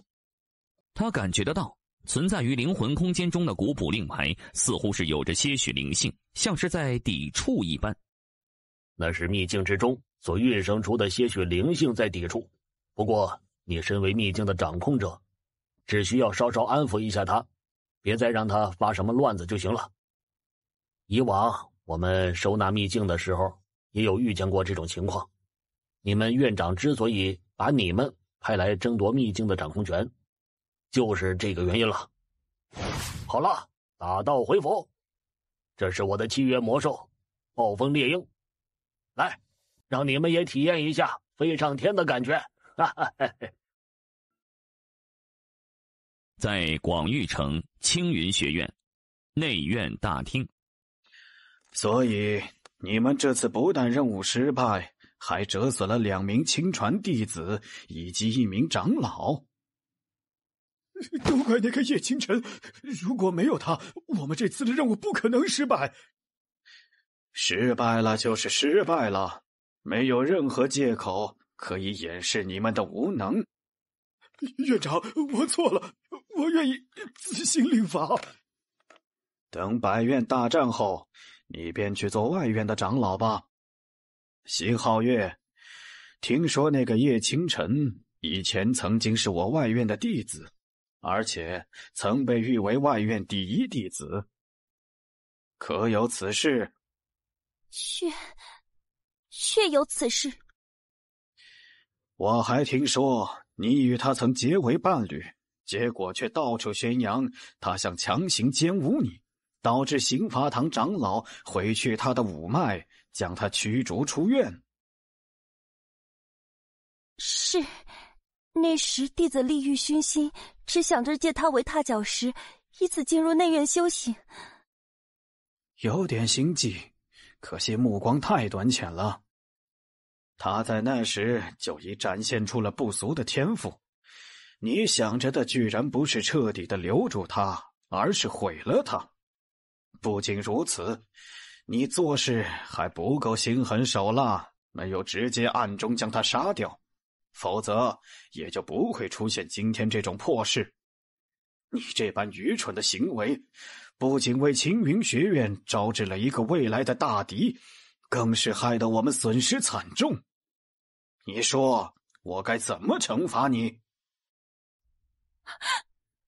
长大人，我知道错了，请您再给我一次机会。百院大战上，我一定会亲手杀了那个家伙，以此赎罪。院长，他已知错，可否请院长给他一次赎罪的机会？这位老妇便是内院的2长老席皓月的师傅。你最好能赎罪成功，否则，我定会让你遭受和叶清晨一样的待遇。叶清晨，我一定会杀了你，一定会。就算徐师妹没有赎罪成功，也没有关系。就算那叶清晨再怎么妖孽，一旦碰上我或者徐师兄，也只有落败的下场。他同样也是那名老妇的亲传弟子之一，青云学院内院排行榜第2，夏元。叶清晨，我记住你了，希望到时候你不要让我太失望。玄宇学院内院大厅。你们这次表现很不错，让我很满意。如果不是这次百院大战迫在眉睫，老夫都想给你们放几天假，让你们出去好好玩一玩。老哥啊，可一定要帮帮我，好好劝劝叶清晨这小家伙。我苍冥剑阁等这样的一个弟子，可实在是等得太久了。你们苍冥剑阁有那么多优秀的弟子，难道就不能留一个给我们吗？哎，老哥这说的是哪里话呀？哪怕那小家伙入了我苍冥剑阁，但也一样是你们玄宇学院的弟子啊。难道他成为我苍冥剑阁的弟子之后，他曾经作为玄宇学院弟子的身份就不作数了？待到将来他名扬天下的时候，所有人都会知道他曾出身于你们玄宇学院，那对玄宇学院的影响力可是无法估量的呀。我这样做就是在为他名扬天下铺平道路。我会和他好好聊聊，不过具体去向如何，还得看他自己。我不会在这上面做过多干涉。各位，再过1个月，便是百院大战召开的时候了。百院大战究竟是什么？相信各位不用我再过多介绍了吧。所谓的百院大战，便是燕云国内所有学院共同设立的一场比试。学院将会派出自己旗下最为优秀的弟子，代表学院出征此次比试。弟子所获得的成绩越好，那么其所属的学院在学院排行榜上的排名就会发生变动。反之则亦然。从百院大战开始至今，前2名一直都是青云学院和玄宇学院在争夺着。但随着青云道宫所给予的支持越来越多，青云学院逐渐取得上风，稳稳压住玄宇学院一头。第1名的位置更是被他们霸占了整整8年。此次我们的对手只有一个，那便是青云学院。不过青云学院内天才众多，除了你们所遇到的席皓月之外，尚还有2名天才没有执行这次任务。否则你们能否成功，都还是两说之事。首先是那青云学院内院排行第2名的夏元，他的师父和席皓月是同一个，乃是青云学院的内院2长老。他的修为比席皓月要高一个小境界，乃是悟法境4级。而那排名第1的徐腾霄，则是悟法境5级。但是这是1个月之前的消息。根据我们得到的情报，他最近似乎正在向悟法境6级发起冲击。徐腾霄的年纪虽然比云娇要大几岁，但其天赋却是比云娇要强上不少。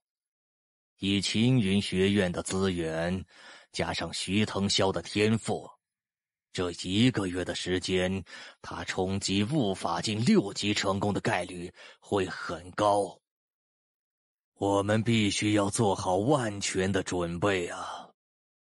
这段时间，你们所有人都要进入异识之境修炼。除此之外，我们所有长老也会进入其中，指点你们修炼。至于云娇和叶清晨，则由我和梅星空亲自指导。好了，接下来就前往异识之境吧。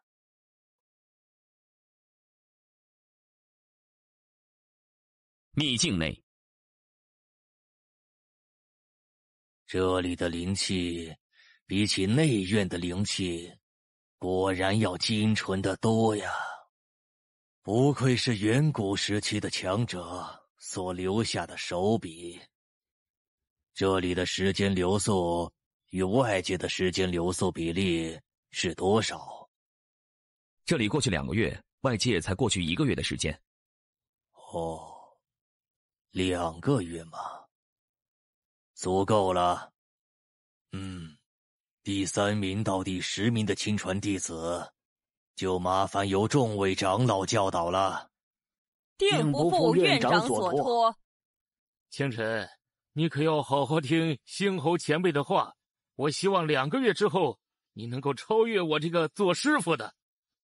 师傅请放心，我定会全力提升自己的实力的。叶清晨，我也会和你一起努力的。好，我相信你当初的决定绝不会有错。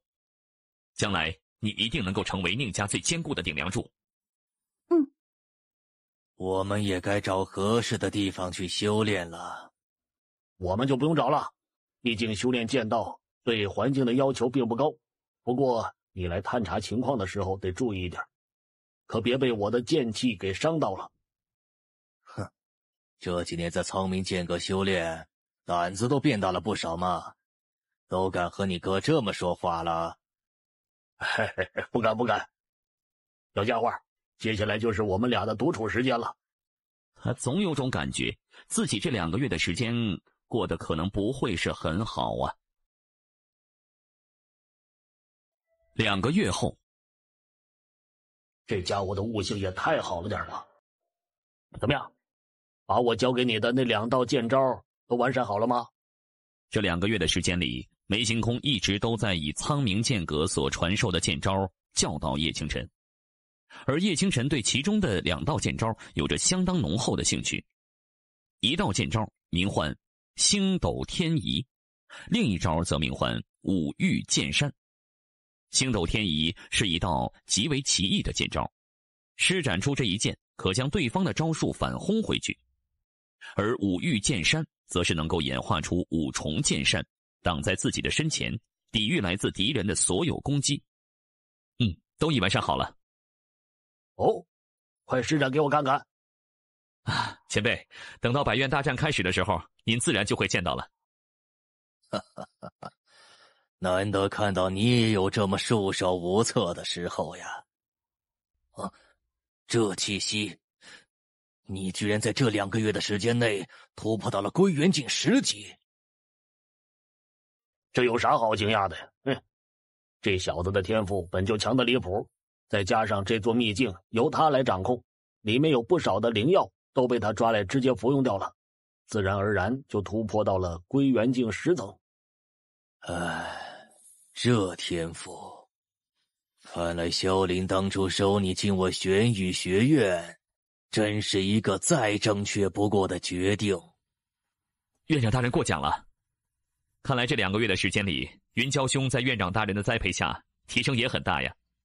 哪能比得上你？2个月的时间，他已从悟法境2级修炼到悟法境4级，只差一个契机，便可以再做突破。老夫教导弟子还是有一把手的，不过还是不可掉以轻心。要知道，青云学院的徐腾霄天赋比云娇还要强出不少。这1个月的时间，也不知道他是否成功的突破到了悟法境6级。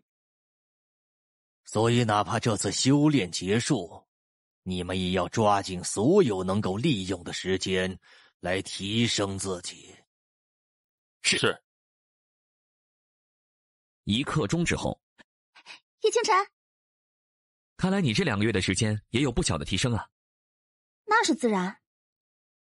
你上次送给我的那株冰莲，我在1个月前就已经全部吸收完了，再加上师父和萧师伯对我的指导，我现在的修为已经是聚心境7级了。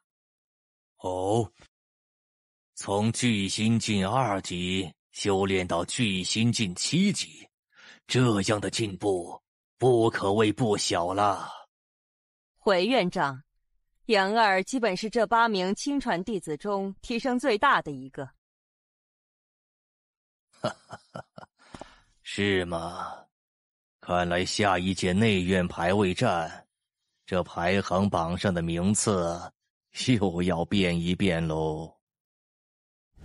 院长啊，我们现在都已经是准备完毕，该是时候出发了吧？所有玄羽弟子听令，接下来你们的舞台将会是百院大战，你们将会在那里尽情地施展出你们的实力。现在，准备出发。目标：皇城。5天之后，在皇城，这里是燕云国的中心城池，无论是其城池规模还是繁华程度，都要远远超出广域城和云峰城。这里不但有皇室坐镇，更是有着4大超然势力坐落于此。不愧是皇城，这里比起云峰城来都要强出不少啊。那当然，毕竟这里可是皇城，要是比不过其他城池，那可就说不过去了。而且因为最近百院大战要在这里召开，许多来自其他城市的武者也都来到了这里，这就使得皇城比起平时这要更加热闹了许多。说起来，我一直很好奇一个问题：4大宗门难道就是我们燕云国的武道巅峰了吗？也不一定。世人皆知，4大宗门皆是有着玄隐境强者存在，皆是各自宗门的顶梁柱。然而世间有所传闻，4大超然势力的整体实力比不过皇室。听说皇室之中可能有着法相境强者存在。什么？法相境强者？那可是能够凝聚法则之力，化天地法相的绝世强者呀！翻手之间可唤出天地法相，劈山断海。对了，这次百院大战召开之地将会设置在青云道宫之中。从某种方面来讲，青云道宫也能算作是青云学院的主场。另外，听说这次他们所给予的奖励极为丰厚。他们这次所给予第1名的奖励乃是原级宝甲9玉玄凤甲。据说这9玉玄凤甲中蕴藏着一丝凤凰之力，将其触发可抵御一次一名玄隐境强者的攻击。很显然，青云道宫这是对青云学院有着相当的自信。如果不是对青云学院有自信，他们又岂会拿出这么珍贵的宝甲？说到底，这9玉玄凤甲不过是青云道宫拿来晃人眼球的罢了。看来该是时候把这副宝甲弄来穿穿了。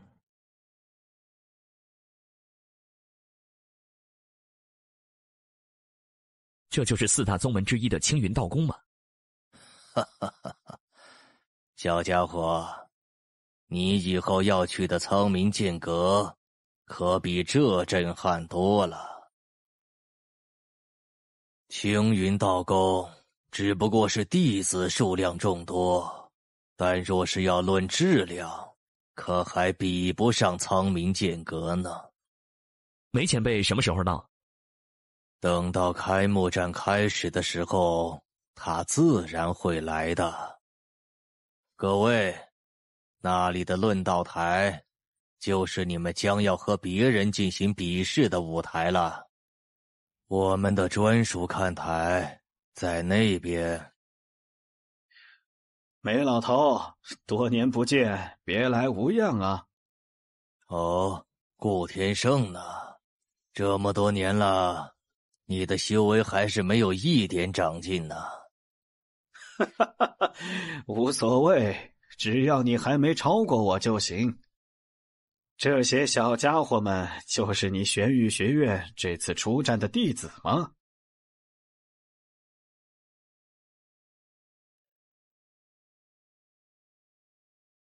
哼，顾天胜，你若想好好了解我玄玉学院的弟子，大可以等到比试开始的时候。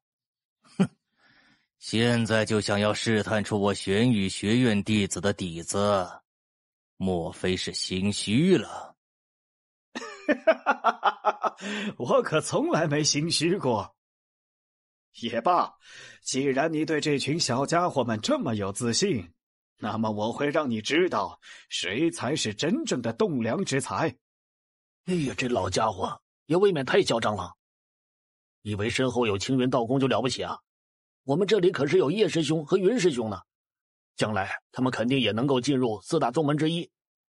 就是啊，更何况叶师兄还是苍冥剑阁主动抛出橄榄枝的对象，他们青云学院有眼不识金镶玉，错过了叶师兄这么好的苗子，真是活该。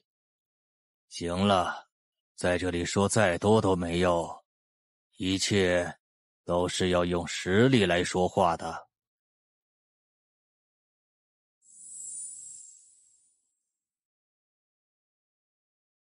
那些人便是青云道宫的长老。各位朋友，今天乃是我青云道宫召开百院大战之日，老夫在此感谢各位能够前来赏脸捧场。至于另外几位朋友，既然来了，那就请现身一叙吧。长老头儿，你的感知还是那么敏锐啊！怎么会是他？他们知道苍冥剑阁会来人，但是没想到来的居然是梅星空。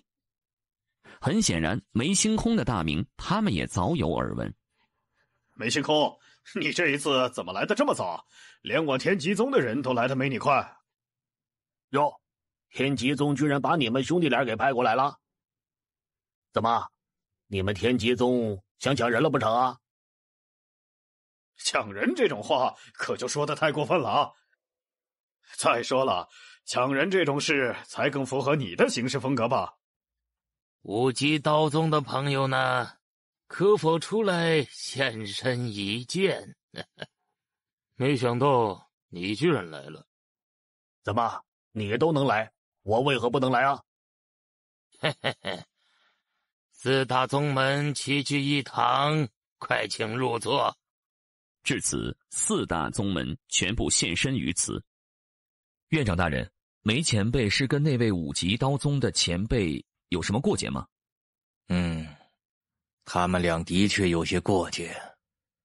五极刀宗来的那个人我认识，名唤薛斩坟，曾经和梅星空有过几次交手，结果都败在了梅星空手下。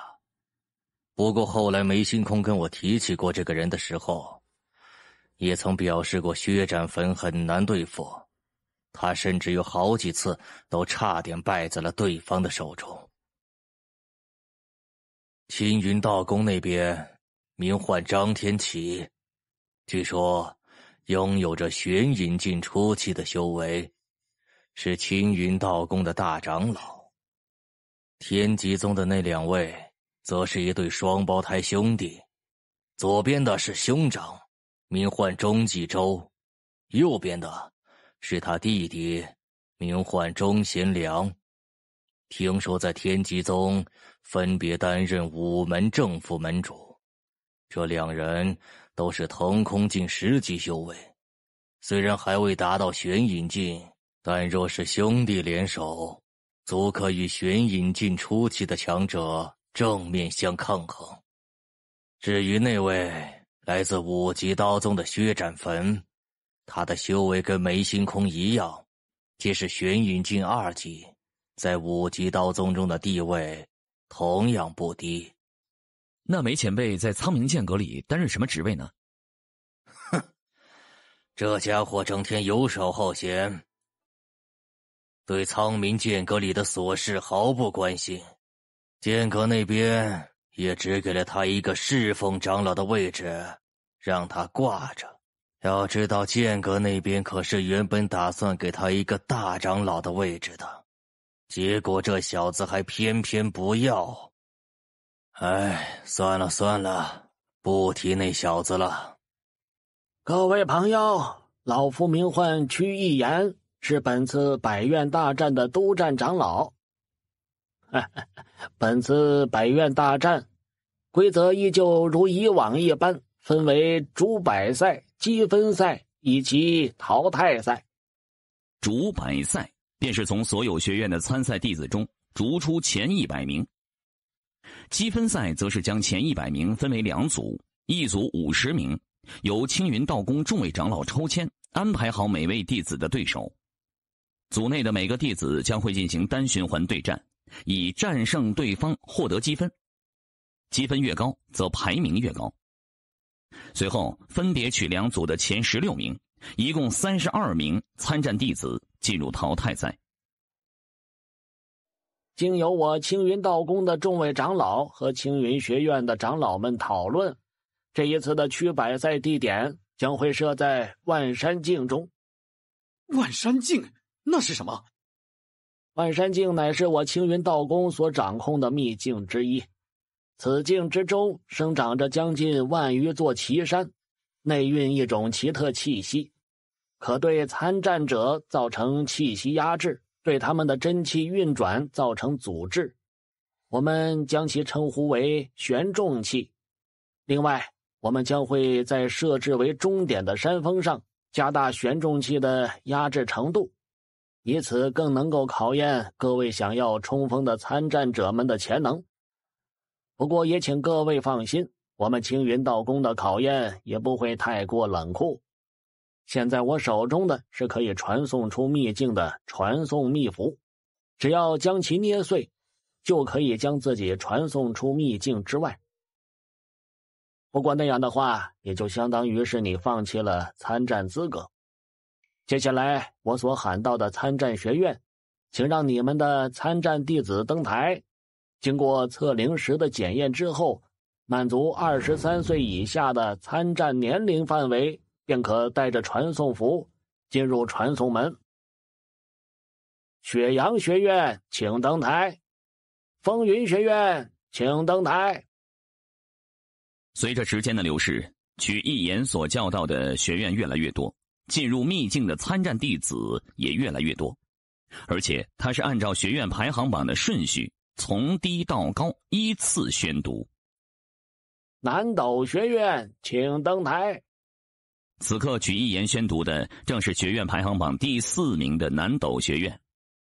你们要注意这个南斗学院，听说这2年他们吸收了不少天才弟子，对我们的威胁很大。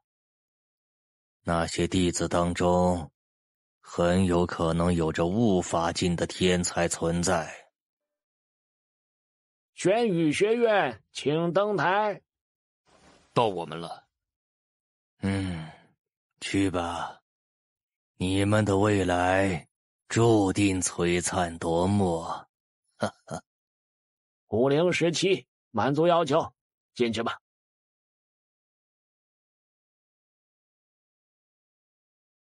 哼，想急着讨债吗？我等着。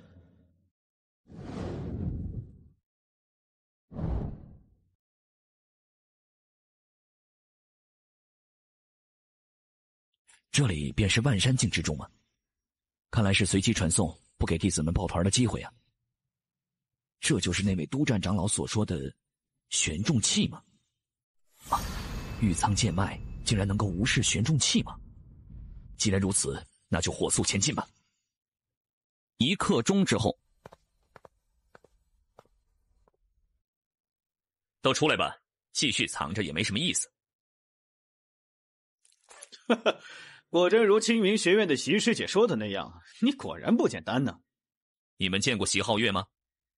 你们是哪个学院的弟子？我们是重师学院的弟子，在学院排行榜上排名第7名。自我介绍一下，我叫古雨石，在重师学院中排名第4。当然，这样的排名在你们玄宇学院的弟子看来，或许根本没有什么好在意的吧。这么说来，你们是受到了席皓月的指示，在这里埋伏我，准备对我下手吗？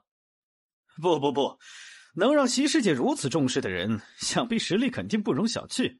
我们又岂敢对你动手？我们只需要在这里拖延住你，让你没法进入前100名之内就行了。你们在这里拖延住我，难道就不想进入前100名的名额之内了吗？席师姐说了，她会带我们另外几个师兄弟一起登峰，那样一来，前100名的名额基本是板上钉钉的事情了。更何况，能够和青云学院打好关系这种事情，换做别人恐怕都不会拒绝了。哼，既然如此，那还有什么好说的？果然只有归元境层次的修为。各位师弟听令，组战阵。是。这位朋友得罪了。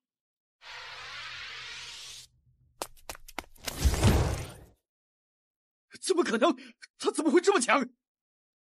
各位师弟小心，这家伙的实力很强，不可大意。现在就只剩下你了。这位兄台，有话咱们好好说，行不？你若敢出现在接下来的积分赛里，并且不幸和我一组的话，我会让你补上这一次的教训。另外，只要我遇上你们重师学院的任何人，我都会让他大败而归的。他并不是不想狠狠教训一顿古雨石，而是不想把时间浪费在他的身上。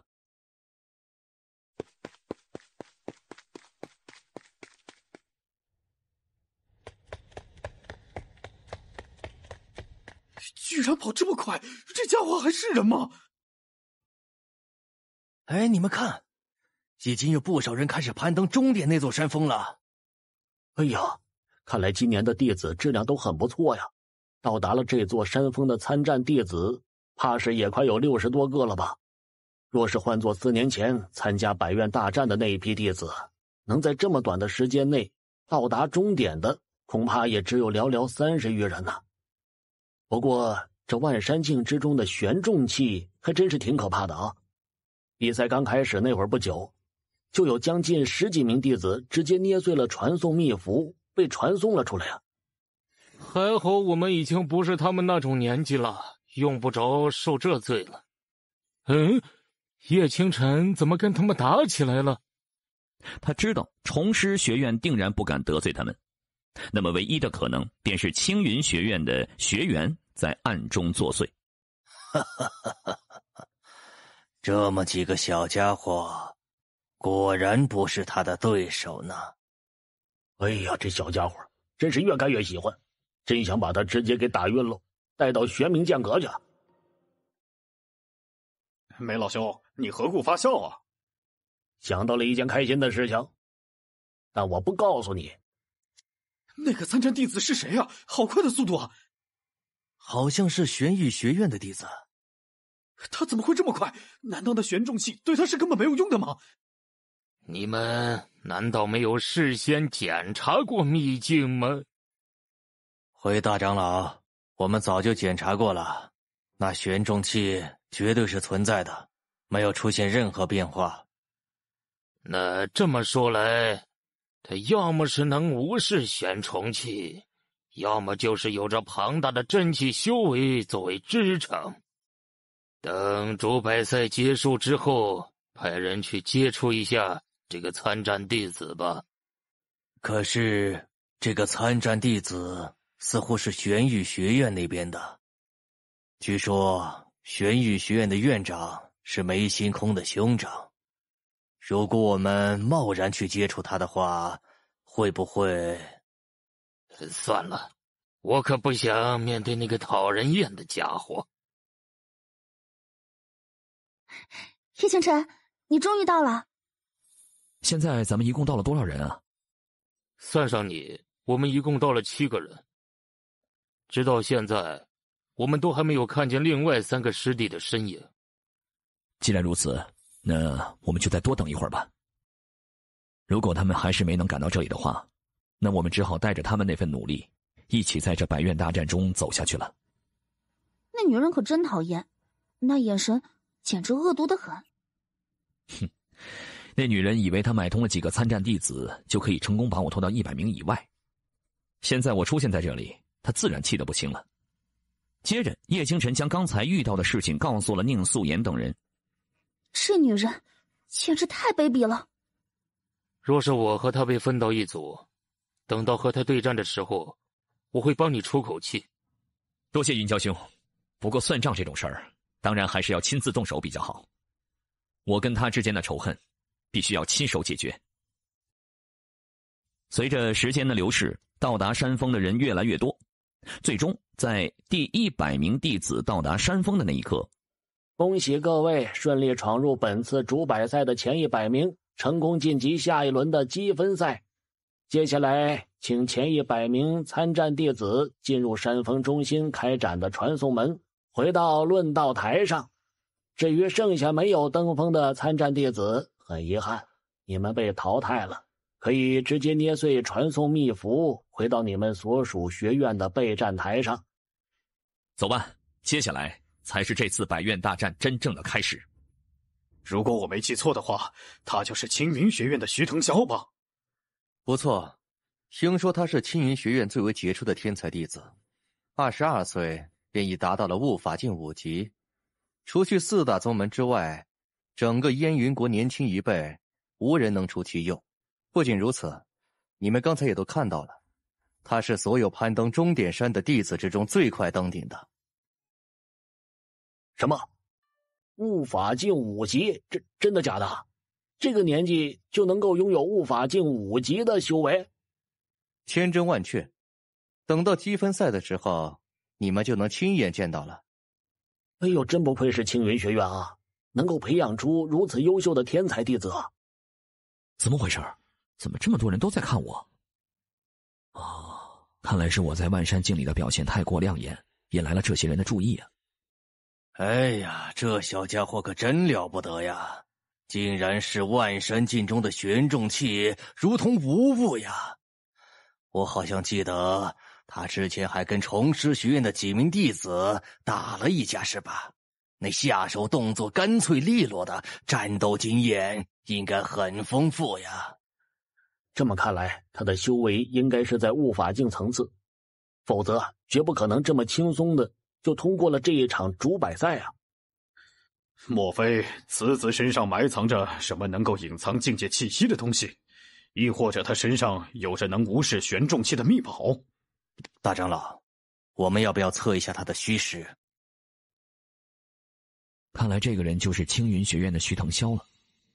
这种感觉，想来他很有可能达到了悟法境6级。果然，他便是此行百院大战中最强大的对手了。接下来有请各位来测一下你们的修为。为了缩小两组之间的实力差距，本次测试修为的举动是很有必要的。接下来，曲一言还是按照学院排行榜上的排名从低到高依次宣读。当南斗学院的弟子们都测量完成之后，这南斗学院的参战弟子整体实力有些超出他的意料啊，居然也有一名悟法境的武者。虽然不及云霄，但也拥有着悟法境2级的修为。玄宇学院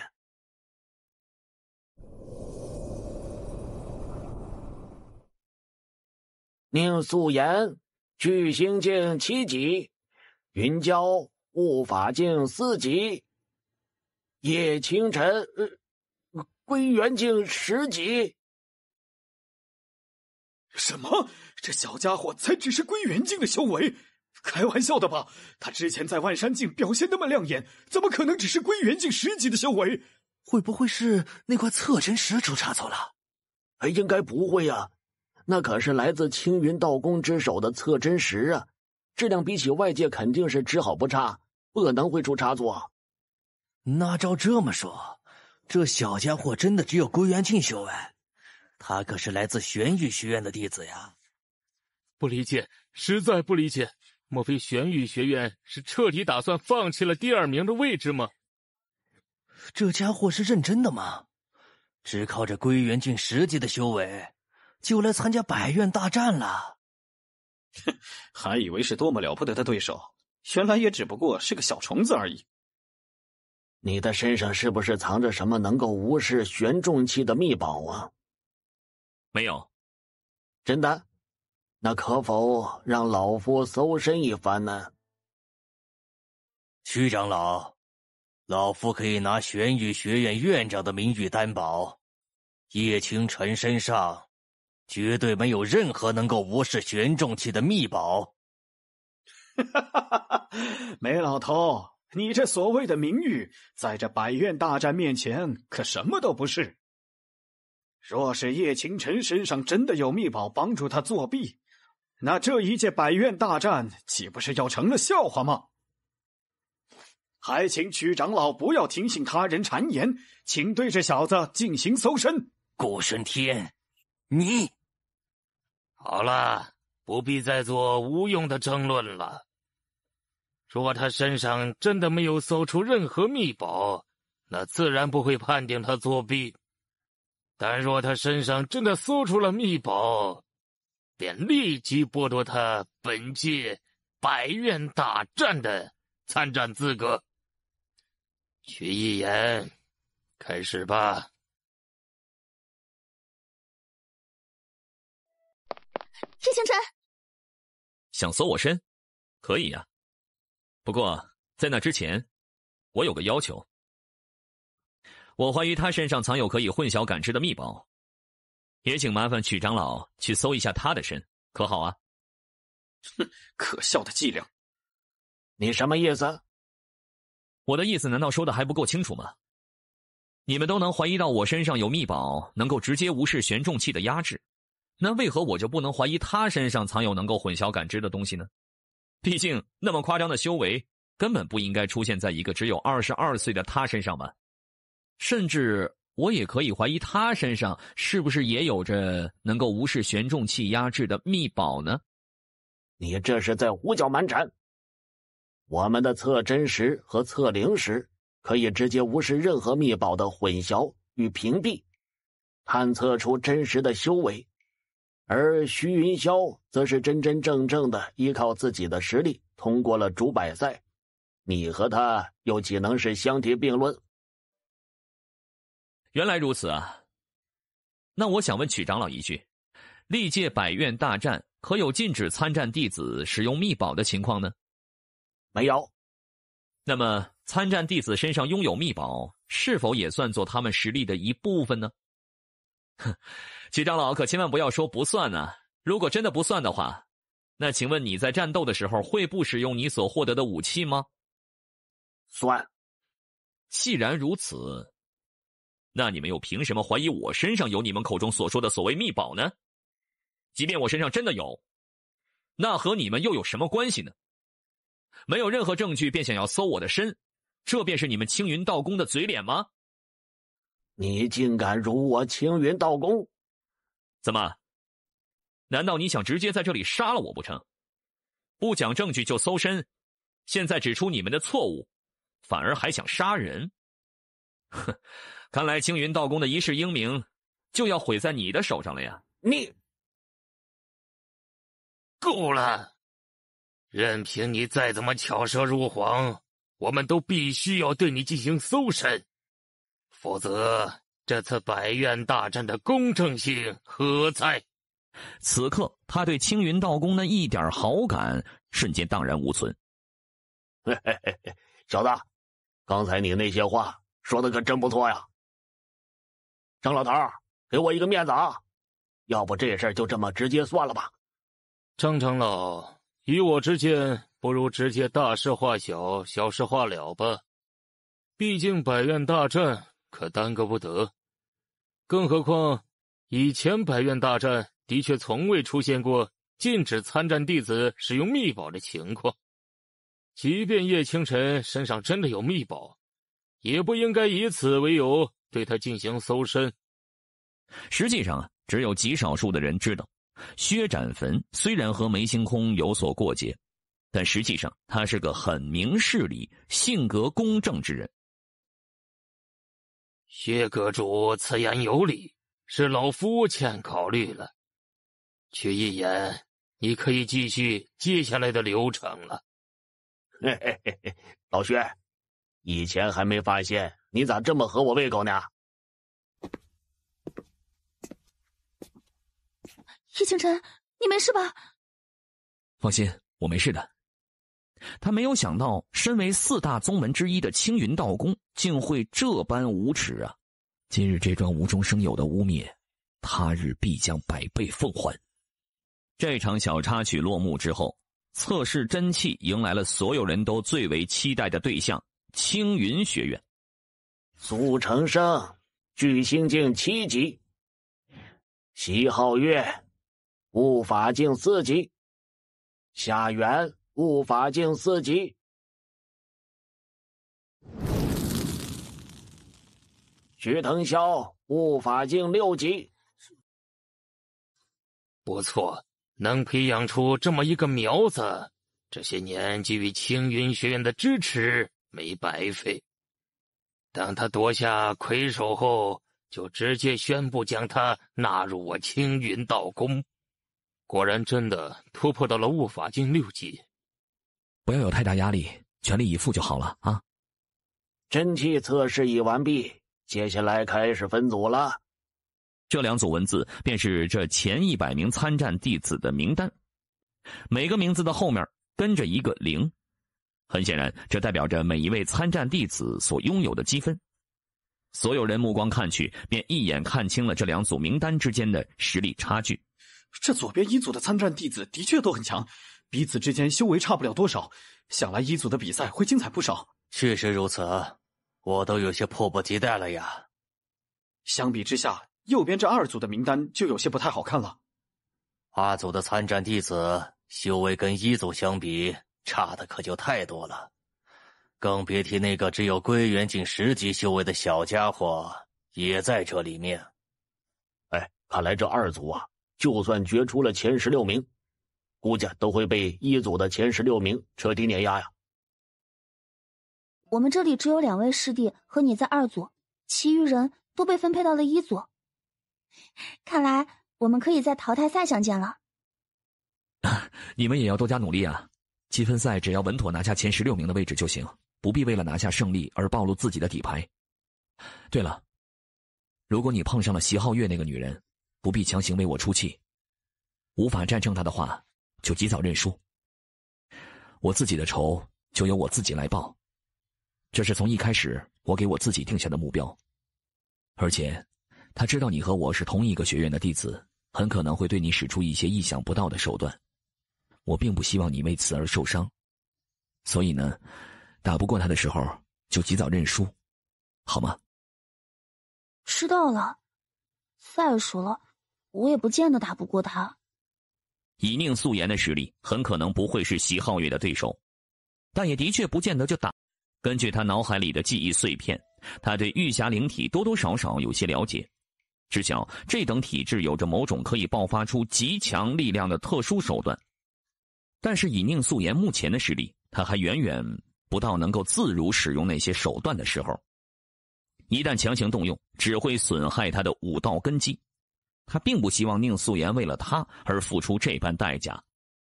叶师弟说的没错，积分赛最主要的便是保住前16名的位置，其余的都可以放到淘汰赛再来解决。不过，我要是碰上那个席皓月，可就不留力气了。可以。这样的话，淘汰赛阶段若是他碰上我，可能就会把气都撒在我身上了。这样一来，我就会让他知道，有气撒不出是什么感觉了。千佛台见。各位，此乃千佛台。这些千佛台内蕴含奇异气息，会自动悬浮在空中。它们将作为接下来积分赛的比赛场地，供所有参战弟子使用。接下来便有请我青云道宫的大长老为1组的各位参战弟子抽签，安排第1场的对战选手。还好云娇他们都没碰上青云学院的对手。上吧，等你们胜利归来。1组第1轮积分赛现在开始。虽然1组的参战弟子天赋都很不错，实力也很强劲，但有些人实在是运气不好，第1轮便碰上了与之实力差距甚大的对手。因此有好几场战斗几乎是在眨眼间便分出了胜负。而最为受到全场关注的，莫过于青云学院的徐腾霄3人以及玄宇学院的云娇了。这4个人乃是这一届百院大战天赋最为杰出的参战弟子，自然会受到最多的关注。徐腾霄的对手一见到他，脸色立马垮了下来，但是很快他又咬了咬牙，似乎是想试探这位天赋亮眼的弟子是否也有着与其相匹配的恐怖实力。然而战斗刚一开始，他便在徐腾霄的攻势下连连败退。更为恐怖的是，徐腾霄甚至都没动用武器，仅凭一对拳脚便压制着他，根本没有丝毫还手之力。认输吧，以你的实力还不配当我的对手。3号潜伏台王章龄认输，徐腾萧胜。44号潜伏台风贤落败，席皓月胜。21号潜伏台沉默落败，夏元胜。15号潜伏台刘访落败，云娇胜。36号潜伏台王乾落败，宁素颜胜。过了将近半个时辰的时间过后，一组的第1轮积分赛已是结束。让梅孝涵等人高兴的是，所有一组的玄羽弟子都并未落败，全都拿下了首战。叶师弟，接下来就看你的表现了。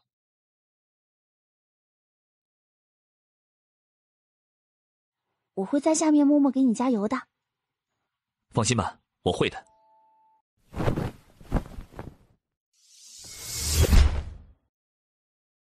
小子，我劝你还是尽早认输吧，省得在大庭广众下丢人现眼。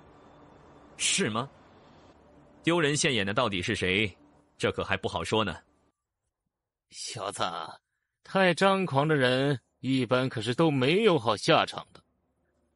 一个只有归元境修为的小子而已，别以为你是玄羽学院的人，就没人治得了你。那个小家伙的对手不是乾明学院的南前锋吗？哎呀，这下子可有的好看了。听说那南前锋在乾明学院中也算得上是名列前茅的弟子了。这个南前锋似乎是巨星境5层的修为，比起一组来说差了点，但是在这2组里啊，却能够算得上是佼佼者了。总之，这个只有归元境修为的小家伙要倒霉了。给我趴下吧！破浪拳！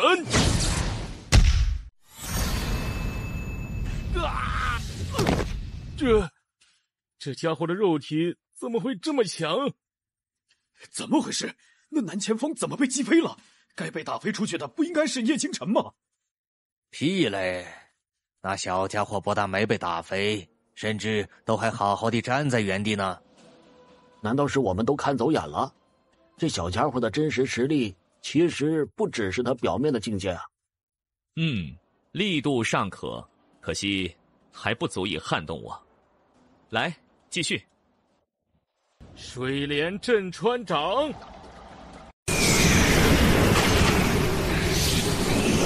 哎呀，没想到这家伙竟然能越阶作战，而且还这么轻松的就化解掉对方的攻击了。看来他的潜力之大，绝非我们所能想象呀。潜力再大又如何？若是不能在这世上活下去，也终究只是昙花一现而已。他先前所展现出来的力量，竟然还不是他的真正实力。圣水啸天矛，给我倒在这一招之下吧！覆苍斩。66号潜伏台南前锋落败，叶晨胜。我去，这小家伙真是深藏不露啊，居然能打败巨星境5级的南前锋。哎，而且他貌似还没有使出全力，那般轻松的样子，仿佛面对的只是一个宁真境的对手一样啊。不止如此，他在打败南前锋之后，甚至一步都没有离开过原先所站的地方。梅兄，这小家伙来自你兄长所创建的玄羽学院，你应该也对他有所了解吧？不知梅兄可否跟我们说说？怎么的？你这是打算跟我抢人啊？就算他被梅兄看上，可也不见得最后就一定能加入你们苍冥剑阁呀。那我们就走着瞧吧。其实，如果不是叶倾城的境界实在太低，以他的真正实力，更应该进入一组。这样也挺好的，他在2组里才能更好的隐藏自己。你可别忘了，他跟青云学院的席皓月有过仇怨呢。也对，等到淘汰赛的时候，可要好好的给他一个惊喜。这才第1轮比试结束，叶师弟就已经被很多人关注上了。是金子总会发光的吗？也就是他们没有被分到和我们一组，不然的话，肯定会让这些人狠狠的吓一跳。你们只是没有展露出全部实力而已。我相信，若是展露出全部实力，你们受到的关注度不会比我低的。哼，这老头莫非是想在接下来的比赛中对我下黑手不成吗？这个混账！待会儿你们看着给那小子安排后面的比赛。大长老，这不太好吧？这按我说的去做。什么时候你们连我的话也敢不听了？不敢。是南斗学院的无双亮，他可是巨星境7级的修为，只差一步便能突破到巨星境8级，乃是这2组之中修为最为拔尖的那几个参战弟子之一了。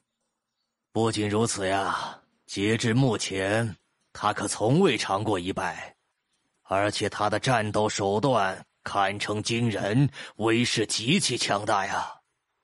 不知道这一次叶清晨是否还能够继续像之前那一般轻松写意的击败他呀？小家伙，你就等着被打飞出去，落到我手里吧。呵呵，没想到这才没过多久，就要和你打一架了。他们都说你很强，不过在我看来，也就那样。亮出你的武器吧。就凭你也想让我亮出武器吗？恕我直言，你还不配。很好，看来你是想在这么多人面前彻底出丑了。哼，双寒破，这一招可没你想的那么简单。富苍雷影剑，哈哈哈哈！没想到叶清晨居然还能掌握着这么可怕的武技。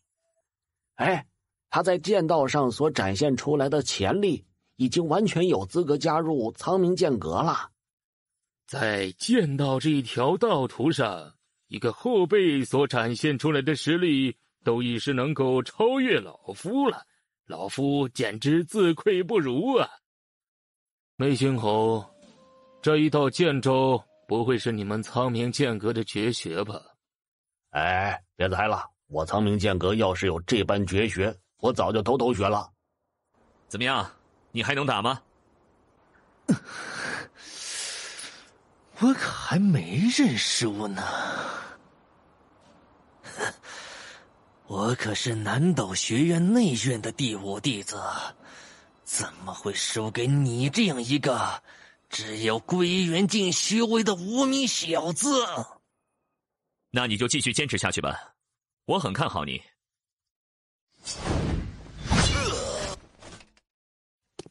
叶师弟，你这次的表现依旧很不错啊。你们也很棒啊。哈哈哈哈！你们这群小家伙可真是给了我们很大的惊喜啊！院长大人，我想我们应该没有辜负您的期望吧？哈哈哈哈哈！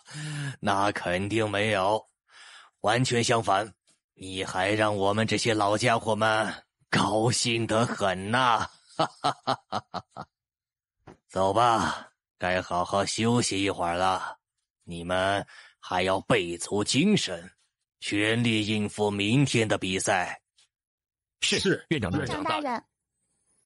哼，叶清晨，你就接着嚣张吧，你也就只能嚣张这么几天了。等到淘汰赛开始，你最好祈祷不要碰上我，否则我一定会将你打得让你在所有人面前抬不起头，以洗刷那次在秘境里的耻辱。你现在就算找他又有什么用？他到时候肯定只会躲在梅笑寒的身后，你能当着梅笑寒的面找他清算总账吗？不但出不了气，还会有损别人对我青云学院的印象。专注接下来的比赛吧，反正到了淘汰赛，他躲不掉的。没想到咱们习大美女也有这么吃亏的一天啊！你给我滚！哎呀，生这么大的气呢，小心脸上会长皱纹的哟。贱人，你这辈子永远不可能成为徐师兄的女人，只有我才配得上徐师兄。哼，还有你，叶清晨，你等着，我一定会让你付出最惨痛的代价。不知道今天你们会碰上什么样的对手啊？叶清晨这边也是基本不用担心，唯一要担心的是你们这些身在一族的弟子。若是遇上青云学院的弟子，你们可视对方实力来决定这一场是否继续战斗下去，还是直接认输。一时的失败并不可耻，为了逞强而伤到自身，那将会损伤你们的武道根基，对于你们未来的修道之路将会发生不好的影响。所以我不希望你们若是碰到不可对付的选手，还要继续逞强下去。宁素颜，等一会儿和他打的时候千万不要逞强，记住院长和我说的话。知道了，我自会有我的判断的。喂，你跟那叶清晨是什么关系？关你何事？看来你和他的关系肯定不一般呢。既然如此，那我就先从你的身上收取点利息。这个狗女人出手竟然这么狠毒，你竟然还敢反抗！哼，那你就等着被我抽烂那张脸吧。巨星境7级和悟法境4级之间果然还是差了很多呀。这么一看，叶清晨能与归元境修为战胜同样为巨星境7级的无双亮，可真是一桩前所未有的奇迹呀！哎，的确如此。我猜4大宗门的人估计都对叶清晨那个小家伙起了不小的心思，哪怕最后叶清晨没有进入到前10，他们估计也会对叶清晨抛出橄榄枝啊！这世道果然是后浪推前浪啊！未来的这片天下，终究是属于他们这些后辈的。这女人貌似身怀一种特殊体质。这个女娃子似乎拥有一种特殊体质啊。似乎是玉霞灵体，极为罕见呢。这个消息要是传回去，想必咱们的吴师姐会很感兴趣。不过，这个女娃子虽然身负玉霞灵体，可是要赢下席皓月，却基本不可能。不过她似乎也并没有使出全力。你以为凭借你那特殊体质就能上得了我吗？哼，怎么不动了？难道被我吓傻了吗？你那张脸真是越看越不顺眼，还是将它戳烂了比较好。灵霞飞仙步，看来当初放他们进6楼，果然是一个无比正确的决定啊！老是躲来躲去，你以为这样就能赢得了我吗？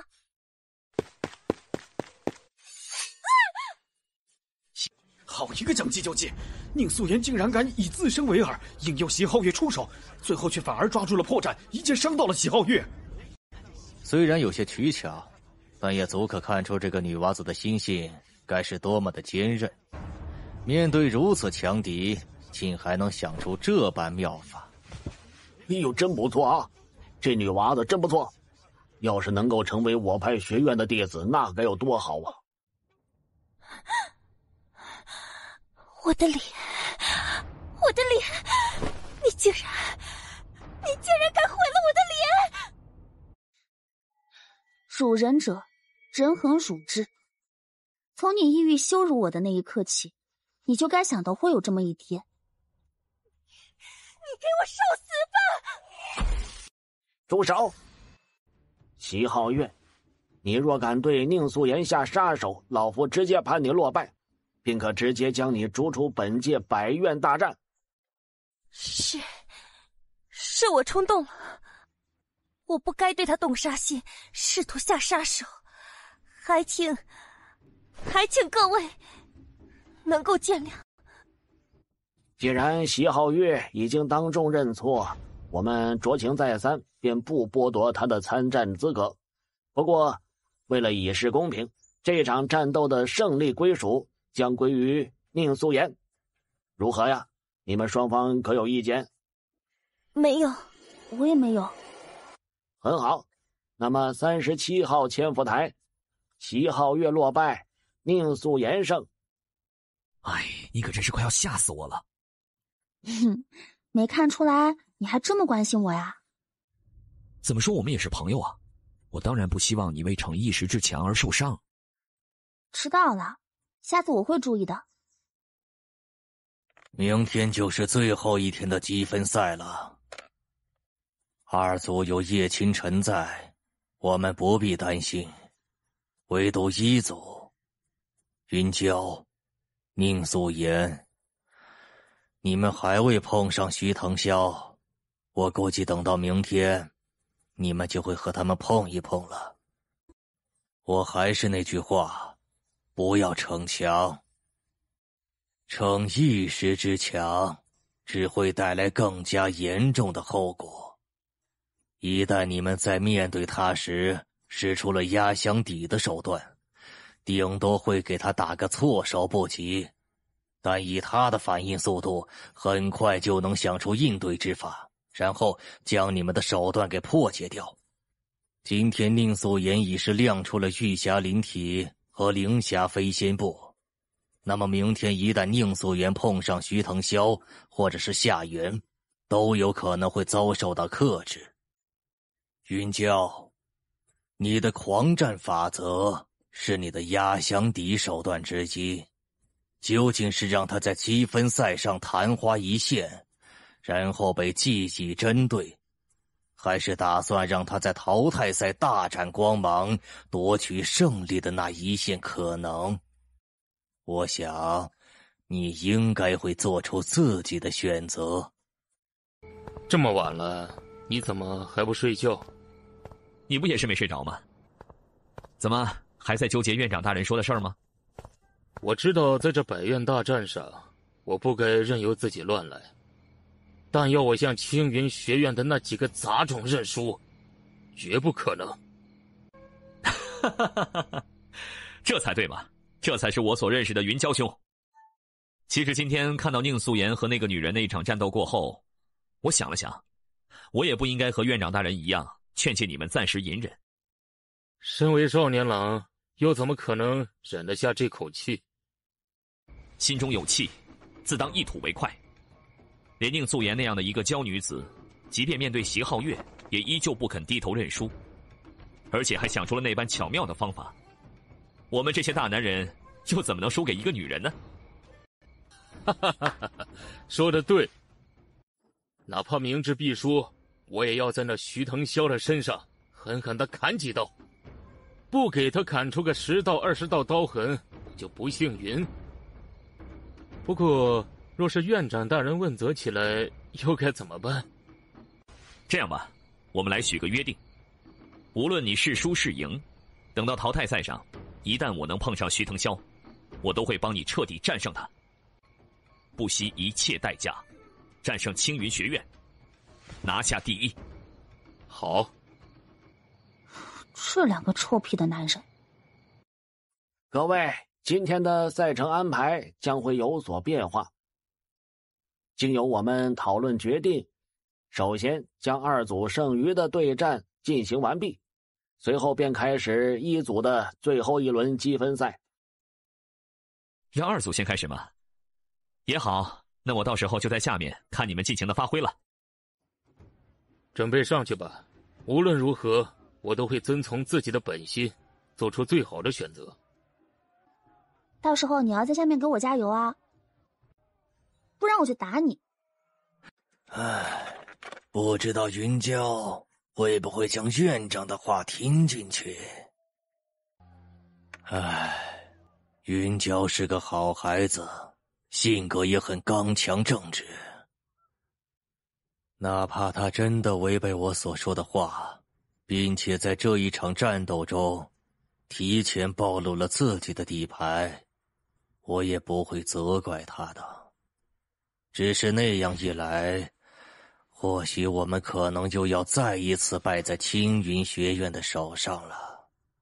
也许我们可以试着相信一下叶清晨那个小家伙呢。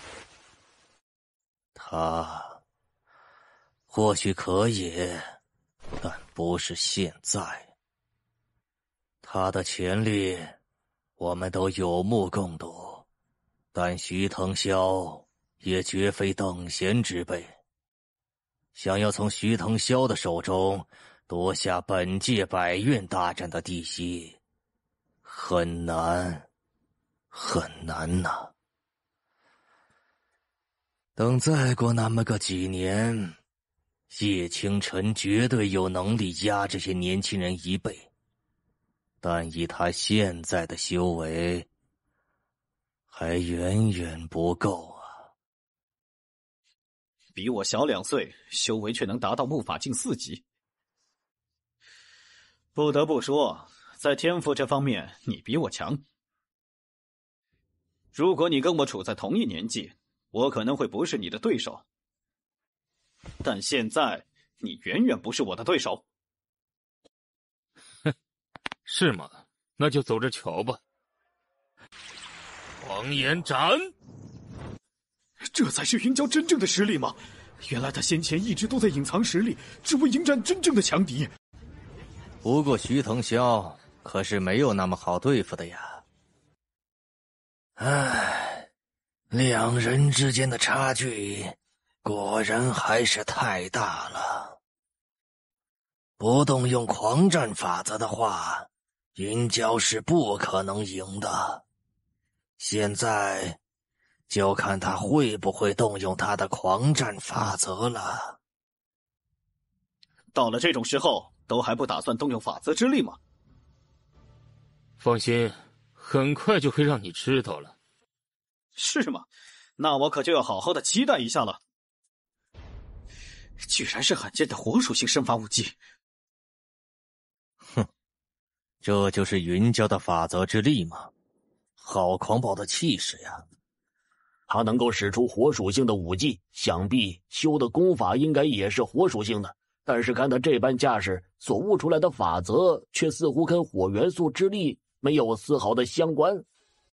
这可就有意思了，难不成他所悟出的法则是一种新生法则？云娇终于还是动用了这最后的底牌啊！唉，看来我还是老了。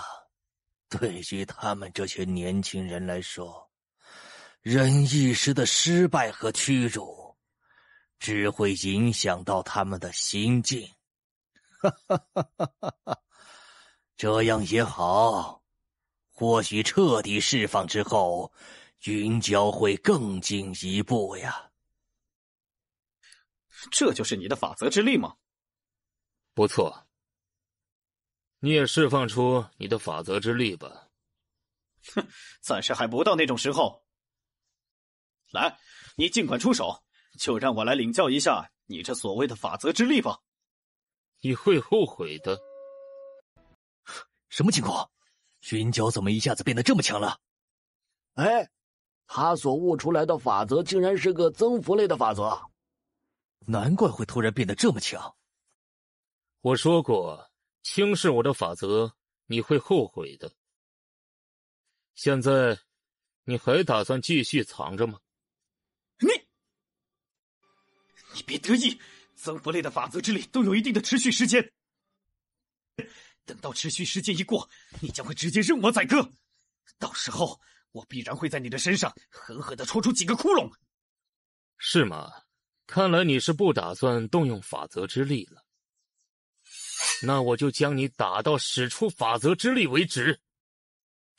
竟然越战越勇，这类法则之力在那些已知的法则之力中根本闻所未闻。这小家伙若是能入我的5级刀宗，必为核心弟子。哎呀，难得看到你脸上出现这么丰富的表情啊！要是等百院大战结束后，我跟你抢人，你会不会跟我翻脸呢？你若敢和我抢人，我不介意在这里和你打一场。就算打起来又怎么样啊？你又打不过我。徐腾霄在搞什么？怎么到现在都还不动用法则之力？他该不会为了后面的淘汰赛准备输掉这场比赛吧？这不是没有可能，毕竟青云学院为了能够在最后的淘汰赛中拿到第1名，是很有可能会让徐腾霄隐藏起自己的法则之力的。但是这样的话，青云学院面子上也会看不过去吧？看来顾老头是铁了心要隐藏起这最后一张底牌呀。他这样做就不怕会影响到徐腾霄的心境吗？不是每个人的性格都如云娇那孩子一样。徐腾霄虽然表面高傲冷淡，但内心却极有城府。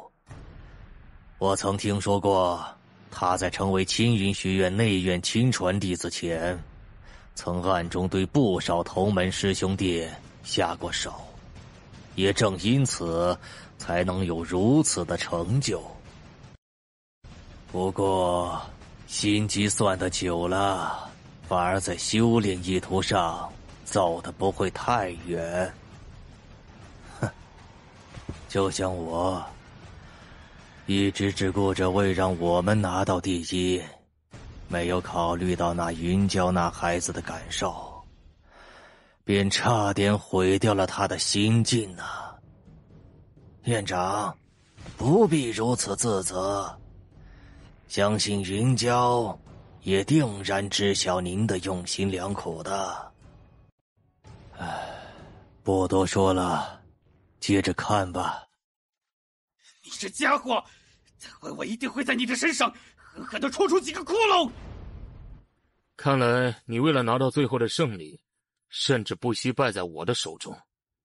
这样的你，根本不配当我的对手，也根本谈不上是青云学院最为杰出的弟子。闭嘴！我就是青云学院这些年最杰出的弟子，也是最强大的天才。我现在改主意了，我要断了你的手脚，让你只配趴在我的脚下。糟了，他要暴露他的底牌了。接下来就让你见识一下我的法则之力吧。他竟然飞起来了！这不是腾空镜才能有的能力吗？难道他的真实修为竟然是腾空镜啊？不可能，就算他的天赋再怎么夸张，也绝不可能在这个年纪达到腾空境的。那只剩下一种可能，这就是他的法则之力。看到了吗？这就是我的法则之力。给我记好了，这是以我的名字而命名的法则——腾霄。腾霄法则，又是一种新生法则。看上去徐腾霄所悟出的法则，可以让他具有腾空之力。这下云娇难喽。没想到啊，这一届百院大战如此精彩，竟然展现出了2种新生的法则啊！这2人若是隐藏起各自的法则之力，说不定这场精彩绝伦的战斗就要等到淘汰赛才能看见了。没想到青云学院那边原来藏了这么一手啊！难怪他能成为青云学院的第1天才弟子，果然有着过人之处啊！只是要委屈云娇那孩子了，也不知道输掉这场比赛后，是否会对他的心境有所影响呀？放心吧，他的心境没那么容易垮的。这就是我的法则之力，如何？是不是让你感受到了绝望呢？只不过是让你飞上天而已，就这么嚣张吗？来，有本事再来战一场！哼，既然你这么急着在这么多人面前丢脸，那我就满足你。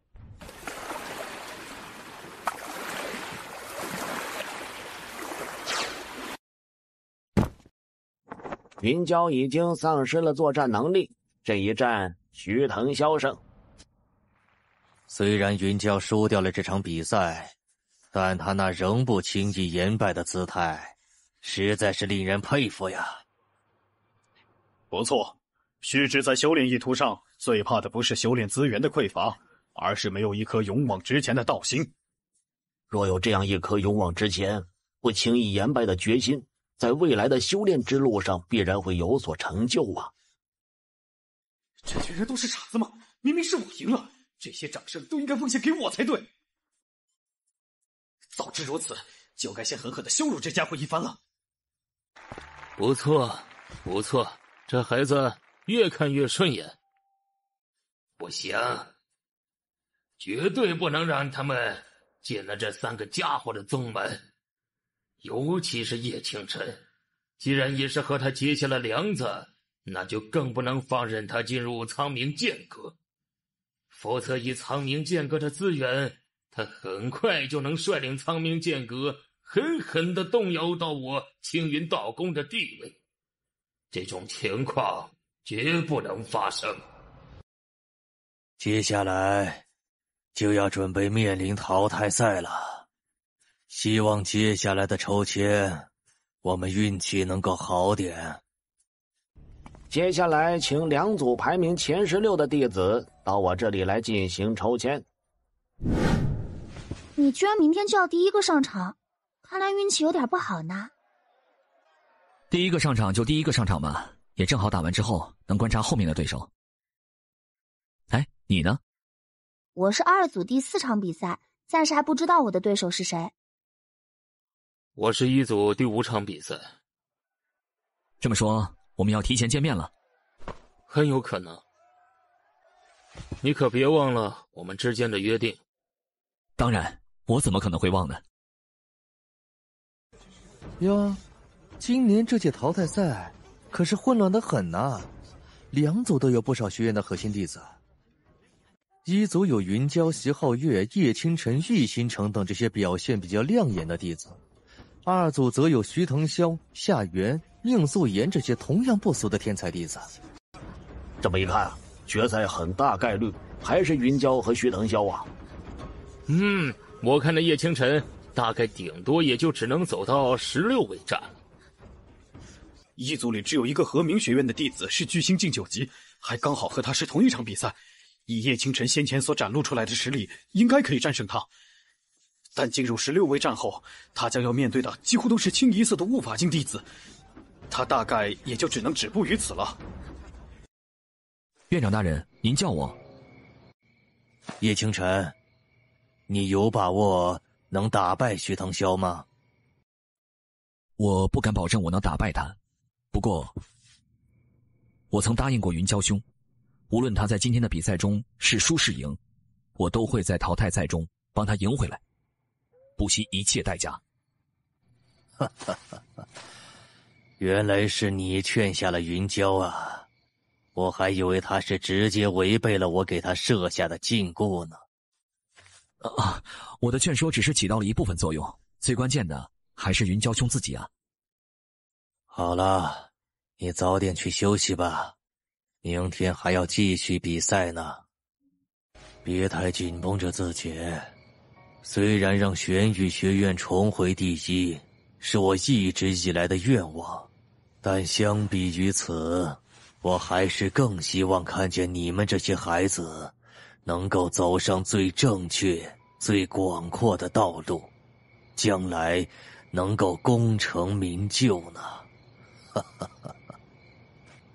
院长大人请放心，无论如何我都一定会完成您的愿望。梅老头，希望你们玄羽学院的云娇能再抓住一次机会，在决赛上战胜腾霄吧。不劳费心。今天就是本届百院大战淘汰赛的开始之日，接下来请玄羽学院的叶倾城以及和明学院的楚安澜即可上台，开始今天淘汰赛的第1场比赛。我去了。32位战第1战，开始。换出你的武器吧，我可不想和一个没有武器的人打。我想，我暂时还不需要动用武器。就算你的潜力再大，天赋再强又如何？这不是你看不起我的理由。暴雷锤！叶清晨所凝出的剑气怎么这么强？居然都能够将楚安兰释放出的真气都给直接切开了！好快的速度！原来叶清晨本就可以轻而易举的赢下这个楚安兰，只不过先前跟他过几招是为了给他留面子。呵呵，看来我打赌打赢了。叶清晨本来就有着足够碾压巨星境的实力，接下来就要看看明天的16位战，他又有怎样的表现了。呵呵呵呵。安澜兄，实在抱歉，我先前那句话并没有看不起你的意思，而是我为了后面的比赛着想，所以决定隐藏自己的实力。哈哈，你也没让我输的多么难堪，所以这一场咱们算是扯平了。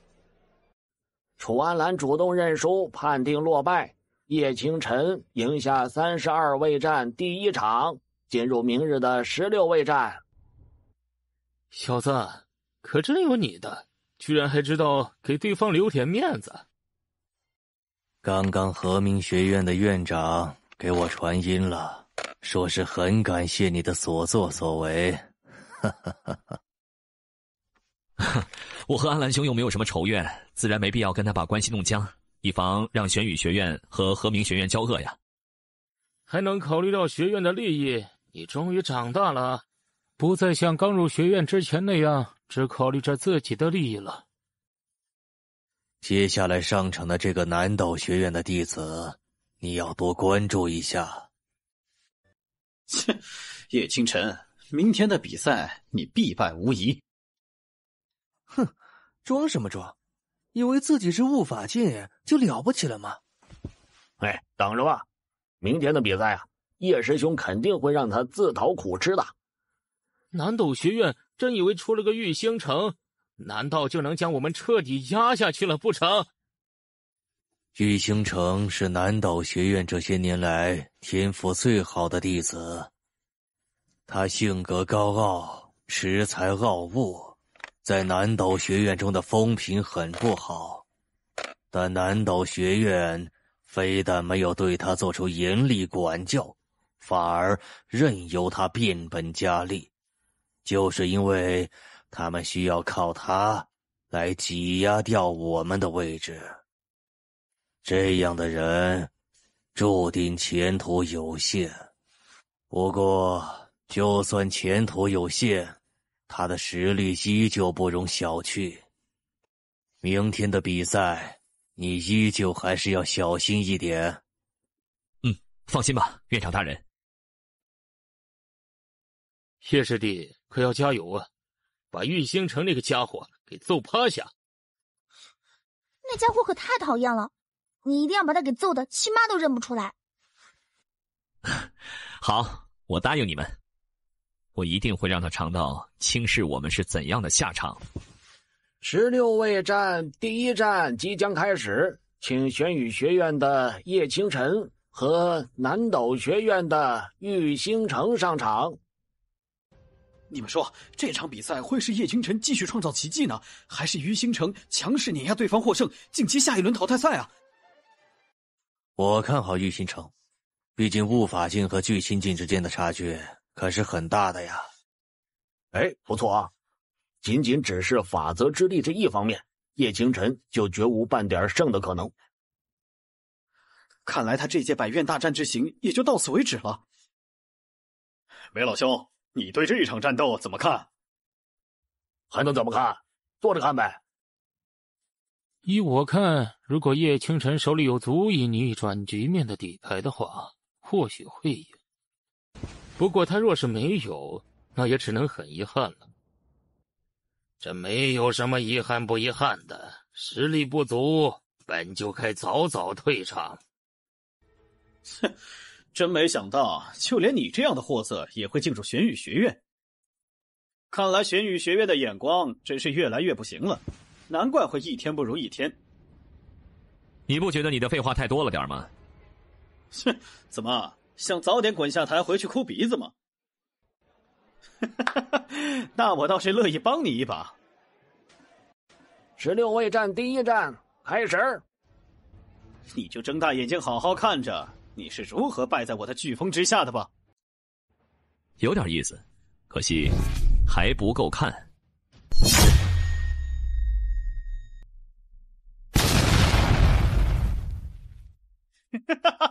你这剑气使得还挺厉害，可惜你的眼睛不怎么好使，都被我的风影残身给骗了过去。是风影残身，听说是南岛学院之中最难修炼的身法武技。不错啊，这种武技要求修炼者对风元素的感知力极高，修炼到极致，可在刹那之间混淆对方的感知。没想到玉星城居然修成了这门武技，而且看样子已经摸到了这门武技的门径，可谓是出人意料啊。看来叶清晨的确是不可能赢了。热身也是时候结束了，接下来就该开始正戏了。虽然那5座剑山的样子与我们先前见过的并不一样，但其中却蕴含着5行之力，比原来的5域剑山要强上许多。韦星侯，你这是在干涉百院大战吗？哪有你说的那么严重啊？我的确是跟这小子接触过，但是接触的时间可比百院大战早很多，而且这段时间以来，我一直都住在你们这儿，在你们的气息探查之下，我又怎么可能有机会去给这小子送这些好东西啊？那这改良过后的5域剑山是出自你之手？哼，就让你再得意那么一会儿吧。等到那小崽子被打下台的时候，我看你还怎么得意。很不错的防御武技，不过你难道就要这么一直龟缩下去吗？哎呀，这小子啊，果然是个不可多得的天才啊！这家伙还真麻烦。清明风烈斩！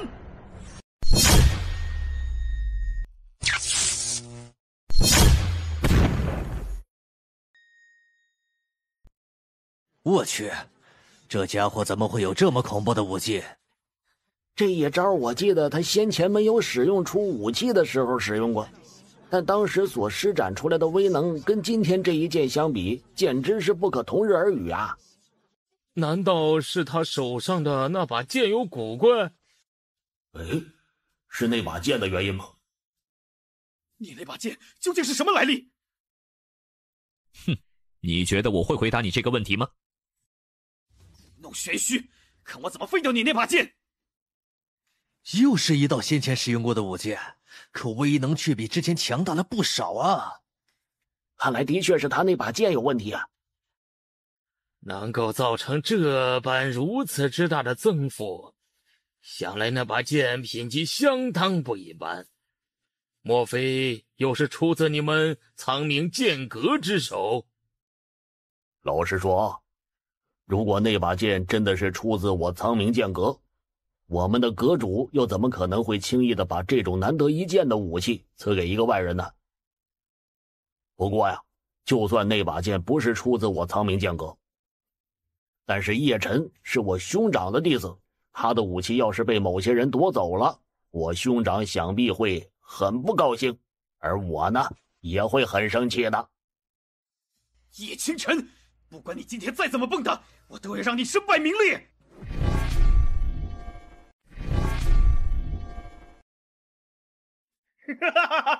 在我的际遇之中，你将无处可躲。在这一座法则领域里，我的风影残身将会得到最大的增幅。很快你就会发现，你的身上将会多出很多个窟窿了。既然你这么喜欢比拼速度，那就来比一比吧。我就不信，在我的法则之下，你还能逃出我的手掌心。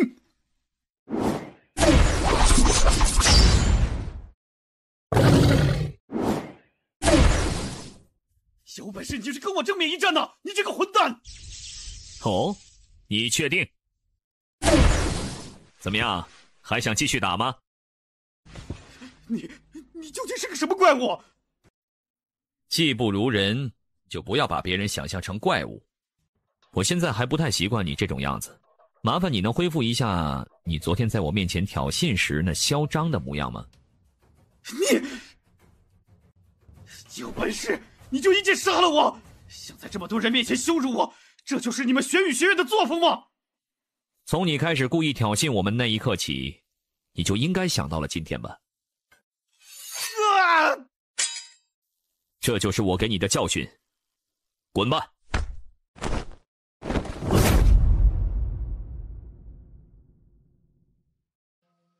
哼，李老头，你若是识相点，就给我乖乖的坐在那里，否则老夫不介意让你在这么多人面前屁股开花。哼！第16位战第1战，玉星城落败，叶清晨胜，晋级明日的8位战。天哪，他居然真的赢了！个好苗子啊！看来之前我们都看走眼了，没想到他竟然真的赢了玉星城，而且还是碾压呀！哎，玄羽学院的眼光果然绝非我们这些常人可以理解啊！第16位战第2场，曲镇落败，席皓月胜，晋级明日的8位战。青云学院的弟子果然还是那么强啊！看来即便决赛还是云娇和徐腾霄对决，最后的胜者也依旧是青云学院了。的确如此，哪怕是同境界的参战弟子，只要是出身于青云学院，都必然要强于对方。这可是由青云学院那强大的底蕴所决定的。哎呀，这么看来，便唯有玄羽学院能够撼动青云学院的地位。只可惜啊，想来啊，叶清晨最后的底牌应该就是他那把奇怪的剑气了。但如果只是单靠那把剑的话，恐怕明天的比赛很难胜得了席皓月呀。那是，毕竟悟法境这一大境界中，每一个小境界的差距可远远不是巨星境或归元境可比。他能够打败悟法境2级的玉星城，但绝对不可能打败悟法境4级的席皓月，更别提席皓月还是出身于青云学院。咦，你们快看，席皓月难道跟叶清晨有过过节？叶清晨，明天的比赛就彻底了断以往的恩怨吧。随时奉陪。这是怎么回事啊？看这样子，他俩之间好像有什么故事啊。说起来，我好像听说过，叶清晨在入玄羽学院之前，还是青云学院的弟子呢，而且还和席皓月结为了伴侣。真的假的？那他后来怎么加入了玄羽学院呢？听说是触犯了大罪，被青云学院驱逐出去了。驱逐？这得犯了多大的罪才会遭到这种惩罚呀？不过不得不说，这青云学院也算是损失了一位未来的栋梁之才。席皓月曾经和叶清晨有过恩怨。听说是的。这叶清晨曾经是青云学院的外院弟子，并且在那时和席皓月结为了伴侣。然后呢？那位长老闻言，很快就将事情的来龙去脉全都说了出来。这个蠢货！等等，这事是什么时候发生的？大概是年初的时候。年初？那到现在也才不过几个月的时间。这家伙的身上肯定是有什么奇遇。想来他们俩兄弟必定是发现了叶清晨身上的奇遇，所以才会将叶清晨收入了玄羽学院。那我们现在该怎么办呢？以叶清晨现在的天赋，若放任他继续成长下去，将来必定会成为一代影视强者，而我们又已是与他结下梁子，那到时……那就提前杀了他，绝不能放任任何一个对我们青云道宫有威胁的人存在。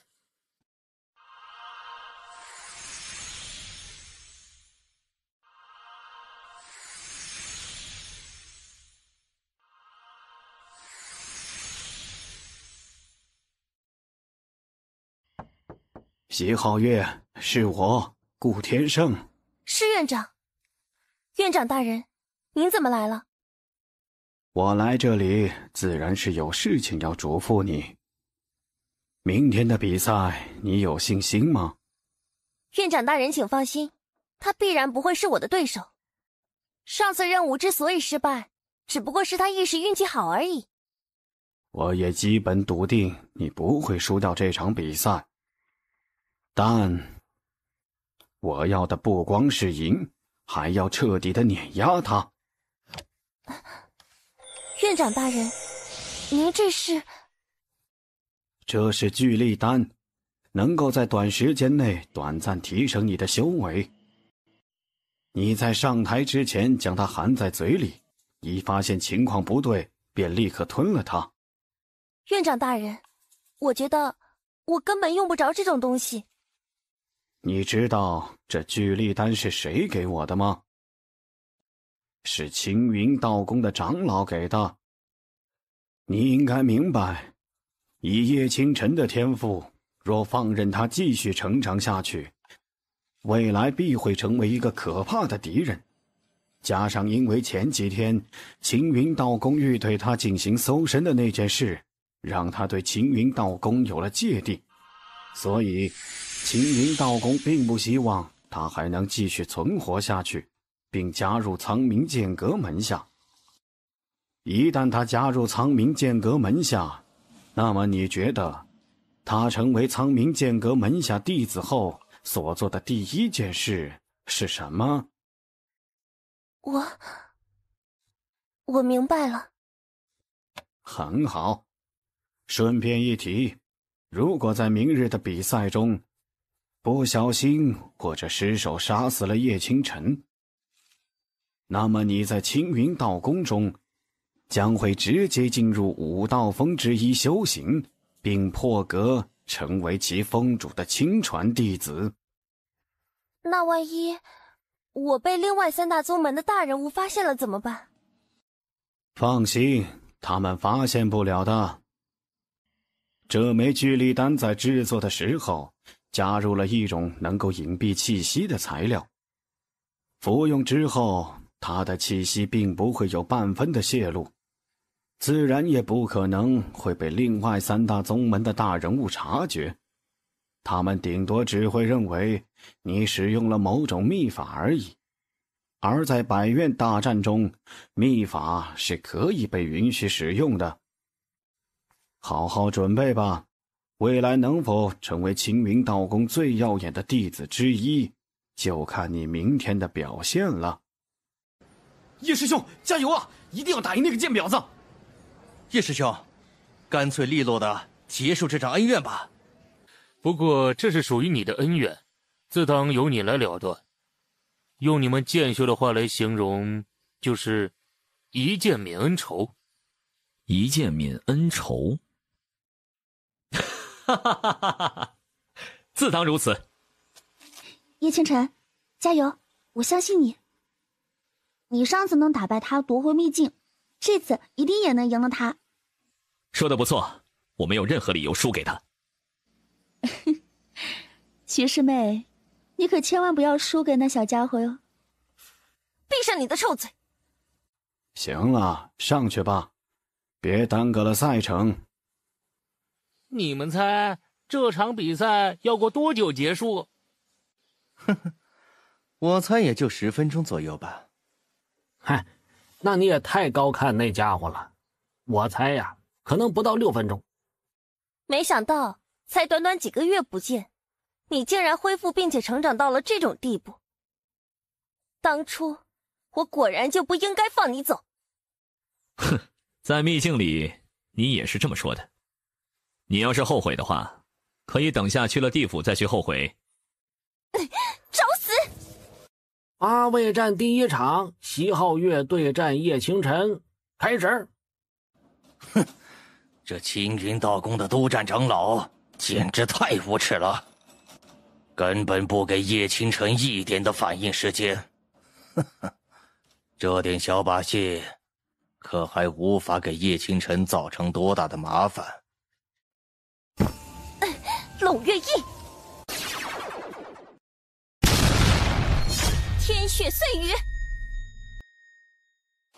五欲剑山，火山出。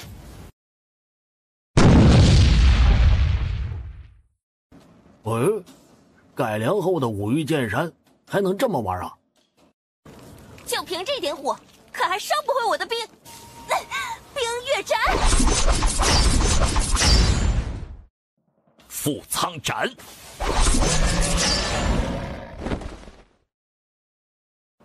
没想到叶倾城居然这么顽强，在这种情况下，居然还能和席皓月打得有来有回。是啊，若是换做我，恐怕连一招都挡不下来。哼，这小家伙还真是厉害。不过看他那样子啊，应该这就是他空手作战状态下的极限了。如果不换出那把剑，那他只会败得更快。他在赤手空拳的情况下所展露出来的实力，竟能和我持平。这家伙这段时间到底是有了什么奇遇？任凭你再怎么坚持，你的修为终究不如我，真气底蕴也不如我。只要我跟你耗下去，你必输无疑。那就尽管来试试吧。血灵凝月剑，斩！万星岁月。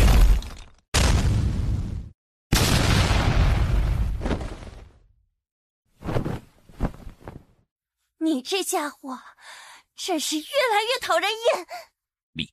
哼，牢骚发完了吗？那也该轮到我了。想得美！你这家伙永远只配跪在我的脚下。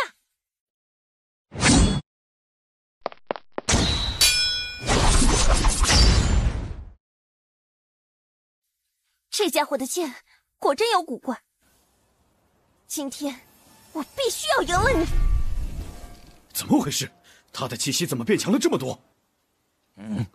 这等层次的涨幅，莫非他使用了某种秘法不成？看这样子啊，很有可能啊。只是观其气也看不出他使用的究竟是不是秘法呀。叶倾城，你注定不可能赢得了我。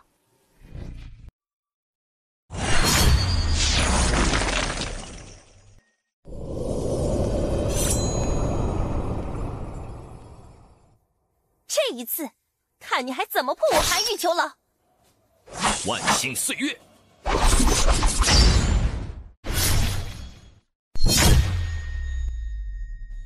还真有点麻烦呢。以他现在的修为，我若是使用星斗天移，很有可能接不下来这一招。在我这一剑之下，狼狈退场吧！五欲剑山，岩山出。就凭你这种手段，可还挡不住我这一剑！给我破！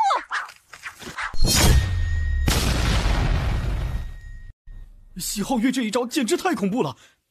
若是换成我，恐怕就只能站在那等死了。也不知道叶倾城是不是还活着。这一剑，叶倾城能接得下来吗？放心吧，那小子头脑可不简单。哼，就算最后那一剑的威能被削减不少，也绝对能重伤你。怎么可能？这家伙居然看上去跟个没事人一样。难道这一回竟是靠着叶倾城自身的手段挡下的？看来这一剑没能达到你想要的效果，让你失望了呀。你别得意，你绝对受到了极重的内伤，现在只不过是在强撑着罢了。是时候该结束了。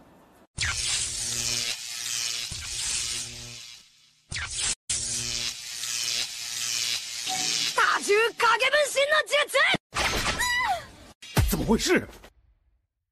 叶倾城这是在做什么呀？竟然是能够让席皓月的气息一下子衰减这么狠呢？天哪！难道这才是叶倾城的压箱底手段？这小混蛋到底还有多少手段？这小家伙当真是极其惊人呐！若他将来继续成长下去，必能成为一代影视强者。的确如此。不，可能不止如此。若是有足够的修行资源砸在这小家伙身上，说不定能够培养出一代王相。这混蛋的天赋越是惊人，他就越是必须死。气息没有丝毫差异，不像是功法运转错误的原因呢。那到底究竟是什么原因导致他出现了刚才那种异常情况啊？8位战第一场，席皓月对战叶清晨，席皓月落。等等，你这家伙究竟对席皓月干了什么？怎么没看出来吗？他经受不住我的力量，昏迷了过去啊！放屁！就凭你那点修为，他怎么可能承受不住你的力量？你这混账，身上肯定有什么大问题！哼，顾天生，你这个臭不要脸的老家伙，竟敢对一个小辈出手！韦老头，别以为你来捣乱，我就怕了你。你若是不让我对叶清晨进行搜查，那便证明这家伙身上定然有大问题。以百院大战的规矩，完全可以剥夺其参战资格，将其逐出百院大战。你若敢无视规矩，便可以直接剥夺你们玄玉学院所有参战弟子的参战资格，将你们同样驱逐出去。哼，我玄羽学院的弟子靠自己的实力战胜了你们青云学院的弟子，这有什么好质疑的？按照你这说法，那我岂不是需要对徐腾霄进行一番搜查，看看他身上到底有没有什么大问题？如若不然，你们也同样需要被驱逐出去。你好了，两位都请消消气。既然青云学院怀疑玄羽学院的叶清晨有问题，而玄羽学院怀疑青云学院一方的徐腾霄有问题，那这两位便暂时交由我青云道宫观察一番吧。以我青云道宫的声誉，相信梅院长应该不会有什么异议吧。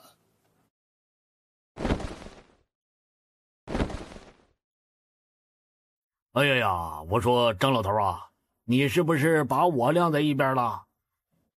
我兄长的弟子还轮不到你们青云道宫管教。梅星侯，这里可不是你苍冥剑阁，一切都得按照百院大战的规矩来。规矩就是你们可以凭空捏造罪状，恣意施加在一名弟子的身上，而且还是连续2次。那难道一个归元境的弟子能够连续战胜巨星境甚至悟法境的弟子？你难道就不认为这其中有什么问题吗？魔武大陆如此辽阔，天才如同满天繁星，数不胜数。我们燕云国偶尔出现1、2个怪胎，不是很正常吗？就算他真的如你所说是个怪胎，那也需要再行搜查一番，否则让一个来历不明的弟子参加百院大战，还让他走到了这般地步，百院大战的公正性何在？我不管你嘴里的公正性究竟是如何，我只是知道，我梅星空要护着的人，绝不能让他受了委屈。梅星侯，你在做什么啊？这里可是青云道宫，你若是敢在这里动手，必遭我青云道宫的反击。嘿嘿，不知道你有没有听说过，我苍冥剑阁的弟子中流传着一句话：谁敢欺负我们苍冥剑阁的人，我们就要狠狠地干碎他。你怎么的，张老头，你刚才的气势跑哪去了？你别太得寸进尺。相比较你们的所作所为，我这般举动已经是很给你们面子了。你们若是不给我一个满意的答复，那么这百院大战也没必要再进行下去了。梅星侯，你简直欺人太甚！哈哈，让苍冥剑阁的客人如此动怒，是我们青云道宫招待不周了。剑锋峰主周泽，正是在下。你来的正好，来解释一下这件事情吧。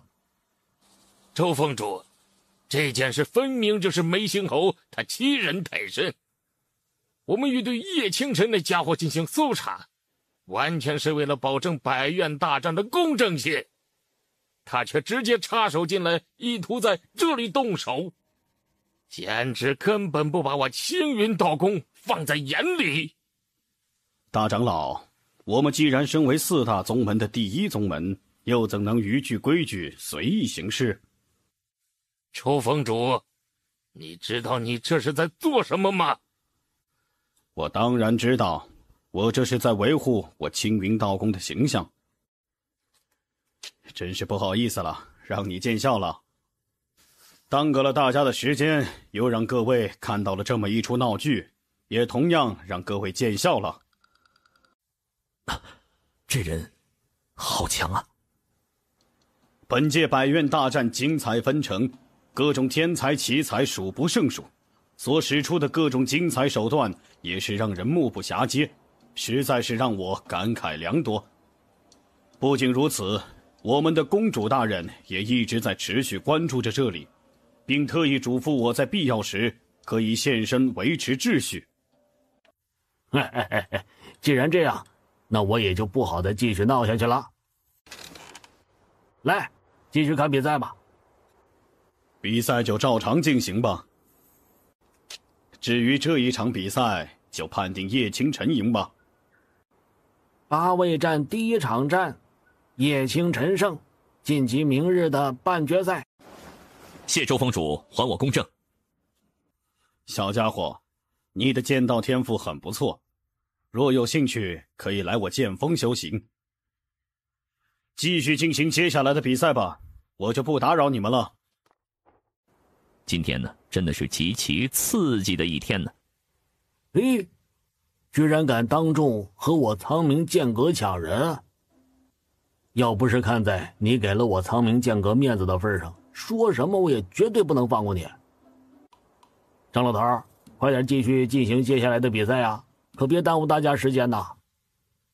哼，继续下一场比赛。这看来你终究还是无法得偿所愿呢。你就继续得意下去吧，千万别让我抓着机会，否则我一定会让你玄羽学院付出惨重的代价。还有那罪该千刀万剐的叶清晨，必须要死在我的手里。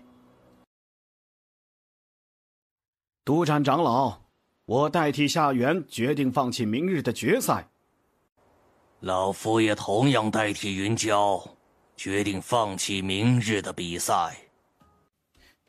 玄羽学院这是在干什么？他们难道是打算放弃了吗？不知道啊，或许他们这一次想在叶清晨身上赌一把。怎么可能？你难道没看见今天的第一场比赛，叶清晨和席皓月交战有多么艰难吗？就连和席皓月交战都那么艰难，最后还是不得不靠某种神秘的手段才能够战胜。你觉得青云学院在发觉这一点之后，难道不会对叶清晨这一招有所防备吗？看来玄羽学院是彻底打算摆烂，继续稳固住自己在学院排行榜第2名的位置了。他们怎么让云娇放弃了？事出反常必有妖，院长必须让徐腾霄小心对付。你们真的想好了？一切决定就再也无法更改了？我们已经做出了决定。既然如此，那我也就不再废话了。由于青云学院和玄羽学院双方各有1名弟子主动放弃明日的半决赛，那本次决赛的双方参战弟子的名额将会提前决出。决赛将在3天后进行，请双方的参战弟子各自回到休息处，全力备战。现在我有2条路可以帮助我拿下决赛的胜利。第一条路便是突破，第2条路便是参悟出雾蛟化身点的第3境，或者参悟出玉苍天剑经的第4剑。不知道那个意识之境的令牌能否创造出与外界有所时差的微型意识之境呢？唉，它仅仅是一枚令牌而已，怎么可能会有这种能力呢？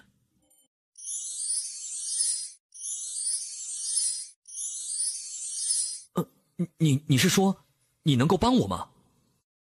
啊，你还真的能创造出一个小型的意识之境啊！接下来我就进入御剑空间，势必要将这第2条路给走通。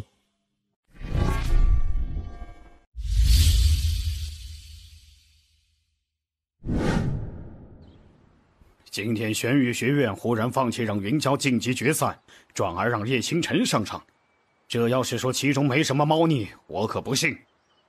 的确如此，玄羽学院屹立了那么久的时间，每一代院长都是个相当不简单的人物，而这一次的院长还是梅星空的兄长，其心思肯定更加难以捉摸。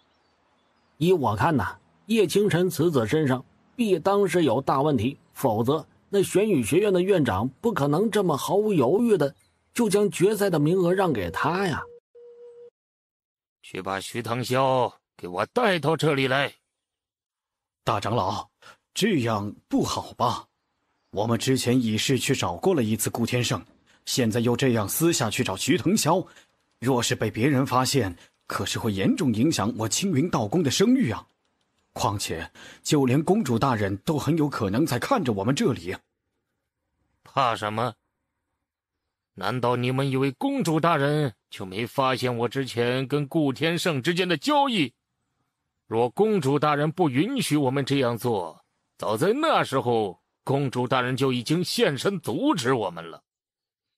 现在你们是看着那小子继续在我青云道宫的地盘蹦跶，拿走我们原本赐予徐腾霄的九玉玄凤甲，还是准备给那小子一顿狠狠的教训？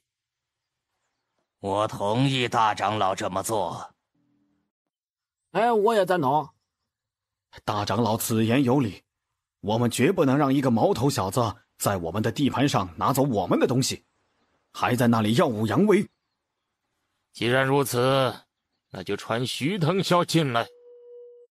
徐腾霄，我有一个好东西要交给你，这个东西可以让你毫无悬念地赢下决赛，但代价是杀掉叶清晨。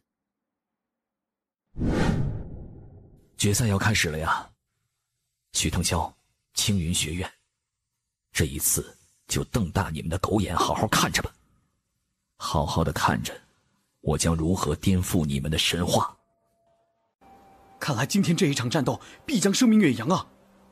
季方是本届百院大战修为最高的天才弟子，季方是百院大战有史以来最为出人意料的超级黑马。也不知道他们之间到底谁会赢。哼，那还用说，肯定是徐腾霄呀。我也觉得会是徐腾霄赢啊，毕竟叶清晨再怎么能创造奇迹，他终究也只是个归元境10级啊。的确，但不管怎么说，他能走到这里，便已是超过了大部分的参战弟子，未来他的名字也必将声震烟云。快看，那就是徐腾霄和叶清晨。哎，这2个就是本届百院大战最杰出的弟子，看上去好像没什么特别的嘛。嘿嘿，你要这么想啊，那可就大错特错了。那个徐腾霄可是才21岁，便已经达到了悟法境6级的修为。真的吗？那他的天赋几乎都能比得上道宫之中的那些师兄了呀。这话还能有假？你要是不信，可以随便抓一个人来问问。不过这还不是最离谱的，最离谱的是那个玄羽学院的叶清晨。要知道，他的修为可是打破了百院大战有史以来的最低纪录，归元境10级。但他就是靠着这归元境10级的修为，一路过关斩将，闯入了半决赛。最后那玄宇学院的院长似乎是更相信他能创造奇迹，让他们学院之中跟他处在同一个半决赛的云霄放弃比赛，直接送他进入决赛。哎，这小子似乎跟以前有些不太一样了。难道这3天的时间，他又再度做出了某种突破？看来遇到他，真是我运气不错的一件事情。张老头，你说今天这场比赛谁会赢啊？虽然那叶清晨屡次靠着运气拿下了一次次胜利，但在这决赛中，能依靠的便只有真正的实力，而不是运气。所以那叶清晨必败。啊，是吗？我倒是觉得依旧还是那小子会赢。不如我们来打个赌如何？不知你想怎么赌？这样如何？我记得九玉玄凤甲还不是你们库藏中原级宝甲最好的一款吧？要是叶清晨赢了，那你们呢就把九玉玄凤甲换成更好的那一个。痴心妄想！你当上好的原级宝甲是那么容易得来的吗？哼，没星空，我等谅你是苍冥剑阁的客人，才不与你计较。希望你能好自为之，把这句话给我收回去。你也看见了，想要我以这个条件为赌注，根本没门。哎，先别急着拒绝呀。张老头，你不是很想要一把0级上品的剑气吗？要是徐腾霄赢了，我就拿一柄0级上品的剑气给你，如何？好，希望你能说到做到。那当然了。嘿嘿嘿，毕竟我可不会像某人一样当面一套背后一套。今天将会是百院大战的最后一天，也将是决出本届百院大战魁首的瞩目时刻。接下来就让我们请出青云学院的出战弟子和玄宇学院的出战弟子一同登台。现在我宣布，本届百院大战最终战现在拜见皇上。呵呵，不必如此多礼。我这次过来，只为当一个纯粹的看客。我也想看看如今的年轻一辈究竟怎么样了。皇上大驾光临，林某有失远迎啊。若非我现在正在闭关之中，否则定然要亲自出来迎接皇上。哈哈哈哈！林公主有心了，还请专心闭关即可。皇上快请入座。曲一言，赶紧开始吧。本届百院大战最终战现在开始。我原本以为我最后的对手会是云霄，没想到居然是你这个家伙。也罢，正好由我来终结你这个所谓的黑马吧。就凭你吗？风烈印，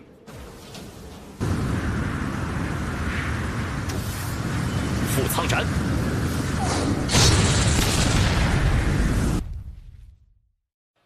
哎呀，这小子竟然领悟出了剑意啊！3天之前他还尚未领悟出剑意，3天后他便能够领悟出剑意了，还将剑意运用到剑气之中。他的剑道天赋还要远超我的想象啊！不说别的，像叶清晨这般年纪的，有几个人能够领悟出剑意呢？哪怕是放在苍冥剑阁里，能挑出来的人2只手都能数得过来。难道你的实力就只有这样吗？哼，别高兴得太早。风灵裂轮，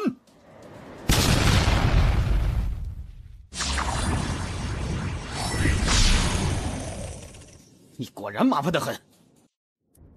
这2人都在彼此试探，但这试探的强度却是远非寻常参战弟子所能承受呀。这届百战大院的质量果然远超预料。皇上，这才仅仅只是试探而已，等到徐腾霄真正出手，相信此战定可很快见分晓。嘿嘿，如此最好。这场无聊的试探也该到此结束了，你说是吗？尽管放马过来就是了。哼，那就满足你。拿出你的那把剑吧，或许它能让你在这场毫无悬念的游戏中拖延上那么一点时间。当然，也只有那么一点。看来你那把剑只对剑技有用，对我的营销枪却是毫无作用。这下我看你还怎么赢！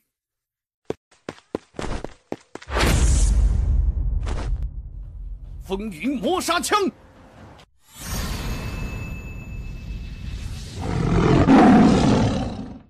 这两人也太可怕了，这招招之间根本鲜有同龄之人能顶得住啊！可不是吗？原本我以为云娇和徐腾霄之间的那一场战斗将会是最精彩的战斗，没想到这才过去几天呢，我就被打脸了。哎呀，叶清晨不愧是本届百院大战有史以来最大的黑马呀，居然都能够跟徐腾霄打成这般模样啊！虽然看上去的确很震撼，但你们可别忘了，徐腾霄可是有着法则之力在手。风龙藏天，万星岁月。哼，翻来覆去就这么些招数，看来你也是到了山穷水尽的时候了。哼，是吗？好快的一剑！原本我以为有风属性真气加持，他在速度上不可能超越我，没想到竟然这么恐怖。没想到大名鼎鼎的徐腾霄居然这么不惊吓，我这只不过是虚晃一招，竟然就吓出了你的法则之力啊！你这是在找死！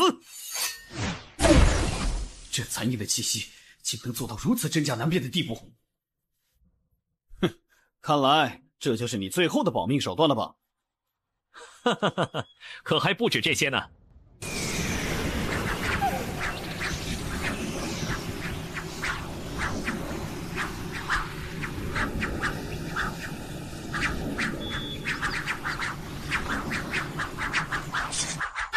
这里是什么鬼地方？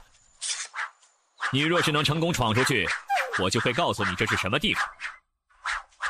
现在，你就乖乖的看着吧，这场好戏才刚刚开始。我去，这是什么情况？哪里来的这么多武器啊？这好像是叶清晨弄出来的，他居然还有这种底牌啊！他手上的底牌到底有多少呀？哦，这武器竟然能隔绝灵觉探查。皇上不必担心，我青云道宫之中有着能够无视灵觉探查的宝物。嘿嘿，这枚镜子名为洞天镜，意为可洞察天地万物。它乃是我青云道宫的库藏之中不可多得的玄级下品宝物。洞天镜，起！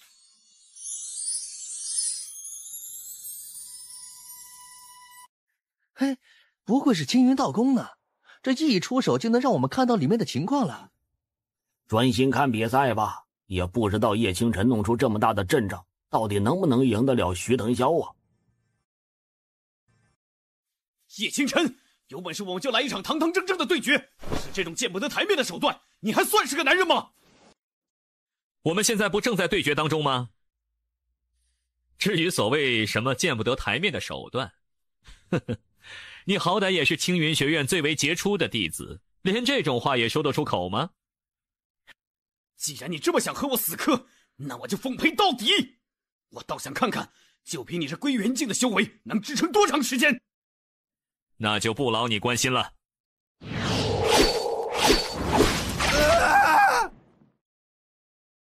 我去，那些剑影是什么时候出现的？我都没注意到啊。看样子，这种雾气空间的主要作用就是能够屏蔽人的感知。并且能够隐匿自身所发起的攻击手段呢。天啊，他这张底牌也未免太强了吧！叶清晨这一手物欲，当真是令人叹为观止。不仅能屏蔽外界感知，还能感知被围困者的感知。若我所料不错的话，这个物欲甚至可能拥有着和法则之力几个相同的地方。这个物欲很可能也能对叶清晨起到正面加持作用，比如速度方面的加成等等。若是能将其用于刺杀，将会是个完美无缺的武器。叶清晨，你真是给了我一次又一次的惊喜啊！这地方竟然如此诡异。现在我唯一的对策便是尽可能的减少法则之力的消耗，但是那个家伙绝对不可能会给我这个机会。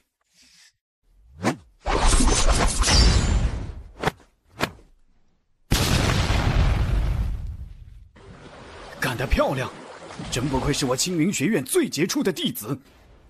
见到这一幕，顾天胜脸上顿时浮现出了激动和赞赏的神情。通过对方所发出的攻击来反推出对方所在的位置，要做到这一点，必须得是拥有丰富的战斗经验的武者才可以做到。许多人也不禁对徐腾霄这般反应竖起了大拇指。想要回你这把枪的话，就趁早认输吧。不可能，就凭你还不配让我认输。如果你真的只有这点实力的话，那也该到此为止了。我有一剑，可斩天穹。除却玄羽学院之外，所有人都不禁张大了嘴巴，面露震撼。叶清晨此子，将来必声震烟云。这家伙也太恐怖了吧！回想着刚才所看到的那一幕，梅清空依旧心生震撼之意。张老头啊，看样子好像是你要输了啊！不到最后，结果还未揭晓，你可别高兴得太早。听着张天启那冷漠的声音，梅清空突然心生一种不祥的预感。叶清晨，这是你逼我的！岩血魔甲。哼，竟然是岩血魔甲！徐腾霄，不对，青云学院怎么会有这种东西？哼，这肯定是青云道宫在暗中搞的鬼把戏。院长大人，那个岩血魔甲是个什么东西啊？岩血魔甲乃是能够强行激发使用者潜能的一副战甲，其级别越高，所能激发出的潜能也就越大。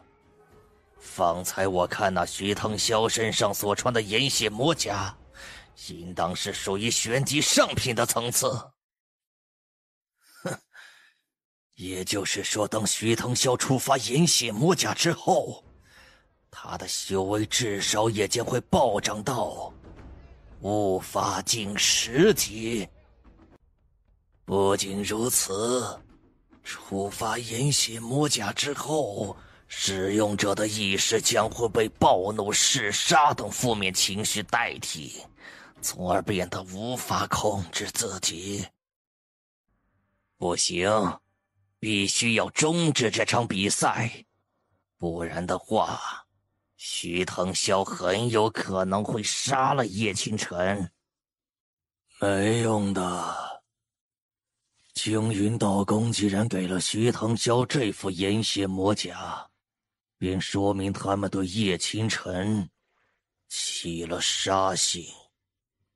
无论我们怎么做，都绝不可能终止得了这场比赛。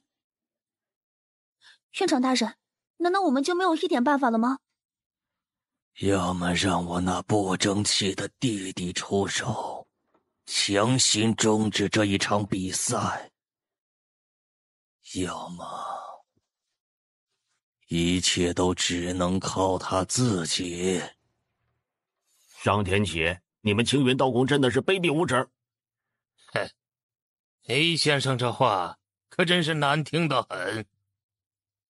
不知道为何梅先生突然无缘无故出言辱骂我青云道宫？为什么？难道你自己心里不清楚啊？这岩血魔甲，光凭青云学院的能力根本不可能弄得到，只有你们青云道宫才有可能会弄得到，并且将它赐给了徐腾霄。哼，梅先生这般猜测，可是有什么证据？无缘无故的出声针对我青云道宫，若是你拿不出证据，就算皇上在这里，我也定要好好教训你一番。你以为我会怕你啊？百院大战，不允许任何人插手干涉。好得很，真的是好得很。看来你们对叶清晨的杀心还真是强烈的很呢。我不知道你在说什么。为了不影响我青云道宫和苍冥剑阁之间的关系，还请梅先生回座。回座个屁回座！你们这群知人知面不知心的狗东西！既然如此，那我们也没必要与你客气了。先将你擒下，待比赛结束后，再将你放回苍冥剑阁。诸位且稍后。可否请诸位给我一个面子，就这样收手吧，否则两大宗门之间的关系被损坏，影响到的可是我燕云国的根基呀。皇上所言，我等自然不敢不从。只要他能够遵守百院大战的规矩，我们自不会对他出手。梅先生，还请回座吧。现在你与他们起冲突，根本无法帮到叶清晨那个小家伙。与其如此，还不如试着去相信他吧。毕竟他可是能够屡次创造奇迹的最大黑马。你觉得我说的对否？哼，这下看你还怎么在我面前接着嚣张。叶清晨，你终究还是逃不过落败的结局。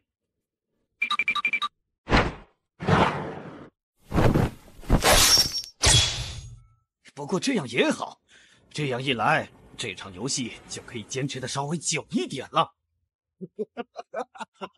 来吧，来让我玩的更尽兴点吧！苍蛟魂剑诀。啊！这副碍眼的岩血魔甲，就由我来毁了它吧。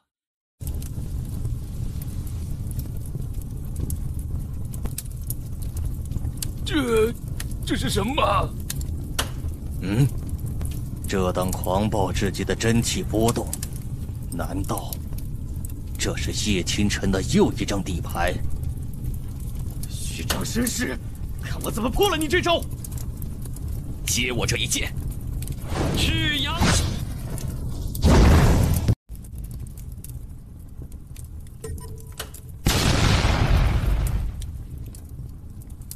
天哪，这么恐怖的威能！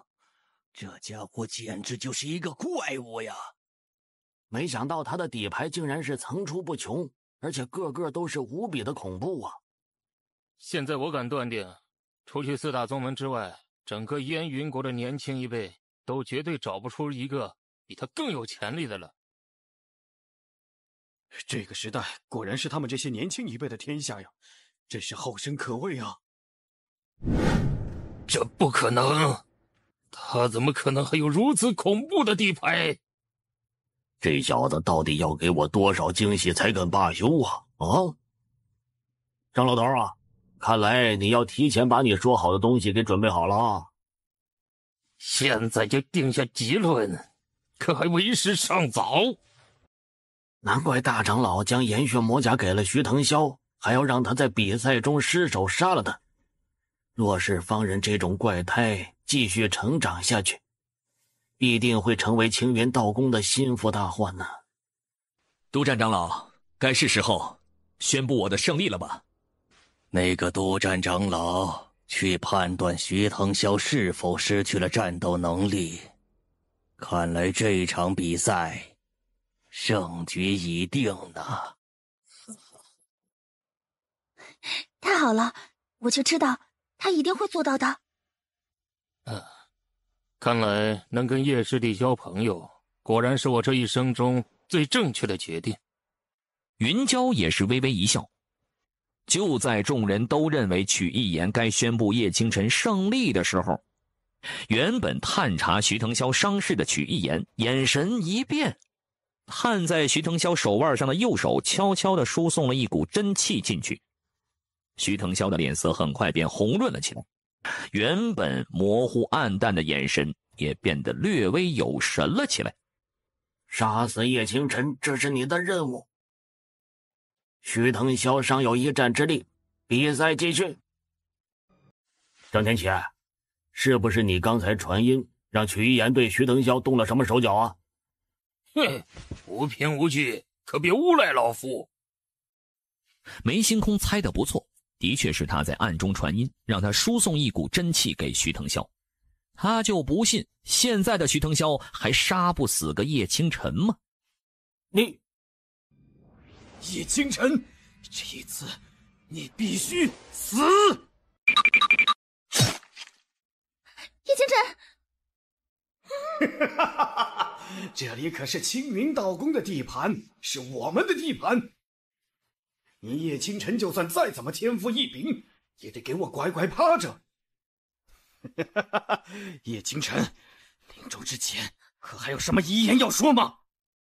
若是没有遗言，那我待会儿可就要不小心送你上路了。离得这么近，你是想上第二次当吗？现在可以宣布我胜利了吧？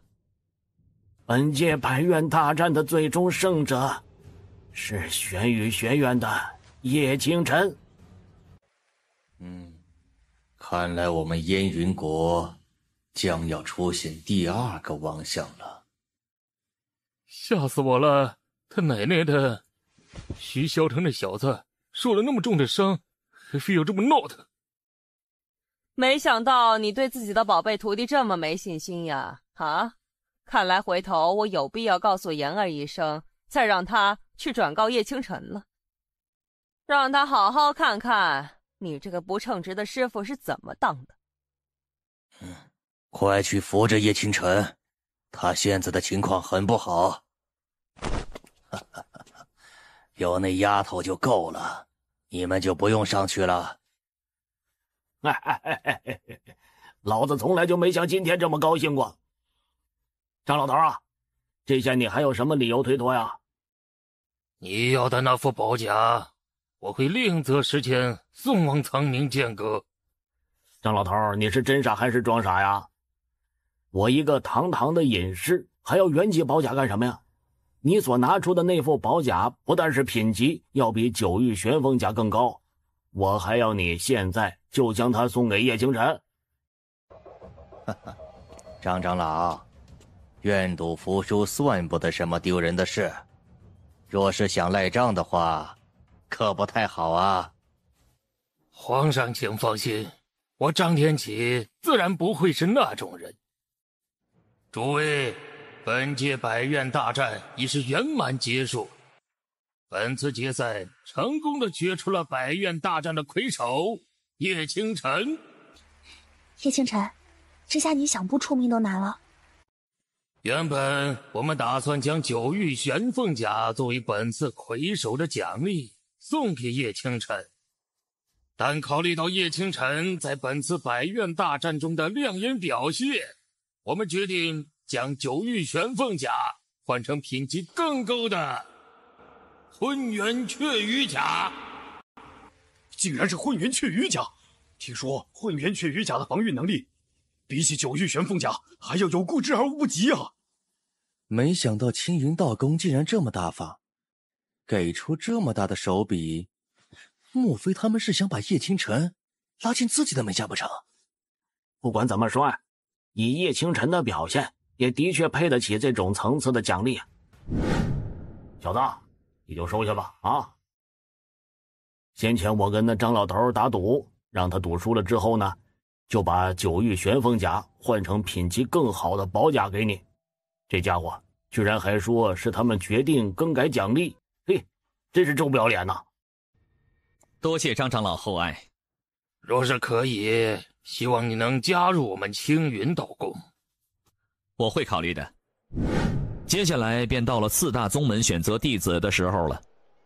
青云学院自不用说，顾天胜当众表示，徐腾霄、夏元、席皓月这3名前10的青云弟子，首要选择便是青云道宫。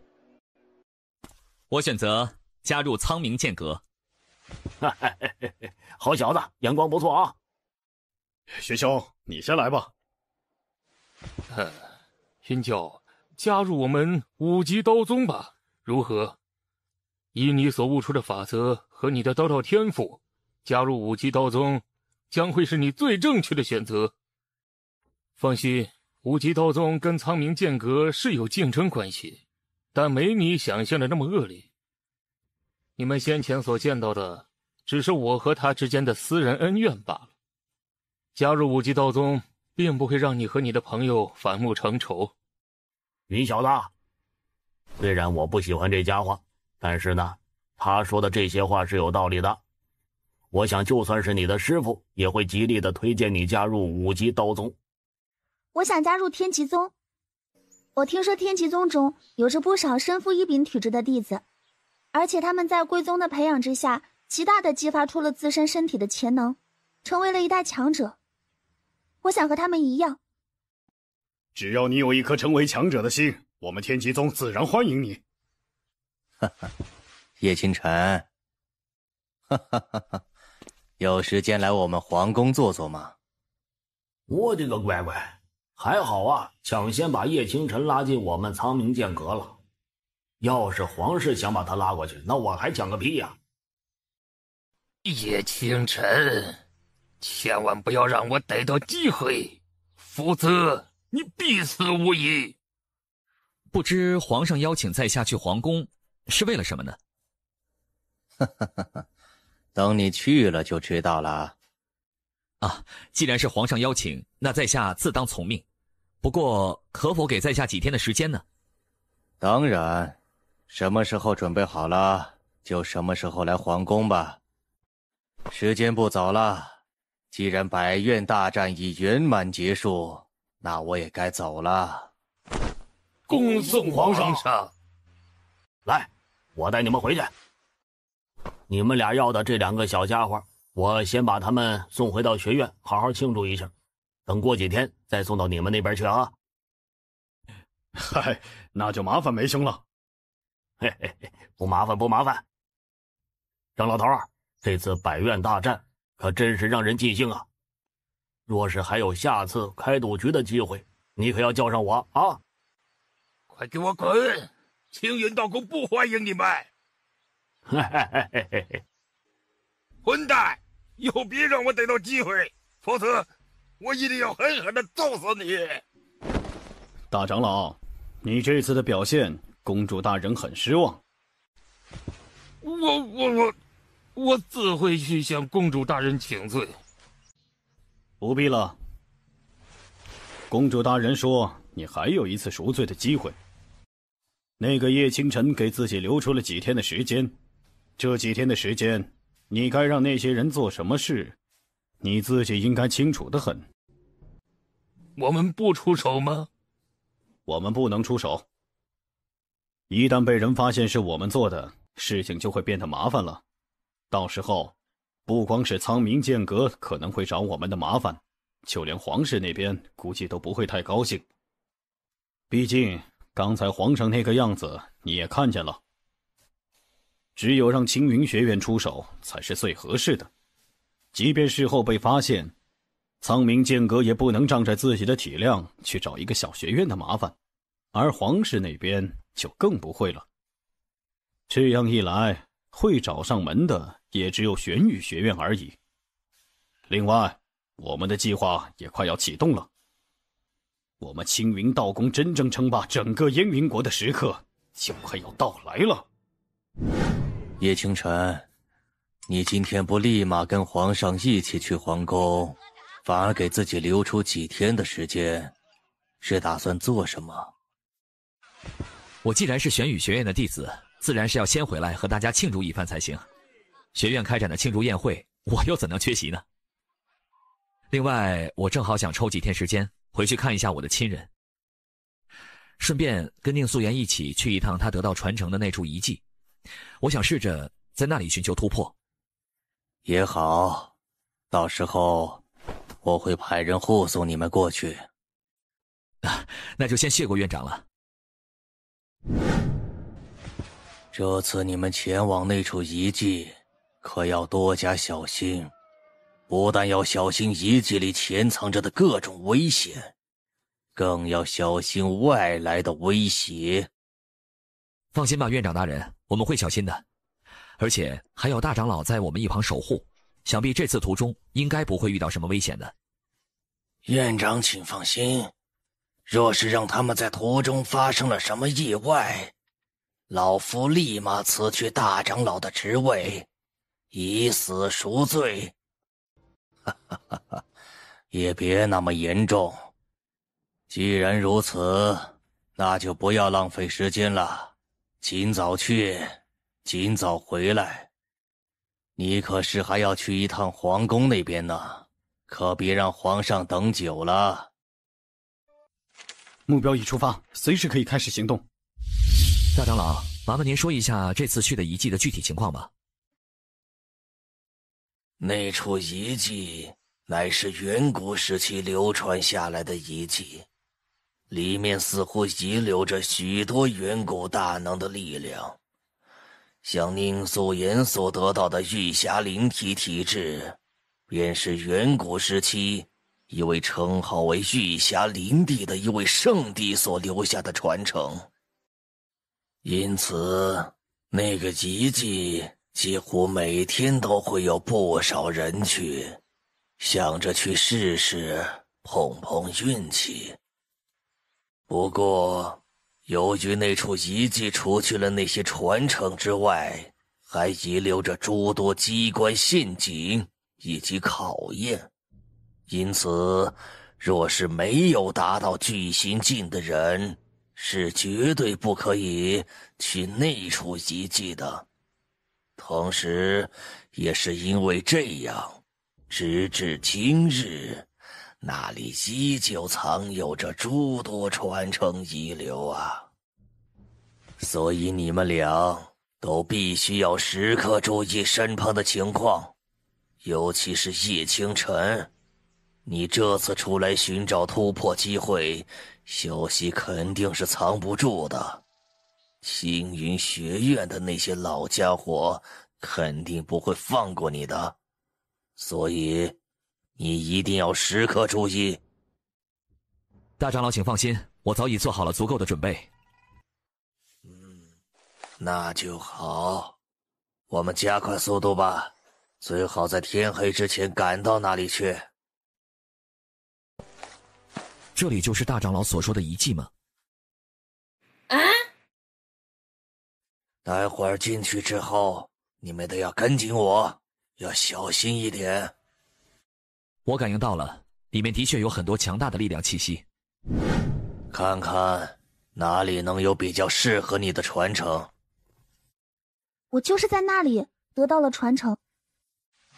那些应该就是想要获得传承，结果没有通过考验的武者尸体了。这个石室里面的气息最为强盛，你要不要去试试？自从看过叶清晨在百院大战上的亮眼表现，大长老觉得他无论得到什么样的传承，都应该是轻而易举。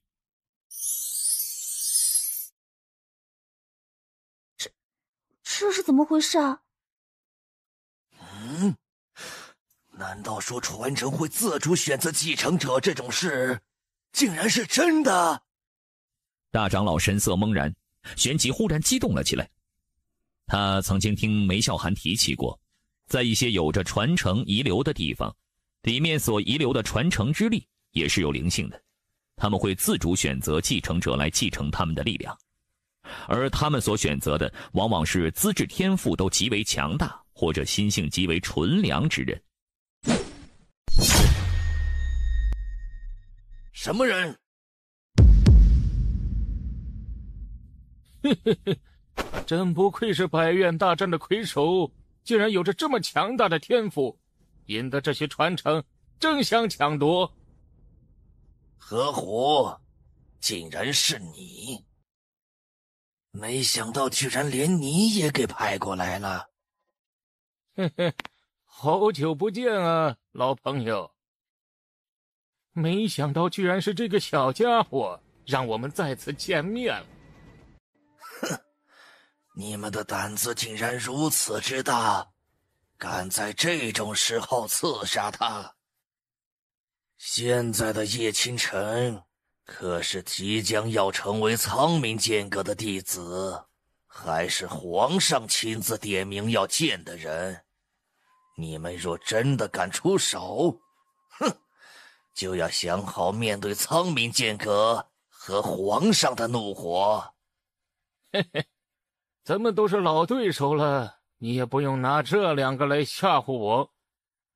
再怎么样，他都还没有正式入苍冥剑阁的门下，成为苍冥剑阁的正式弟子。即便苍冥剑阁要找我们麻烦，也没有丝毫正当的理由。至于皇上那边，难不成你真的以为皇上很重视他？这小家伙顶多是表现亮眼，潜力惊人，这才引来皇上的关注罢了。青云道宫里天才如过江之鲫，其中曾受到皇上点名召见的人也不在少数。你真不会以为这小家伙就是个特例吧？哼，但不管怎么说，他都是皇上要召见的人。你们对他进行刺杀，简直是不把皇上放在眼里。哼，懒得跟你说这么多废话。不得不说，你们玄羽学院当真是放松得很，仅仅只是将你一个人安排在这小家伙身边。若是再多几个人，恐怕就要稍微麻烦点了。哼，你真当我玄羽学院是好欺负的不成？想杀我玄羽学院的弟子，就从老夫的身上跨过去。待会我拼命拖住他们，你们自己注意点那个刺客，千万不要和他正面对抗，一定要逃出去。这群家伙，看来待会儿要想尽办法，尽量一剑杀他们。呵呵，就凭你一个人，恐怕我们这边只需要出动2个人，就能完全将你拦下。呵呵，那你们可就太小瞧老夫了。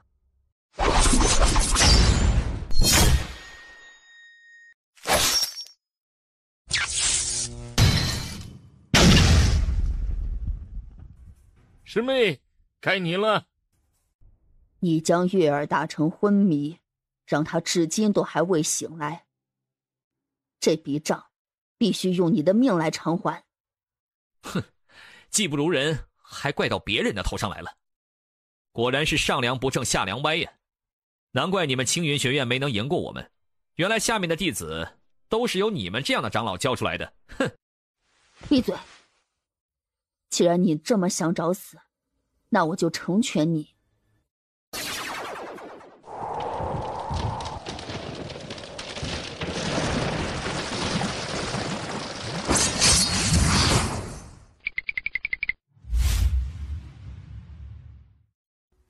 你还真是老糊涂了，竟然敢主动对我们出手。哼，也罢，那就先好好的戏耍你一番，然后让你眼睁睁的看着我们是怎么杀死那2个小家伙的。你敢！可恶，再这样下去，大长老会死在他们手里的。可是那个刺客还关注着我们，一旦我们踏出这个火焰屏障，一定会被他刺杀。与其在这里等死，不如拼一把，把我们所有的底牌全都使出来，至少能干死这个混蛋。哦，想出来和我拼命吗？你们一旦出来，可就会受到那2位长老的法则之力的影响哦。这就不劳你担心了。大长老，借你的法则之力一用。你们想干什么？难道你们疯了不成？与其在这里等死，还不如试着拼一把。若是不拼一把，我们就看不见明天的太阳了。哼，真是2个不省心的家伙。哼哼，跟我们战斗，竟然还分出心思去控制法则之力辅助他们。莫非你真以为他们能杀得了那个刺客不成？哼，不管如何，我这个当长老的，若不相信自己的弟子，还能相信谁？哼哼，既然他都曾经创造过那么多奇迹，那么这一次，我相信他也能。痴心妄想，全力出手，不要留力。看来百院大战的胜利让你们过分高估了自己。既然你跟青云学院是一伙的，那就必须死。这他妈是什么邪门武技？真他妈的邪门到家了！放心吧，后面邪门的多的是呢。就算死，我也要让你们一起陪葬！啊，不好，他要自爆！这是自爆！别急呀，我们可是还没有打完呢。何虎轻声笑道：“你呀，给我滚开！”大长老暂时放心，我们还活着。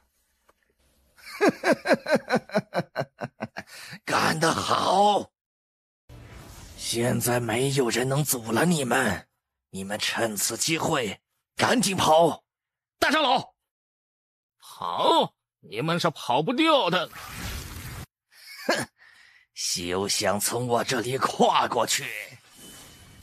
既然你这么想死，那我就先送你上路，去给我杀了叶清晨。这个老家伙就交给我来。待在这里，不要乱动。叶清晨居然主动出来赴死，真是好极了。什么鬼东西？看来效果显著啊！叶清晨，你怎么样？有没有事啊？放心，我没事儿，就是有点虚弱而已。就是不知道那个杀千刀的老家伙有没有死啊？我这把老骨头可没你想象中的那么容易死。没想到你竟然还有这么恐怖的底牌，现在就凭你这状态，恐怕再也使不出那一招了吧？那你有本事就过来杀我呀！你难道就不怕我还能继续使出刚才那一招吗？你不用吓我，我也不会蠢到过去杀你。我只需要一剑，就能彻底杀掉你们。你们俩真是不让老夫省心。就算是拼上老夫这条命，老夫也要保护好你们。呀！站住！你别过来！老朋友，咱俩一起上路吧。不！哼，顾天生，我原以为你还有点良心，没想到竟然出动了5个长老，外加请动1名刺客，去刺杀叶清晨。哼，你们难道就不怕招惹苍冥剑阁和皇室吗？放任叶清晨成长起来，难道我们就能好过了？若是你站在我这一方，肯定也会同样做出这种选择。哼，放你娘的屁！道不同不相为谋，你我之间没什么好说的了。到底是谁出手了？倒是苍冥剑阁那边的人。如果真的是苍冥剑阁那边的人，又何须隐匿在暗中守护？不管如何，首先都要确认叶清晨到底死没死。这面石墙绝对有大问题。老家伙，你来猜猜，叶清晨会不会躲在这里面？哼，一面石墙而已，怎么可能藏得了人呢？看来你的脑子也是越来越不好使了。哦，是吗？我怎么感觉得到你好像很在意这面石墙？不如就让我来击碎这面石墙看看。哼，你敢？那不然就请你来试试。反正你也急着想救出叶清晨，不是吗？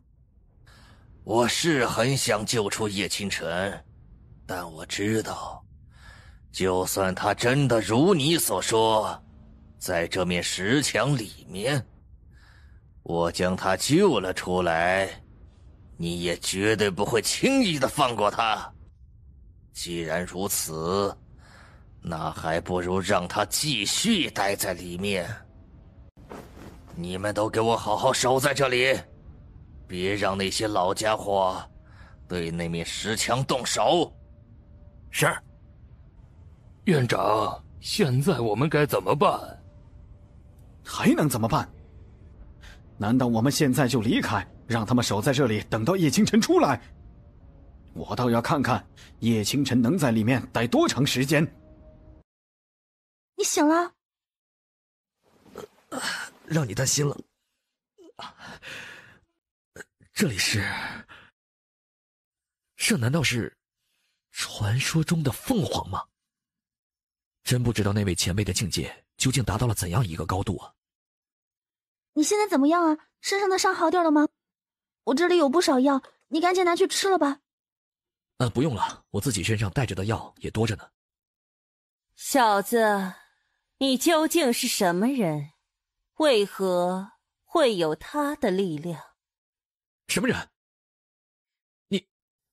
你是活着的？算是吧。只不过也跟死了差不多罢了。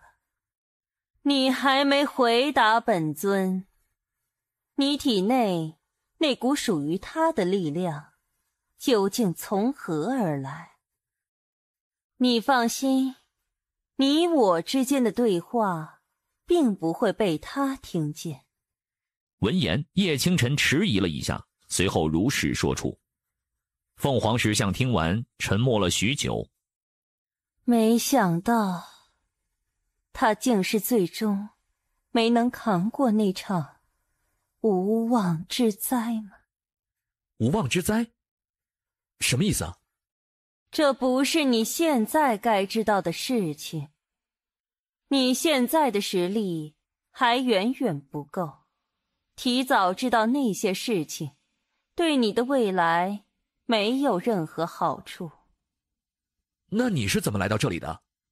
原来当初他来到这个世界的时候，已是身受重伤，伤及了本源，可以说是重伤濒死。但当时他被路过的几个霸皇发现，顿时见猎欣喜，对他展开了围攻。虽然凤凰所处的层面远远高于魔武大陆上的人类，但由于伤势实在太重，因此大战了5天5夜之后，才终于被他们捕获。在那之后，本尊被一天天残酷地对待着，再也不想给他们丝毫力量，任由他们继续折磨本尊的神魂。本尊也没想到，原本如此高傲的本尊，竟会有一天心死到想死在这些卑劣的人类手里。不过后来本尊发现，人类之中也不全是那些卑劣之徒。当时有一个比他们都要弱上许多的小女孩来到了这里，每天都以微弱的力量滋润本尊的神魂。起初，本尊以为这是他们的手段，试图想让本尊接受他们，主动给予他们力量。但后来，那个小女孩却坚定地说，她并非是那种人，也并不贪图本尊身上的神力。她说，凤凰本就该翱翔于9天之上，给人们降下祥瑞之象，不应该被困顿在这里，受人欺迫。他还想着，有朝一日定要找到机会将本尊救出去。本尊能感受到他那真诚清澈的眼神，感受到他并没有说谎。于是本尊被他折服了。本尊将身上一股最强大的神力赐予了他，让他后来成为了那个时代这片大陆上最强的圣地——玉霞灵地。莫非以后宁素颜也能达到那个传说中的高度吗？他会达到那个高度的。若他不能成为这片大陆最强的存在，那本尊岂不是枉活这一世？只可惜呀，后来他与那些人大战，始终是双拳难敌4手，最终选择了和他们与世俱焚。为了不让本尊的力量平白消散，本尊将这些力量都变成了这些传承，供这片大陆的人类继承，并设下了考验，观其天赋心性。你身边的那个小女娃，只要日后不误入歧途，必会成为这片大陆上最强的存在。当然，你是个例外。好了，现在该干正事了。方才你们进来之前，本尊就已知晓了外面的情况。现在外面有2方人马对峙，其中一方似乎是为保护你们而来。那么另外一方就肯定是青云学院那边的人了。至于另一方，虽然整体修为稍逊于想要保护你们的那些人，但另有远远强于他们的2个人正隐匿在暗中。肯定是青云道宫的人。这样一来，即便你们现在出去，也只会落到他们的手中。那凤凰前辈，您有没有什么办法呀？当然有，那就是接受本尊的元力传承。元力传承？可是那样的话，你不是会……无妨，本尊本来也早就活够了，能够在消散之前还能得见他的传人，也算是了却遗憾了。不过，你们若是想要接受本尊的传承，就需要阴阳互融，共同承担我的元力，并将其吸收。如此，本尊这一身元力才不会摧毁了你们的肉体。你说什么？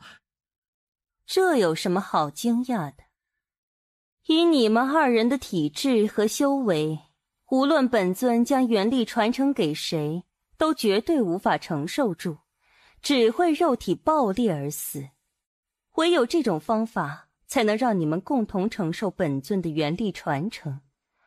更何况，这个小女娃本就身负本尊的一份神力，若和你阴阳互融，在元力传承的吸收上，只会更好地帮到你。另外，你的体内本就有了她的传承，还要再加上鬼物神交的传承。本尊的元力对她的传承并不会感到排斥，但你体内那来自鬼物神交的传承，必会被本尊的元力抹除得一干二净。毕竟，本尊乃是百鸟之王，而他只不过是一头在修行之道上稍微得到的物蛟罢了。若不想让本尊的元力将你体内的物蛟传承抹除得一干二净，就必须要削弱掉我的一部分元力。如此，你明白了吗？但是，若是就这样和宁素颜，会不会对她不太好啊？我明白你的心思，但是我不在乎。和你在一起本就是我的一个小小心愿，现在有了这么一个机会，我想让你明白我的心意。宁素颜，看来这个小女娃可比本尊当年勇敢得多了。什么时候完成了元力传承，这道结界就什么时候消散。她的身上不但有玉苍剑脉，还有玉苍剑的气息，只是这气息比起当年简直弱了不知道多少。看来本尊有必要再送出一份最后的礼物了。要我说，不如直接把他们全都给杀了，为那小子报仇。不行，我们必须等。我们谁也不知道叶清晨还是不是活着，我们不能贸然引起苍冥剑阁和青云道宫之间的大战。若是一开始只有我们玄玉学院和顾天胜那群人开战，倒也没什么。但是你们来了，那性质就全变了。可是大哥，就算我们再继续等下去，万一叶清晨真的困在里面出不来了呢？我受够了！让我这个当师傅的只是等在这里，却什么也做不了，我还配当这个师傅吗？你冷静点。老朋友，看来你们那边已经有人忍耐不住了呀。青云学院，若不是你们，叶清晨岂会被逼到这种地步？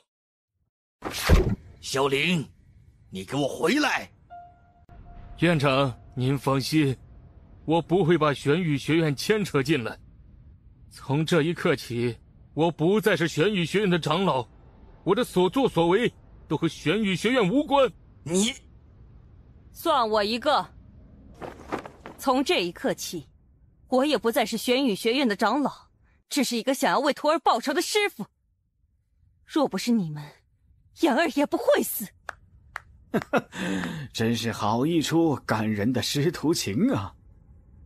老夫都快被你们感动的眼泪都流下来了。老朋友，现在他们不是你们的人了，我们解决我们之间的事情，你们应该不会插手吧？大哥，难道你还要继续这么忍下去？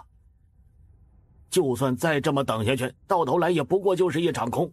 再说了，有我和那两个家伙在，他们绝对灭不了你们这些人的。可你们也同样会被青云道宫的那些人牵制住啊！老朋友，想好了没有？若是还没想好，那就先让我们解决一下和这两位之间的事情吧。老五、老六，你们俩上吧。是。真是两个头脑发热的蠢货，你们此举只会让你们更快和自己的徒弟相聚罢了。他们本来不就打算要和自己的徒弟相聚吗？那我们就当是好人做好事，送他们一程好了。叶清晨，等着，我这个没用的师傅很快就要来见你了。师傅，好久不见了。叶清晨，真的是他，他竟然还活着！怎么可能？他怎么可能还活着？他不但还活着，而且这气息竟是突破到了聚心境7级。1个月从归元境10级突破至聚心境7级。这他妈是吃了什么仙丹妙药啊！真他娘的，这是个怪胎着。仅仅1个月的时间，便让修为暴涨到这种程度，这根本不可能是什么丹药之力可以做到的。那就只剩下一个原因，那面10强之后必藏有大机缘。叶清晨，真的是你吗？我没有做梦。叶清晨，真的是你吗？我没有做梦。师傅，您莫不是糊涂了不成？喏，您摸摸，您要是在做梦，这触感又怎么会这么真实啊？对不对？你还活着，真好，真好。叶清晨，言儿呢？他还活着？师傅，我当然还活着呢。太好了，言儿，你还活着，真是太好了。叶清晨，你是怎么在那10强里面活下来的？关你毛事？你把他给我抓住！叶清晨，你不是他们的对手，快回来！哈哈哈哈哈！你该不会以为修为暴涨就能够一个人对付我们2个吧？好家伙，这小子的越级战斗能力竟然还是强悍的一如当初啊！还有谁要对我动手的？叶清晨，你少在这里嚣张！我们这里可是有着清平道宫的前辈在此，你若是乖乖的协助我们，我们可以考虑放你一命。哼，原来你的底气是从这里来的呀？怎么，你有后台，难道我就没有了吗？嘿嘿嘿，说的不错。青云道宫那几个老家伙，你们给我听着啊！你们接下来若是敢出手，便相当于向我苍冥剑阁出战，因为现在的叶清晨已正式成为了我们苍冥剑阁的弟子，而且还是核心弟子。没姓侯，别以为我们不知道你在苍冥剑阁里的职位。以你的身份，还不足以决定谁能成为苍冥剑阁的核心弟子。老子说谁是我苍冥剑阁的核心弟子，谁就是。还轮不到你们这3个老家伙来质疑我。怎么样？现在可以好好谈谈了吗？青云学院的院长。你想怎么谈？很简单，你我之间决一死战。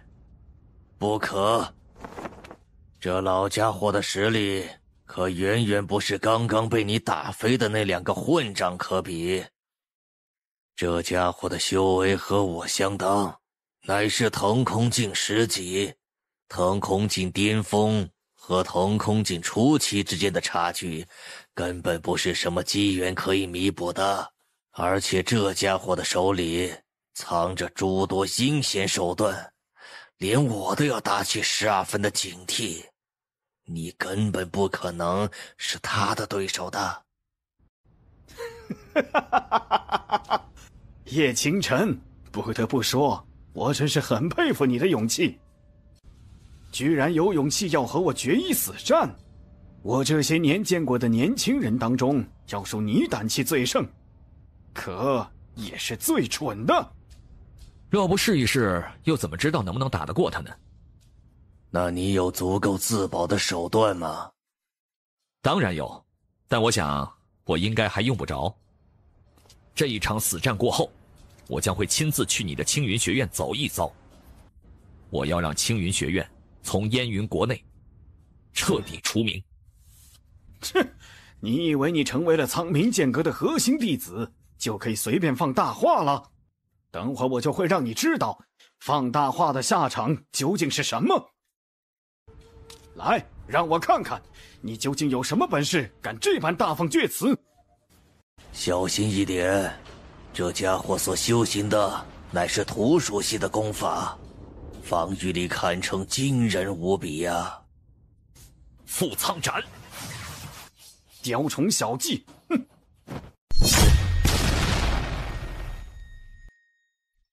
你这一剑的强度果然亦不可同日而语，可惜在我面前可还不够看。天哪，那还是叶清晨吗？他居然变得这么强了！哎呀，居然能够跟院长打成这样，他到底是得了什么机缘了他呀？真是个难缠的小子。那是什么？哎呦，彩色的火焰！叶清晨以前有施展过这种火焰吗？没有，绝对没有，而且他根本就没有修行过任何火属性功法。看来这或许就是叶清晨在那面石墙之后所得到的机缘了。只是不知道，凭借这彩色火焰，他能否一击击溃古天胜？或许会有这个可能啊。顾老狗，接下我这一计，黄焰覆苍斩。难道顾天胜就这样败了？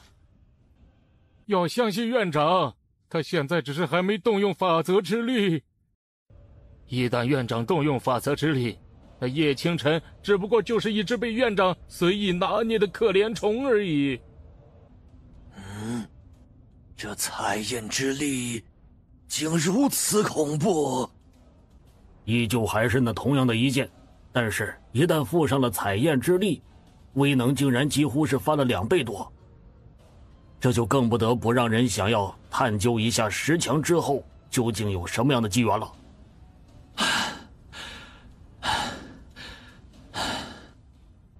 不愧是采黄焚天诀，单单只是依靠这一股彩焰之力，就能给我的实力带来如此之大的提升。不知道剩下的3个剑招，若是融合了彩焰之力后，又会展现出怎样的威力呢？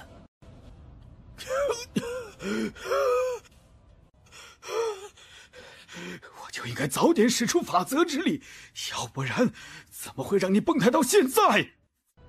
我若是不把你折磨得生不如死，我就不配叫顾天胜。是他的法则之力，要小心。这家伙的法则名为迟延，是一道领域类法则，一旦置身其中，自身便会受到迟延的重力影响，速度将被极大的减缓。这法则还真是麻烦呢。我倒要看看你还能继续扛我几刀。糟了，叶清晨现在的气息已经很混乱了。相信他吧，他会再一次给我们带来奇迹，就像他在百元大战上所展现出来的那样。院长，我也选择去相信叶清晨。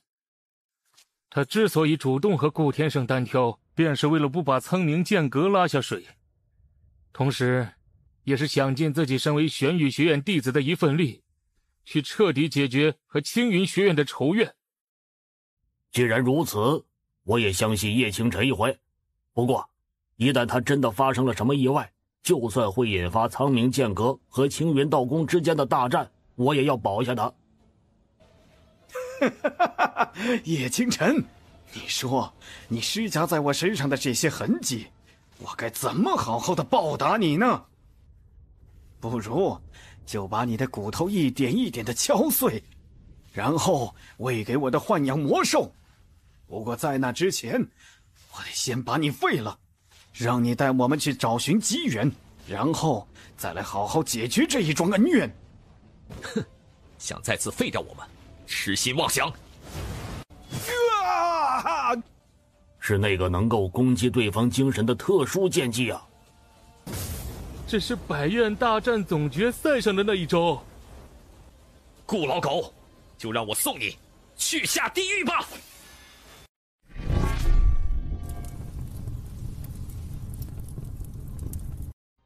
天哪，我竟然能够在有生之年得见如此惊天动地的奇迹啊！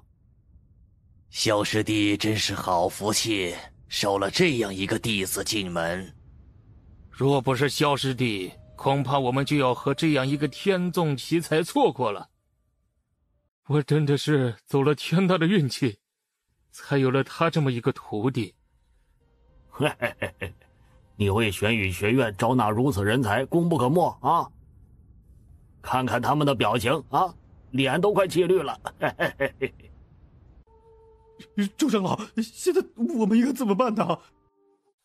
怎么办？这种事你还要问我怎么办？去跟他车轮战，我就不信那家伙还能再接着施展出方才那样的实力。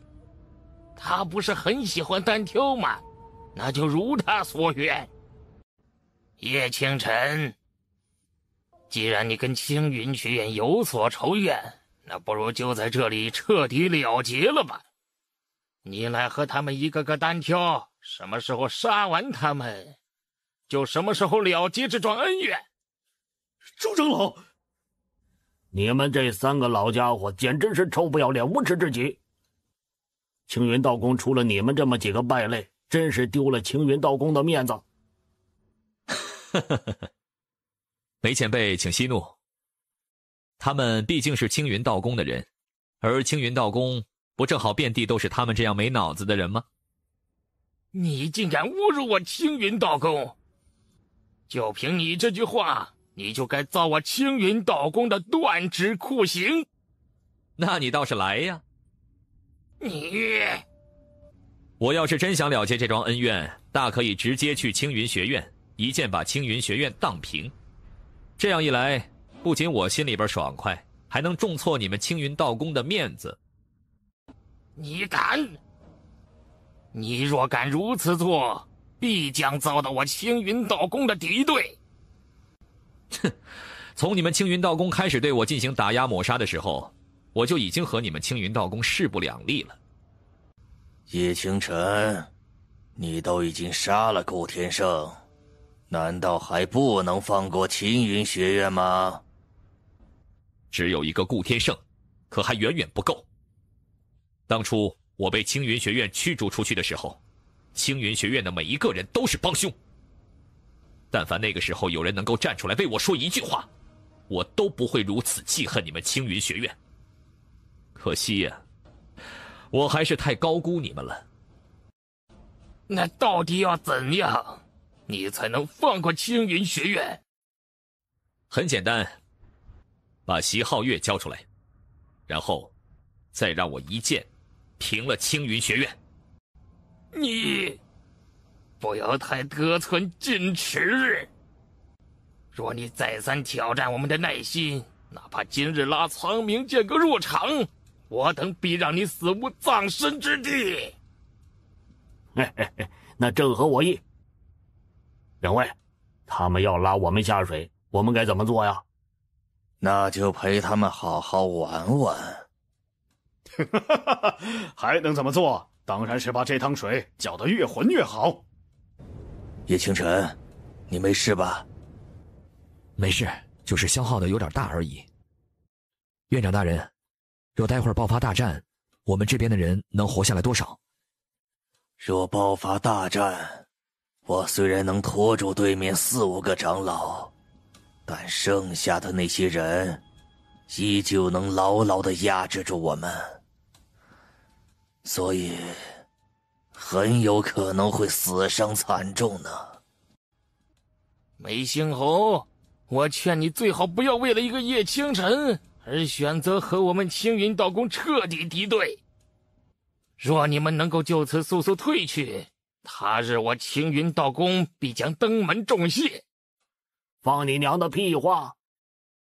要战就战，哪来那么多废话呀？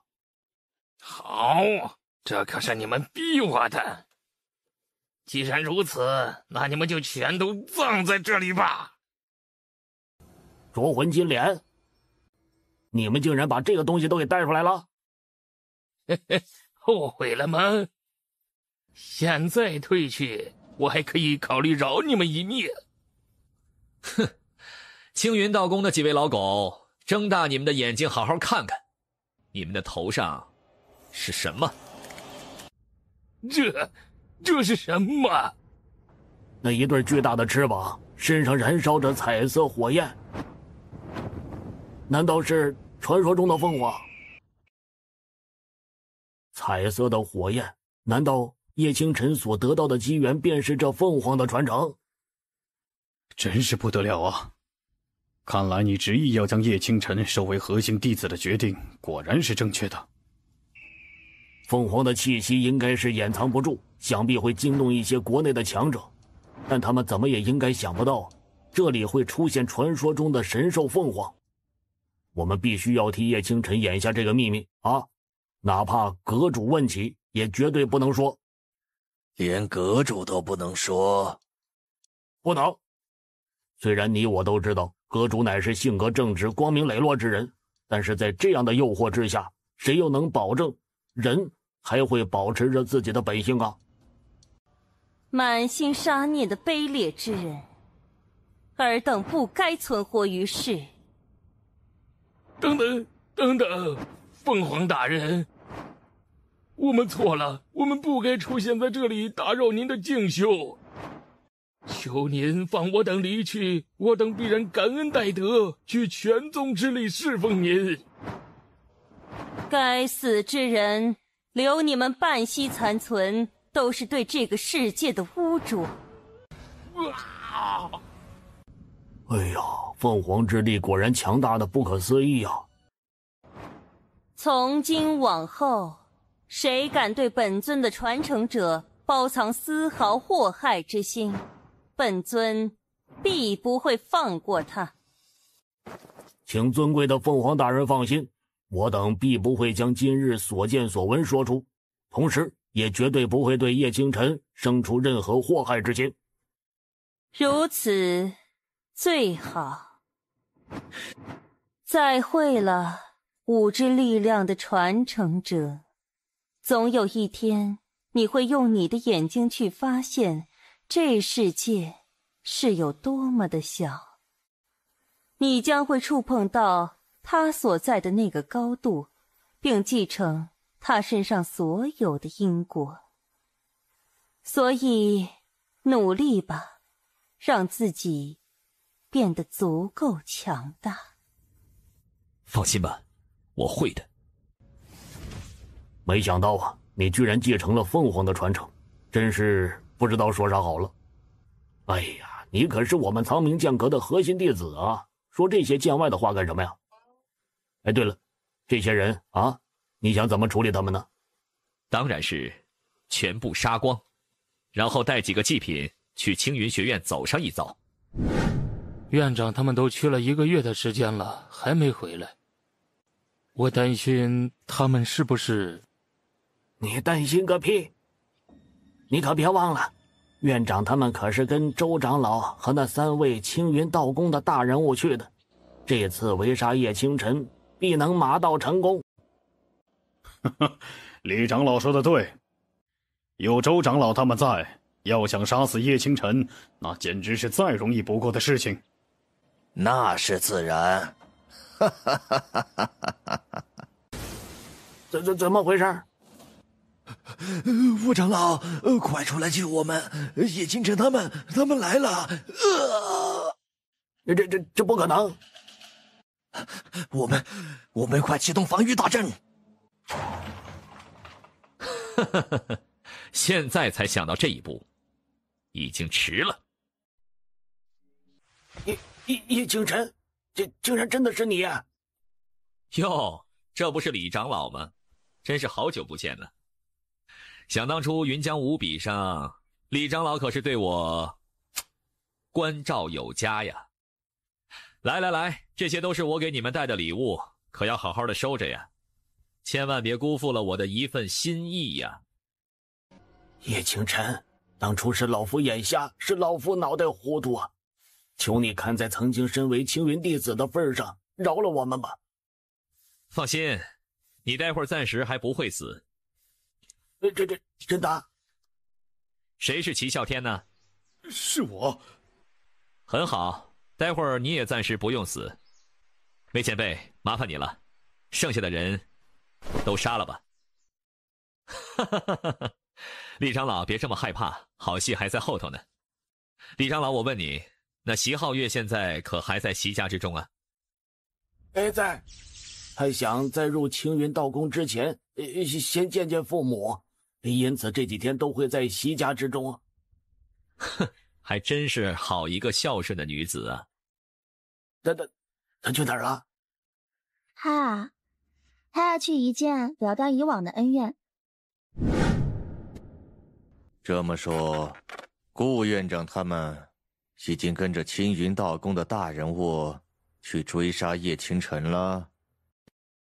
这么说，顾院长他们已经跟着青云道宫的大人物去追杀叶清晨了。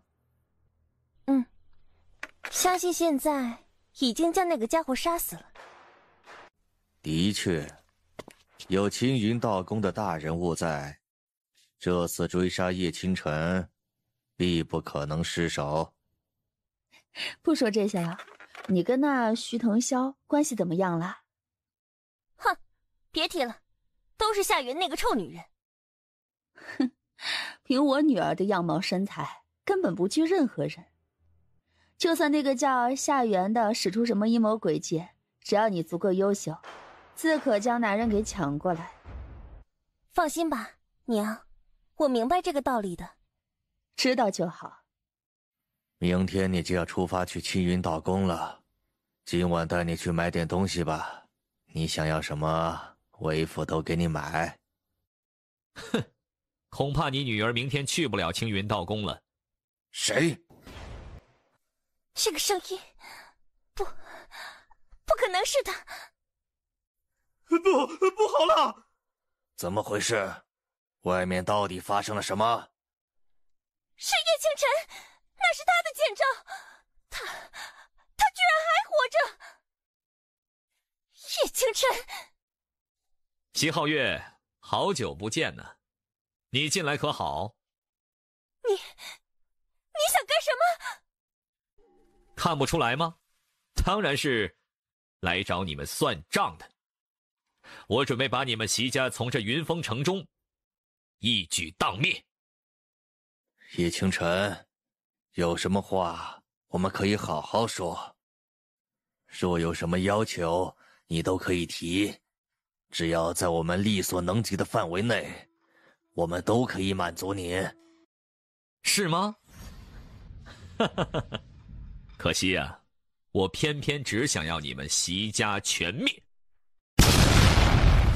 不过只是修炼到这种地步，还不够。若要想变得无人敢欺，这点程度还不够强呢。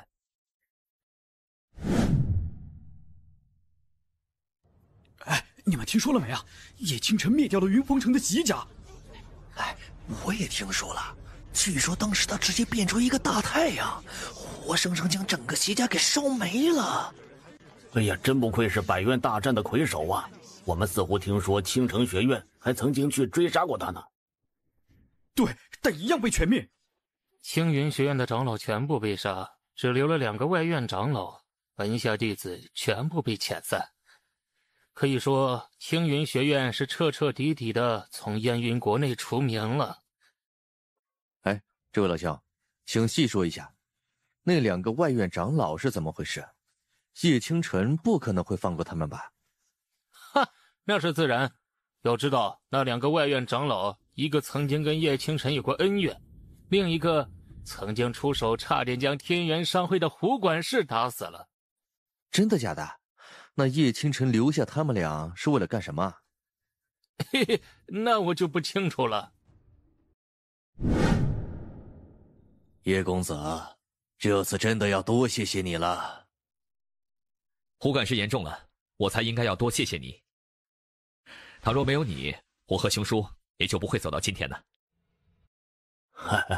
你们俩呀，就不要在这里感谢来感谢去的了，都是老朋友了，还说这些干什么呀？叶兄兄说的是。那这个李环，你打算怎么折磨他？留下他一口贱命，让他每天出去跟那些乞丐厮混去。若不要够足够的饭钱，你们就对他动用酷刑；若他敢自行寻死，那就断掉他一根手指。叶清晨，我明明和你无冤无仇，你为什么要这样报复我呀？无冤无仇？当初的那些事儿，李长老难道这么快就忘了吗？叶清晨冷笑一声，哼，你忘记了，没关系，我会让你亲自感受一遍的。对待这样的人，就该用这样的方法对待。叶公子，翠微公主正等候在门外，要带你前往皇宫。竟然是翠微公主亲自前来吗？叶清晨一怔，心中微微有些诧异。翠微公主乃是当今皇上膝下最小的女儿，同时也是燕云国的二公主。相传翠微公主是最受皇上宠爱的女儿，其相貌也是惊为天人。曾有画师传言，大公主和二公主当并称燕云国两大美女。翠微公主大驾光临，叶清晨有失远迎，还望海涵呢。无妨。父皇曾跟我说起过叶公子的事迹，本公主当初还不以为然呢，结果刚来到这里，听到传闻，便不得不发自内心的佩服叶公子。公主过奖了。本公主所言句句属实，还请叶公子随本公主进宫吧，父皇已经等你很久了。叶公子似乎对青云道宫有敌意。算是吧。宁素颜似乎和翠微公主建立了不错的关系，于是便把百院大战上和遗迹里发生的事情都告诉了翠微公主。当然了，有关凤凰的事情她并没有提。听完宁素颜的讲述，翠微公主美眸中一芒微闪，她似是有些难以置信。没想到青云道宫身为四大宗门之一，竟如此卑鄙下作。看来父皇如此提防他们，并不是没有理由的。父皇，儿臣回来了。草民叶清晨拜见皇上。草民宁素颜拜见皇上。起来吧，你们俩的身份可早就不是以往了。你们一个可是苍冥剑阁的核心弟子，一个可是天极宗的弟子，身怀特殊体质，可不能再以草民自称喽。谢皇上。看来皇上一直都在关心清晨的状况，清晨在这里先谢过皇上了。像你这样燕云国内都100年难得一见的怪胎，那自然是要多加关心了。你们先退下吧。是。你也回翠微宫吧，朕有些事要单独与他们说说。是不是很惊讶呀？这还要归功于他的姐姐，也就是朕的大女儿。他的姐姐把他管教得很好呀。这也省去了朕的不少心力。能够将二公主教导成这样，想来大公主定是聪颖过人，才华横溢呢。他若是听到你这句话，估计会高兴得很呐。叶清晨，这青云道宫围杀你们的时候，那处遗迹是否出现了一些异动？皇上在说什么？那处遗迹很正常啊，并没有任何异动发生。他很确定那里绝对出现了一股极其强大的力量，甚至比圣地都要强大。可是叶清晨和宁素颜二人的反应都不由得燕归云怀疑自己的感知是否出错了。他可是修炼过帝王心术啊，叶清晨和宁素颜二人是否在撒谎，他一眼就能看出来。结果他却根本没能看出叶清晨二人是否在撒谎。哦，那你们是怎么解决掉青云道宫那些人的？是梅前辈在危急关头使用了一种名叫灼魂金莲的宝器，威能极其强大。释放之后呢，青云道宫那些人仿佛灵魂被彻底重击，连一半的力量都使不出来，因此他们自然就这样被我们全部杀了。居然是灼魂金莲，难怪你们能够解决这场追杀。灼魂金莲之名，果然名不虚传呐。不过解决完这场追杀之后，你可是又接着搞了2件大事呀。灭杀那席家是我在被驱逐出青云学院之后一直都想做的事情。若是对燕云国造成了麻烦，叶清晨愿意以任何代价赔偿。麻烦倒算不上。本来他们就已是打算站在青云道宫那边，对朕所派发出的一些指令都是阳奉阴违。这次你灭了西家，反倒是顺手帮朕解决了一件小事。现在已经将新的云峰城城主派遣过去了，过几天应该就能到了。皇上，恕叶清晨斗胆冒昧，青云道宫莫非是想造反吗？他们暂时还不敢。草民曾听过一则传闻，传皇室之中乃是有着王相强者坐镇。也正是因为如此，这么多年以来，皇室能够将4大宗门牢牢压住。可为何青云道宫却仍然敢有如此异心呢？因为他们的公主就要突破了。斗胆问皇上一句，皇上是如何知晓这些消息的？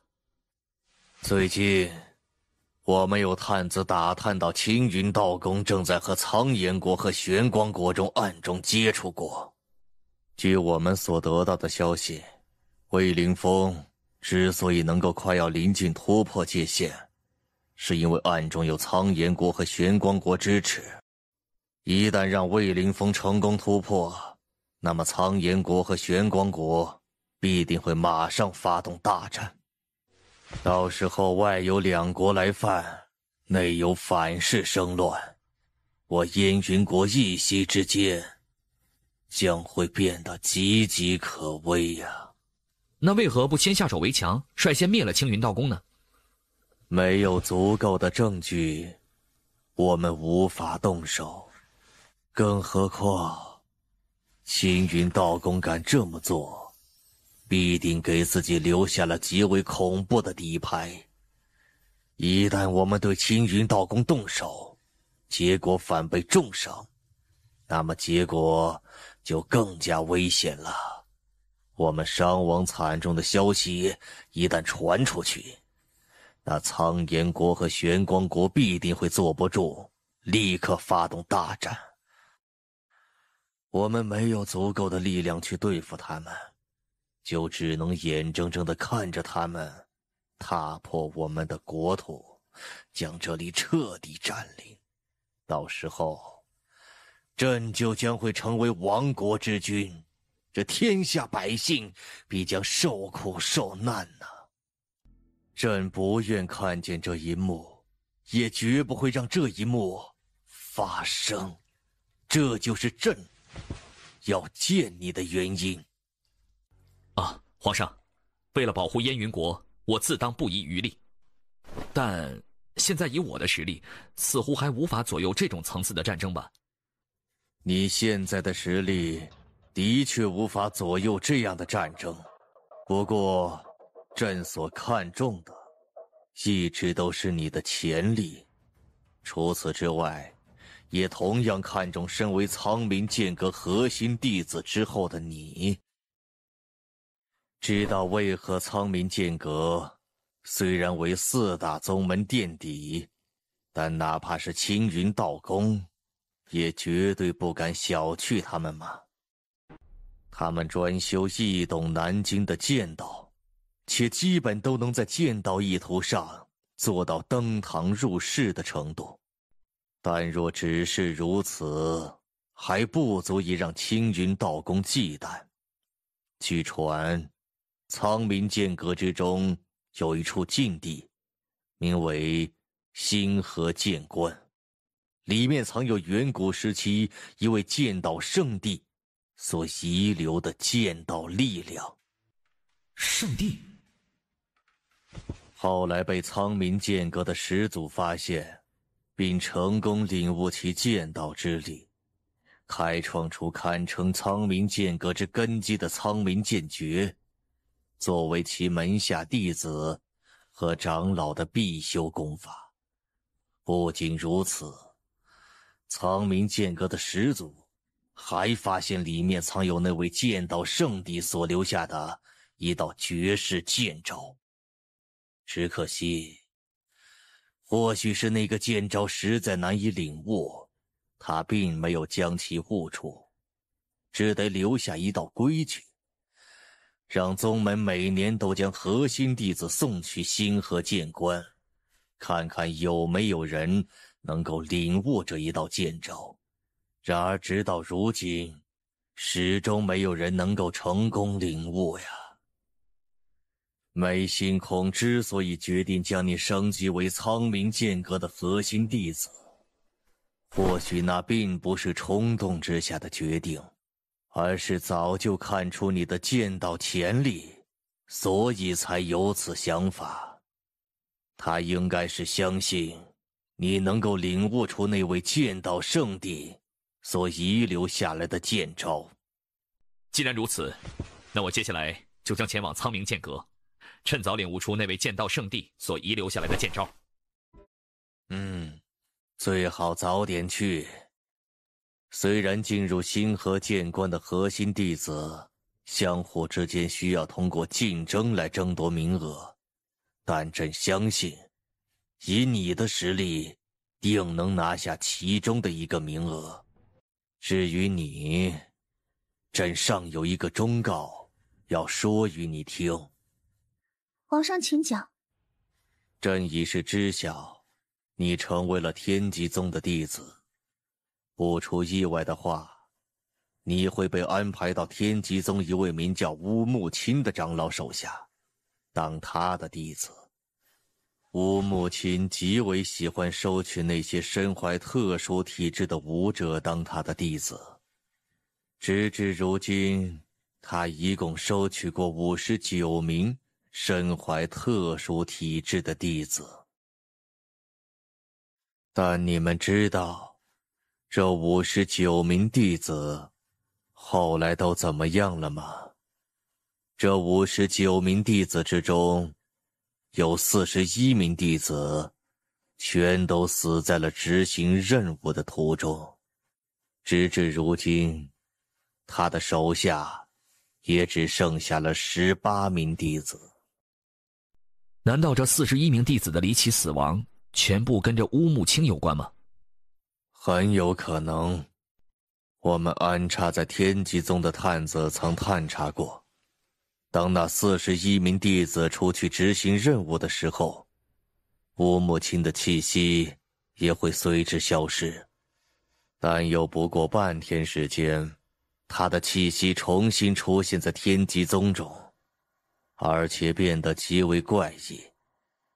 根据探子描述，他的气息之中似乎像是夹杂了别人的气息。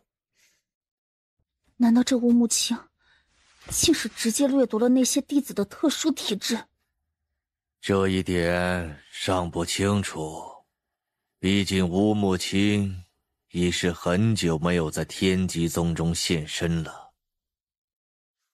无论如何，你若是要去天极宗，就最好小心一点，千万不要和那乌木清发生任何接触。那不如让他跟我一起进苍冥剑阁里修行吧。苍冥剑阁对身怀特殊体质的弟子并没有任何教导的经验，当然与剑道有关的特殊体质除外。放心吧，我会保护好自己的。朕会通知安排在天极宗的探子，让他们时刻注意他的安全。一旦有消息，他们就会通过这张传音符传音给你。多谢皇上。趁早去吧，朕希望下一次再见到你时，你已经成为燕云国的顶梁柱了。父皇，您真的打算把全部的希望放在那叶清晨的身上吗？眼下我们也没有别的办法了。你云爷爷如今大限将至，若不做出下一次突破，将会离我们而去呀。到那时，我们将没有了任何可以和他们对抗的底牌，唯一的希望也只能寄托在他的身上了。可万一他也无法领悟出那道剑招呢？唉，那只能说天意如此了。哎呀，你小子总算是来了，我可是记挂着你好久了。让梅前辈久等，实在是不好意思啊。有什么不好意思的？你是不知道啊，我们阁主现在可是非常的想要见你。阁主想见我，莫非是想让我进星河剑观领悟剑招吗？皇上都告诉你了。的确如此，不过你能不能进星河剑观领悟那一道剑招，还得看你自己的实力。毕竟我们苍冥剑阁的核心弟子大多都对自己的悟性自信得很。你是想从传送阵上去，还是跟我一起御剑飞上去？当然是御剑。就知道你会这么说。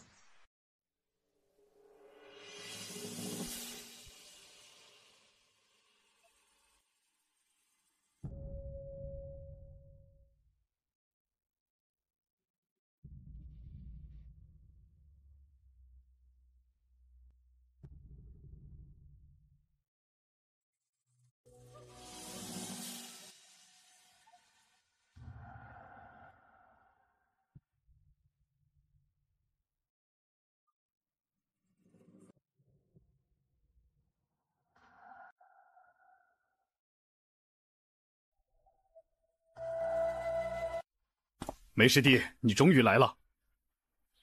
想必这位就是本届百院大战的魁首，曾独自一人击杀了顾天生的叶倾城吧？真是年少有为啊！啊，前辈过奖了。这位是我们苍冥剑阁的三长老，名唤常远镇，你直接管他叫老常就好了。弟子叶倾城见过三长老。不错不错，不愧是本届百院大战的魁首。跟我来吧，阁主已经等你们很久了。哎，你们看到没？梅长老身旁跟着的，是不是最近传得很盛的那个叶倾城呢？哎，应该是吧。我前几天下去的时候，在皇城里边看过他的画像，跟那个人长得差不多。这长得还是蛮帅的，我自愧不如。不过这家伙看上去也没什么出奇的呀。不知道为什么梅长老突然就把他从入门弟子直接提拔成核心弟子了。梅长老肯定是有他的想法，我们只需好好看着就行了。难怪苍冥剑阁能够被青云道宫所重视，这弟子相处之间的态度，象征着他们必定是团结的。看来我来这里果然是来对了呀。阁主，梅师弟已经把人带到了。这位呢，就是我们的阁主，名唤陈峰。弟子叶倾城见过阁主大人。不错，这等天赋的确足够当我苍冥剑阁的核心弟子。如此一来，星河剑观的名额又要开始一场大争夺了。请问阁主大人，星河剑观的名额都是已经确定好了吗？这是当然，星河剑观下个月就会开启。而我们已经在上周共决出了10个名额，你若想要进入星河剑观，就要和这10个核心弟子当中的其中一个打一架。如果你现在没有什么事情的话，那不如今天就开始吧。在我们苍冥剑阁这里，想要快速和老弟子之间建立关系，就最好是先打一架。不打不相识，这在我们苍冥剑阁里已经成为了共识。苍冥剑阁的人都是这么喜欢打架的吗？那我就先去和师兄们打个招呼吧。相信他们会同样跟你好好打个招呼的。我先去把他们一个个都叫过来。梅师弟，你先带着他到剑诀台那里等着吧。好嘞。阁主啊，我们先走一步了啊。这家伙又欠教训了。梅前辈，你刚刚跑那么快干嘛呀？没啥，这不是急着带你出来认识认识未来的师兄弟们吗？来，这里呢，就是待会儿你要和那些核心弟子打架的剑诀台了。那些剑气在必要的时候可以自动化作防护屏障，以免弟子之间的比试伤到了台下其他看热闹的弟子。同时，这些石剑里面藏有一座大阵，一旦剑山遭遇到了外敌，可以将其触发，迎击外敌。这也是为什么剑诀台会设立在外面。这位就是待会儿要跟你们其中一个打一架的叶清晨，可别小看了他，他可是很强的。来，接下来我一个个的给你介绍一下。不用了，叶清晨，你直接和他们10个人打一架，打赢了，我可以让你一个人进入星河剑关。这不太好吧？叶清晨才来没多久，就让他和这群小崽子打。放心，这小子可远比你想象的厉害着呢。反正又不是生死对决，双方都点到为止不就行了吗？可是，放心，叶清晨的实力我已看出了大概。这些孩子若不联手，单对单的话，并不会是叶清晨的对手。阁主大人，我知道在传闻中叶清晨的实力极强，但不至于强到我们单独对战都打不过吧？既然你们都不服气，那等下就随你们的意吧。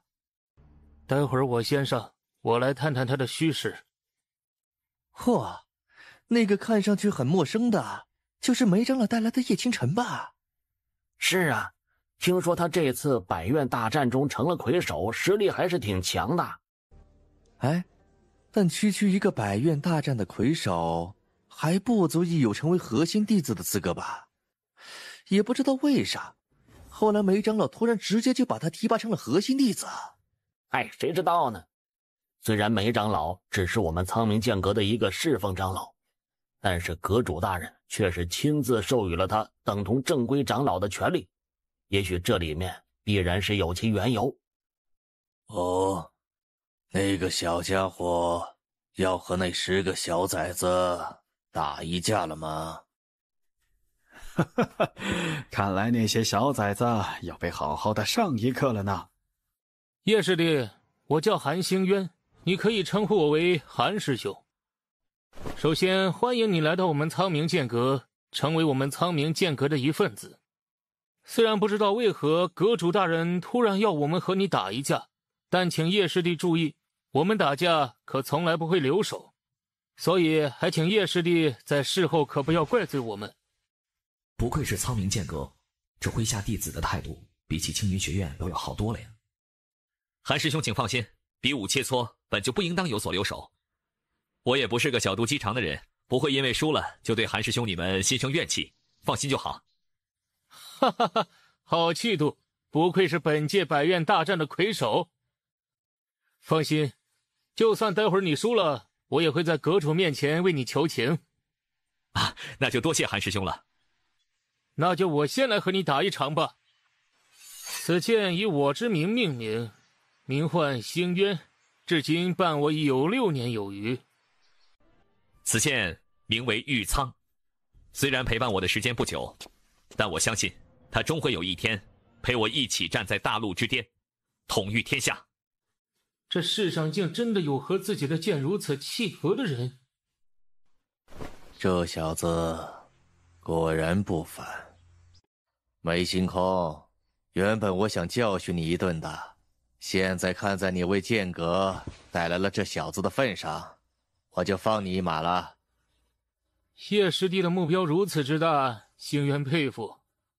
不过要想实现这样的目标，就要先打败我才行。不会让韩师兄失望的。好，那就先接我一剑。天河剑幕，临。这韩星渊真是不错，不但有着悟法境8级的修为，连苍冥剑诀都修炼得如此炉火纯青。嘿嘿嘿，这小家伙是不错，可要比起叶清晨那小子还差得远呢。苍冥剑域，开！我有一剑，可斩天穹。这是怎么回事？苍冥剑域居然被叶清晨一剑破了！我的天哪，叶清晨居然这么强啊！没想到，原来叶师弟比传闻中的还要更加强大。韩师兄过奖了。若非我所修炼的功法有所特殊，能够在一定程度上克制剑道法则，以韩师兄的剑道造诣，怕是早已经将我杀得落花流水了。哈哈，能拥有这样的功法，本就是你实力的一部分，没必要如此。不过你能这样说，我的心情倒是好受了一些。哈哈哈哈，我相信韩师兄不会这么一场小失败就此消沉的。那是自然。如何？现在你们还要接着和叶清晨单独对战吗？那我们就联手吧。韩师弟，你还能接着打吗？放心吧，李师兄，当然还能打。叶师弟，接下来可就要小心点了，我们这边人多了。尽管来便是。这一次叶清晨还能继续赢下去吗？应该不能了吧？10个核心弟子啊，李师兄又是悟法境10级巅峰，只差一步就可踏入腾空境了。这样的阵容，就算是放到其他3个宗门里，也绝对不容小觑啊！我猜叶清晨应该要输了。呵呵，这些小家伙们倒是没有拖大，而是明智的选择了一起上，不错，不错。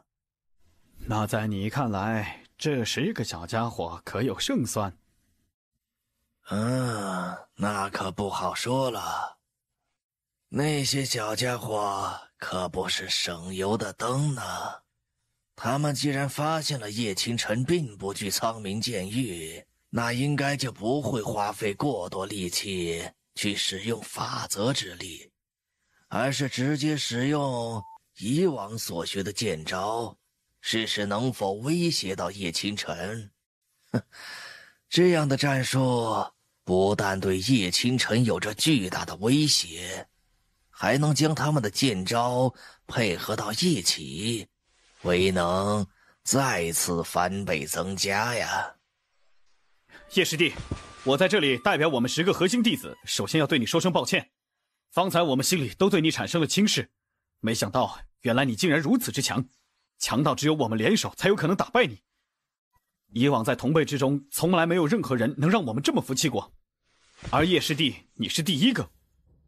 师兄过奖了。那么废话也就不多说了，接下来叶师弟要小心了。那个师兄身上散发出的是悟法境巅峰的气息，但是年龄看上去跟韩师兄差不多。哈，4大宗门的弟子都是这么变态吗？看样子是不能躲来躲去了，必须要速战速决。鬼灵物阵。哎，又是那一招，竟然能够屏蔽外界感知。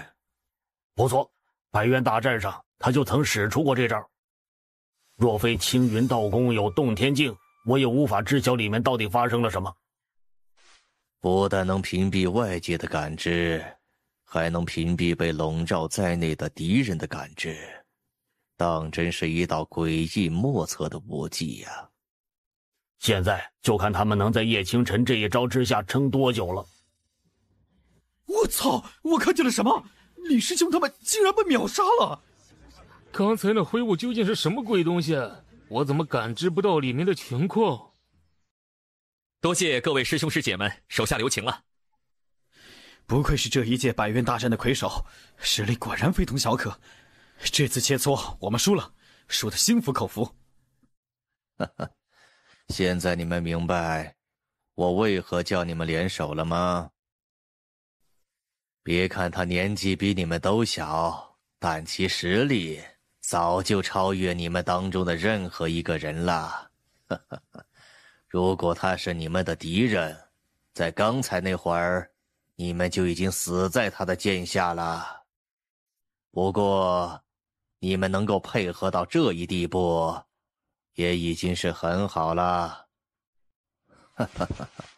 原本我以为你们各自心怀傲气，配合起来会生疏无比，但方才看了你们的表现，不得不说，你们表现的已经超出了我的预料呀。原来刚才一直都是我小瞧了叶清晨这小家伙。我原本以为在不动用杀招的情况下，他要赢过这些孩子们是非常难的。结果这才没多久，他就狠狠地打了我的脸呐。放心吧，以后在他面前，你自打自脸的机会多的是。阁主大人，虽然这场切磋是我赢了，但也还请阁主大人保留他们进入星河剑观参悟的名额。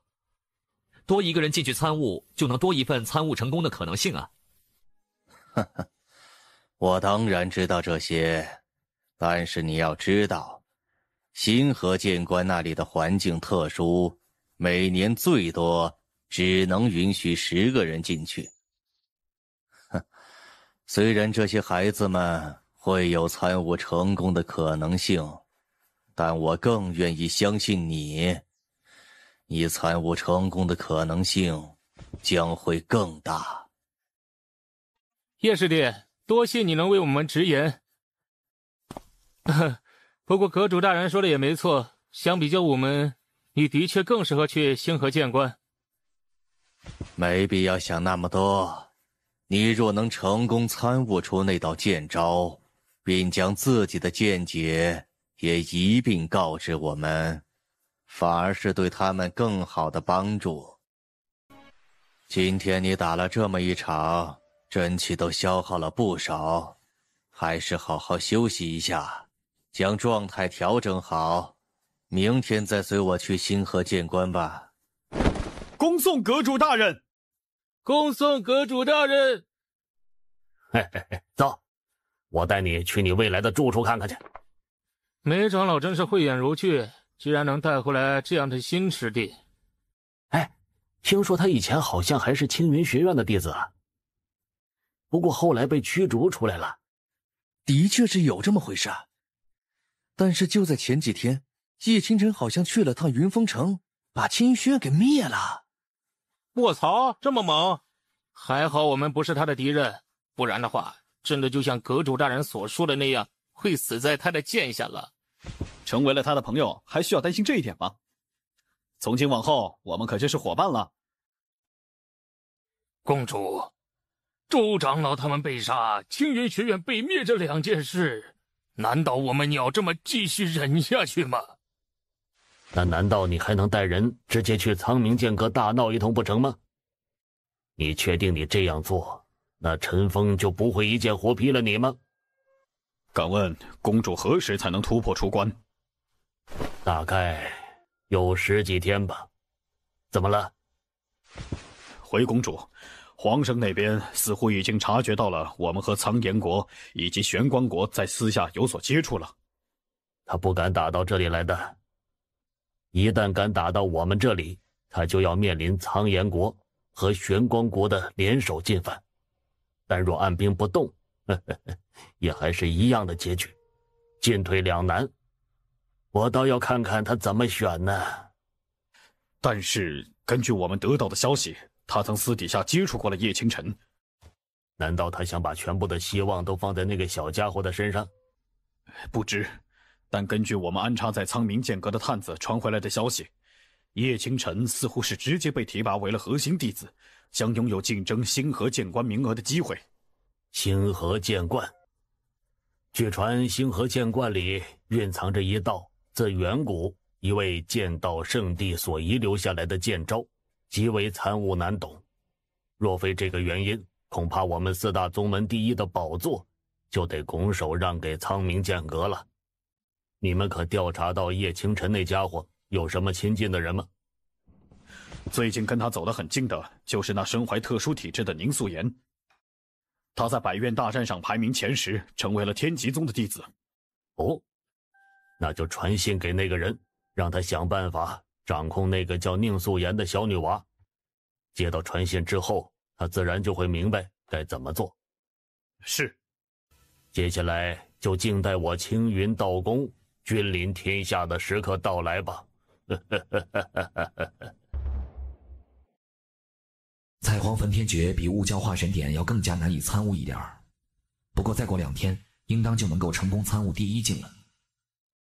等一下就要去星河剑观了，不知道那传闻中的剑招会是怎么样的呢？你可算是出来了，走吧，阁主可是等了你好久了。阁主大人也会跟我一起进入星河剑观吗？其实呢，早些年他是会随弟子们一起进去的。毕竟面对那种层次的剑道遗留，换成哪一个剑修都会忍不住动心的。只不过呢，他去的次数越多，失望而归的次数也就越多。直到最近几次，他都再也没有进去过了。不过，他在你身上看到了希望。他认为你很有可能会成为我们苍冥剑阁有史以来第一个成功参悟那一道剑招的人，所以他想亲眼见证。阁主大人实在是对我抱有太大期望了。话虽如此，但你也别太紧张，就算失败了也没什么，也无需为此自责。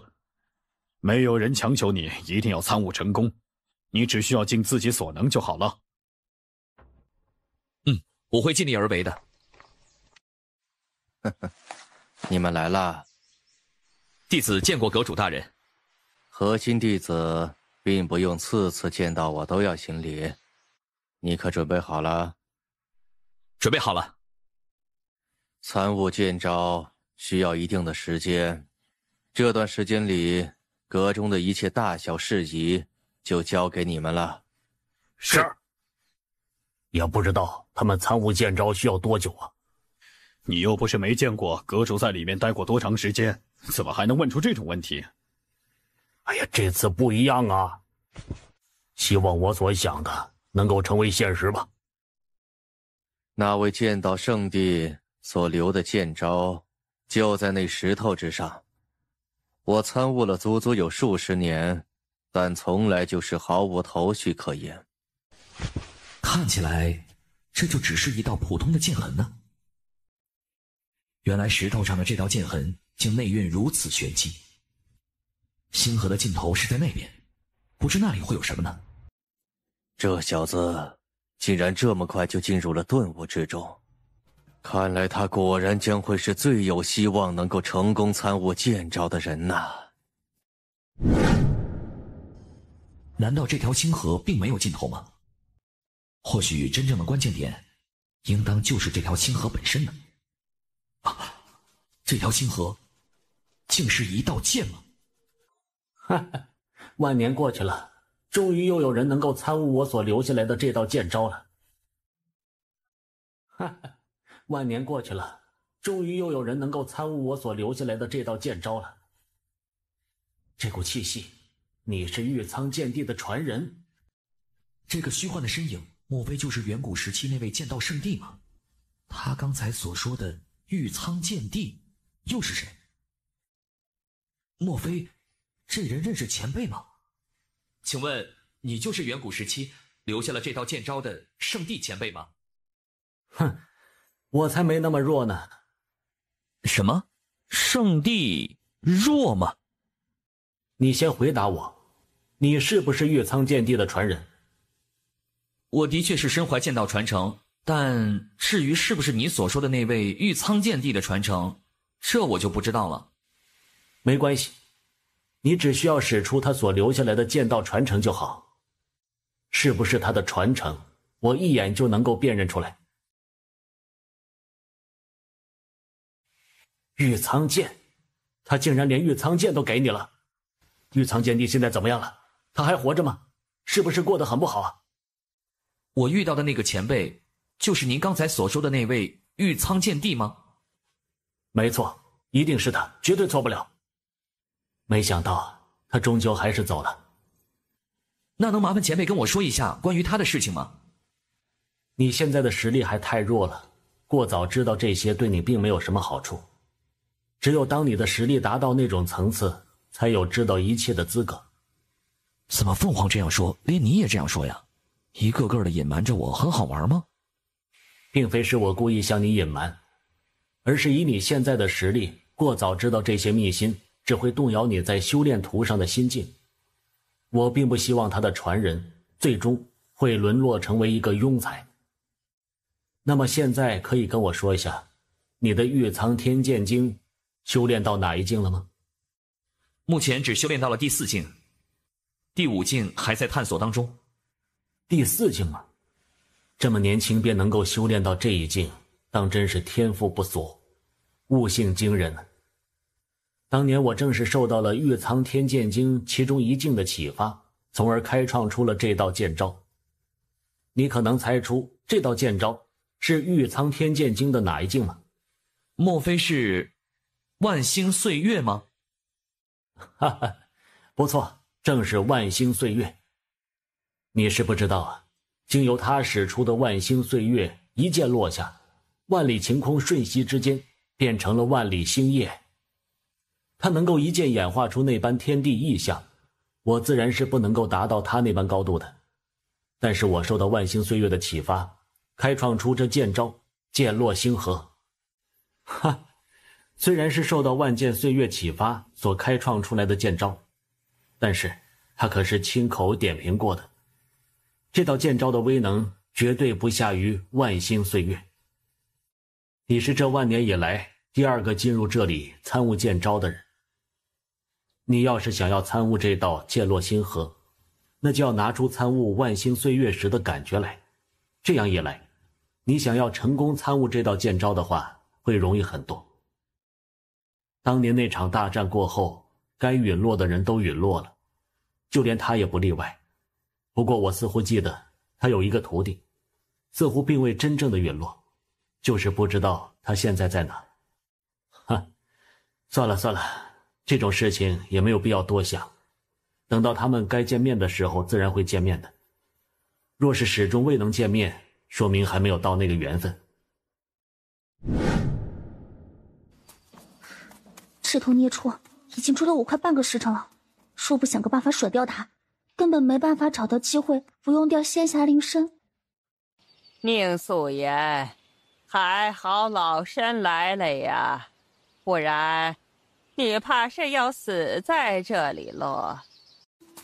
宁素颜，还好老身来了呀，不然你怕是要死在这里喽。是你，吴母亲。啊，你没见过老身，怎么会知道老身的名字呢？啊，应该是那些长老告诉你的吧？那你也应该知道，老身可是天极宗的特权长老，按理说你应当称老身一声吴长老才对。说起来真是遗憾呐，当时要不是老身在外面有大事要做，不然的话，你在进入天极宗的那一天就会成为老身的弟子了。哼，成为你的弟子，只怕是下场会很惨的吧？哦，你为什么会这么说？怎么，自己做过的事情，还要别人再复述一遍给你听？看来你都已经知道了。你这么做，难道就不怕被天极宗发现？若是换作以前，或许还会怕。可现在，老身已经不怕了。这种模样，你到底吸收了多少人的特殊体质？老身也不记得了。不过老身只需要知道，你将会是下一个。这都已经10天了，也不知道他能否参悟出那道剑招。难道即便是到了我这一代，也终究无法实现先祖毕生的遗愿？这不是皇室那边专用的传音符吗？叶公子，宁小姐现在遭遇乌木青的追杀，请火速前来救援，地点为寿心山脉。我们正在拼尽全力保护宁小姐，但是快要支撑不住了。宁小姐，乌木青，怪不得她会被乌木青追杀。看来得离开这里，帮这小子一趟了。魏凌风，你在这做什么？哈哈哈哈，陈阁主啊，好久不见了，想和你叙叙旧，不知道你能否赏脸呢？哼，我可没空跟你叙旧。另外，你若是想挡我路的话，就凭你这一具分身，可还挡不住我？哈哈哈哈，只需要挡住你一段时间就够了。话说回来啊，你真的不打算考虑下投靠我们青云道宫吗？我陈峰可还没那么下贱到要投靠一个叛国贼。哎呀，那可真是太可惜了。宗主，方才半刻钟前，距离本宗之外西北200里处爆发了一场大战。战斗的双方似乎为苍冥剑阁的阁主陈峰以及青云道宫的宫主魏凌风，只是那魏凌风的气息稍有怪异，经由判断更像是一具分身。宗主，我们要过去帮忙吗？不去。可是，没有什么可是，你们做好自己该做的事情就行。魏凌风，希望咱俩的承诺还能作数。看样子应该是成功了。在我这里领悟剑招，还顺带领悟别人的传承。哼，你这真的是把这里当成自己的地盘了。这个地方好啊，静心养神，领悟剑招或者传承都能做到事半功倍呢。不愧是前辈的地盘，就是不一样啊。少来拍这些臭马屁。既然你领悟成功了，那也该是时候离开了。那前辈，你会继续在这里吗？会。但我估计除了你之外，应该不会再有别的人进来了。也怪我太过聪明，开创出了这道剑招，结果难倒了你们这些后人。不过你出去之后可要好好努力啊，尽快变强。有些事情它是不等人的，它或许会在下一刻就发生，也或许永远都不会发生。但不管如何，你都要变强，强到突破这个世界的界限。突破这个世界的界限吗？多谢前辈先前教化之恩，叶清晨没齿难忘。叶清晨向您保证，将来有一日，您的剑落星河之名必将在这魔武大陆发扬光大。哈哈哈，好，我等着这一天。希望那一天会晚点到来吧。能够领悟到一个和万星岁月同层次的剑招，和成功领悟彩凰焚天诀的第一境，这一趟也算是收获不小了。哎，这好像是流音晶片，是阁主大人留下的吗？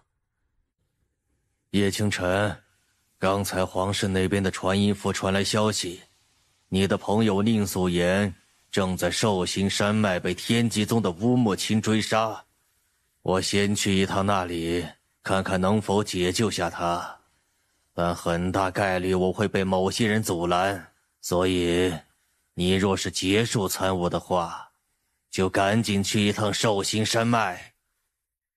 乌木青，若宁儿出了什么事儿，你必死无疑。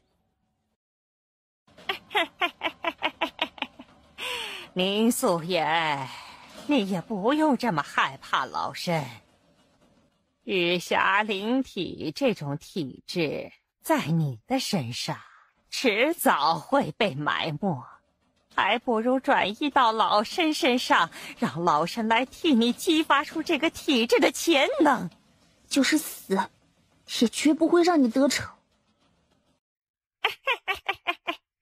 小丫头还挺嘴硬的，若非老身还想继续跟你玩玩，就凭你这点速度，早已落入了老身的掌心之中。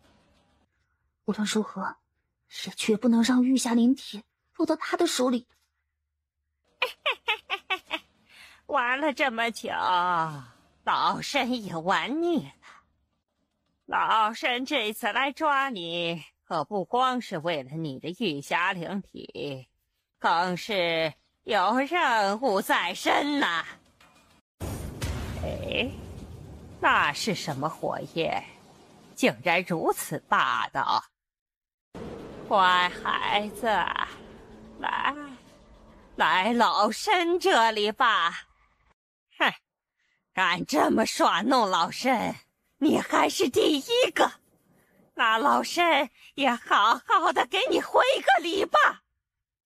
老身现在可是对那彩色火焰越发好奇了。你掠夺了这么多人的能力，简直该遭天打雷劈！老身活了这么久，可还从未见过天打雷劈呢。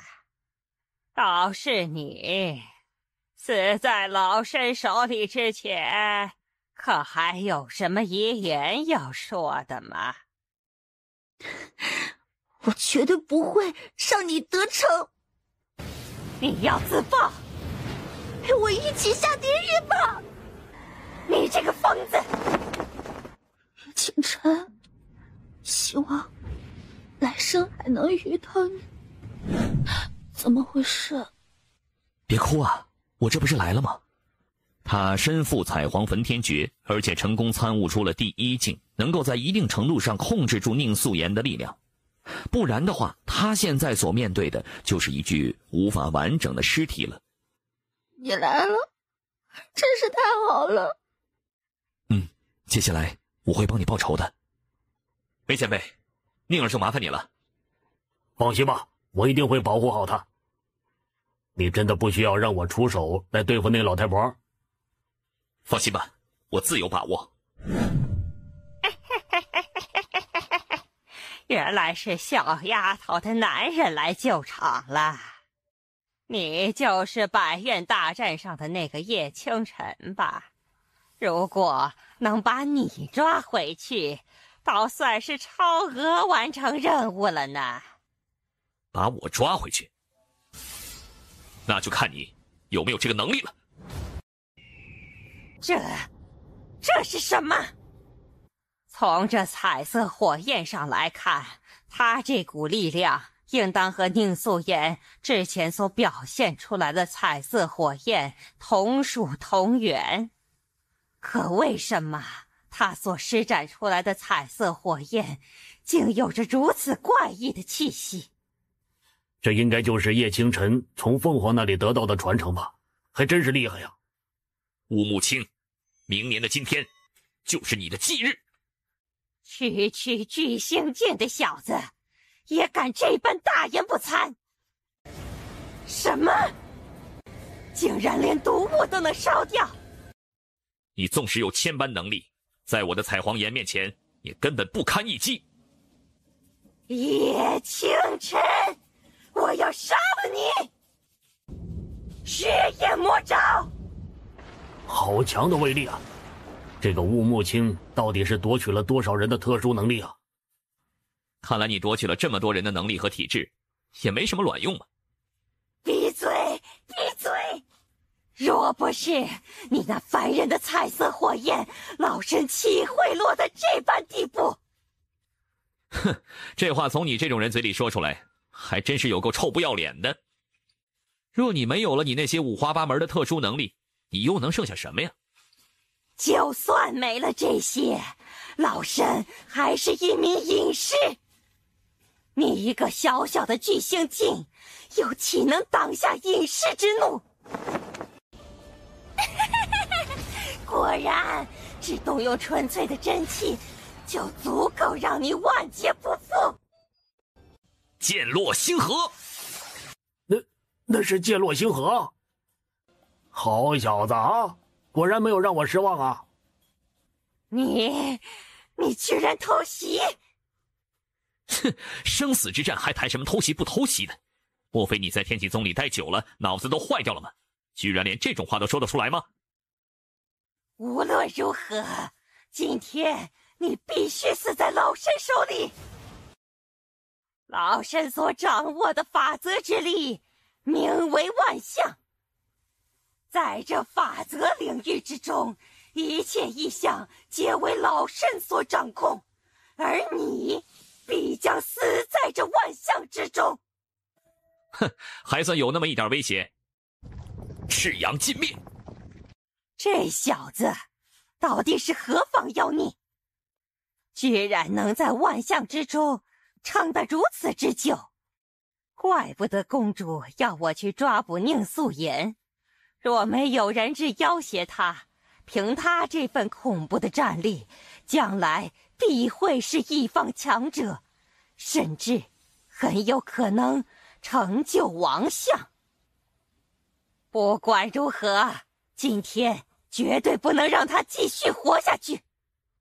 吴木青，真当我是空气不成？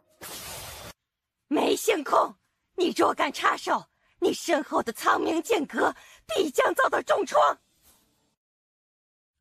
哼，难道让我眼睁睁的看着你把我苍冥剑阁的弟子就这样杀了不成啊？更何况我苍冥剑阁可还从来不曾惧怕你这样的威胁。那你就等着吧，等到公主大人成就王相之时，燕云国尽在我们掌控的时候，你苍冥剑阁必遭灭顶之灾。公主大人，王相，原来你们天极宗早就投靠了青云道宫啊！哼，怕了吗？趁现在投靠我们青云道宫还来得及，只要你交出叶清晨，老身还可以考虑为你在公主大人面前美言几句，让你成为燕云国的国主。看来你们是真的从未了解过我们苍冥剑阁。我们苍冥剑阁一生只为剑而生，一生只仗剑而行，做自己认为对的事情。每当遇到灾祸降临，哪怕是剑折人亡，也绝不软了膝盖。这就是我们苍冥剑阁的剑修。你真是不知好歹！梅前辈，可以了，让我来亲手杀了他们。叶清晨，你不要再逞强了。叶清晨，你不要再逞强了。你已经是为宁素颜出气出的够多的了，剩下的交给我来就好。不，我若是不能亲手将伤害宁儿的歹人诛杀，又有何颜面继续照顾他呢？可你现在的身体状况，这……放心，我还撑得住。叶清晨，你可真是听话的很。接下来就乖乖的跟老身一起去青云道宫面见公主大人吧。冰玉阵起！叶清晨，彩黄焚天诀第一境，黄焰流星雨。什么？哎呀，这小子也太逆天了点啊！那乌木青，也该死翘翘了吧？是你，天极宗宗主贺明谦。做得不错，不过伤了我天极宗的人，那就先跟我回去走一趟吧。混账，给我住手！别急，待会儿就轮到你了。你居然也来了！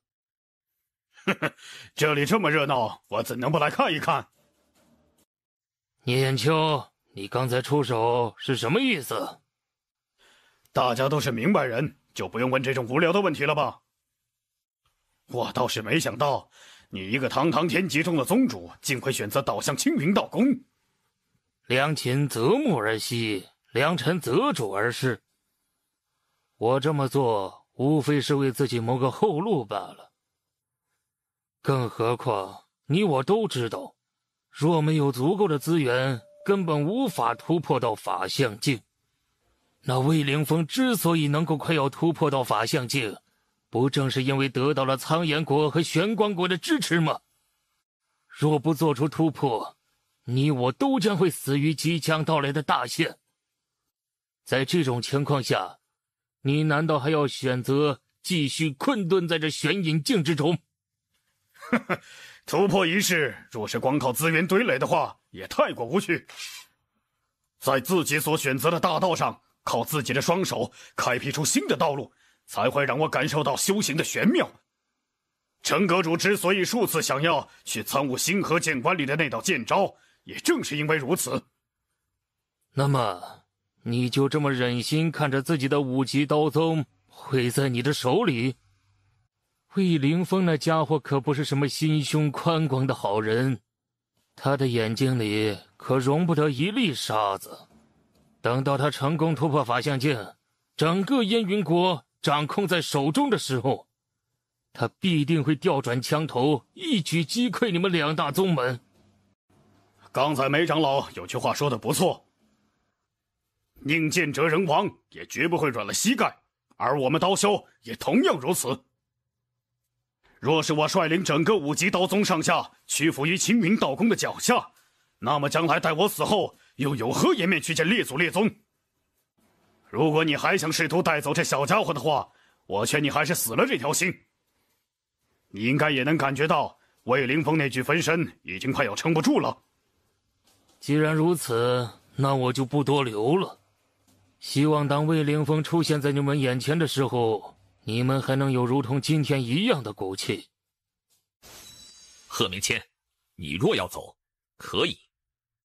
那个贱人，给我留下。叶清晨，你别给脸不要脸！今日放你一命，是看在聂艳秋的面子上。你若再敢这般不识好歹，休怪我出手亲自取你小命。老子就站在这里，你这条老狗，有本事就来取我的命啊！天哪，我以前咋没发现这小子这么生猛啊？你这小辈，简直狂妄！聂艳秋，你这是什么意思？我在来这里之前，曾有一个核心弟子跟我提出过一个请求。如果我能帮那个小家伙一手，他就会进入刀炼之地之中修行。等到他出来之后，自会成为我5级刀宗下一任宗主。你就不怕遭受青云道公的报复吗？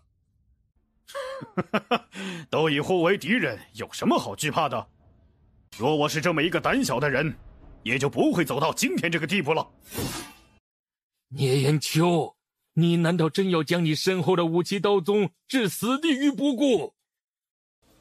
叶清晨，你快过来，别被他们的气息给伤到了。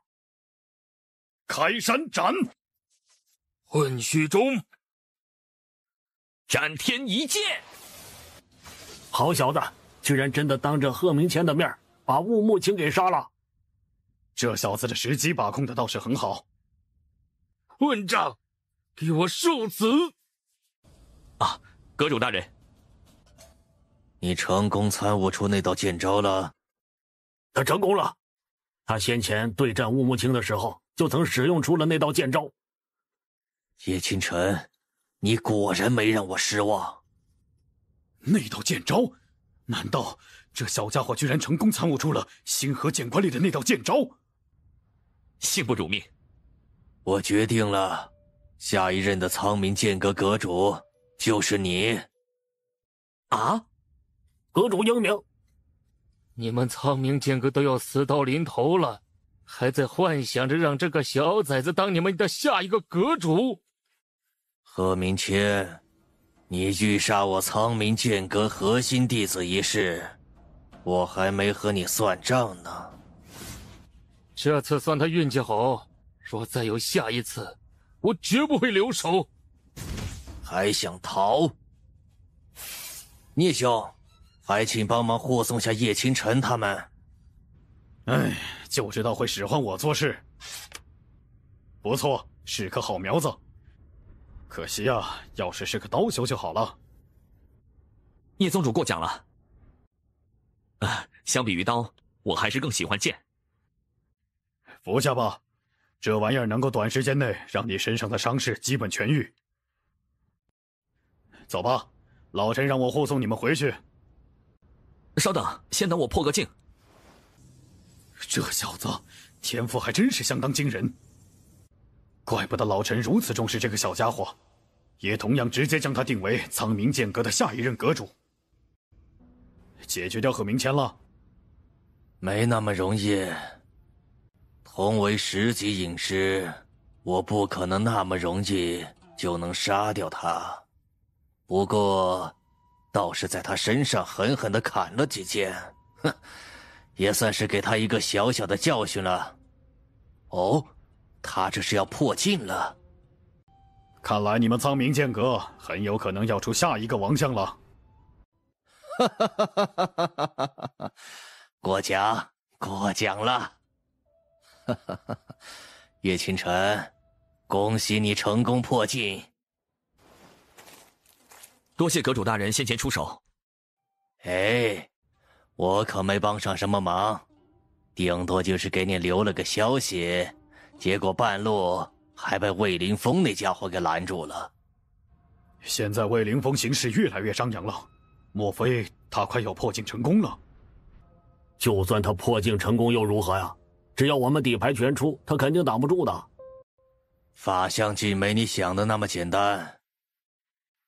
正如一旦突破到玄隐境，便能和腾空境瞬间拉开巨大的差距；一旦突破到法相境，也同样能和玄隐境10级的武者拉开巨大的距离。传闻一个王相可抵10名10级巅峰隐师，而我们就算所有隐师加起来，都可能不敌魏凌风啊！皇室的那一位难道不出手吗？会出手，但只会在关键时刻出手。皇室的那一位王相大限将近，每一次出手将会消耗掉剩余的寿命，除非能够突破到法相境2级，延长大限时间，否则他只会在关键时刻出手。叶星辰，刚才皇上传音让你去一趟皇宫，说是有大事需要你的帮忙。皇上要我去帮忙？皇上说，一旦我等到你回来，就让你最好今天就要到皇宫里去。但是宁儿她……放心，我刚才仔细探查过了，他虽然受了伤，但并未伤及到要害以及武道根基。以我苍冥剑阁的医师所拥有的能力，足可完全治好他的伤势。另外，我会让常远镇和梅星空他们12个时辰接守在他的身边，不会让他遇到任何危险。至于我，会陪你去一趟皇宫。啊，那就麻烦2位长老了。放心吧，小子，有我在，绝对不会让他掉半根汗毛。苍冥剑阁阁主和叶公子到，让他们进来。拜见皇上。哈哈哈哈！快快请起，来人，请2位入座。方才朕接到情报，说是宁祖言被那乌墨卿追杀寿星山脉，可有此事？确有此事，不过乌木卿已被我一剑所杀。他居然将拥有玄隐境2级修为的乌木卿给杀掉了。这还要多谢皇上派遣在他身边的那些探子，若没有他们，恐怕等我到的时候，他就已经要成为青云道宫的人质了。还请皇上能够代我慰问他们的家人，并予以重谢。这是自然。不过你方才说青云道宫的人质，这是怎么回事啊？叶清晨旋即将先前所发生的事情全都说了出来。所以乌墨卿实际是青云道宫安插到天极宗的棋子，为的就是要将天极宗拉拢到他们那一边。而天极宗宗主贺明谦，哼，也是成功的倒向了青云道宫呢。哼，好一个魏凌风，竟是如此处心积虑。哼，朕分明记得，乌木卿是在5年前便成为了天极宗的特权长老，那便足以说明他早在5年前就布下了这一场大局。而且吴莫清之所以能够掠夺过往那些弟子的特殊体质和能力，恐怕也是出于魏凌风的手笔。一旦让吴莫清也达到玄阴境10级的修为，甚至让他突破至法相，那绝对会是青云道宫的又一张底牌呀！现在青云道宫行事如此高调，皇上难道还不打算出手吗？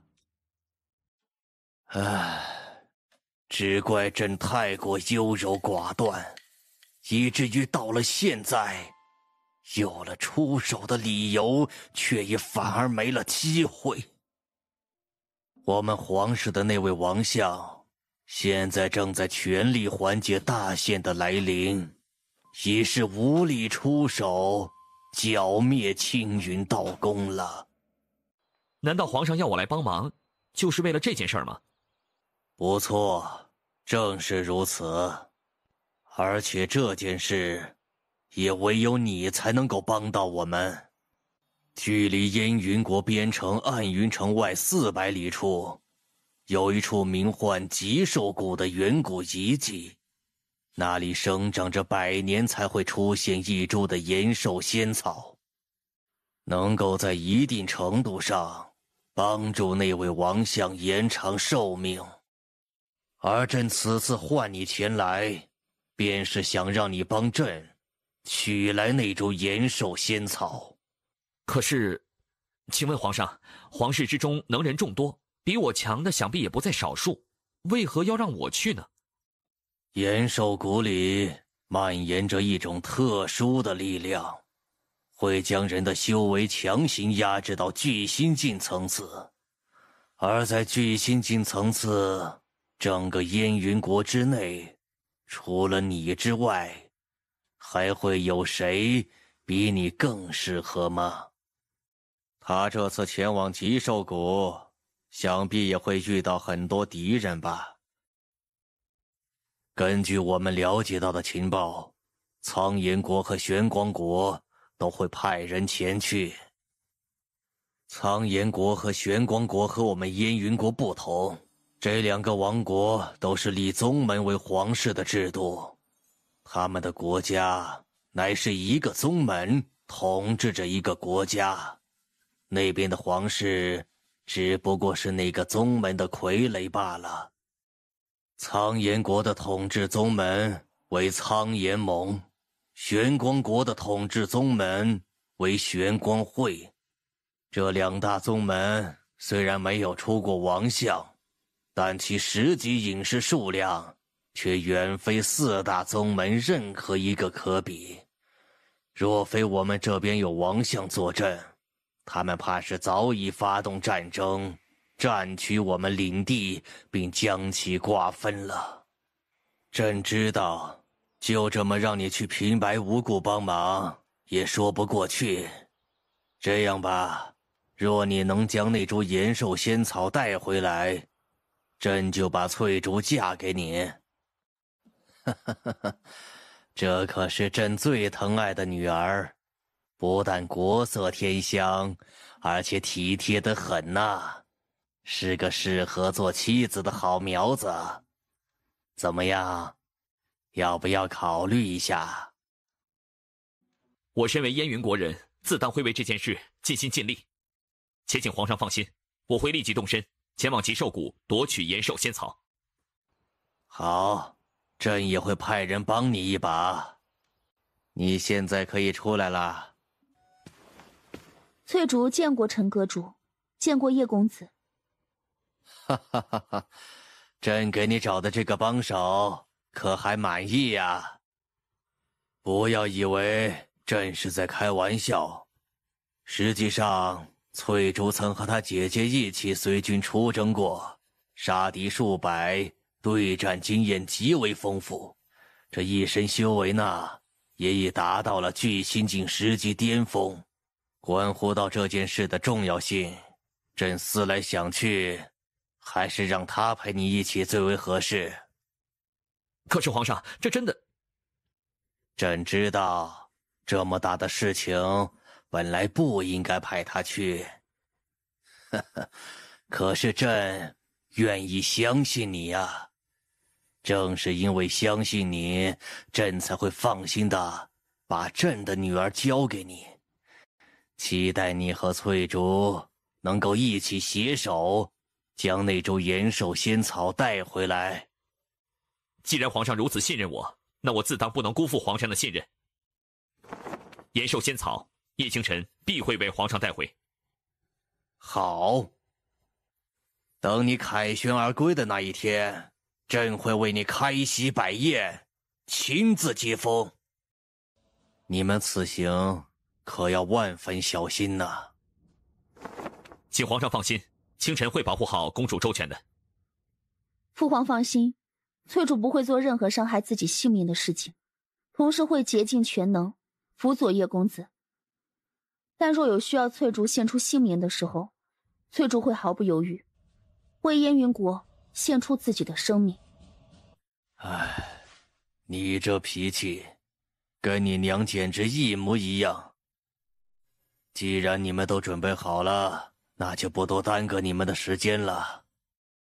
记得答应朕的话，务必要将延寿仙草带回。是。再过半个时辰，很快就能到了。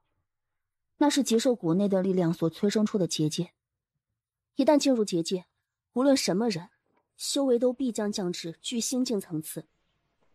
对了，既然是什么人都可以进去，那这里面会不会出现别国的隐士啊？若真是有隐士在里面，那他们在里面能否动用法则之力呢？根据我们得到的情报，悟法境以上的角色，即便被降修为，依旧可以在里面动用法则之力的。不过现阶段三国的情况都处于剑拔弩张的氛围中，想来苍岩国和玄光国也应该不太可能会分散主要力量，派出隐师来这里争夺延寿仙草。还是小心一点为好，更何况你我这次的目标是延寿仙草，根本不容有失啊。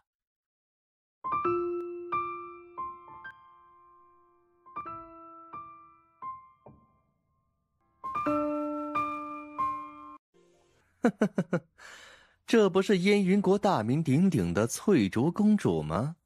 怎么，燕云国皇室没人了，竟要沦落要把你这个公主给派出来和我们争夺仙草了？苍子谦，给我闭上你的嘴巴！我燕云皇室的事情，可还轮不到你来指手画脚。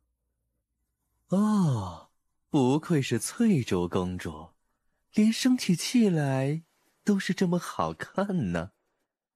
翠竹姑娘请放心，等到我苍岩国踏平你燕云国的时候，我会请求父亲大人将你许配给我。唯有你这样的美人才配得上我，也或者你现在就可以提前答应我，我们一起共赏这极兽谷的山川风月，不管任何俗事纷扰，这难道不好吗？他可是我父皇亲自钦定的驸马，是将来要当我相公的人，他可比你这样的货色强上了10000。哦，连悟法境都没到的家伙，有什么比我强的地方？哼，他就是比你强。叶哥哥，你去教训一下他，让他知道你比他强，好不好啊？好吧，我去还不行吗？哼，看你这身上的装扮，也不像是富贵人家出身，莫不是从哪蹦出来的野杂种不成？怎么，难不成还真被本少主说中了不成？你们看呐，原来他只不过是个攀上燕云国皇室大腿的野杂种。燕云国的皇上现在眼光这么差了吗？连一个野杂种都能招为驸马？真是天大的笑话！哎，别这么说呀，说不定啊是找了一群野杂种，从这里面挑出了一个相对看得过去的当驸马呢。想不到燕云国皇室竟沦落至此，看来我们要攻破燕云国，也只不过是随便动动手的事情罢了。3秒之内，给我跪下磕头，否则3招之内，必取你命。3招之内，必取我命。就凭你！黄焰覆苍斩！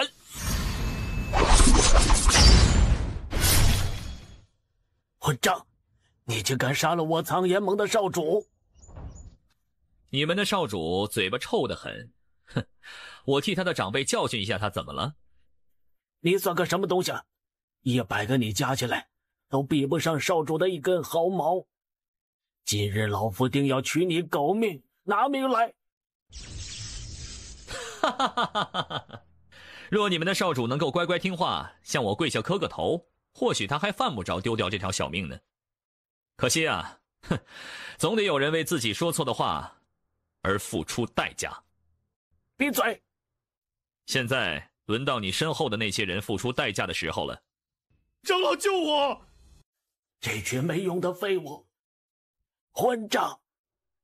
就算你逃入了极兽谷内，老夫也定要将你碎尸万段。这家伙真是太冲动了。若非我有着顺光珠在手，他怕是就要丧命在那个苍炎盟长老的手下了。唉，还是太弱了。若是能变得再强些，只要我使尽手段，那家伙必然会死在我的手里。叶公子，叶公子。啊，多谢翠竹公主先前救了我一命，清晨感激不尽。你是我父皇极为看好的人，我自然不可能眼睁睁地看着你死掉。你身上的伤势恢复的怎么样？已恢复了80%了。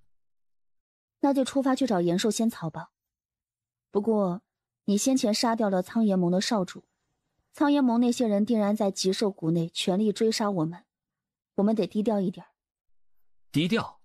哼，不，我有一个更好的方法。我要准备把他们一网打尽。禀报玄离长老，我们搜遍了半个极兽谷，始终没能发现燕云国公主和那个凶手的下落。接着搜，极兽谷就这么点大，老夫就不信了，他们还能躲到哪儿去？另外，向玄光会那些人发出消息，把那个小杂碎的长相和衣着告诉他们，让他们从极兽谷的另外一边进行搜寻。若能够抓到他，并将他送到老夫手里，老夫自会给他们足够丰厚的谢礼。是。玄离长老，那我们什么时候开始动身搜寻延寿仙草？不急，距离100年之期还剩下12个时辰的时间，我们有足够的时间搜寻延寿仙草。当务之急是要揪出那个小杂碎，然后将他抓回去，由盟主亲自赐死。可若是玄光会以我们提出的要求为由，让我们答应搜寻到延寿仙草之后，要将延寿仙草交给他们呢？若他们真的敢提这种要求，那就先答应他们便是。等到延寿仙草出世的时候，老夫有的是手段，让他们放弃这株延寿仙草。是我们苍炎盟的传信焰火，莫非有人找到了那2人的下落不成？走，小杂碎，这一次老夫定要活捉了你。你们真的不知道延寿仙草在何处吗？不知道，我们真的不知道啊！只有玄离长老才知道延寿仙草大致会出现在哪里，我们这些小人怎么可能会知道呢？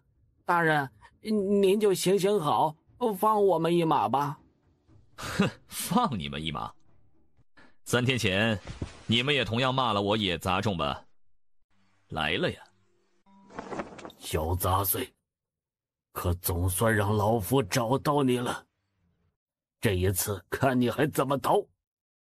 老家伙，我看到最后准备逃命的人是你吧？死到临头还敢嘴硬！看来那个燕云国的公主都已经是弃你而去了，这下可不会再有人能够救你一命了。我可不认为就凭你们这些修为降到巨星境的家伙能够夺走我的命。仙灵长老，救我！速速放了他们，否则你就怎样？混账！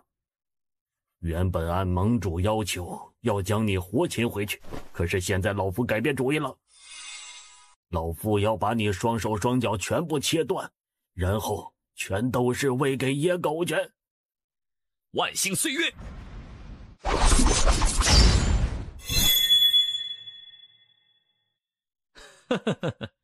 看来你们苍岩盟的人也不过如此吗？小杂碎，你别得意的太早了。所有人听令，立苍魂焚天阵。是。虽然比起我全盛时期差了2级修为，但对付你这么一个小杂碎也足够了。呵呵，也不过如此啊。还敢嘴硬？看来得让你吃点苦头了。小杂碎，老夫果然是小觑了你。怪不得燕云国将你派来争夺延寿仙草，原来你的实力竟然是如此夸张。放心，后面还有更多惊喜等着你呢。你们所燃烧的火焰不过是最普通的赤火吧？怎么？难不成你还能够燃烧起层面比这赤火更高层面的蓝火不成吗？哈哈哈，蓝火我没有，不过我有比世间任何火焰都更加强大的火焰。你身上那彩色的火焰究竟是什么火？想知道？呵呵，等你们死了，我再告诉你们如何。既然你不愿意说，那老夫只好亲自出手敲开你的嘴巴。待活擒了你之后，自有10000种方法将你身上的彩色火焰变成独属于我苍岩盟的火焰。苍岩法域开！在我苍岩盟独有的苍岩法域之下，跪地求饶吧。也罢，就让你们见识一下什么才叫做真正的火焰。荒焰流星雨！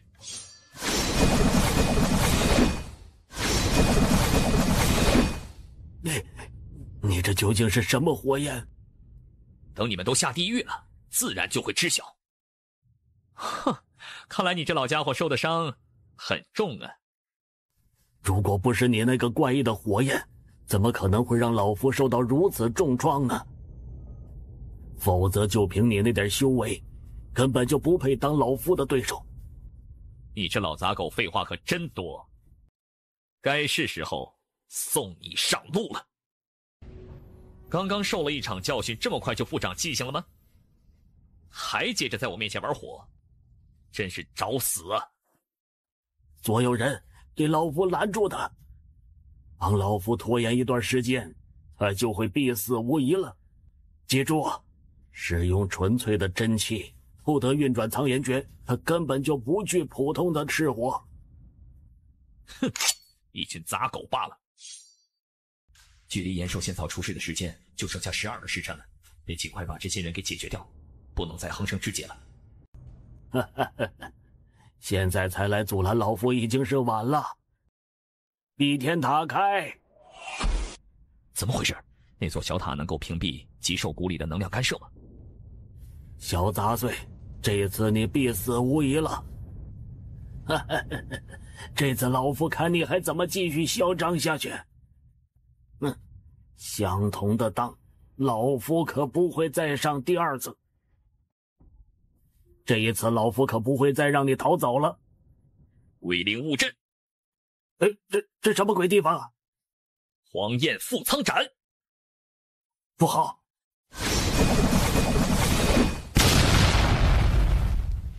哼，到头来，你终究还是死在了我们手里。苍岩盟的这些家伙果然难对付。你这个武器也太厉害了，居然能够屏蔽这个老家伙的感知。厉害是厉害，就是消耗太大了。虽然成功杀掉了他，但是这样一来，我们也就无法得知延寿仙草会大体出现在哪里了。我试一试，他才刚死没多久，灵魂应该还未完全消散呢。怎么样？等一会儿再告诉你。出来吧，还继续藏着有意思吗？哈哈哈哈哈哈！不愧是燕云国最近兴起的天才，这般感知竟是如此敏锐。玄光会的人，不错，在下玄光会少主玄蒙。叶公子和翠竹公主还真是勇猛呢，仅只靠2个人，便能将苍云国所有派来的人全部都一网打尽。难不成你先前一直都躲在里面，等着我们两败俱伤，然后你好出来坐收渔翁之利？当然，因为你们2方都是我玄光会此行最大的竞争对手。若是能够见到你们2败俱伤的局面，我会很乐意见到那一幕的。不过我现在改变想法了，叶公子，如果你能够加入我们玄光会，我们可以放弃和你们争夺延寿仙草。呵呵，我们玄光会欢迎像叶公子这样的绝世天才加入，也会倾尽一切资源，将叶公子培养成一代绝世强者。你们不想要那延寿仙草了吗？哼，我父亲大人目前还年轻得很，有望在大限到来之前成功突破至法相境。至于为什么要把我们派来争夺延寿仙草，只是单纯的不想让延寿仙草落到燕云皇室手里，让他们给他们的那位法相续命罢了。把延寿仙草让给燕云皇室，还能卖他们一个人情，等到他们安定内乱之后，就和他们一起把苍岩国连根拔起，然后再接着对燕云国下手。怎么样，叶公子，考虑的如何了？要知道，在燕云国这样一个资源几乎快要消耗完的国度里，是不可能有机会让叶公子你这样的天才成为绝世强者的，而我们玄光国可以。不仅如此，等到我们收下燕云国和苍元国2大国度，我们所掌控的资源就会更加丰富。到那时候，叶公子就算是冲击霸皇，都并非没有可能。既然如此，那你为何又要放弃那延寿仙草呢？我如果成为了你们的人，你们再把延寿仙草拿走，岂不是一举两得吗？呵呵，因为我们需要在燕云国里安插一个卧底呢。把翠竹公主解决掉之后，你拿着延寿仙草到那个皇帝面前，跟他说这是你得到了我们的帮助之后才能够拿到的。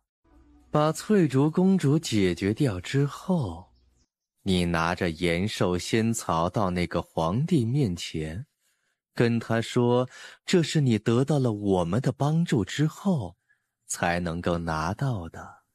至于翠竹公主的死嘛，那当然是死在了苍岩国的手里。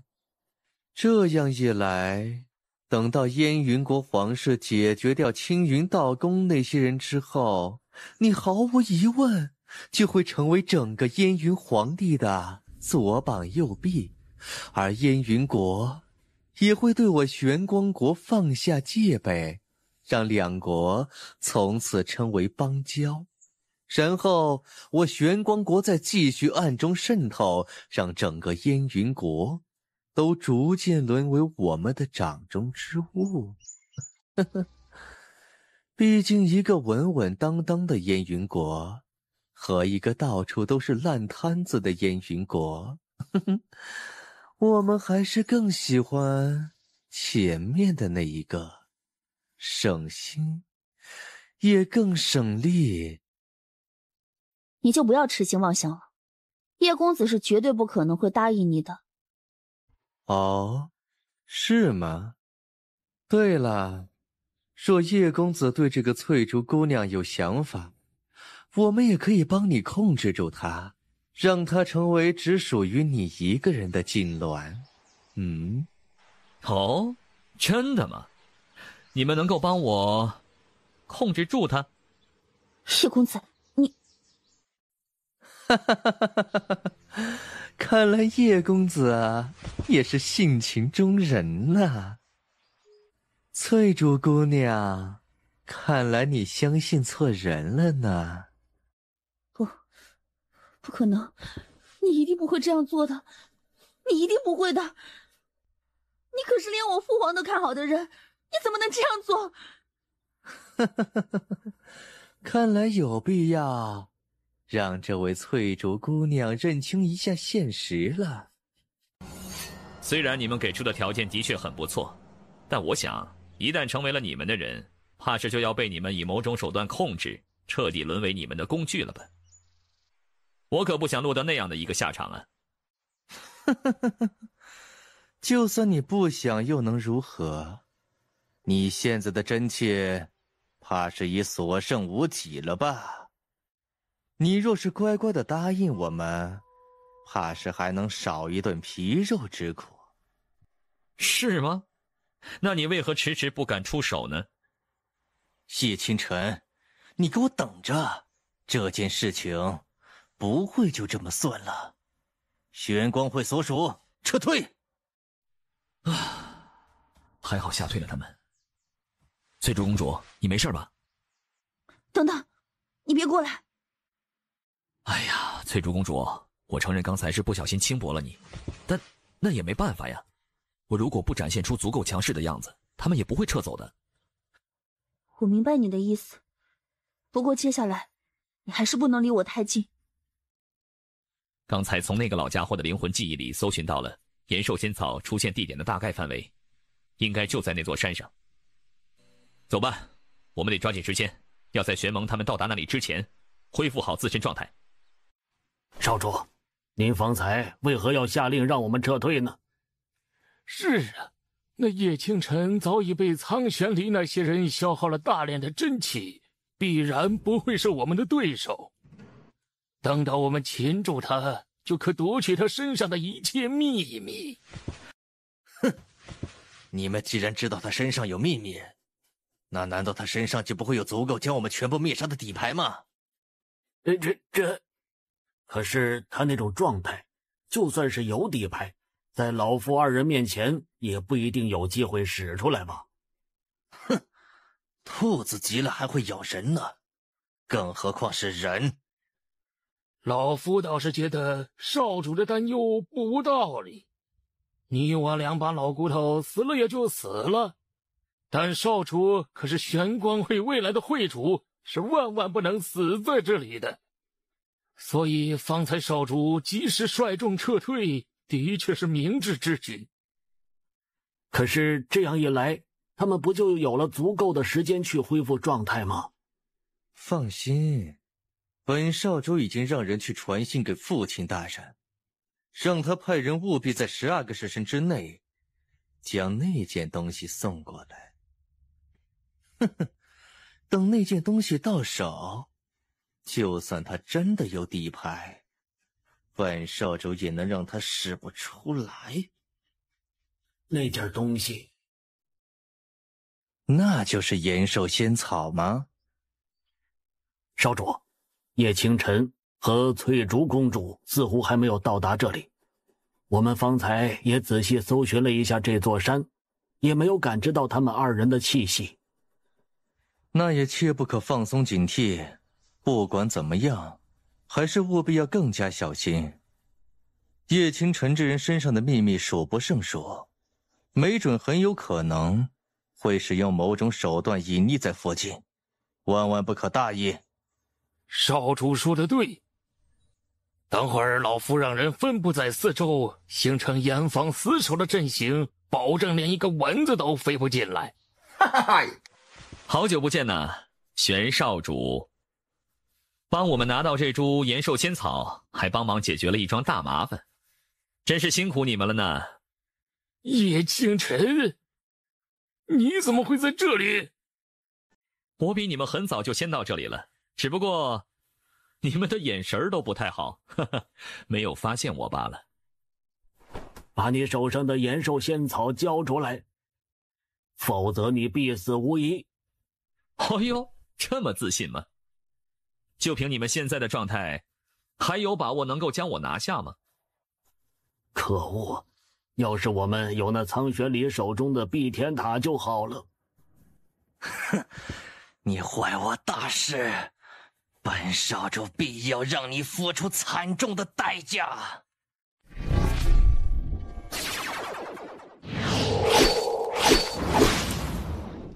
哼哼，还想破开镇灵钟？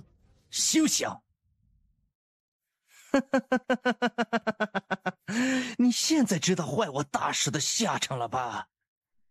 不愧是镇灵钟啊，这种效果简直是出乎意料的强大呀！快点，你们赶紧进去，把他给我杀了！哼，我想让他死的有多惨，就有多惨。好，我等这就去替少主出气。叶清晨，你这招螳螂捕蝉，黄雀在后，的确是不错。可惜你却是高估了自己了。可惜了，若你能够成为少主的得力干将，老夫二人说不定会将你当成自己的晚辈来看待，任何资源都会给予你。而你却是失去了这大好的机会。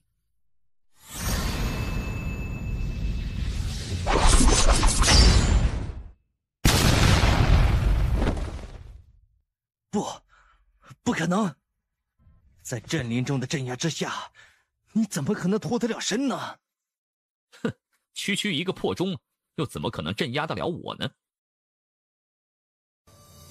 别急着走啊！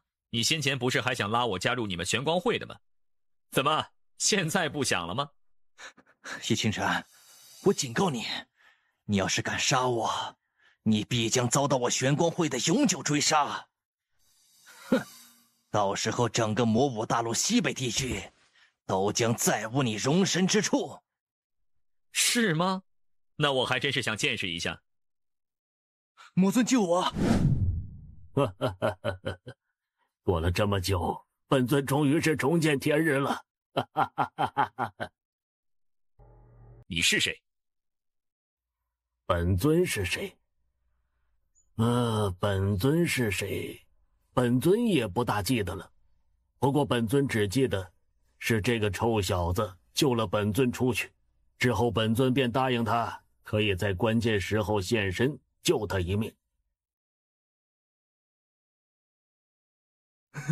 魔尊大人，你还记得我，真是太好了！恳请魔尊大人出手，把他给杀了。魔尊？魔武大陆上从未出现过使用这种称呼的生灵呢，莫非他也是不属于这个世界的生灵吗？本尊是何许人也，自然不会忘记你这个将本尊救出去的救命恩人呢。至于这个小子嘛，小子，你手里的这把剑是谁给你的？当年本尊就是被这把剑的主人一剑所杀，身魂俱灭。唯有这一缕残魂苟且偷生，降落到这个世界，这等痛苦记忆，哪怕本尊直到消散，都绝不会忘记。既然你不愿意说，那本尊就亲自动手撬开你的嘴。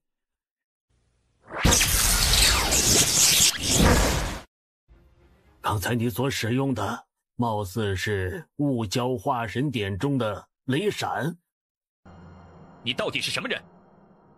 本尊没必要回答一个死人的问题。本来本尊还想亲自动手撬开你的嘴，但你身上的气息越发让本尊不舒服，那本尊便唯有让你死。你身上散发出来的气息，真是让本尊感到极为厌恶。赶紧给本尊去死吧！大中影分身の術。是什么？本尊竟然是忘了你还有这招，本尊不开心呐！看来这个世界果然没有想象中的那么简单。现在还是得找个地方，赶紧恢复状态，然后向翠竹公主发出信号，尽快和她会合。你竟然没死！哈哈哈！若不能彻底杀死你，本尊又怎么会先舍得死呢？本尊要亲眼看着你上路才会瞑目啊！这个疯子，以你现在的状态，恐怕也承受不住下一道剑气的激发了吧？你好不容易才靠着这一缕残魂存活下来，难道就这么打算跟我以命换命吗？就算能够依附这个小子存活，可若是没有魔元之气滋养本尊，本尊迟早会从这个世间彻底的消散。既然如此，还不如拉着你一起陪葬。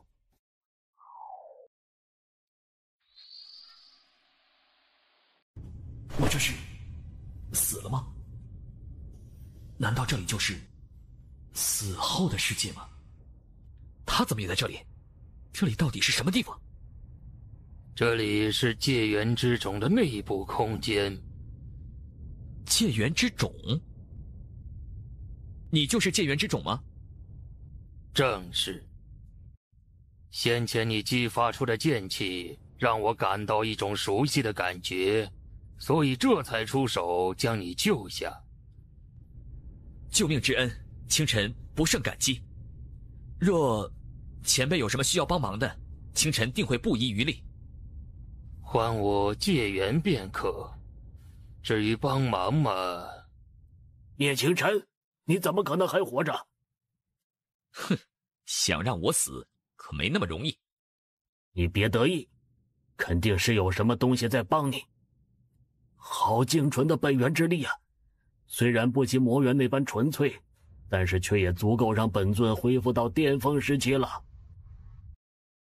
真没想到，这个世界竟还有魔界生灵的残魂留存。不过既然落到了我的手里，自然不会让你继续存活下去，荼毒魔武大陆的一切生灵。你知道本尊来自于魔界，你识得本尊身上的魔气？当然识得，毕竟当初衍生出我的力量之中，就有不少魔气。等等，不，魔界，魔气。万年之前，当初我出现在这个世界的时候，有两股力量一直在我的脑海里，试图占据我的心神。其中一股力量便是魔气。魔气阴寒邪毒，堕恶无边，若被它彻底控制，将来我所释放出的力量必将毁天灭地，整个魔武大陆恐怕也将不复存在。我所受到的魔气实在过于庞大，另外一股力量已是有些吃不消，被魔气侵蚀的几乎没有任何生存余地。就在我快要被魔气控制的时候，一股极为霸道神圣的力量被我吸收，出现在我的脑海里，将这些魔气尽数剿灭。后来那股力量帮我净化魔气之后，曾发出过声音，让我好好的滋润着魔武大陆上的一切生灵，见证他们的兴衰罔替。而那股力量和你身上所散发出的气息同属同源。难道万年之前玉苍剑帝曾出现在这魔武大陆之上吗？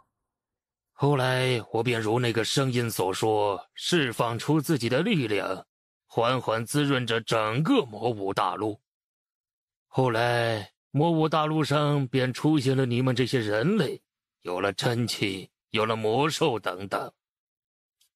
那界元前辈，你能知道当初你出现的时候，这个世界究竟发生了什么吗？我并不知道，我所知道的只是我诞生之后，这魔武大陆发生的一切事情。那界元前辈，你有什么事情是需要晚辈帮忙的吗？既然你的身上拥有那股力量，或许你真的能够帮我完成这个心愿。当魔武大陆上出现人类之后，他们凭借着我滋润世界那精纯的本源之力，一个个都突破了当时凡人所能达到的武道界限，自命为仙。仙？那些自称为仙的凡人开始不满足于在魔武大陆上的生活，于是转而飞升向更高的层面，在那里建立起了仙界。当初他们发现了我的存在，请求我分出一部分力量，帮助他们建立仙界。因为若没有我的本源之力相助，他们根本不可能创立一方世界。当时我见他们对力量的渴求极为真诚，便分出了一小部分本源力量，帮助他们成立了仙界。但同时也提出了要求，不可降临凡间。他们没有过多犹豫，便答应了下来。然而这万年过去，我留存那里的本源之力也开始枯竭。究其原因，竟是他们过度挖掘本源之力，导致本源之力自身的恢复速度无法跟上，从而损坏了根基。这时候我便意识到，他们的贪婪之心已是膨胀到了无法想象的地步。前几年我与那边的本源之力沟通时，得知他们竟是准备强行降临凡间，夺取我这个真正的界元之种。这群贪婪的家伙以后必将会遭到真正的报应。若你被迫离开了魔武大陆，魔武大陆也必将会面临枯竭衰亡的境地吧？不错。若我被他们所夺走，魔武大陆将会失去我的原力滋润，无法涌现出新的生机，自然就会一步步逐渐走向灭亡的结局。不仅如此，经过这万年的原力滋润，我现在本身所拥有的力量已是不及他们。他们若是想要强行把我夺走，我根本不可能有反抗的力量。所以现在唯有你才有可能保护整个魔武大陆的力量。以你所拥有的诸多传承，未来必能从他们的手中护住整个魔武大陆。放心吧，界元前辈。虽然目前的我实力还太过弱小，但总有一天，我一定会以自己的力量去阻止他们的。我相信能够被那股力量的主人作为继承者的人，绝对不是任何贪婪之辈。那么在不损伤我本源之力的前提下，我便助你一臂之力吧。界元前辈，您这是……我所能做的也只有这些了。这些原力不但可以帮助你增进修为，还能够加快你身上伤势的愈合速度，同时还能够无时无刻地强化你的身体素质。接下来你就沉下心神，好好吸收这股元力吧。希望这样子做能够加快他登临武道之巅的那一天。无论是为了天下苍生，还是报恩，我都必须要这样做。皇上，现在苍岩国和玄关国集中两方兵力，正在试图攻陷火云城。再这样下去，不出3日，火云城就要被攻陷了。对方一共出动了多少名隐士？回皇上，苍岩国和玄关国一共出动了30多名隐士。若是只靠我们皇室的隐士，根本不可能赢得过对方的30多名隐士。可恶！哼！若不是那青云道宫和天极宗叛变，导致苍冥剑阁和五级刀宗的隐士无法出动，我燕云国又岂会落到如此境地？现在4大宗门那边的情况如何了？回皇上，天极宗和五级刀宗似乎正在僵持之中，而青云道宫来势汹汹，对苍冥剑阁发动的总攻规模最为凶猛。魏凌风似乎是想要率先灭掉苍冥剑阁。苍冥剑阁从上到下每一位长老或者弟子都是战力非凡，他们自然会选择先去对付苍冥剑阁。出动10名隐隐卫，去帮助苍冥剑阁。隐隐卫，皇上万万不可！隐隐卫乃是皇室最隐秘的底牌，不到生死存亡时刻，万万不可动用啊！难道现在就不是我燕云国生死存亡的时候了吗？若是苍冥剑阁和五级刀宗被青云道宫和天机宗所灭，那么他们的下一个目标是谁？你们会想不到吗？唇亡齿寒，这个道理也不用朕与你们多说了吧？待会就按朕所说的，出动10名隐隐卫，留5名隐隐卫，镇守皇室。父王，我也想去帮助玄冥剑阁。苍冥剑阁是叶公子所修行的地方，绝对不能让他被青云道宫毁灭。翠竹，你……父皇，您就让皇妹去吧。若是您担心的话，我也会和她一起去。唉，朕真是没法对你们发脾气。沉默，去通知那10名隐隐卫，让他们护送好韩儿和翠竹。若他们出现什么意外，朕拿他们试问。是。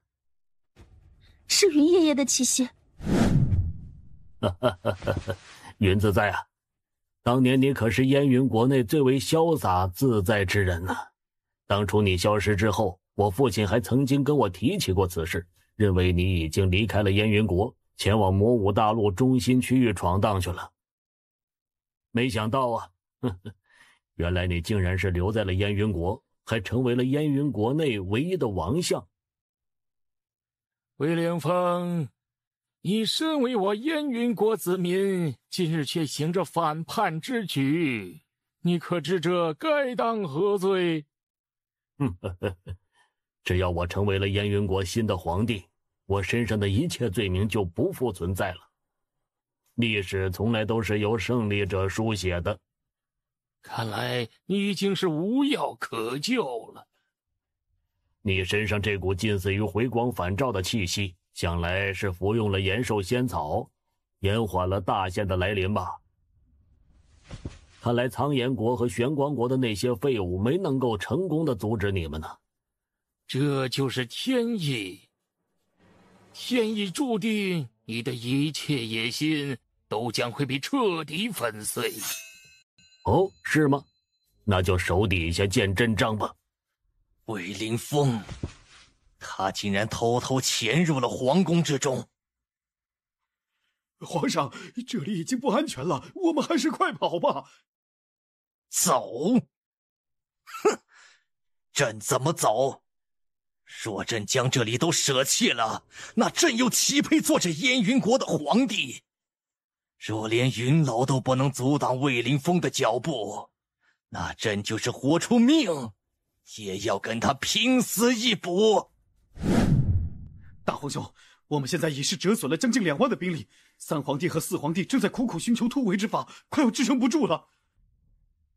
我们这边玄隐境强者呢？难道现在都还没有挣脱对面的牵制吗？对面的玄隐境强者将我们这一方的玄隐境强者死死拖住，根本无法分出人手来解救3皇帝他们。难道我们这一仗就要输了吗？大皇兄，你快看，那是什么？这股气息是腾空境，竟敢进犯我燕云国，真是找死！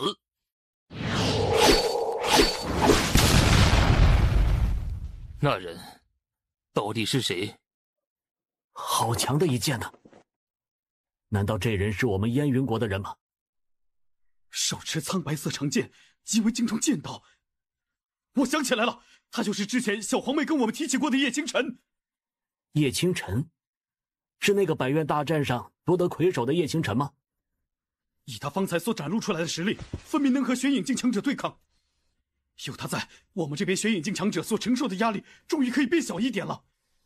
不过即便如此，也终究只能与对方的通玄境强者分庭抗礼。你要知道，除了我们这一处战场，还有皇城那边4大宗门的战场呢。这位公子，方才真是多谢你出手相助。若是没有你出手相助，恐怕我燕云国已是大败而归。啊，晚辈本就是燕云国人，出手保护自己的国家和士兵，乃是举手之劳。不过现在还请各位前辈回城墙之上稍作休息，这些乌合之众，便由晚辈来亲手图治。这位公子，万万不可呀！这些苍玄两国的玄隐境强者，若是和你单独对战，或许有几分可能会被你给击败，但是绝无可能会被你给击杀。更何况数十名隐士一同联手，除了王相这等存在，根本无人能够与之抗衡啊！是啊，还请公子不要莽撞行事，和我等一起联手，必定能一同击退这些苍玄两国的豺狼。那几个老家伙怎么回去了？呵呵，看样子好像是被这个小家伙给送回去了。呵呵，而且这个小家伙看上去想要一个人打我们这些人。哼，莫非他以为拥有着能和玄隐境强者抗衡的实力，就敢和我们叫板了不成？你们谁是苍炎盟和玄光会的领头人呢？你是何人？为何本盟主从不曾听说过燕云国里还有你这么一个人？看得出来，你的潜力极为巨大。这样吧，你若是能够加入本盟主的苍炎盟，本盟主保证，等瓜分燕云国之后，必将封你为苍炎盟的圣子。苍炎盟的一切资源，皆可任你随意使用。哼，你苍金海就这么一点气量啊？你什么意思？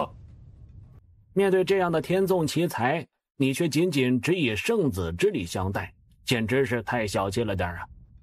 更不用说你苍炎盟成立至今，还从未出现过圣子这号人物，这很难不让人怀疑，你口中所说的圣子，只不过是一张画出来的大饼罢了。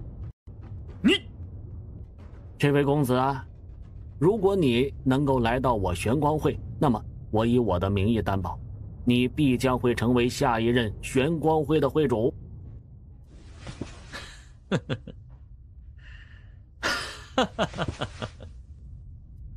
你笑什么？你之所以会如此大方，只不过是因为没有人能够继任下一任玄光会会主的位置了吧？你儿子死的时候，那个模样，可是相当的惨呢，连一丝灰尘都没有留下。是你，叶清晨，是你杀了蒙儿。叶清晨，你杀了子谦，本盟主就让你偿命。不好，速速去支援叶公子。黄焰覆苍斩！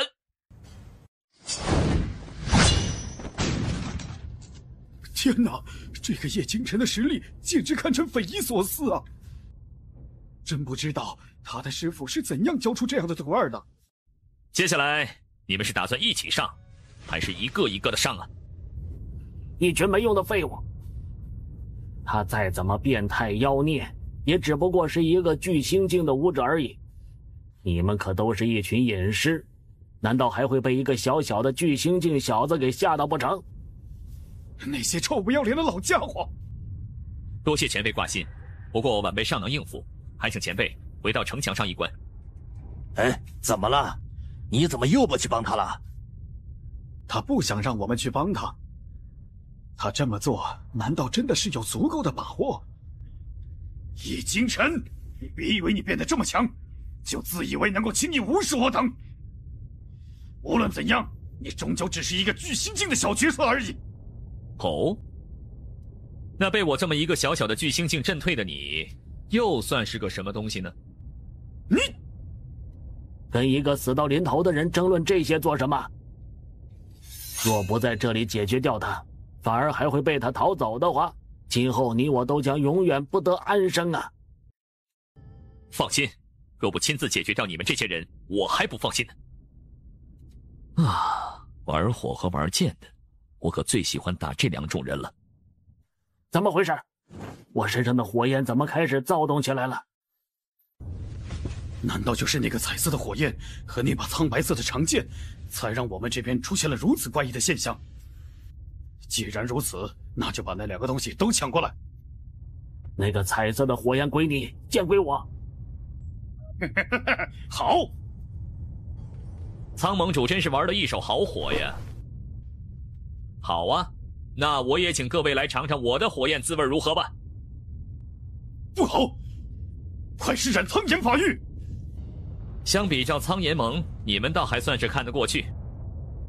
可惜，皆是不敌我一剑之力。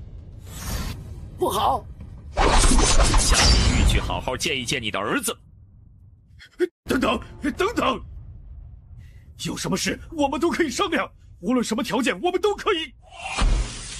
我跟你们之间没什么好谈的。没想到老夫竟能在有生之年得见如此神迹。还好啊，此子是我们燕云国的人，有叶公子在，我们燕云国何其之幸啊！快去接叶公子回来，方才那番大战下来，他必然消耗了大量的真气。叶公子，你还好吧？啊，还好，劳烦前辈担心了。这是一枚高等回真丹，能够快速恢复真气，赶紧服下吧。哦，对了，前辈，现在燕云国的情况如何？老夫暂且不知，具体的情况还需要先去问问大皇子。清晨见过二位皇子。叶公子无需多礼。方才叶公子简直如同天神下凡，堪称神威盖世。若我也能如同叶公子这般强大，还用得着怕这些蝇营狗苟？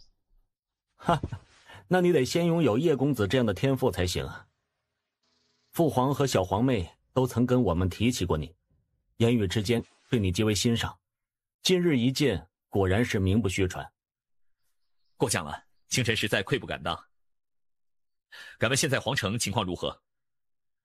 皇城那边，青云道宫和天极宗都发动了叛变，一个对苍冥剑阁发动攻击，另一个则是去攻击五级刀宗。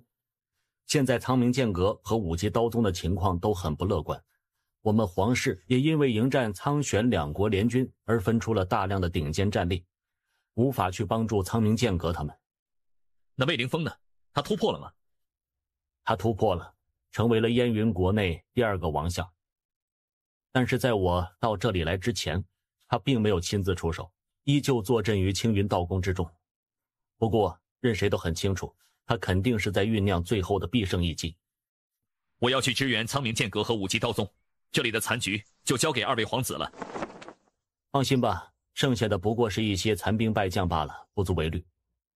你们也分出10个人，跟随叶公子一同前往皇城，支援苍冥剑阁和五级刀宗，留5个人在这里镇守大局。是。黑星空，到了现在，你们还是不肯归降于我们青云道宫吗？嘿，一群叛国之徒，根本不值得我们投降。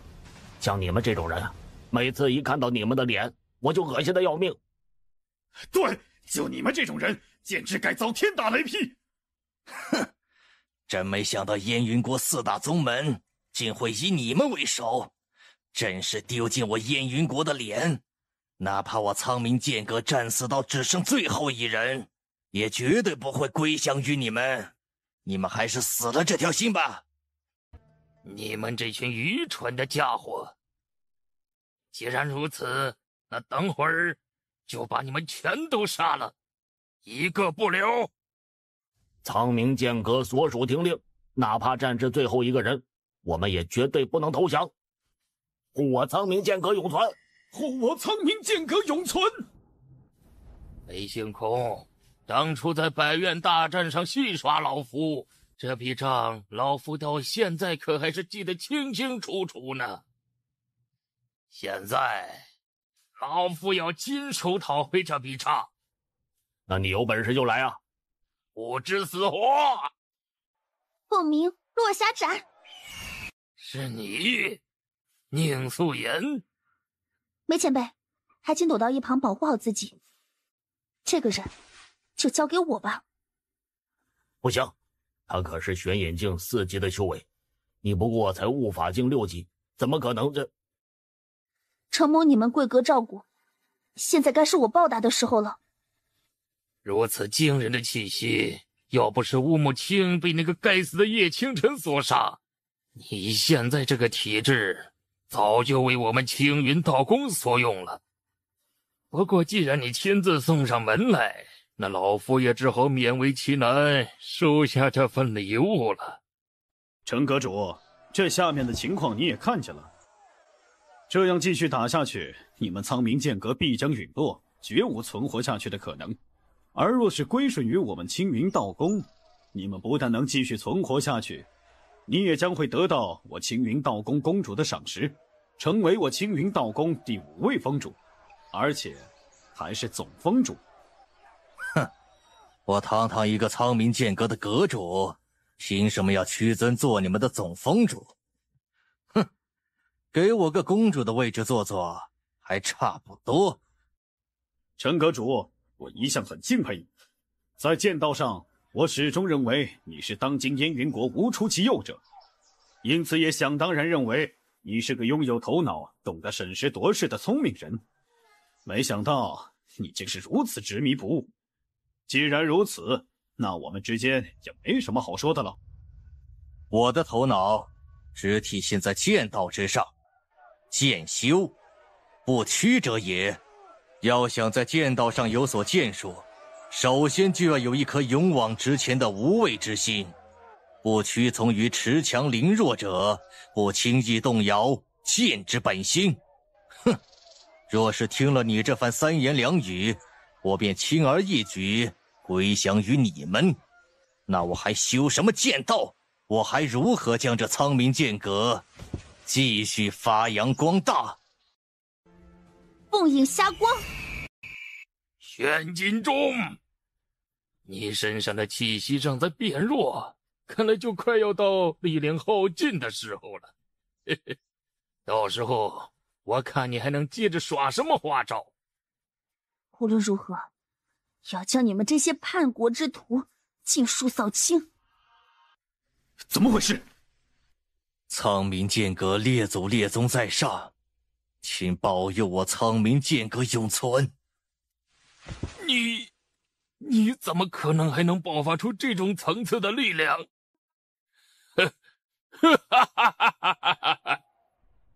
任凭你使尽万般手段，你终究还是没能杀死我，你依旧还是要落到我们的手里。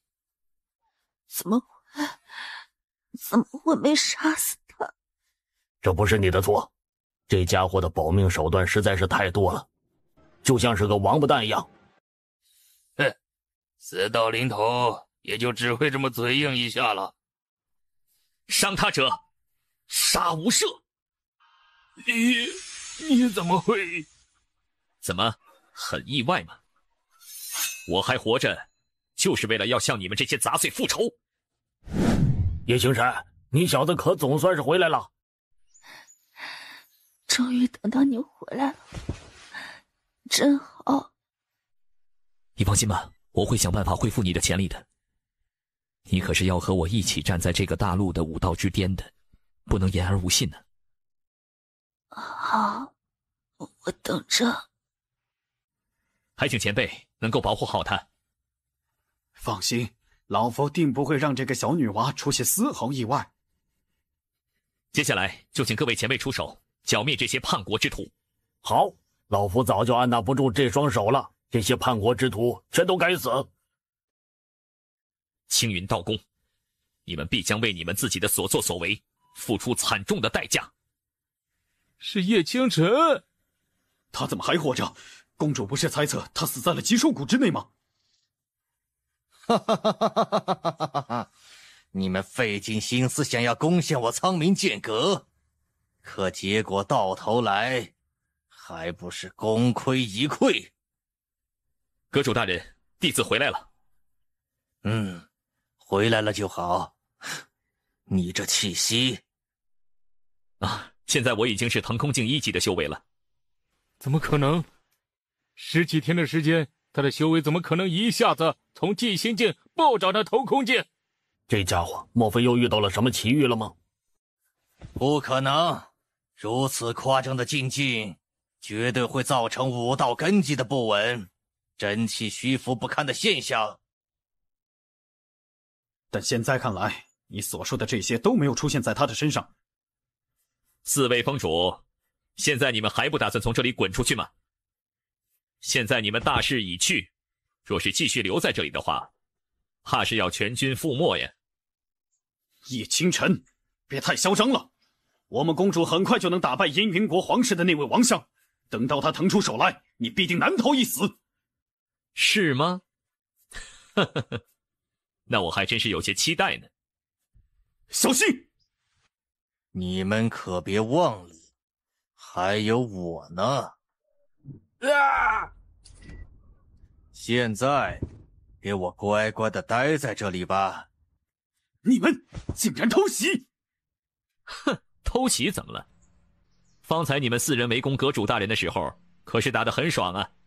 你听着，我之所以将你留下，是给魏凌风留一个传话的。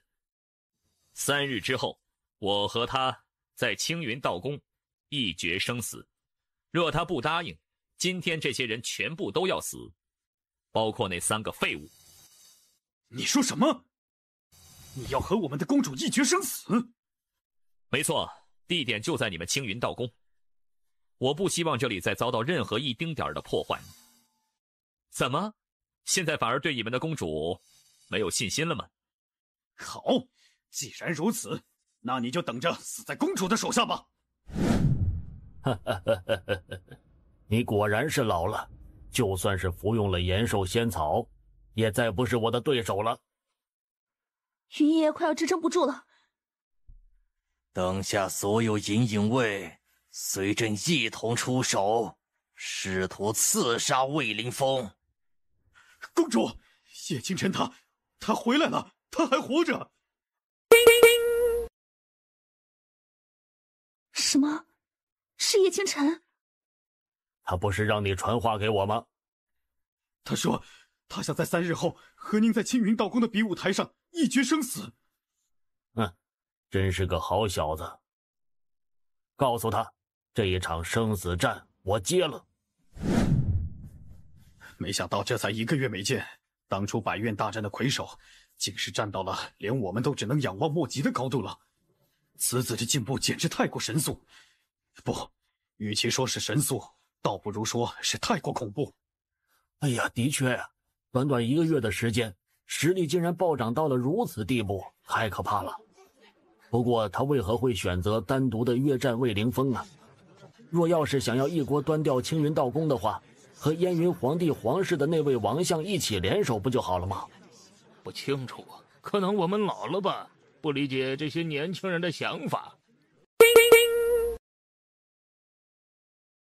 父皇，叶清晨这一举动实在是太鲁莽了。他明明可以和云爷爷一起联手对付那个魏凌风，以他现在的实力，只要和云爷爷联手，一定能杀掉那个家伙。唉，傻孩子，他是为了我们皇室呀。他和云世峰一起联手，的确有可能成功击杀魏凌风，但魏凌风毕竟是青云道宫的公主，身上肯定藏着诸多底牌和手段，联手对敌之下，他不敢保证魏凌风会不会使出这些手段，闪电般的夺走其中一人的性命。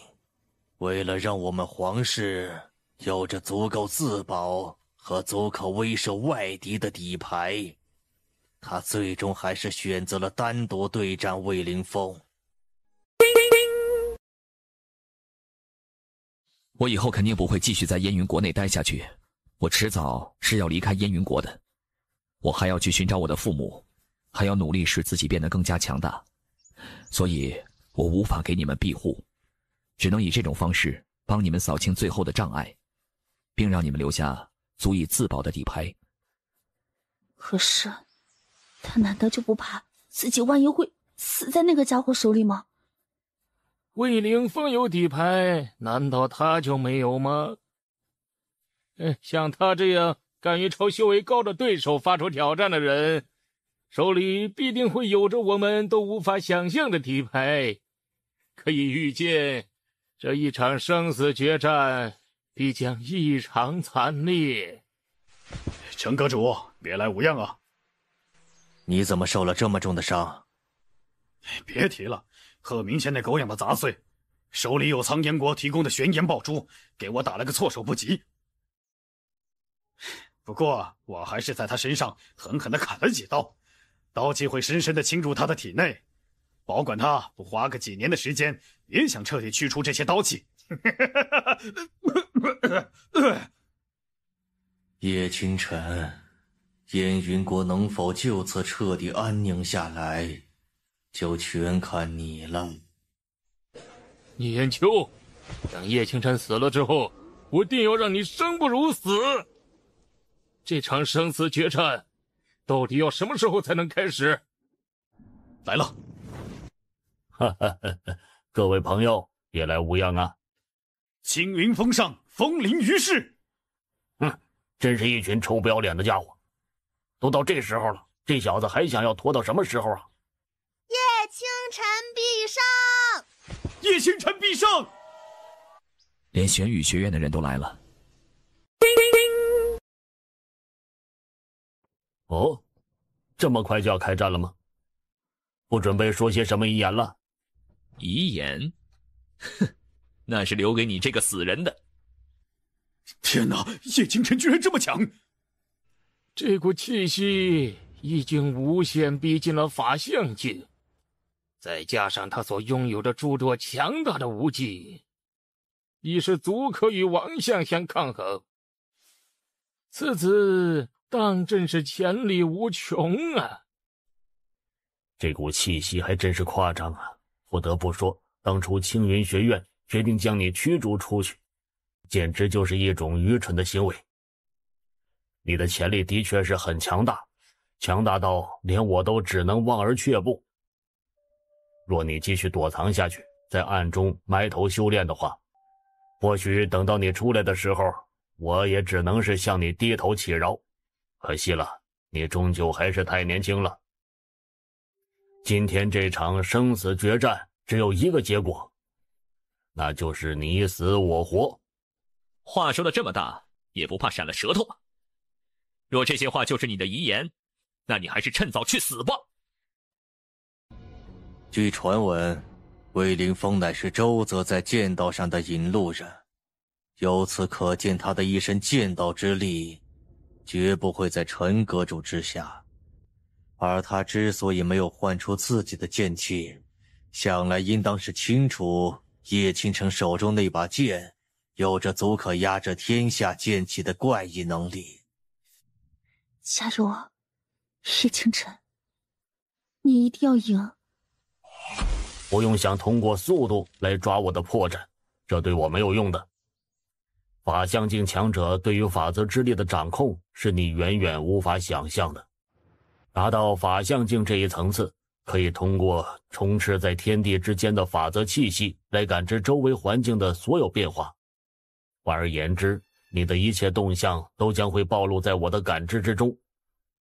你所做的一切，在我看来，就像是一只到处乱窜的小毛狗一样，简直是可笑。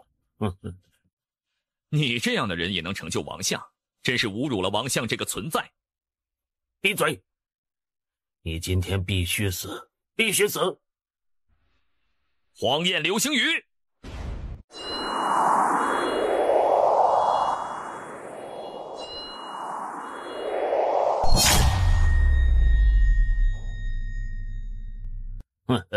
这一招貌似就是你手中最强的武技了吧？看来你也没有什么花招可以耍了。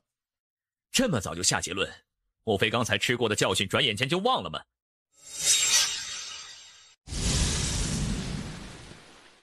这就是周泽曾经提起过的，能够屏蔽一切感知的物欲。是那个诡异的物欲。是叶清晨曾经在百院大战上使用过的物语。也不知道他这次施展出来，还能否像上次那样再次上演一场奇迹啊？奇怪，这雾气居然能够隔绝感知，老夫竟是无法感知到这里面的情况。青云道宫那里有一面洞天镜，可以看到里面的情况。等他们拿出来吧。要论着急，他们绝对不低于我们。快换出洞天镜！接下来就看叶清晨能否再创造奇迹了。叶清晨，你总是能够给我营造出不小的惊喜啊！莫非你以为把我困入这里，你就有胜算了不成？难道不行吗？无论如何，我都必须要杀死你。为此，无论什么手段，我都要试一试。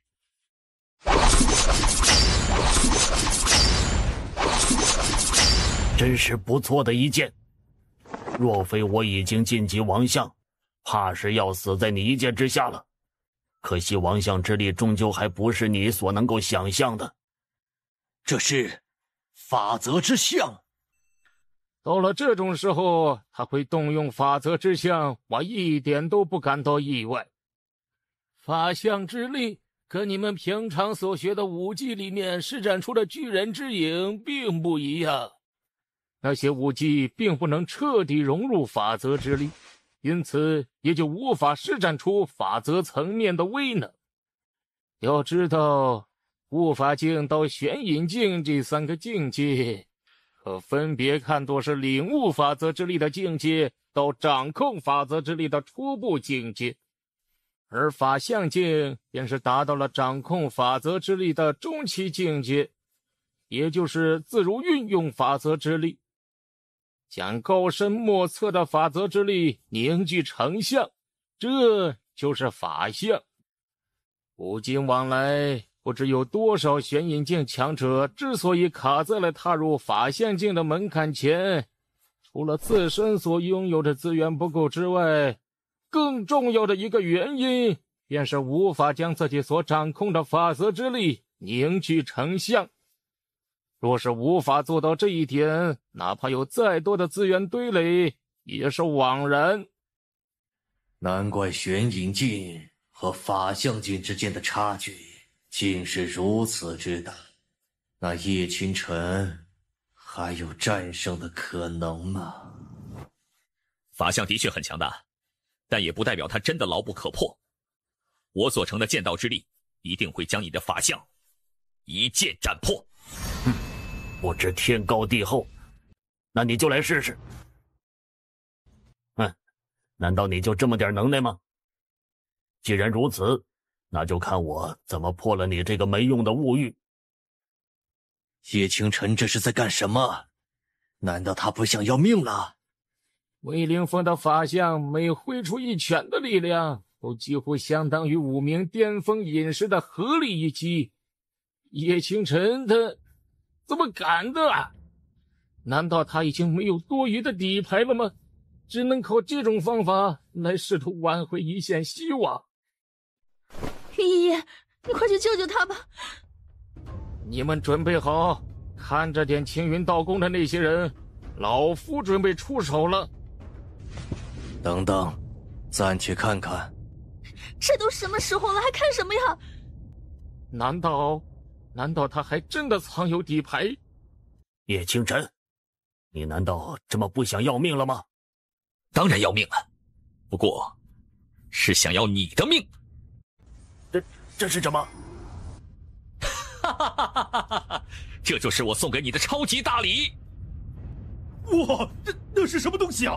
好恐怖的威力啊！魏凌风他还活着吗？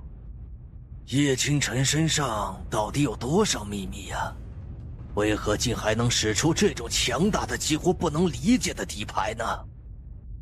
原来叶清晨之前故意接魏凌风的法相授权，为的是以敌示弱，不让他注意到自己的行动轨迹。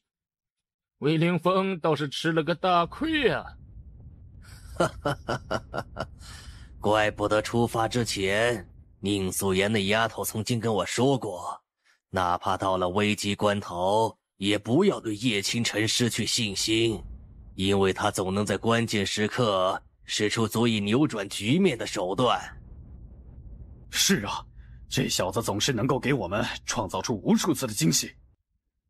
哎呀，可惜啊，他不是刀修。若他是刀修，那该有多好啊！哎呀，天啊！这5座剑阵竟能对法则之力凝聚的法相造成损伤。哎，叶清晨他到底修的是什么剑道之力啊？早知道你会这么难缠，当初在百院大战上，我就该亲自出手，将你囚禁于我青云道宫之中。现在说这种话，我觉得太晚了点吧。若是你不想打了，可以自觉废去五脉，然后在尘世之中自生自灭。这样的话，你还能保住自己的命，不是吗？你想的也未免太天真了一点。法相竟然还能被修复？不错，法相的确能够被修复。只要充斥于天地间的法则之力还在，法相境强者就能够汲取天地间的法则之力来修复自身的法相。因此，若是2个法相境强者交战，所需要的时间只长不短。那难道就没有别的办法了吗？方法有2个，然而这2个方法对现在的叶清晨来说是根本不可能做到的事情。其一，他需要做到能屏蔽天地之间的法则之力，让魏凌风无法将其汲取，这样才能够阻止对方修复法相。其二，便是能够在片刻之间彻底毁掉魏凌风的法相，让他无法拥有修复法相的机会。不管怎样，还是相信他吧。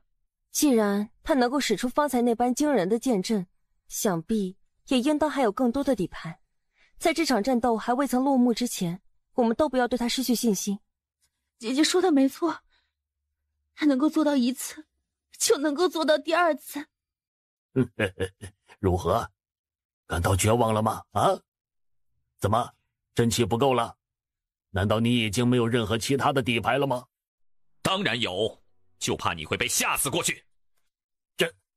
这难道是依据凤凰传承所悟出来的法则之力？可是，他为什么会直接形成法域呢？果然，我就知道，他肯定还有别的底牌。真是让人叹为观止。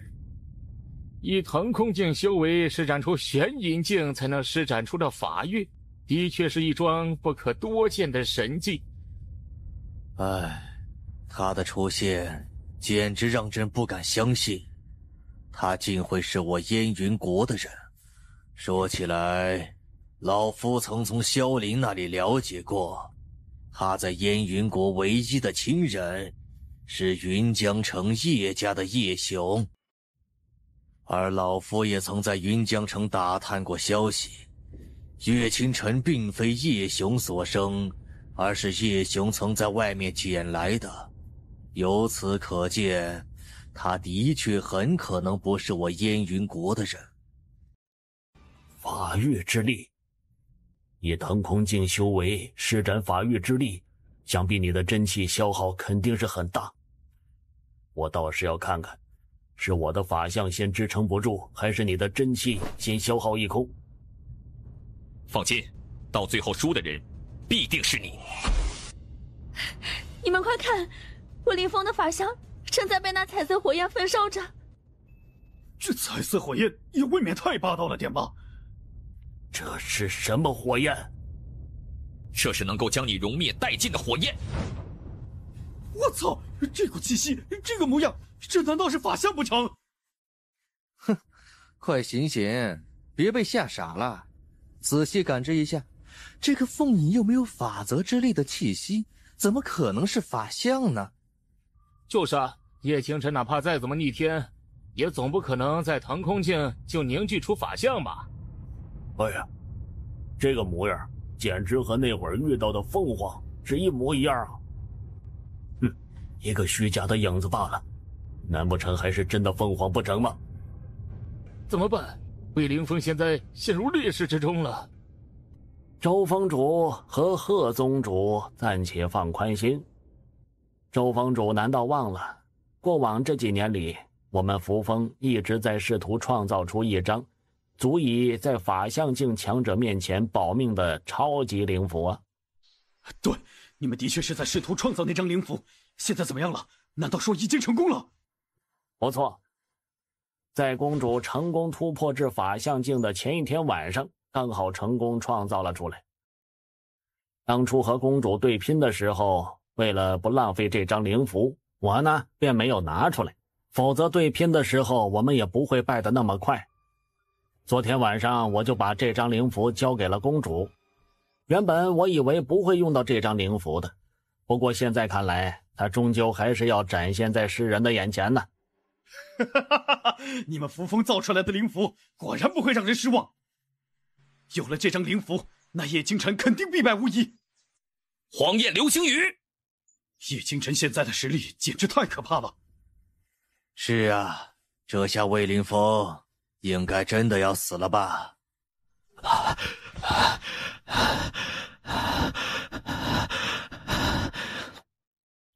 这下就算不死，他的法相也应该被毁灭掉了。叶倾城，你好得很，让你活到现在并成为我的对手，这是我这一辈子之中犯下最大的错误。哼，可惜你将永远没有抹除这个错误的机会了。哼，莫非你以为我就没有其他的底牌了吗？什么？那股气息竟然是足可以抵御法相境强者攻击的防御灵符，而且这种防御灵符还能够反弹任何强度在它之下的所有攻击，只有强度超出了它所能承受的上限，它才会被彻底攻破。早就听闻青云道宫的扶风在灵符一道上有所建树，今日一见，当真是名不虚传。程峰主，等叶倾城死在公主手里之后，你将来肯定要成为公主手下最得力的峰主了。以后若有什么好处，可不能忘了我们呢。那是应该的。恭贺程峰主，将来要成为一人之下万人之上的超然存在了。现在就看那小子还能耍什么花样出来吧。真是没想到啊，你这个堂堂青云道宫的公主，竟也有当缩头乌龟的时候。哼，这种时候对我使激将法可是没有用的。你现在的真气已经剩不了多少了吧？等到我的法相修复完成，我看你还拿什么和我斗？既然这样，那就只能再赌一次了。什么？这口气息又是一道法域？双重法域？这个叶倾城到底是个什么怪胎啊？双重法域？这不可能，不可能！给我睁大眼睛好好看着吧，这将会是你生命的最后一刻所见到的极致。以腾空境修为施展法域，而且还能施展出双重法域。看来他的确不可能会是我燕云国的人。以前我对我的国家总是抱有着极高的期望和骄傲，但他的出现却让我第一次感觉到我的国家竟是如此的配不上一个年轻人。可无论如何，他都在为这个国家的存亡而努力着，不是吗？我云城被苍玄两国联合进攻，他已出现并剑斩千军，并收割敌方数十个隐士的项上人头。苍冥剑阁有难，他更是第一时间前往苍冥剑山，并成功化解危机。而为了我燕云国未来的安宁，他更是亲自向天下宣布要向魏凌风宣战。能拥有这样的人，我燕云国何其之幸啊！周峰主，这魏公主她……程峰主，你们扶风创造出的那道防御灵符，还能够挡得下这样的攻击吗？我不知道啊。没用的废物！要是想尽快结束战斗的话，就别装死了。你的演技太过拙劣了。你究竟是什么人？你到底师承何门？打死他也不会相信，一个玄宇学院，一个苍冥剑阁，能够教导出这么变态的弟子。一个剑修罢了，师承玄宇学院萧林。老萧，这种事情你就还是老老实实的承认着吧。无论如何，过往那段时间他叫你师傅，可都不是白叫的呢。哈哈哈！你以为我会信吗？看起来你现在还能打。你少在那里嚣张，你现在的状态也根本不比我好到哪里去。若要论恢复速度，你这个区区腾空境修为的家伙，根本不可能追得上我。看来这下你彻底没有任何花招可以使出来了。糟了，叶倾城的真气恢复速度远远比不上魏凌风，一旦让魏凌风恢复1/10的真气，叶倾城就完了。法相境的强大，果然不是一个小小的叶倾城能够掠其锋芒的。就算他再怎么妖孽又如何，还不是要败在公主手上？也不知道元力对我灵魂的强化能够到达怎样的层次啊！今天就正好拿你来试一下吧。你想活下来的话，就最好给我跪下向我磕头，并且宣誓永世效忠我青云道宫，否则待我力量恢复，你将会求生不得，求死不能。废话说够了吗？说够了，那就准备上路吧。你，怎么回事？公主她怎么了？怎么回事？快去接下公主！公主她死了！什么？魏凌风竟然死了？就这么莫名其妙的死了？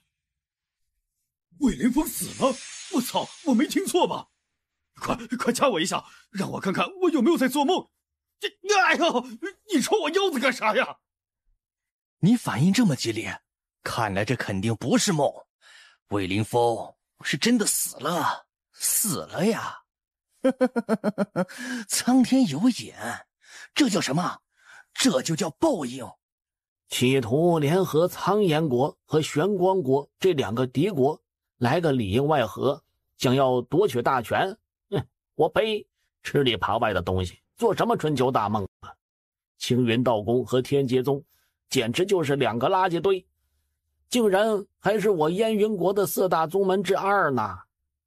哈，从今天过后，我们燕云国就只有2大宗门，他们这2个垃圾堆不配继续在燕云国里待下去。对，得让他们滚出去！滚出去！滚出去！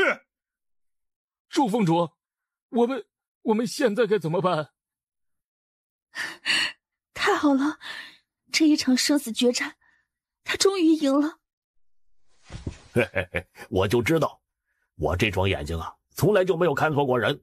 我看中的人绝对不会差到哪里去。哼，你看中的人，难道不是人家老萧领进门的？哼，你真是好大的脸呐！是不是又欠收拾了？皇上，老臣斗胆，您难道就没想过把叶倾城变成我们半个燕云国的人？这样一来，我燕云国以后将再也不用惧怕任何外敌。朕倒是有意想撮合，只可惜就怕妾有意而郎无情呐。这苍蛟魂剑诀果然同样被强化了，而且强度还不低。就是这玩意儿，还是能尽量少用，就少用吧。叶倾城，拿命来！哼，老夫就知道你们不会那么轻易死心。叶倾城赢下了这场生死决战，他活了，魏凌风死了。这场生死决战没有任何人干扰，所得出的结果公平公正，无可争议。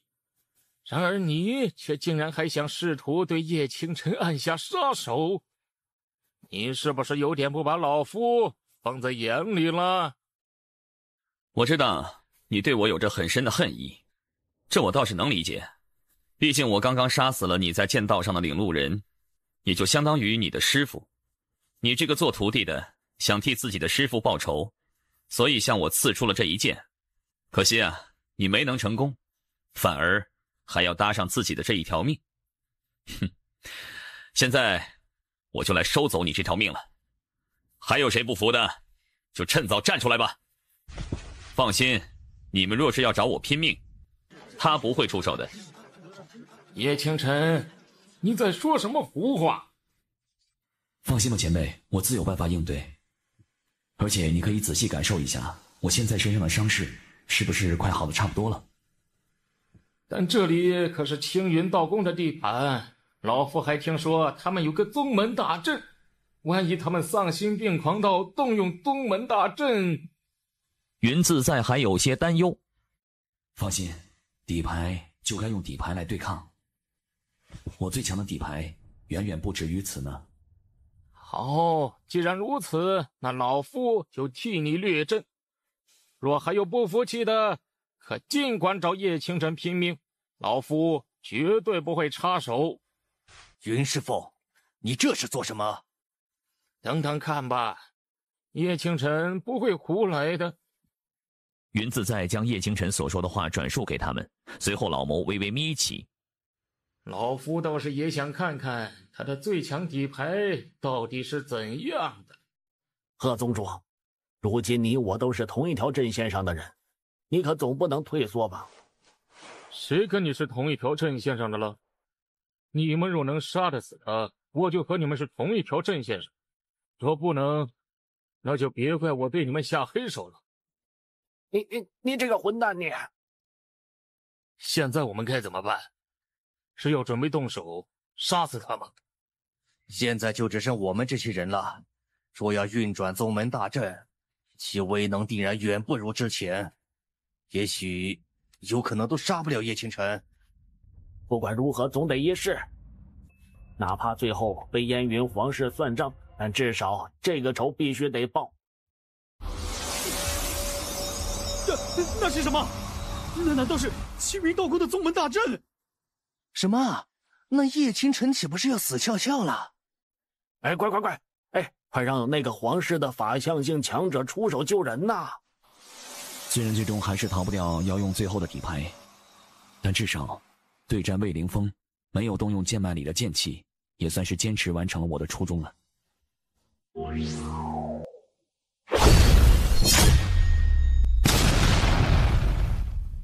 既然没能要走我的命，那我就收了你们的命吧。天哪，刚才那究竟是怎样的一剑呢？那一剑简直堪称夺尽造化，睥睨傲世，仿佛诸天上下皆可一剑斩落。哎呦，这一剑可称得上是亘古未有的惊鸿一剑呐！不愧是有文化的大佬，不像我只会说几句卧槽。唉，我苍冥剑阁自负燕云国第一剑道圣地，没想到却从未出现过一人能够如他这般斩出惊天一剑呢。怪不得他敢以刚刚伤愈的状态独自面对青云道宫的那些人。嘿，我的阁主大人呐，你在这儿叹个什么劲儿啊？啊！你得清楚，叶清晨可是咱们苍冥剑阁的人呐。就算是他不想承认，可是他学了咱们苍冥剑阁从古流传下来的那一道剑招，也就是咱们苍冥剑阁的人了。他今天所展出的这一剑，不同样能够为咱们苍冥剑阁争光吗？啊！更何况他又不是那种吃干抹净的人，他都能够承认自己师承萧林那小子，还会不承认自己是苍冥剑阁的人吗？啊！哎，你这么一说，倒也是呢。啊，哎，之前总是希望他要是一名刀修就好了，可是现在啊，我倒是有点不太希望他是一名刀修了。如此惊人的天赋，如此夸张的战力，想来他无论选择哪条道途，都必定会让同道之人自惭形秽吧？别想那么多了，那家伙是个怪胎，你跟他不能比的。走吧，去迎接我们的大英雄。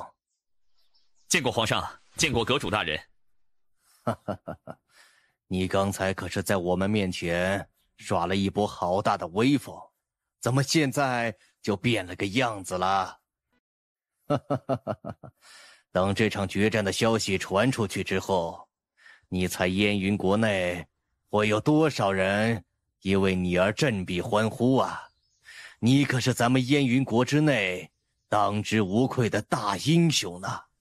皇上此言太抬举清晨了，我只不过是做了我应该做的事儿而已。更何况我从小就在燕云国长大，为燕云国的安宁做出点努力也是应该的呀。这次事情解决完了，你打算怎么处理这些人呢？叶公子，我先前犯下了大错，还请您能够高抬贵手，饶我们天极宗一命。若能如此，我贺明谦必将感恩戴德，愿为叶公子当牛做马。哟，这不是贺宗主吗？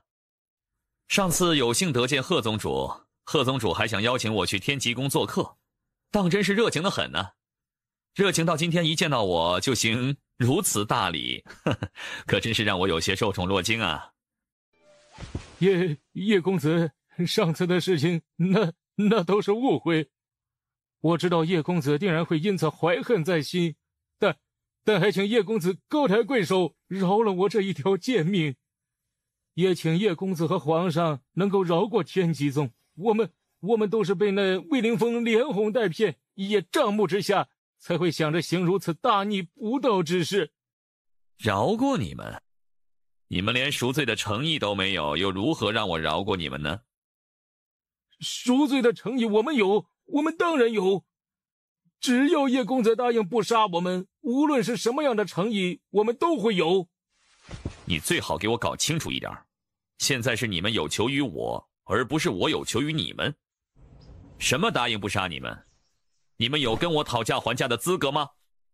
叶公子息怒，是我说错话了，我掌嘴。这下倒还算是有点人样了。阁主大人，关于如何处置他们，我已经想好了。他们自己所犯下的罪，就由他们自己来偿还。那些曾参与进攻苍明剑阁和五级刀宗的两大势力的人，必须在3日内分别亲自去一趟苍明剑阁和五级刀宗，然后跪在门前，接受两大宗门之人的制裁。只要不死，让我苍明剑阁和贵宗的弟子们随便怎么惩罚他们，都可以。不过贺宗主倒是不用那么做。对于你，还是唯有死才是最好的赎罪方式。我杀了你们的宗主，你们有谁想替他报仇的吗？很好，那么我刚才说的话，你们都应该听见了吧？3天之后，我会亲自去往苍明剑阁和五级刀宗走一趟。若有1人没到，我就亲自去你们2个宗门走一遭。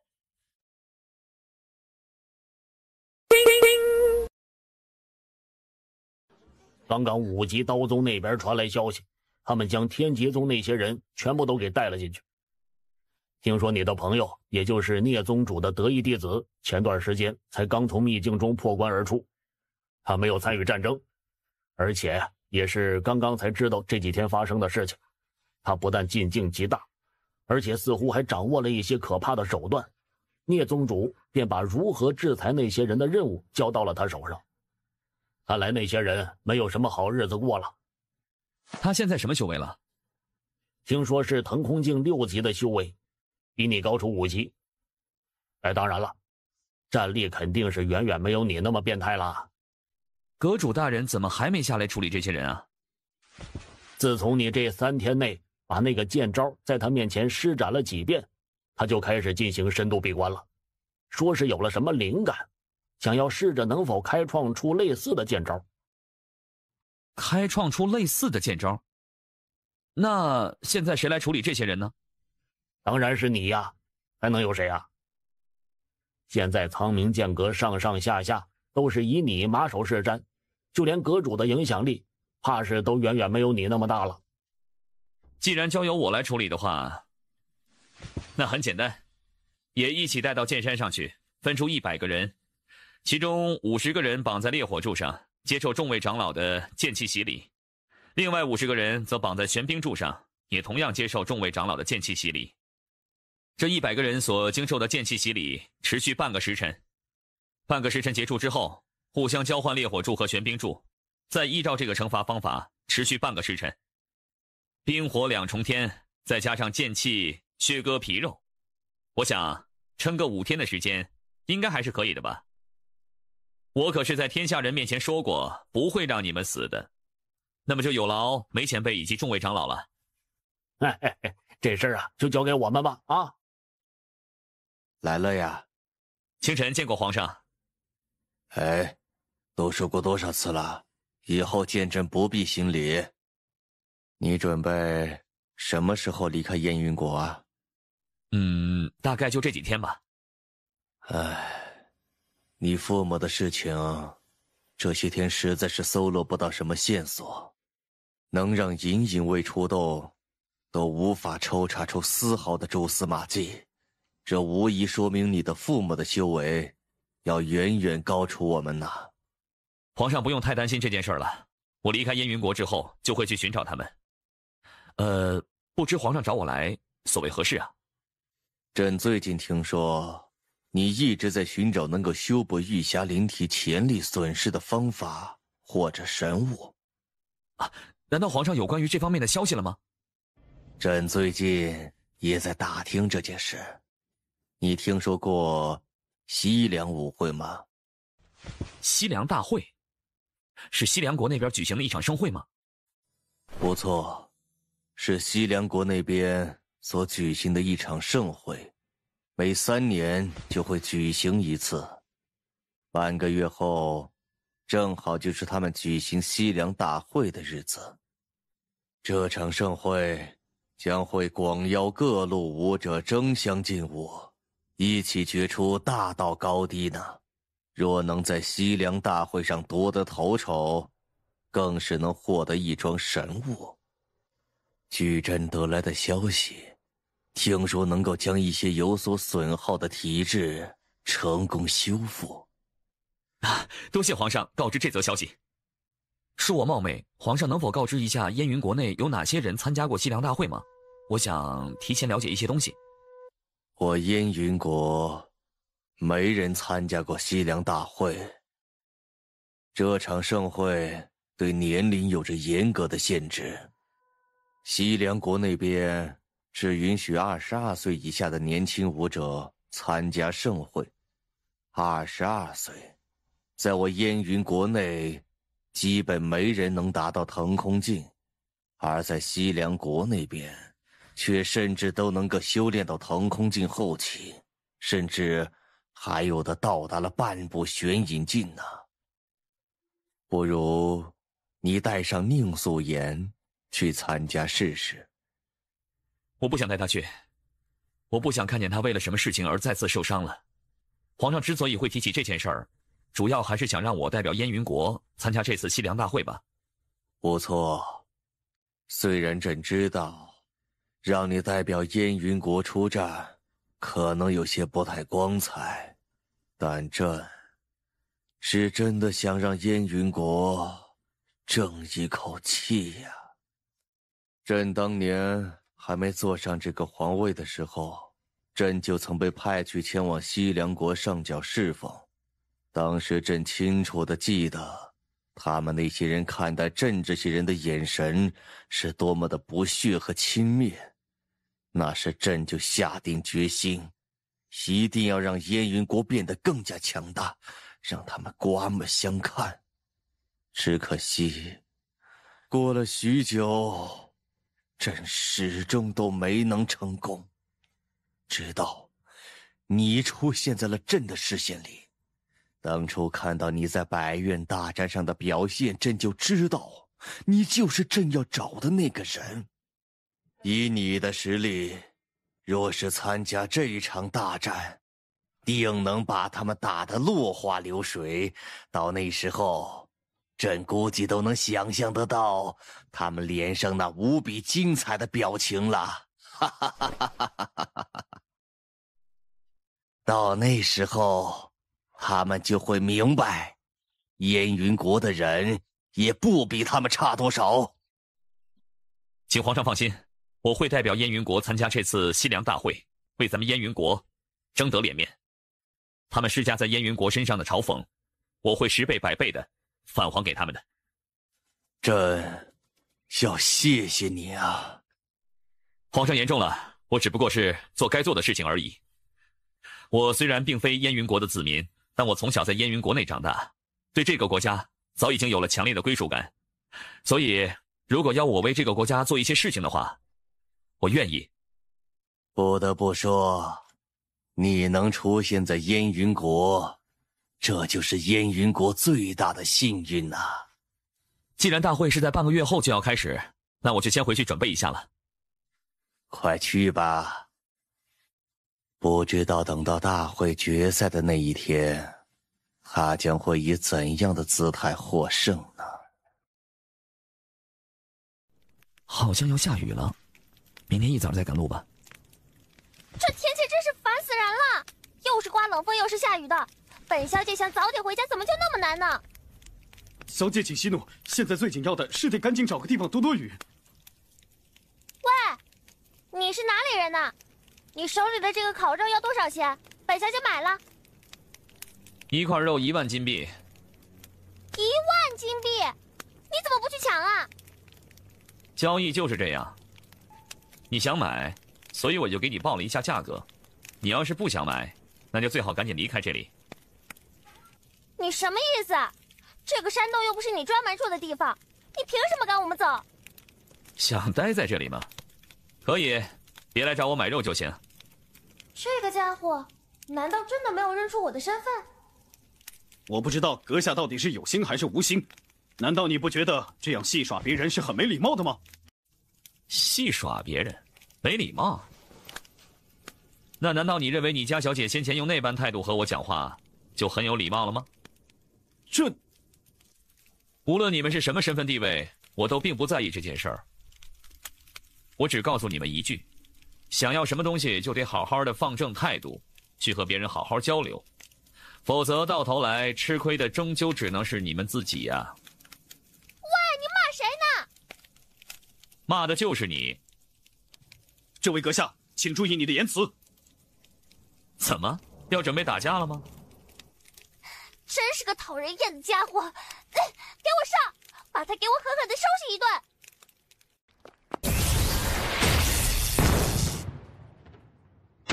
他到底是什么人？刚才只是一点小小的惩罚，若是再不知好歹，就不只是小小的惩罚那么简单了。这家伙到底是谁？小姐，咱就别猜了。能拥有这种实力却隐而不发的人，一般都是很了不得的大佬，我们千万不能去招惹他。你们怎么受伤了？谁对你们动的手啊？是我。年轻人无缘无故的，为何要对他们动手啊？无缘无故？你可以先问问他们之前对我是怎样一副态度，再考虑来和我掰扯掰扯。年轻人，就算一开始是韵儿有错在先，可你难道就没有过错吗？老夫知道，像你这样的年轻人，心中有傲气儿，那也是正常的。但你不能这么戏耍韵儿他们呐。这也算得上是戏耍吗？如果他一开始就能以正常的姿态和我说话，我自然不会这么对待他。可惜他偏偏要和我作对，那我也只好让他吃点小亏了。像这样的女孩子，如果不吃点亏，以后要嫁出去，怕是都没人要啊！你说谁没人要呢？韵儿嫁不嫁得出去，这不是你该关心的事情。既然你让韵儿吃了亏，那老夫也让你好好尝尝啊，吃到苦头的滋味。哦，最终还是要用拳头来说话吗？既然你我之间没法好好说话，那自然只能是用拳头来讲道理。像你这样的年轻人，要是不吃点苦头，挫挫锐气，早晚有一天呢，你会栽一个大跟头的。这点就不用你担心了。白飞轮，你堵着我们的去路是几个意思？哈哈，我的于大小姐，我记得昨天陈桑长老是专门去接你们回城的，怎么今天就变成这样了呢？你管得着吗？快给我滚开！哎，于大小姐，作为我未来的未婚妻，你这样子对待你未来的相公是很不礼貌的。不过呢，我也不为难你。这样吧，只要你能答应我，在下周我的生日宴会上做我的舞伴，与我共舞一曲，我便放你们过去。你就死了这条心吧！我是绝对不可能会当你的舞伴的。唉，为何我对你的心意，你总是感受不到呢？哼，不当我的舞伴也可以。那样的话，就做我的痉挛吧。白飞鸾，你这是在做什么？你难道要让白家和我于家彻底为敌吗？我可没有那个胆子敢做这种事。我只是想把于大小姐带回去好好调教一番。不出几天，她自会乖乖的回到于家，并主动向于家提出要嫁给我。如此一来，我们两家人就会成为一家人。这难道不是很好吗？于陈桑，你还是最好多休息休息吧，不要多管闲事了。白家和于家一旦联姻，这梁南城之中就将只剩下我们一家独大。难道你不愿意看到那样的场面出现吗？我呸！什么一家独大呀？你们白家分明就是想要借机吞并掉我们。白如夜，老夫可以告诉你，没门。既然如此，那老夫也只好抛弃过往的那些情分了。哼！快，把他给我绑了，装进麻袋里，带回白家。公子，公子，快救救我们！公子，恳求您出手，救救我们！没想到你竟然将希望寄托在那个毛头小子身上，那我便将他擒来，让你好好的看着他是怎么在我的脚下被我狠狠羞辱的，顺便也让你体会一下希望破灭是一种什么样的感觉。哈哈哈哈哈！你跟老夫走一趟吧，不要想着逃跑，那样的话，你只会死得更快。滚！看来你是真的想死了。要打就打，不打就滚开，别浪费我的时间。哼，找死！哼，这小子真是不长眼睛，居然敢招惹如夜长老。哼，真是不明白你是怎么会把希望放在他身上的。感觉如何？这可是老夫的法域，名唤禁欲。躲呢？接着躲呀！你再试试在老夫面前躲呢！当你落到老夫手中，老夫要把你的腿一节一节的敲断，看你还如何躲。也该是时候送你上路了。你说什么？这是法域？你竟然是隐师？这么年轻，竟然是个隐师？我只不过是腾空境修为。腾空境？这怎么可能？你到底是什么人？一个赶路的剑修罢了。听说刚才就是你派那个老家伙请我过来的？现在我来了，你打算怎么对付我呀？对付你，就是再给我10个胆子，我也不敢啊！这位大人，我请您过来，是想请您享用这个人间尤物。别看他穿的那么严实，他的身材可是曼妙无比，保证让您体验了之后回味无穷。哦，是吗？他真的会把我……对，他叫于之玉，是梁南城于家的千金，在梁南城中有着千娇百媚虞美人的美誉。更重要的是，大人您若是把他收了，等同于也把整个于家都收了，到时候您就可以坐拥梁南城的半壁江山呐。不仅如此，我白家也会将您奉为座上宾，到时候一切财富每人应有尽有。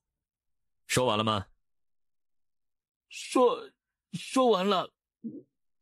说完了，那就上路吧。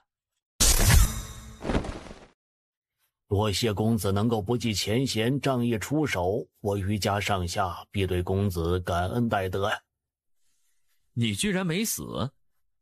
因为所修功法的缘故，老夫这一身老骨头还算是硬朗，而且昨天公子使出的那一剑，比起今天明显要弱一些。想来公子并没有真的想要老夫的命啊。既然如此，那我就先走一步了。哎，公子请留步。公子有所不知啊，你刚才所杀的，那可是梁南城白家家主最为宠爱的儿子，未来的白家家主。哦，那又如何？敢问公子是哪里人呢？我是燕云国人。哦，竟然是来自那种地方。那种地方什么时候出了这么牛叉的人物啊？还有什么事儿吗？没事我就走了。哎，等等，请留步。既然公子是来自燕云国，那这次来西凉国应该是为了某些事情而来的吧？比如西凉大会。那公子不如和我们一起回梁南城如何呀？老夫可以向你介绍一下西凉大会的情况，顺便呢，让我于家好好答谢公子一番，以报救命之恩。既然如此，那叶公子就向韵儿了解一下情况吧。老夫现在有伤在身，不方便说太多的话，还请公子谅解呀。不方便说太多话？那你刚刚怎么一股脑说那么多话的？麻烦你先跟我说一说你们梁南城的情况吧。那你们目前和白家还是势均力敌的关系吗？目前是在保持一种微妙的平衡，无论哪一方先动手，另外一方都必将进行不计一切代价的猛烈反攻。这种局面，无论是哪一方，都反而是不愿意看见的，因为没有谁会承受得起那种代价。还好，我的乖女儿还活着，苍天有眼。想必这位公子就是出手救下了我们女儿的恩人吧？我于洪生在这里向公子郑重道谢。二位无需多礼，我只不过是恰巧救了你们女儿一命。可就算如此，也值得我们以大礼相待。还请公子到府上一坐，请务必让我们好好报答叶公子。哼，你这个混账，还我儿子命来！白虹，你这是干什么？我在干什么？哼，我在为我儿子报仇。这个混账小子杀死我的儿子，我必须要把他的头给扭下来，给我儿子陪葬。你儿子没长脑子，得罪了不该得罪的人，简直死得其所。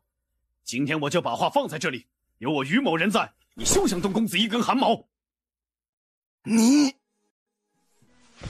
哼，于洪生，不要以为我拿你们于家没办法。飞轮死在他手上，你们于家若一定要护着这小子，就势必要为此付出代价。哼，等着吧，这一天很快就会到来的。难道白飞鸾的死还牵扯到了什么吗？于家主，看来我给你们添麻烦了。既然如此，那我便不去你们余家添麻烦了。公子哪里的话，不必在意那个家伙，他也只敢放狠话而已。我于某人可以保证，只要公子在我们余家一天，就绝对不会让公子遇到任何意外。对了，还未请教公子贵姓，来自何处？姓叶，我来自燕云国。原来是叶公子。那敢问叶公子来自燕云国哪个宗门？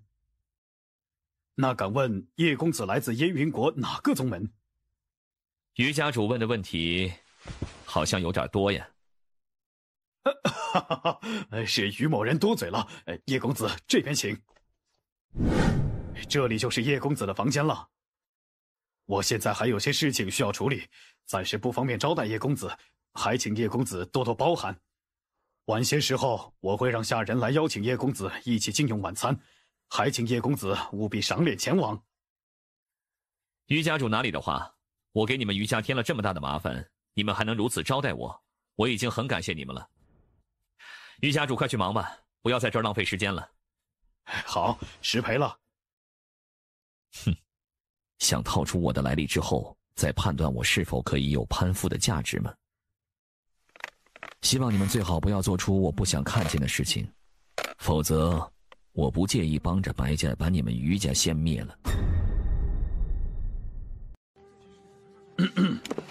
不知道各位对这个叶公子有什么看法？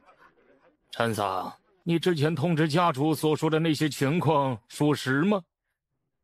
老夫可以保证，老夫之前跟家主所说的全部都是真的。若大长老不信，也可以亲自去问一问韵儿。这一点我可以作证。这也太夸张了！一个腾空境的小家伙击杀一个玄隐境后期的强者，这就算是皇城的那几个大宗门的弟子，也根本不可能做到的事情吧？哎呦，这样一个怪胎，怎么可能是来自燕云国这种偏僻小国的呀？家主，你的看法呢？你心里应该有些想法了才对。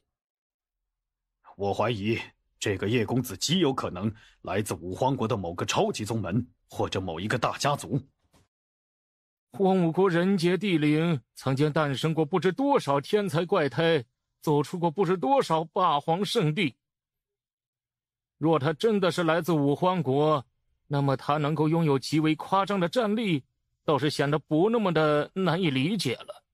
不过为了以防万一，老夫觉得还是派人去燕云国打探一番最好。万一他真的是燕云国的人，那就更要保下他。为何？若他真的是来自燕云国，我等为何还要花费大代价去保护他？因为他能以腾空境修为击杀玄隐境修为的强者，这种潜力极大的天才，我们若是能与之结交，未来必定能得到他的扶持，将来我余家飞黄腾达之日也将指日可待。而且他救了韵儿，凭这一点，无论他是不是五荒国那边的人，我都要尽力保下他。但是天才往往也是最容易夭折的。若白家丧心病狂，不计一切代价是要诛杀他的话，我们也很难保下他呢。先不提这个，你们最近有打探到白家的动向吗？我们也没有任何关于白家的消息。不过老夫倒是有听说过一个消息。什么消息？似乎在前几天有个玄剑宗的人来了梁南城。玄剑宗的人来这里做什么？不知，那种层次的消息不是我等能轻易打探到的。不过听一些小道消息，这玄剑宗似乎是奔着白家去的。什么？白家什么时候跟玄剑宗攀上关系了？你们别紧张，别紧张，都说了只是小道消息。嘿嘿，没准就是有些人闹着玩的呢。宁可信其有，不可信其无。整个梁南城中，能让玄剑宗看得上眼的，也就我于家和白家。我于家没有收到玄剑宗的消息，那么就只有白家才有可能收到玄剑宗的消息。那我们现在怎么办？不如现在就把那家伙交出去。不可，我绝不会以这种方式去回报一个救了我女儿的恩人。更何况，你以为我们把叶公子交出去后，白家就不会对我们动手了？恰恰相反，他反而会开始对我们发起全面攻势，直至彻底拿下我们于家。我很了解白虹这个人，他是个喜怒皆形于色的人，有任何仇怨当天就报，绝不拖延。除非是某种特殊情况，他才会暂时放下仇怨，但这绝不代表他就会这么接过此事，而是会在暗中凝聚起更大的力量，进行更为恶劣残忍的报复。可若是这样，那我们就毫无退路可言了。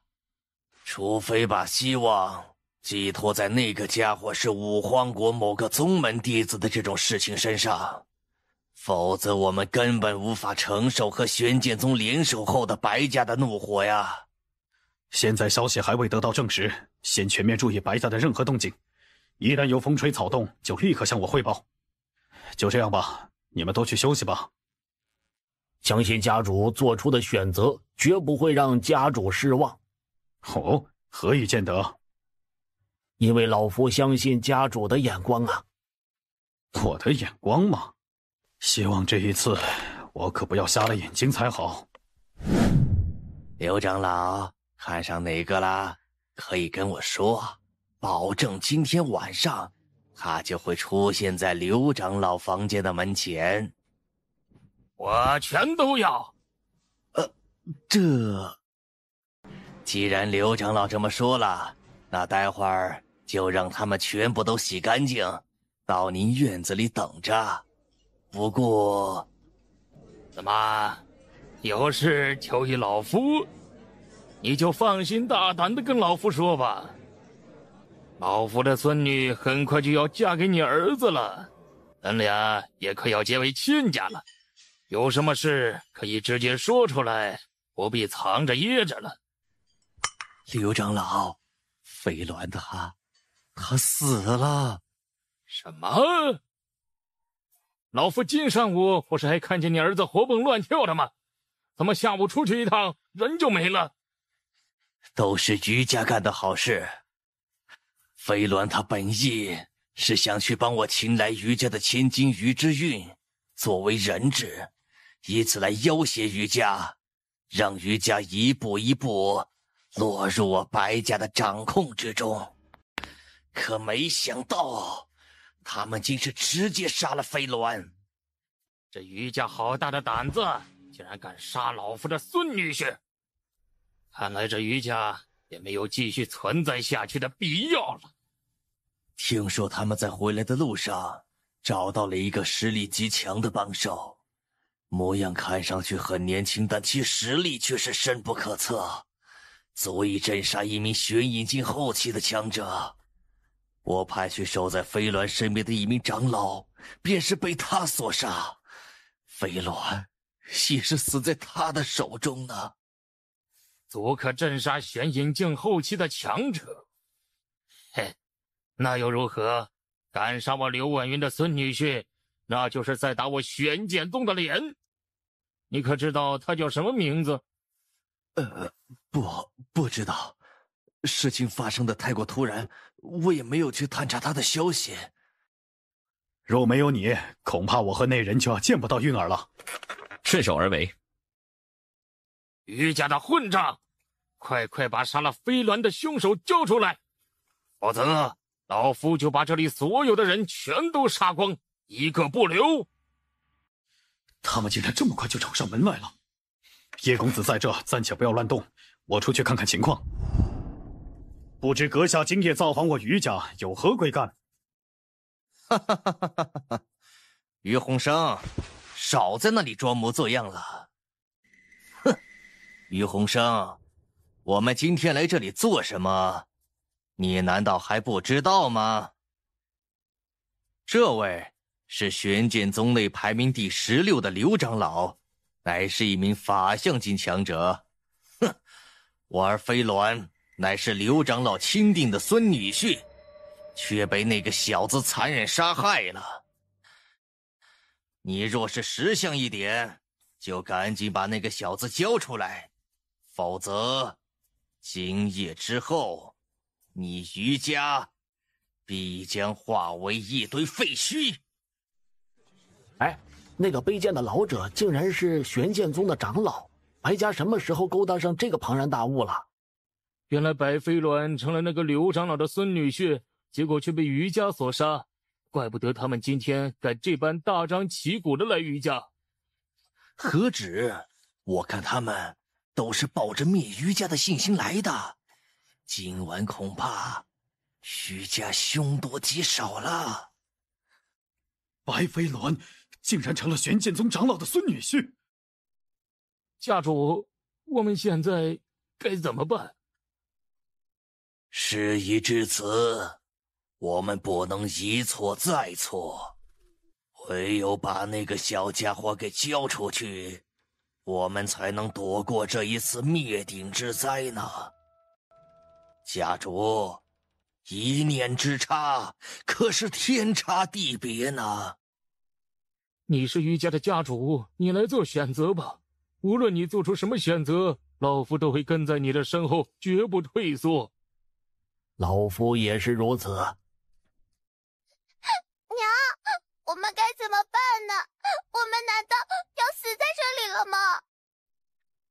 没事的，没事的，我们不会死的。放心吧，你们不会死的。你骗人！我们肯定会死的。我们绝不会把他交出来的。我于洪生绝对不会将自己女儿的救命恩人交给你们。家主，你疯了吗？你别管什么救命恩人什么的，现在最要紧的是要让我们余家躲过这次危机，不要为了区区一个救命恩人而葬送了我余家的未来呀！闭嘴！哪怕我余家今夜就此葬灭，我也绝不能让整个余家蒙羞。知恩不报，不是我于洪生该做的事情。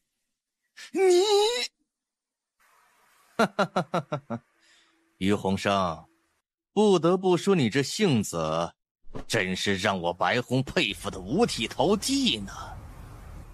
哼，没想到这年头，居然还有人为了不让家族蒙羞，而选择让家族葬灭在别人的手里。哼，于洪生，我可真是太佩服你了。于家主，感谢你刚才的选择。接下来我自己惹的麻烦事儿，我自己来解决吧。叶公子，你快躲起来！这是……好你个小子，你可算是出来了！哼，快给老夫向刘长老偿命去！放手！什么？那个年轻人究竟是什么人呢？这距离太远，感知不到他身上的气息。可看他的模样，应当还不到20岁。不到20岁，那顶多也就腾空境层次的修为吧。可他却竟然能一拳击飞一个玄影境强者。我认识那个被击飞出去的余家长老，是余家的2长老，修为处于玄隐境9层后期层次。那不是更夸张了？于家主，刚才下手重了，不会给你添麻烦吧？不会。那就好。于家主就在这里好好的等着吧，你们于家不会灭的。白家的儿子是我杀的，你们几个还不下来抓我吗？你，刘长老，你拦我做什么呀？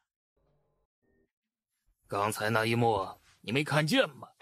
那个被他打飞出去的余家长老，修为上只是弱了你一个小境界而已，却都被那小子一拳击飞。难道你认为你亲自出手就能收拾得了他？那我们现在怎么办？这家伙估计可能是某个老家伙施展出类似返老还童的手段后，才会变成了这般年轻的模样。虽然不知道他为什么要这样做，或许是为了隐瞒身份。这样一来的话，他就有可能是老夫以前的某个死对头，想要向老夫寻仇，又怕被老夫察觉出身份，因此才会选择了这种方法。这也就能解释得通他为何要杀你的儿子了。不得不说，你这个伪装之术很精明，连气息都能伪装得如此惟妙惟肖。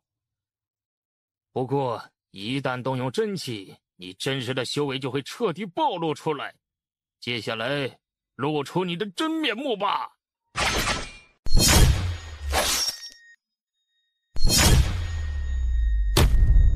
这怎么可能？哎呦，我的妈耶！叶公子居然真的是腾空境修为啊！看来我终究还是选对了。老家伙，你这一剑还算可以。我们再来过。小子，你手里的剑到底是什么来历？呵呵呵，想知道吗？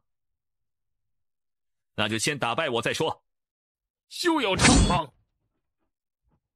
以腾空境修为对战法相境强者，这太他妈离谱了！还好老夫今天晚饭之前碰到叶公子，没有贸然去找他的麻烦，不然的话，老夫恐怕就不能站在这里了。能和那个玄剑宗来的刘长老打得这么激烈，叶公子真的是从燕云国来的吗？家主，看来你做出的决定又一次拯救了余家。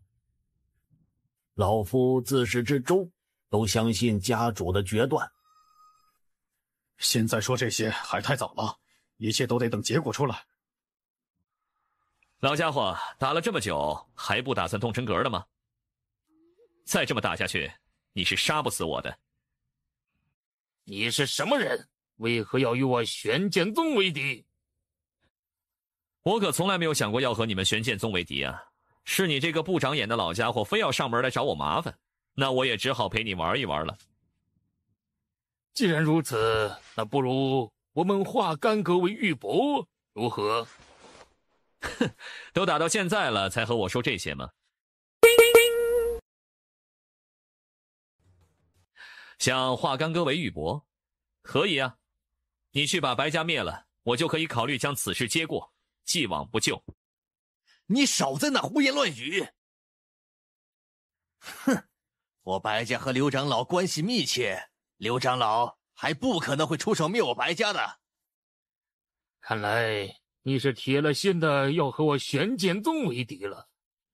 既然你这么想送死，那老夫便成全你。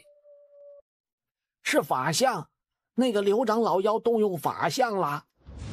不知道那个年轻人还能不能扛得下呀？竟然使出了法相！家主，现在我们该怎么办？待会儿我去帮助叶公子，和他一起全力对战那个玄剑宗的刘长老。你带上所有人，准备和白家那边的人全面开战。老夫明白了。想让我死，可没那么容易。这气息，这是法域！一个腾空境的武者竟能唤出法域！这个年轻人到底是谁？竟然能以腾空界的修为唤出法域，这怕是在五荒国那边也没人能做得到吧？要想凝法则之力为域，除却修为要达到腾空境10级巅峰之外，对法则之力的掌控和领悟也要远超常人呐。可这个年轻人身上的气息表明，他分明只是一个初至腾空境的小家伙呀！这简直太不可思议了！这气息竟然是法域，这怎么可能？我西凉国自立国以来，还从未出现过能以腾空境修为施展出法域的武者。难道你是五荒国那边的人？不，我并非是五荒国的人，我只是一个普通的剑修，仅此而已。这种天才，不，这种怪胎，一旦和他为敌，就必须要趁早抹杀，否则后患无穷。就算你能够施展出法域又如何？法域和法相之间的差距可远比你想象的更加恐怖。哟呵，这不是白家的各位吗？这位公子，刚才的一切都是误会啊！误会？你们管刚才发生的一切叫做误会吗？哼，若不是我今天留在余家吃晚饭，你们是不是还要把余家灭了之后，再对余家主说一声这是误会呀？这位公子，余家主，老夫承认，家主之前的确是对余家抱有不正当的心思，老夫也曾多次的进行劝阻，可是家主却始终听不进，执意要一意孤行。若是我能够拦得住家主，也许这一切就不会发生。所以你想说什么？若是可以，请公子和余家主给我白家3天时间，白家将会重新选举出一个明智沉稳的家主，并另择他日结重礼登门拜谢。另外，希望余家能够不计前嫌，和白家展开一场深入真诚的合作。白家定会以最高的规格和最严正的态度迎接和余家的合作呀。余家主，这些事儿就交由你来办吧，我先去好好休息一下。好的。哼，没想到你都这么大年纪了，竟然还在贪图这个家主之位。这种位置自然是有能者居之，老夫可不希望在梁南城屹立了这么久的白家就这么毁在他的手上。哼，争夺大权这种事儿，你我都心知肚明，用不着把话说得这么好听。说到底，你早就觊觎白家家主之位已久，今天只不过正好碰上这个机会，你抓住了，就这么简单。那余家主是希望继续和白红带领下的白家合作，还是希望和老夫带领下的白家合作呢？余家主可别忘了，虽然白飞鸾已经是身死，但是白红和那个刘长老之间还是有着密切的关系。若是白家还是在白红手里，那么早晚有一天，玄剑宗还是会找上门来的。到时候他定会再次搭上这条线，全力对付你和那位公子。若是白家落到老夫手中，老夫可以保证，绝不会再和玄剑宗有任何往来。哼，你这个保证，我可不敢尽信啊。而且，你怎么就那么自信？当玄剑宗找上你的时候，你不会带着整个白家再一次投靠他们呢？老夫虽然说修为不如余家主，也没有那位公子那么强大，但是老夫在经商之道上还是稍微有那么一手的。这种潜力巨大的天才，若不投资在他身上的话，老夫简直就是瞎了眼呢。坦白的说啊，老夫很希望能够在有生之年看见他成长为顶级强者的那一天。你不期待那一天的到来吗？希望我们能合作愉快。好，合作愉快。我要变强，变得更强，最强。三长老有何指教？指教不敢当。老夫此来是邀请叶公子去余家大厅参加早宴。这气息，叶公子，您突破了。啊，昨晚跟那个老家伙打过一场，有所感悟，就突破了。那真是恭喜叶公子了。相信叶公子在西凉大会上能够更加大放光彩。叶公子来了，快快入座。多谢家主。叶公子，这次的事情还是多亏了有你啊。叶公子啊，实不相瞒，我有件事情想拜托你。本来叶公子帮我余家化解了这场危机，我更应该向叶公子奉上最具诚心诚意的礼物。只不过这件事如果不说出来的话，又反而会让我心里堵得有些难受。啊，余家主但说无妨。我想请叶公子带上韵儿一起去参加西凉大会。叶公子放心，我不会让韵儿去报名参与那些天才之间的龙争虎斗。我的本意是想让他去见一见世面，好让他知道自己和那些天才之间到底有多么大的差距。或许这样一来，就能够激发出他修炼的心思，让他收起那些玩乐的想法了。既然如此，那我倒是可以带上于小姐去见一见世面。不过，由于于小姐的相貌实在是过于出众，有可能会遭遇一些意外，我不一定能保护得了她呀。叶公子说笑了。以你的实力，那些意外对你而言，想必都只是小菜一碟。于家主还是谨慎点好，你们可是就只有于小姐这么一个女儿啊。多谢叶公子提醒。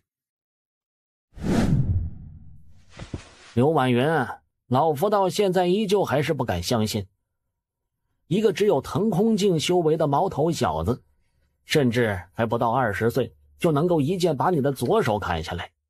你这个理由也未免编得太离谱了一点啊！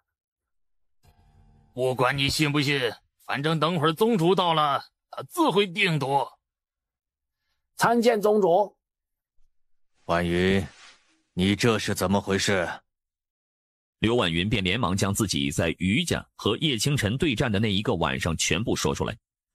他将自己所记得的任何战斗细节全部说出，一时间让之前那些还对他有所怀疑的长老们都开始稍微信了些许。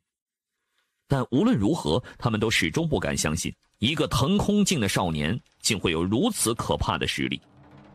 有查到他的来历吗？目前还没有。这种人能够收为麾下弟子，或者与其结交，乃是最好的选择。若是不能，便直接杀了他。只要他出现在我们玄剑宗的视线之中，那他就只有一条路可走，那就是死。叶公子，这一路上就劳烦你照顾小女了。请于家主放心，我会保护好于小姐的。爹，告诉娘亲，我会想她的。臭丫头，难道你就不想你爹我了吗？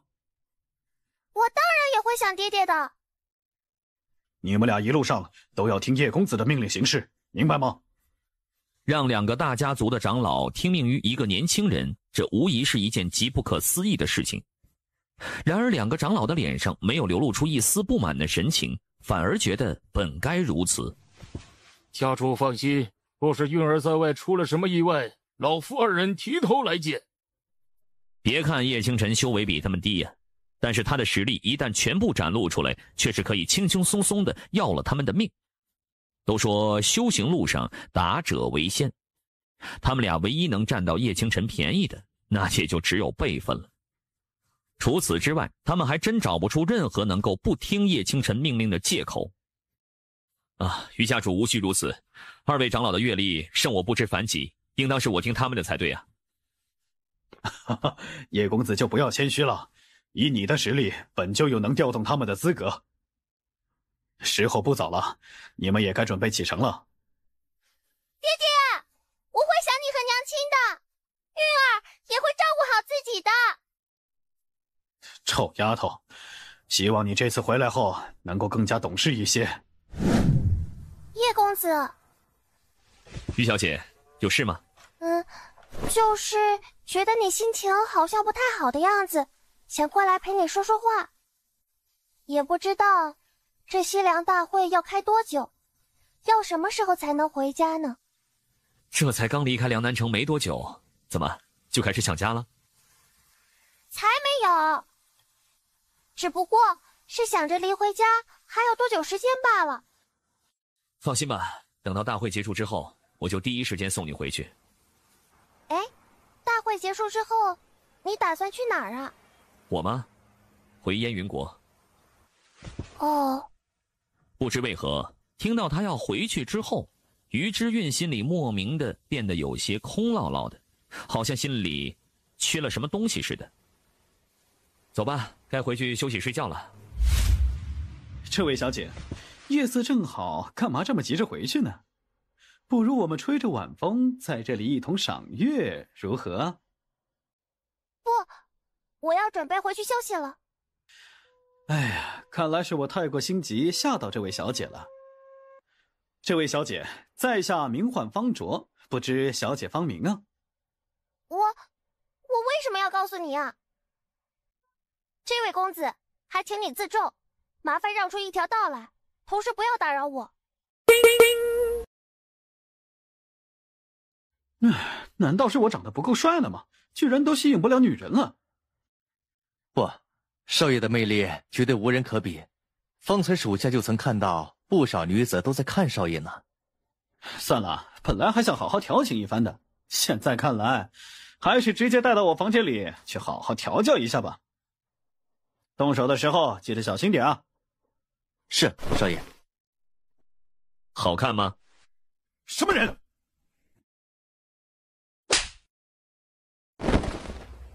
少爷。叶公子，你他妈是谁？为什么要来破坏老子的好事？他是我要保护的人，我不能让他被一些不安好心的坏人拐走。至于为什么要来坏你的好事儿，单纯看你这张脸不爽，想把它抽烂掉，仅此而已。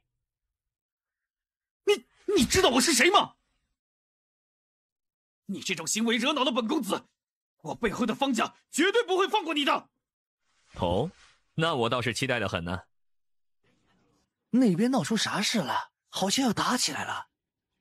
你来晚了，刚才那人已经是被打了一巴掌，现在正在放狠话呢。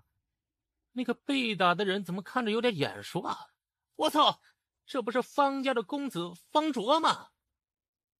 方家，就是那个跟赤莲教有关系的方家呀。除了那个方家，难道还有别的方家不成？哎呀，看来那小子要完蛋了，惹恼了方家，他肯定是吃不了兜着走。许多人都认出了方卓的身份，不禁摇了摇头，看向叶清晨的目光都变得怜悯了起来。赤莲教可是和玄剑宗齐名的超级宗门之一呀，其镇教功法天莲赤火功闻名整个西凉国。据传将天莲赤火功修炼到出神入化的地步，一手火莲凝成便可焚山逐海，威能盖世。虽然方家跟赤莲教只是有些关系，但其中年轻一辈的方家族人基本上都是送去赤莲教之中修行的，因此他们都有可能会施展天莲赤火功。混蛋，竟然敢如此轻视我方家，我定要让你趴在我的脚下跪地求饶！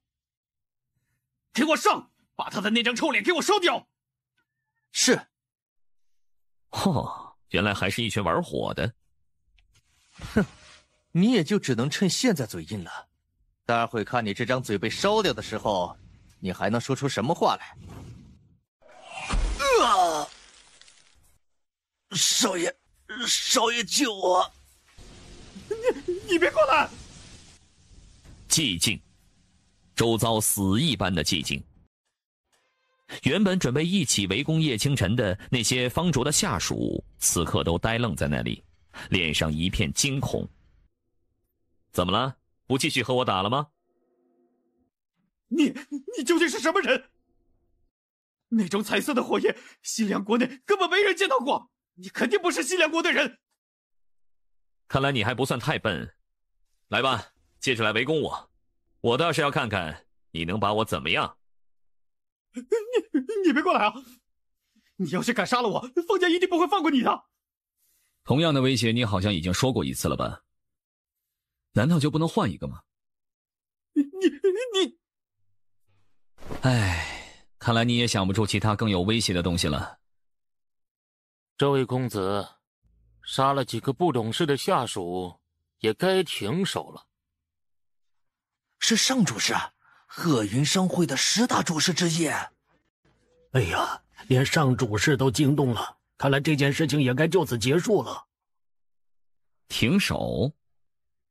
他欲对我的人行不轨之事，我只不过是杀了他几个下属，你就要让我停手吗？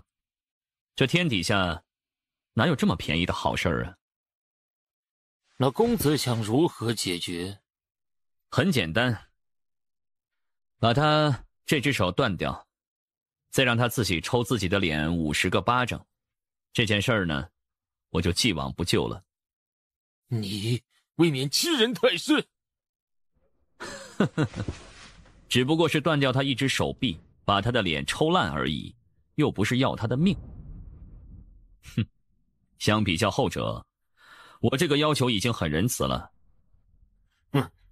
不知道从哪儿冒出来的毛头小子，也敢如此大放厥词！老夫先把你擒住，看你还如何张狂！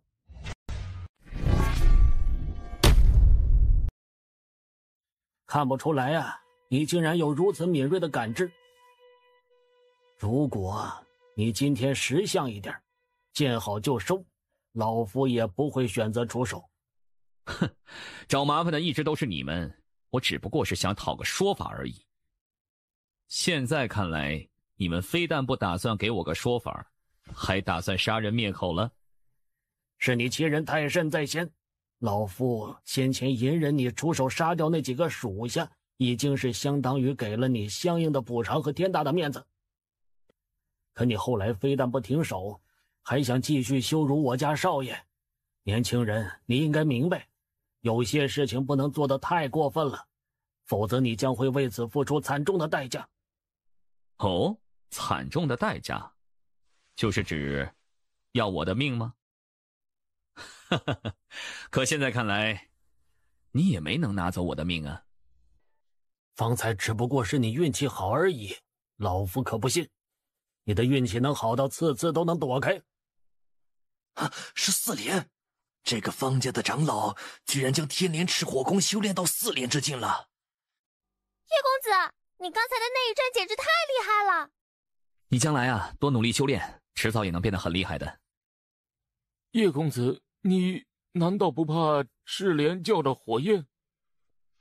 准确的来说，无论是什么样的火焰，我都不怕。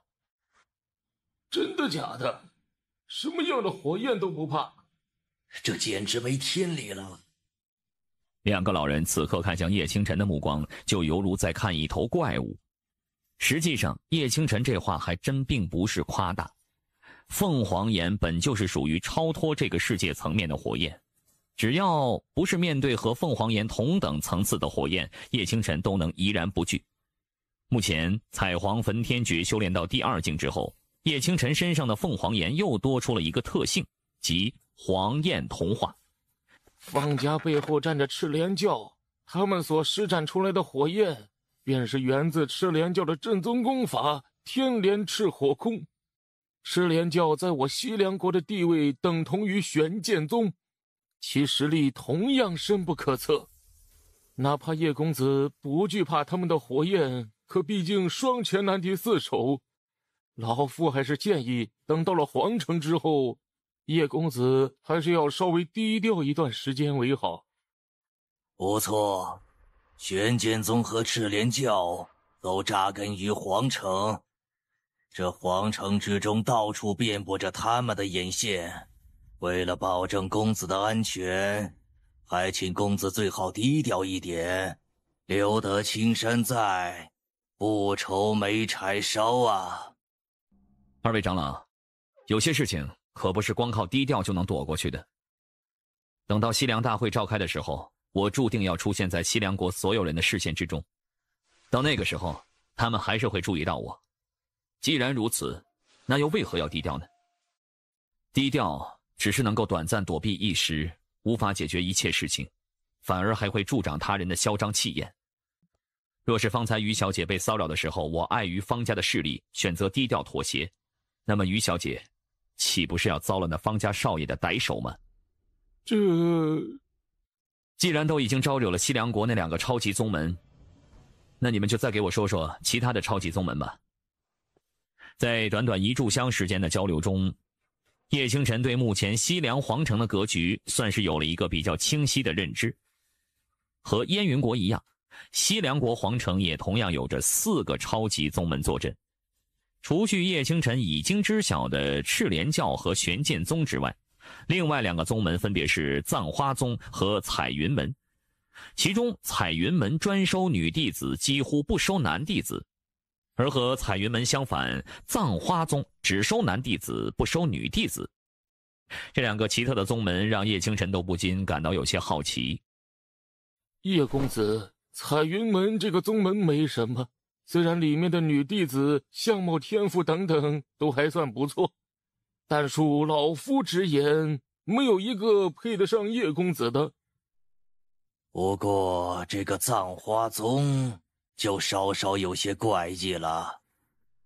葬花宗只招收男弟子这个规定，本来听着也没什么，只是他们旗下的男弟子会特别怪异。特别怪异？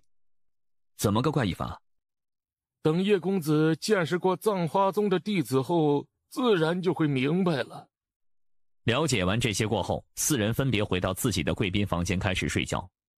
叶清晨在自己的床上闭目修炼。进来吧。深夜叨扰公子，还望海涵。这个时候突然来找我，是有什么事儿吗？我想和公子进行一番合作。具体点说，是我背后的鹤云商会想和公子进行合作。不知公子意下如何？听了尚云起的话之后，叶清晨感到有些意外。现在的他呀，对于西凉国也并非是一无所知。早在刚登上云州那会儿，于龙和于修燕就已经向他告知了运营这个云州的背后势力。我刚才可是在你们的地盘上闹出了一番大事，你们不把我赶下云州，还要来找我合作吗？是的，而且公子不必担心我们会因此视您为敌。我们所做的事情都是为了我们自己的利益。很显然，与公子为敌将会损害到我们的利益。我们是不会做这种事情的。哦，反正我也不怕你们视我为敌。行了，说说吧，找我合作是为了什么？在那之前，我想先问下公子，您此行的目标是为了参加西凉大会吗？不错。果然如此。那公子可否答应我们，能否在大会上夺得前3之位？夺得前3之位？你们对我就这么有信心吗？那是自然。一个能够打退一名2级王相的腾空劲武者，想来在西凉大会上定是难逆敌手。根据我们所获得的情报，再加上我们对公子实力的初步推断，夺得前3之位对公子来说应当不难。原来如此啊。那我要是获得了前3的位置呢？你们想要什么？只需要公子将前3的奖励给我们就好。抛开第1名的奖励不说，哪怕是2、3名的奖励转手拍卖出去，也能获得极高的价格。根据叶清晨的了解，西凉大会2、3名的奖励虽然比不上那个神物，也同样珍贵无比，价值连城。若是能够拍卖出去，鹤云商会的确能够获得巨大的收益。若是我真的运气不好，获得了2、3名的奖励，那么倒是可以给你们。不过，若是我夺得了第1，那个神物不能给你们，我急需要那个神物。难道说他的目标竟然是第1？可以。他们商会之中没有拥有特殊体质的武者，哪怕弄到那个神物，最佳的处理手段也只不过是拍卖出去。但是那样却反而让鹤云商会感到心疼，哪怕拍卖出天价，在他们看来也配不上那个神物该拥有的价值。既然如此，那还不如给叶清晨，让他把神物用到正确的地方上，说不定还能因此收获他一个人情。若是我能夺得第1，拿到那桩神物，那是我自己努力后得来的结果，跟你们无关，不要想着以此来收获我的人情。公子说的也是，我们当然不会借此图谋公子的人情。反正鹤云商会只是估定叶清晨能夺得前3，可没觉得叶清晨一定能够夺得第1。因为根据他们手里的情报，叶清晨想要夺得第1，难度还是不小的。那么，我能从你们这里获得些什么呢？公子放心，我们早在一炷香之前就已经准备好了。我们已经提前为公子一行人安排好了皇城那边的住处，不但环境静谧舒适，而且人烟稀少。不仅如此，我们已打探到公子要保护的人是余家的大小姐，那2个长老则是余家的长老。那么我们自会安排足够数量的强者隐匿在暗中，协助公子保护余家大小姐。哦，确定是协助保护，而不是在暗中监视我们。而且你们和方家有所合作，我又怎么断定你们是不是在挖一个坑，等着我跳进去呢？我们岂敢？以公子那敏锐的感知，若我们真的敢对公子以及公子的朋友们按下杀手的话，公子怕是早就已经察觉到了。哼，若是被我发现你们怀有什么不好的心思，这桩合作也就到此为止，而你们鹤云商会也将不复存在。请公子放心，我们鹤云商会只会做对我们有利的事情，损害利益的那些事情，我们鹤云商会是不会去做的。那我就姑且相信你们一次吧。还有其他事儿吗？没有的话就请回吧，我要准备睡觉了。好，这就不扰公子好梦了。怎么了？大人，他答应了我们的要求。不过，他说如果他获得了第一，那个神物不会给我们，因为他正需要那个神物。之所以参加西凉大会，也正是因此而来。不给就不给吧。他虽然很强，但是还没有强到能够无视这天下年轻一辈的地步。这次西凉大会可不同于以往，有五荒国的年轻一辈将会到场，到时候必将会上演一场精彩纷呈的龙争虎斗。而他若还是这般高傲自大，想必到时定然会输得很惨。若是他连前5都没能进去，我会派出精通暗杀之道的强者前去暗杀他。什么？尚云启被吓了一跳，他刚才还信誓旦旦地说鹤云商会不会对叶清晨按下杀手，结果转头就被啪啪打脸了。大人，这是为何？这不是显而易见吗？若是他没有进入前3，那我们就拿不到我们想要的东西。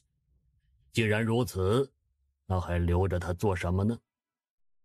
本来只不过是被我们掌控在手中的工具人而已，而这个工具人现在还和方家很不对付。我鹤云商会不可能为了一个小子而去得罪方家。可是他的潜力很强大，依我之见，他将来很有可能会成就霸皇。那不是更好吗？如果他进入了前3，能够将奖励如约的给我们，那我就不会派人去杀他。相反的，我还会尽力维持鹤云商会和他之间的关系。若真的能够以此收获未来一尊霸皇的友情，那将是多少金钱都买不到的。总而言之，他究竟会不会死在我们的手上，还要看他能不能做到我们的要求。如果能，那就打理好和他之间的关系，让我们鹤云商会在未来能够获得一尊霸皇的友情。如果不能，那就杀了他，不给他丝毫成长的机会。不等尚云启回应，那淡漠声音淡淡的哼了一声，旋即消失。没想到大人竟然埋这2条路，无论哪一条都是可以走下去的。只是他没有察觉到，一小缕灰黑色的雾气悬浮在他的房间里，将方才那一幕都尽收眼底。埋着2条退路吗？哼，真不愧是鹤云商会。既然如此，等我参加完西凉大会之后，我就让你们没有退路可走。早啊，尚主事。公子，您怎么来了？等会儿就要下云州了，先来这边等着。尚主事该不会忘了我们昨晚的合作了吧？当然不会忘记，我们鹤云商会对于合作这种事情是看得非常重的。那就好。有上主事在，我就放心许多了。哦，对了，上主事，你们鹤云商会手里掌握着关于西凉大会的情报，给我说几个吧。既然你们想要让我拿到那些奖励，那就最好把你们所知道的那些情报全都告诉我，不然的话，到时候万一我失误了，受到损失的可是你们鹤云商会啊。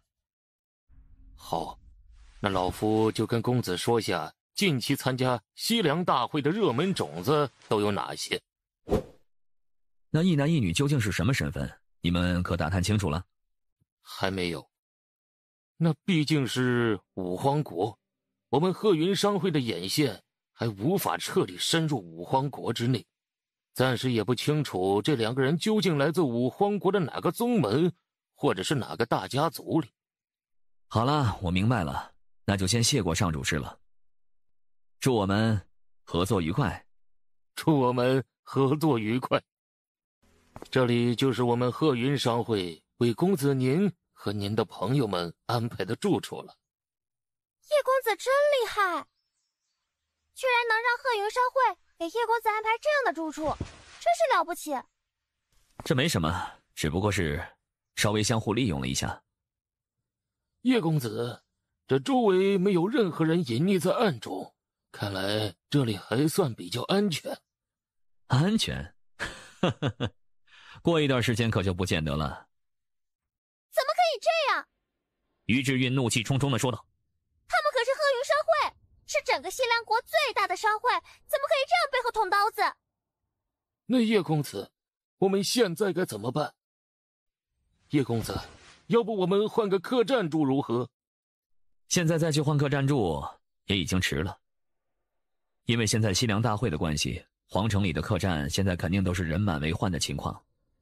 难得现在这里有这么舒服的地方可以住，还可以不用跟别人抢，我们为什么要住客栈呢？可是他们不是会派人监视着这里吗？放心吧，我自然有办法。卓儿，你可知你为方家招惹了多么可怕的一个敌人吗？知道。既然知道，那为什么在外面还要屡屡给家里招惹麻烦？你难道还嫌你老子给你擦屁股擦得不够多吗？若再有下一次，就休怪我不讲父子之情，把你的双腿彻底打断，让你一辈子也走不出这个家。我错了，父亲大人，我真的知道错了。滚，有多远给我滚多远，老子看到你就来气。家主，我们现在该怎么做？以腾空境的修为战退一个法相境的强者，这是我们从前都未曾遇到过的事情啊。这件事当然不能就这么简单的算了。他乘坐那艘云舟到这里来，想必就是为了参加西凉大会而来。等到他露面的时候，我有的是办法能抓住他。天绝剑阵消耗的真气太过剧烈，只适合当做底牌使用，不到万不得已的时候是不能动用的。那这么一来，便剩下赤阳尽灭和黄焰融天阵进行融合了。不过这两个武技都太过霸道，要想将这两个武技融合，还需要很长一段时间。估计西凉大会开始之前是无法成功了。叶公子，再有1个时辰，西凉大会就要召开了。鹤云商会已派了马车在外面等我们，很快就能到了。今天我们将注定会暴露在玄剑宗和方家的视线之中，回来之后，你们要时刻注意自己的安全。放心吧，叶公子，除了这座院子，我们哪也不会去的。就是要稍微委屈一下韵儿了，来了皇城，结果要这么长时间不能出去，可闷坏他了。哦，可我也分得清轻重啊，不能出去就不能出去吧，有什么大不了的？如果今天回来的早的话，我们几个可以乔装打扮一下，带你去买些东西。真的可以吗？可就算我们以真气改变自身容貌，若是碰上一些有心之人，却修为高于我们，还是能够将我们给识破。你们又忘了我昨天施展出来的手段了？太好了，这下可以痛痛快快的逛一逛皇城了。给本少让开，先给本少登记信息。陈少教主，这不太好吧？这有什么不好的？本少可是赤莲教未来的教主，难道连这点特权都没有吗？陈炫这般行为，无疑会让很多本来有希望参加西凉大会的人失去这一次宝贵的机会。你们简直太过分了！过分？何来过分一说？你们这么做，难道就没有考虑过后面来参加大会的人的心情吗？你们这样子是在消耗他们的时间，是在夺取他们的机会。哼，与我何干？反正都是一群不入流的货色，参加大会也迟早会被淘汰出去。既然如此，还不如就直接待在外面当个看众得了。你简直太过分了！我就不信了，你能进得了这次西凉大会前10？你说什么？我陈炫能不能进得了前10，还轮得到你这么一个垃圾货色来评论？既然你这嘴巴这么能说，那待会儿烧掉你这张嘴巴后，看你还怎么说话。什么人竟敢拦本少教训别人？替别人来教训你的人，到底是什么人？报上你的名字。叶清晨。叶清晨，是你？重伤了我方家的浩山长老的那个人。方家的人吗？哼，还真是冤家路窄呀。哎，你是怎么认出我来的呀？浩山长老画了一张你的画像，我自然一眼就能认出来。少教主，我们不能和他起冲突。为什么？你最好给我一个理由。他重伤了我方家的浩山长老。浩山长老乃是法相境2级的修为，却依旧被他重伤了。什么？原来是叶兄弟，没想到不小心耽误了叶兄弟的时间，实在是本少的不是。这样吧，叶兄弟先来登记消息，然后等到大会结束之后，可以来我赤莲教上聚一聚。我赤莲教将无比欢迎叶兄弟。时间不早了，本少就先进去了。站住！我有说过让你们走吗？叶兄弟，还有什么事尽管和我们说。先向他道歉，再给他足够丰厚的赔偿，再向他们道歉，然后你就可以走了。叶兄弟，我敬你才会如此给你面子。不按照我说的去做的话，这一届西凉大会你就别想参加了。你不要太过分，我可是赤莲教的少教主，你若是敢对我动手，赤莲教不会放过你的。我早已经在这里树立了不知道多少敌人，难道还会怕你区区一个赤莲教吗？真不愧是当初重创了我玄剑宗16长老的叶清晨，没想到才过了这么一段时间，你连赤莲教都招惹上了。多谢于兄帮忙出手，本少下次一定请你好好喝一顿酒。玄剑宗的人吗？怎么准备来找我算账吗？跟聪明人说话就是省心。先来个自我介绍吧，我名唤于竹林，是目前玄剑宗的少宗主，玄剑宗未来的下一任宗主。这2位便是我玄剑宗的10长老和9长老。说说吧，你是哪个隐世不出的老妖怪呀？婉云一直都说你是个真正的少年，可老夫不信，一个能够和法相境强者对战的腾空境少年，哼，这世上怎么可能会有这么荒唐的事情呢？无论你信还是不信，你都是准备要来杀我的，不是吗？既然如此，那也就不用说那么多废话了。既然你这么想要送死，那老夫便也只好亲自送你上路了。能死在老夫的手上，也算是你的荣幸了。住手！见过三皇子。这里可是竞技场，是即将要举办西凉大会的地方，天下所有国家的武者都会来到这里。你们这种行为，若是被他们传播到各自的国家，岂不是有损我西凉国的形象？既然收手了，那待会儿就别再给我闹出什么大事来。待会儿我会多派点人手过来，争取你们都能报上名，可好？好，多谢三皇子。哎呀，真不愧是西凉皇室啊，果然有风度啊！这位兄弟，刚才谢谢你救了我一命。啊，不用谢，你胆子很大，面对赤莲教都怡然不惧。相信你以后啊，一定会有很高的成就的。我一定会的。名字？叶星辰。哪个国家的？燕云国。好了，去测试一下你的修为和年纪吧。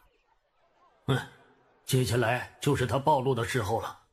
三皇子，请恕老夫冒昧，待会儿若他暴露了真实的年龄和修为，还请三皇子能够准许老夫亲自出手擒下他。年龄17岁，修为腾空境2级，测试完毕。这不可能！看来这个小子必须得尽早除掉了。杀掉他是必然的，可这次西凉大会有他在，我们岂不是根本进不了前10之位啊？原本啊，在以往的西凉大会上，4大宗门的首要目标都是前4之位，但这次五荒国派人前来，他们便只好自觉地将目光放开了一点，争夺前10之位即可。可是现在叶清晨的出现，却让他们连进前10都没有了多少把握。放心，虽然他能够和法相境强者对战，可毕竟双拳难敌4手。只要让竹林和陈炫他们在选拔赛上召集足够多的人手，就可能将他给轰下场去。而且老夫就不信他还能继续保持那样夸张的战力。根据婉云所说，他和这小子对战，双方皆是负伤严重。婉云直到现在都还没能彻底恢复过来，这小子肯定只会比他更晚完全恢复，战力也定然远不如以往。等到他被淘汰的时候，你我2人就立刻去把他给除掉。这种心腹大患，自然是越早除掉越好。叶兄弟，这里！叶兄弟，刚才真的是谢谢你了，要不然的话我怕是……叶兄弟，这里！叶兄弟，刚才真的是谢谢你了，要不然的话我怕是……哎，对了，还没有正式介绍过我自己呢，我叫江道离，20岁，玄隐境7级，从洛英国来到这里的。没想到叶兄弟年纪轻轻便能够和法相境强者对战，想必这一届西凉大会的前10不，前5之位必定有叶兄弟的身影。好吧，那我就先借过江兄吉言了，相信江兄在这一届西凉大会上也定能取得顺心如意的好成绩。嗨，那我肯定是远远不如你了。来自魔武大陆各个地域的朋友们，欢迎你们来到西凉国。朕是西凉国的皇帝，同时亦是这一届西凉大会的主要举办人。今天便是第322届西凉大会的召开之日。这一届西凉大会不同以往，不但有我们西凉的武者参加，同时亦有其他的各国武者参加。而最重要的，便是我们邀请到了五荒国的武者来参加这一届西凉大会。有他们在，这一届西凉大会定会变得精彩纷呈，锦上添花。哇，好大的云州啊！咱们国家好像从来没有过这么大的云州吧？没想到啊，五荒国的武者出场方式竟然这么有排面啊！真不愧是五荒国呀！哈哈，接下来可有的好戏看了。西凉国不是不允许有人飞进皇城的吗？居然能够让五荒国的人开云州进来啊！这规矩只对同等层次或者处于低层次的人才有效。若是遇到处于高层次的人，那么这个规矩就开始变得灵活起来了。不过这一次五荒国的人来参加大会，这前5之位怕是要被五荒国牢牢占据了。那可不一定。那倒是，我差点把我刚才说的话都给忘了。以叶兄弟的实力，定然是能够进前5的。哎呀天哪，这3个女子简直就是天上下凡的仙子啊！欢迎五荒国的各位，你们来的刚刚好，各位快请入座吧。有劳了。想必大家都对五荒国远道而来的参会武者身份好奇得很。不过各位不用担心，待会儿很快就会让你们知道了。接下来先是介绍赛制的时间。各位，这届西凉大会将会分成选拔赛、淘汰赛2大赛制。选拔赛会选拔出32名参会武者，进入32位淘汰赛，然后依次淘汰输家，赢的人进入下一轮淘汰赛，直至决出最终的胜者。不过，这一次选拔赛的比赛方式有所不同。这一次选拔赛将会采取混战模式，能够在竞技台上坚持到最后的32名参会武者，便能成功晋级下一轮淘汰赛。什么混战？以这种方式决出32名参会武者，这难道不会有点不太公平吗？是啊，这届西凉大会来的人那么多，其中肯定不乏一些来自同国同宗门的武者，他们抱团聚在一起，有谁能打得了？这明显对那些背后无势力无背景的参会武者不公平啊！这个比赛方式可以最大程度地展现各国武者的团结作战能力，更是能够体现出一个国家年轻一辈武者的综合水平能力。不仅如此，在这种情况下，若是有独身作战的武者能够打败一个团体，那无疑说明他的实力极强，将会成为这届大赛的又一个变数。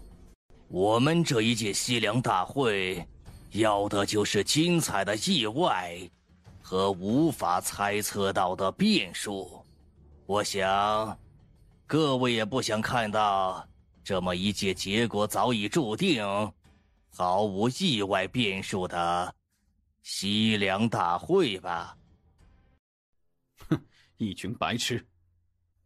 真以为这届大会会出现的老家伙所说的变数，就算有，也只不过是个稍微难捏一点的蚂蚁罢了。在我厉幽城面前，无论是何种变数，都只有落败的份。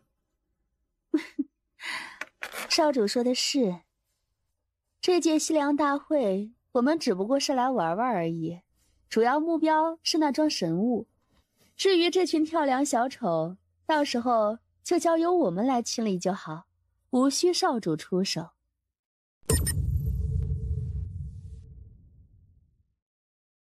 不过来这里倒也不是什么无聊的事情，毕竟还能够遇见夏仙子，倒真是一件让人意外的事情。厉幽城，收回你那瞎走的目光！哼，若再有任何不当之举，哪怕拼上我们的性命，也定然让你做不成男人。鬼佬，他们简直太过分了！只不过是看了那女人一眼，那2个死丫头就要威胁我。少主，出门在外，最重要的一点便是安分守己。在五荒国的时候，你在外的名声就已经是为宗门染上了不少的黑点。这一次，宗主指派我跟你前来，便是要监督你，同时让你洗刷掉身上的娇戾之气。完了，这下怕是连淘汰赛都没能进去，就要退场了。看台上有些看众脸色看上去有些错愕，没有发表出对这个比赛方式的不满，似乎这个比赛方式出乎了他们的意料。那便说明这种比赛方式很有可能是临时更改的。临时更改？是4大宗门搞的鬼？准确来说，应该是玄剑宗和赤莲教。哼，看来他们对我可提防得很呢。不过这样也好，你跟在我身边，我可以带你晋级淘汰赛。但是晋级了淘汰赛之后，一切都要靠你自己了。我只会帮你这么一次。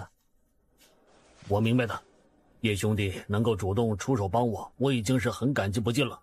若是有机会，我定要请叶兄弟去一趟我们洛英国，一起喝一趟最贵最好的明英酒。好啊，有机会的话，我一定会去的。接下来便请各会参会武者一同登台。现在，本届西凉大会第1轮选拔赛正式开始。各位，先随我去对付一个家伙，之后我们再各自凭自己的硬实力决出剩下的名额，如何？这家伙实力极为强横，不先解决掉他的话，这一场比赛我们会打得非常艰难。于少主，你该不会是在说瞎话吧？这位公子身上的气息明显只是同空境层次，何来实力强横一说？不管你们是否相信，总之陈少教主已经答应了和我合作，除此之外，还有诸多西凉国的朋友也都已答应。我只希望你们不要插手此事，否则就是在和我玄剑宗以及赤莲教为敌。看来你们真是舍得下血本呢，竟然能拉到这么多人。为了把你踢出局，下再多的血本都是值得。现在是你自己滚下竞技台，还是我们把你打下去？江兄，稍等一会儿，你很快就能进淘汰赛了。啊？你能拉到这么多人，倒也不枉费我使出这一招来欢送你们。好吧，那我便只好来一场轰轰烈烈的清场了。赤阳尽灭！呀！哎呦，我的天哪！刚才发生什么了？一剑便扫荡掉了上百个人，这等威能，怕是只有法相境强者才能施展出来呀。可那个彩云门的仙子不是说他才只有腾空境的修为吗？怎么会这么强？怎么回事？不是说他的修为肯定不会完全恢复过来吗？不是说他的战力定然远不如以往吗？这究竟是怎么回事啊？这肯定是婉云在骗人。以这小子展现出来的实力，他怎么可能会跟婉云这2败俱伤？哦，居然还有2个漏网之鱼。你们身上应该是有着某种防御型宝物吧？没想到这一剑居然没能把你们轰下去。不过你们这一届西凉大会的征程也就到此为止了。住手！你若敢把他们2人给淘汰掉，日后必将会遭到我们玄剑宗和赤莲教的疯狂报复。老夫劝你最好想清楚喽。这2个老家伙太可恶了，居然还当众威胁叶公子。毕竟他们身为西凉国4大宗门之2，最起码也要进入前10名的位置，才能不算丢脸。可若连32位淘汰赛都没能进去的话，那无疑会成为一个天大的笑话。的确如此，所以他们才会选择威胁叶公子。可惜叶公子最不怕的便是威胁。宋雨楼，今天是西凉大会选拔赛之日，你最好给朕注意一点。行了，该警告的都警告了，想必面对2大宗门的报复，老夫就不信他还不会选择妥协。哼，你若能好声好气的求我，我说不定还会好好的送他们下去。可惜啊，你们偏偏要威胁我。既然如此，那也只好让你们尝尝自讨苦吃的滋味了。你冷静一点，现在不是跟他算账的时候。等今天选拔赛结束，就是杀死他的最好机会。腾空境修为能一剑将上百名隐士轰退场，是一名剑修。看来他就是后山在云州上遇见的那个年轻人了。家主，以他方才所展现出来的实力，恐怕这是块硬骨头啊！若是不出动我方家全体法相境强者的话，恐怕拿不下他。怕什么？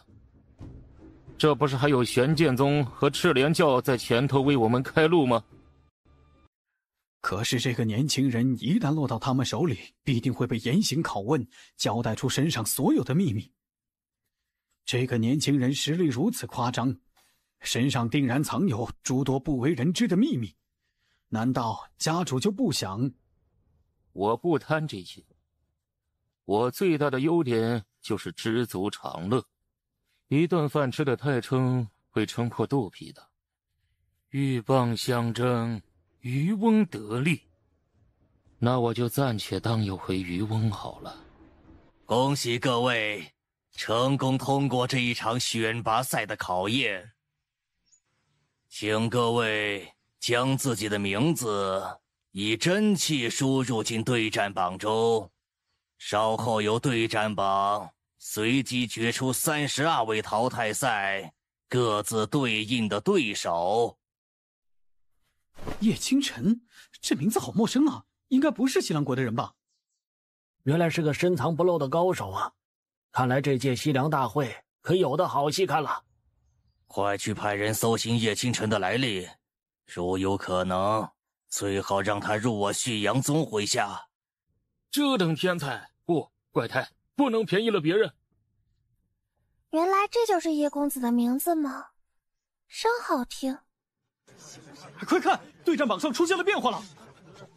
哎呀，老天保佑，希望我不要碰上那几个厉害的家伙。最终，对战榜上的32位对战名单确定了下来。整个竞技场忽然响起了一片叹息声，几乎没有一场比赛是在场的所有人想看见的。他们想看见的便是彩云门对战葬花宗，丽幽城对战搏杀女子这种注定刺激无比的比赛。可惜啊，榜单上没有。选拔赛到此结束，接下来就请各位尽情欣赏我西凉皇城的大好风光吧。3日后便是32位淘汰赛召开之日。叶兄弟来这里之前可是找好了客栈呢，要是没有找到合适的住处的话，不如跟我住同一家客栈如何？那里环境还不错的。多谢你的好意了，不过我已经找到了合适的住处了。哦，那就好。叶公子，你刚才好厉害呀！你们刚出来就和我走在一起，不怕被玄剑宗和赤莲教的人发觉吗？刚才玄剑宗和赤莲教的人捞起他们家那2个少主，一溜烟就跑了，估计也没那脸皮再接着待下去了。不过还是不可大意，这里是他们的大本营，皇城之中必然到处散布着他们的眼线，我们回去的路上还是要小心一点。江兄，你先趁早回去吧，跟我待在一起越久，越会被我给牵累到。就算我会被你给牵连，那也是我心甘情愿的。叶兄弟救了我一命，无论如何，我都不会在关键时刻抛弃叶兄弟自己一人逃走的。行了，你赶紧早点回去，不然的话，你就要拖我的后腿了。你也应该明白，在我身边待得越久，你就越危险。万一旦你被他们抓去，到最后不还得连累我冒着生命危险去救你吗？那好，我现在就回去，你们路上也要多加小心啊。这个小兄弟还挺有意思的。咱们先找个僻静角落吧，到时候改头换面之后再回小院。奇怪，他们人呢？不知道，他们就像是凭空蒸发一样，4个人全都消失了。这不可能，这皇城之中还没有人能够做到在我们的跟踪监视下完全消失，一定是漏掉了什么地方。仔细找，一定要把他们给我找出来。看来他们应该就是玄剑宗和赤莲教这2个宗门之一的眼线了。走吧，今天还有大把的时间，不着急回院子，可以在这皇城之中随意走走。这条项链多少钱啊？500万。500万呢？他就算押上全部的身家，居然都买不起。西凉国卖的东西价格都是这么离谱的吗？叶清晨人生第一次感受到了钱的重要性。上主是好。你挡着我干什么？你难道没听到刚才他喊我什么吗？知道啊，上主是吗？不过我从我朋友口中听到过你的大名，尚云起。你那朋友是谁？我认识吗？当然认识了。前几天在云州之上，他还打了你一巴掌呢。你到底是他什么人？你想干什么？我不是说了吗？我是他的朋友啊。至于我想干什么啊，上主事，你看到那个项链了没有啊？哎，你不如以最低价卖给我，如何呀？最低价？可那条项链的价格一直都是那样，从没变过。不，我的意思是啊，那条项链以1金币的价格卖给我，怎么样？你答不答应啊？1金币？你这分明是敲诈，是抢劫！哎，这怎么能说是敲诈呢？哈，一手交钱，一手交货，这不是很正常的一笔交易吗？放屁！那条项链所用到的材料哪一个不是珍贵之物？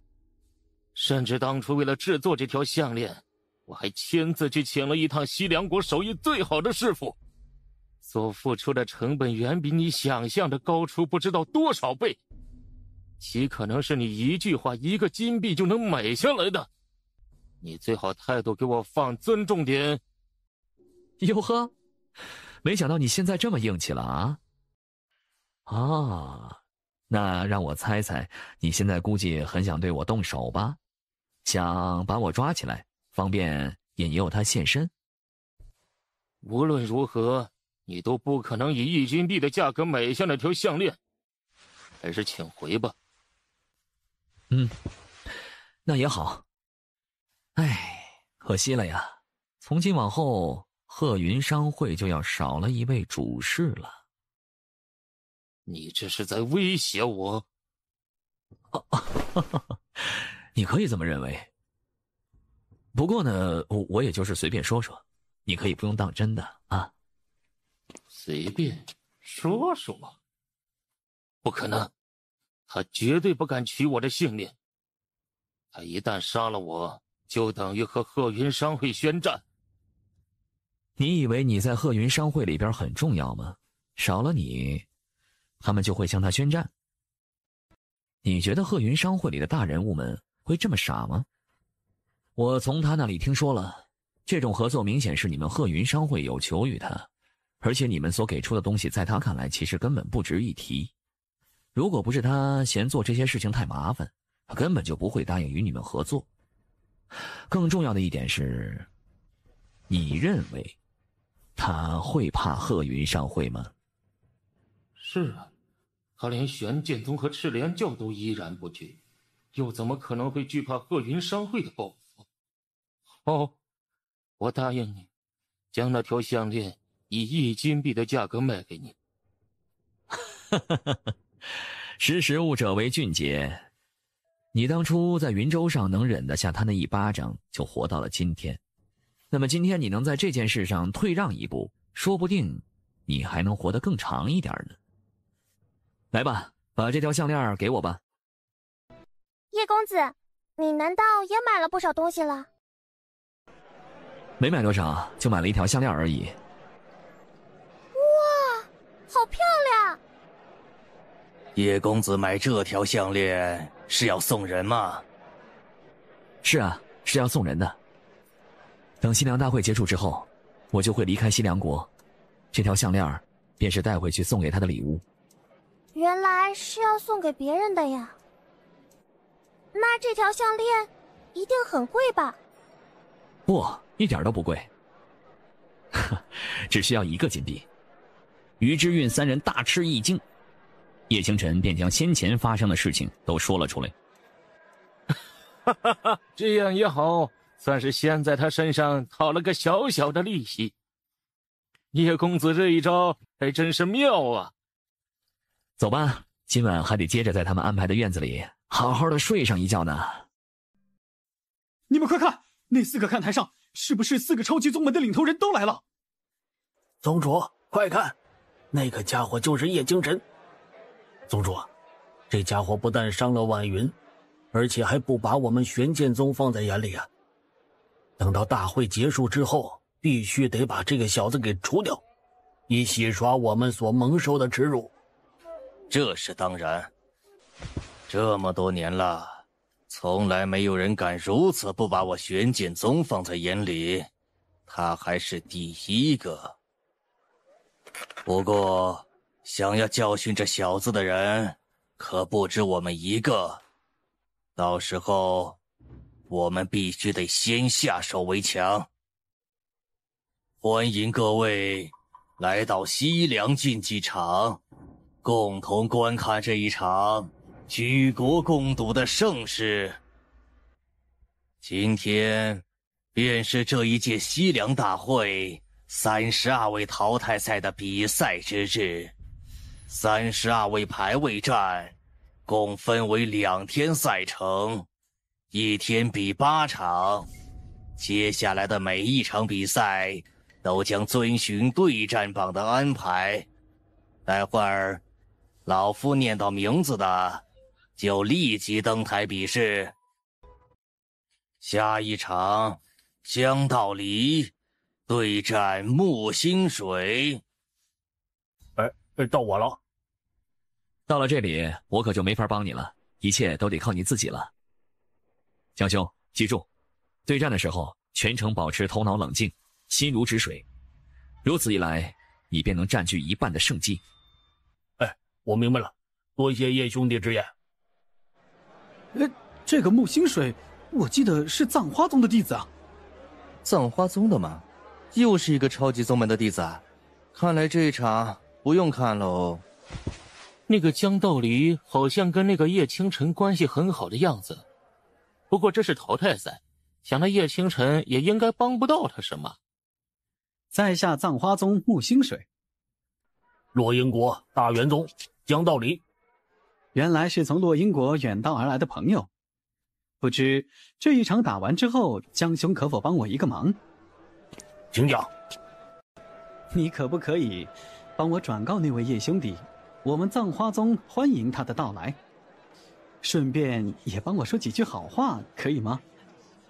我没有能够影响叶兄弟决断的能力，不过如果你能够打败我的话，我会考虑去向叶兄弟推荐一下你们葬花宗。好。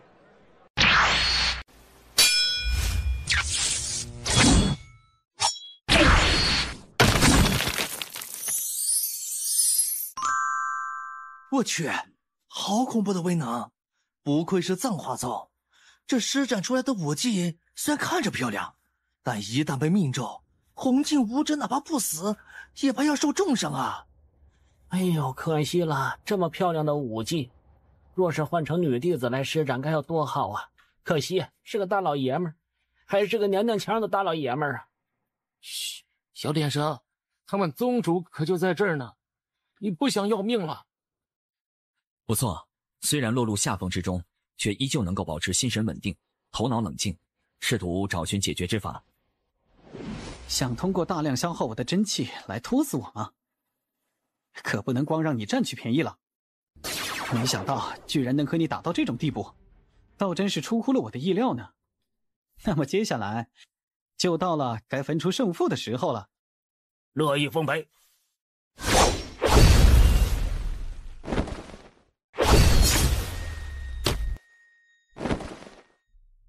32位淘汰赛第1日第4场，江道离胜。趁着那紫色藤蔓缠住武器，从而导致那紫花屏障防御变弱的时候，选择以点破面，当真是好判断。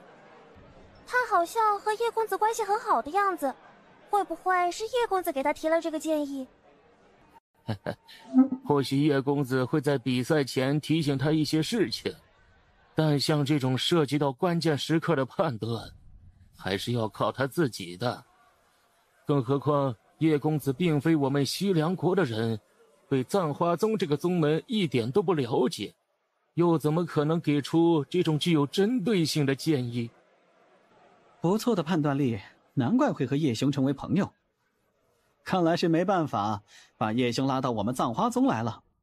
不过，如果你有兴趣的话，可以考虑来我们葬花宗。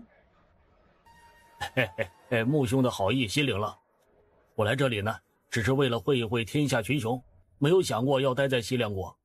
等到大会结束之后啊，我还是会回到我的国家的。不过呢，我可以向叶兄弟推荐一下你们的葬花宗。那就多谢了。哎，叶兄弟，我刚才的表现没给你丢人吧？你又不是在为我打，说什么为我丢人呢？不过今天这一场比试，你的表现的确很不错。能够得到你的认可就好。不过叶兄弟，你应该也和我一样，不会加入到西凉国的哪一个宗门吧？当然不会了，我不是西凉国的人，等拿到这场大会第1名的奖励之后，便会动身回国的。第1名的奖励？哎呦，不愧是叶兄弟，这等目标果然是非我等常人所能及啊！这样的话倒是有些可惜了，本来啊还想着在你面前说一说葬花宗的好话的。怎么，你还想让我也穿成他们那个样子吗？接下来的每一场比赛可都有好戏看了。的确如此，就是不知道他们接下来会遇见什么样的对手。接下来将会展示出明天第16位淘汰赛的赛程名单。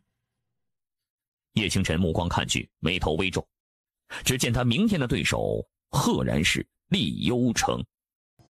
好家伙，这2个人居然提前碰上了！看来他们这场比试啊，将注定是极其刺激的一场了。看来这一场比试之后，叶清晨在西凉大会的征程也就到此为止了。可是宗主啊，这些天的时间里，我们搜寻过了大半个西凉皇城，可是一直都没有找到叶清晨的住处。不知道为什么，这小子一旦离开了竞技场之后，就像是从人间蒸发了一样。哼，放心，到时候我会和赤莲教教主联合，分别派人守在皇城的各个出口，一旦有发现什么可疑人物，便立即将其拿下。另外，让你们去探查叶清晨的来历，你们可去了？回宗主，已经是去过了。我们已是打探到，叶清晨是从燕云国那边过来的，在燕云国那边拥有很高的声望，比起燕云国皇室都有过之而无不及。究其原因，听说是因为叶清晨拯救了整个燕云国，故而才会拥有如此之高的声望和影响力。哦，他居然还拯救了燕云国这个小国度。不过就算是他能够拯救一个小国家，在五荒国那个厉幽城面前，他也必败无疑。接下来我们只需要坐等看好戏便可。是叶清晨叶公子吗？是我。厉幽城在哪个房间？厉公子在5楼的山海间。叶兄弟，你终于来了！来，叶兄弟快坐，这里可都是酒楼里最名贵的菜。这么大的阵仗，我可担当不起啊！叶兄弟也不能这么说。现在整个西凉皇城，哪一个没有听说过叶兄弟那一天展出的惊天一剑？不得不说，当时我也被叶兄弟展出的那一剑惊艳到了。第一个念头便是，叶兄弟当真是一个剑道奇才啊！阁下有什么事儿还是直说为好，如果实在没有什么要紧的事情，我就先走了。哼，少主放下架子亲自邀你前来，你竟然还这般不知礼数，难道是想死在这里吗？叶兄弟可是剑道奇才，有着一身夸张强大的实力，态度傲一点不是很正常的吗？既然叶兄弟这么直接，那我不妨直接挑明了吧。我想请叶兄弟加入岩鬼门，往后作为我的左膀右臂，服侍在我身边。果然呢。怎么，叶兄弟不愿意？如果叶兄弟想要什么，可以尽管说出来。以我岩鬼门的底蕴和财力，还没有什么是我岩鬼门弄不到的东西。哦，那如果我想要第1名的那桩神物呢？你能直接送来给我吗？你这是在开玩笑吗？当然不是了，我是在很认真的问这件事儿。哼，小子，我看你简直是活腻了。叶清晨，我再最后问你一遍，你真的确定要放弃加入我岩鬼门？我唯一的一个条件你们都无法满足，我凭什么要加入你们岩鬼门呢？难道你就不能换一个条件？只此一个要求，你若不答应，我就会马上离开。好，很好，看来你是不想活着离开这里了。冷老，给我抓住他！哼，看来你们这场鸿门宴相当的没有诚意啊。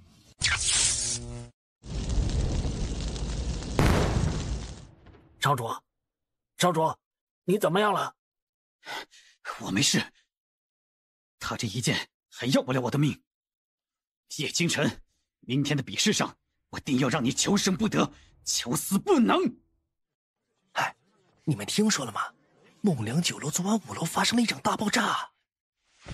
我知道，我当时就在附近的客栈，本来要安安稳稳的睡着呢，结果一下子把我给震醒了。目前也不知道是谁动的手脚。孟良酒楼啊，只是发布消息说，定要抓捕那真凶，但是到现在啊，连个人影都没看见。5楼那地方，我没记错的话，应该是山海间吧？那地方既然发生了爆炸，就肯定是有人在里面。很有可能啊，要么是一场针对那些人的袭击，要么就是那些人针对孟良酒楼的袭击。但孟良酒楼到现在也没说昨晚进入山海间的客人有哪些，真不明白他们是怎么想的。叶兄弟，今天就是你和那个五荒国的武者对决的时候了。又不是你自己上去跟他打，那么激动做什么呀？因为这样就可以看到叶兄弟把那些五荒国的天之骄子给打下来了。那个夏清瑶还好，没有什么出格的举动，但是那个厉幽城昨天跟别的武者比试的时候也太嚣张了，明明能够迅速的结束掉比武，非要羞辱对方一顿，这简直就是太可恶了。如果叶兄弟能够狠狠的教训他一顿的话，将来会有很多人都支持你的。别人支不支持我，我并不在意，我只在意他是不是真的能让我求生不得，求死不能。难道是我最近太紧张，以至于出现了错觉吗？该死的叶清晨，今天我必须将你大卸8块不可！冷老，若我杀了那个家伙，你跟那西凉皇帝说一声，让他什么都别管，明白吗？老夫明白。看来今天我们很快就能动手了。有请叶清晨和厉幽城2人登台。叶清晨，不怕死的话就给我上来！这么嚣张啊？怕到时候最先趴下的人反而是你吧？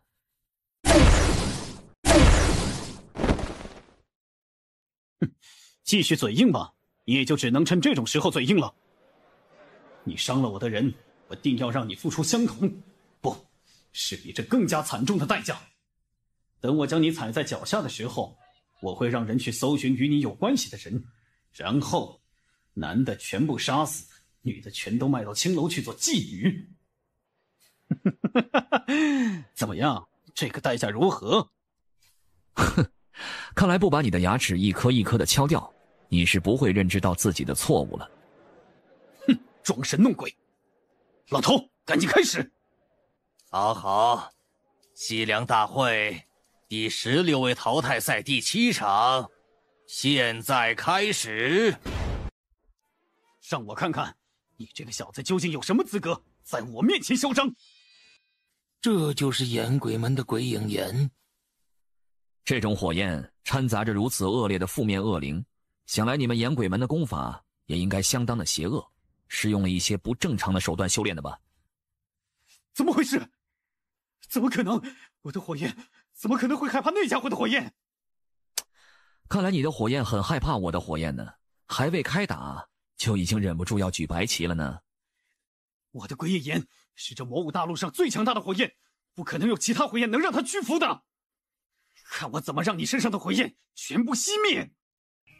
好啊，那你就在那边好好的看着，你引以为傲的这种火焰是怎么在我的火焰之下不堪一击的。王焰覆苍斩！我的天，那是什么火焰？竟然能如此压制住厉幽城的鬼影炎！这种彩色火焰，我宗门的古籍上根本没有任何一丝记载，莫非是叶倾城获取到的奇遇不成？这种火焰若是能够被我得到，哎呀，必能让我的实力再次上升一大截啊！这种火焰，我一定要得到，一定要！难怪这家伙能够重伤方家的方浩山，原来就是靠着这种火焰。啊，你引以为傲的鬼影炎，就这？你少得意！这只不过是我所掌握的武技当中最弱的一个，你就等着被我的鬼影炎焚烧的一缕焦灰都不剩吗？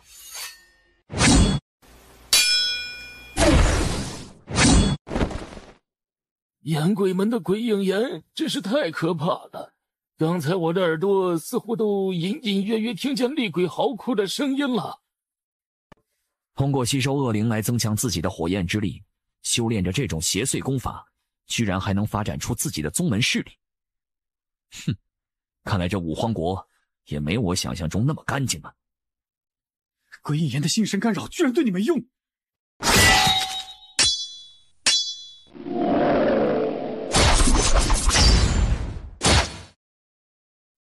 这叶倾城简直太夸张了。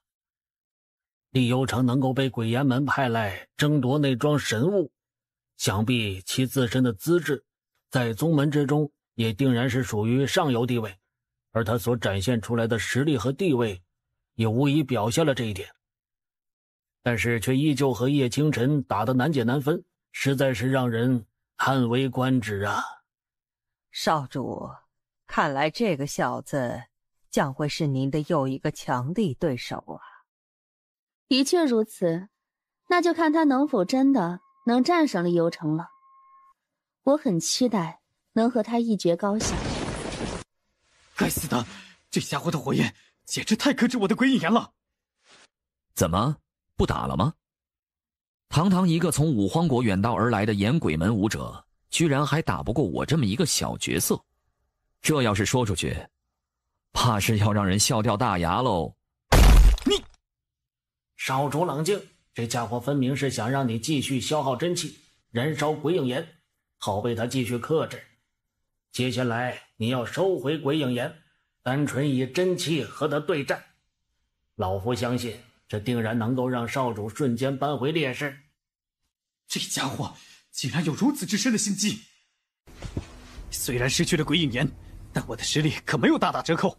接下来，我看你还能怎么在我面前嚣张！叶倾城，接我这一招！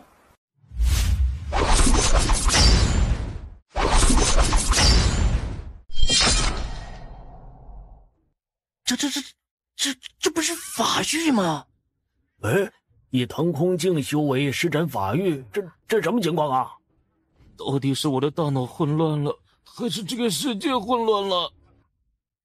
居然能以腾空境修为施展出法域，这小子身上埋藏的秘密绝对不是一般的大。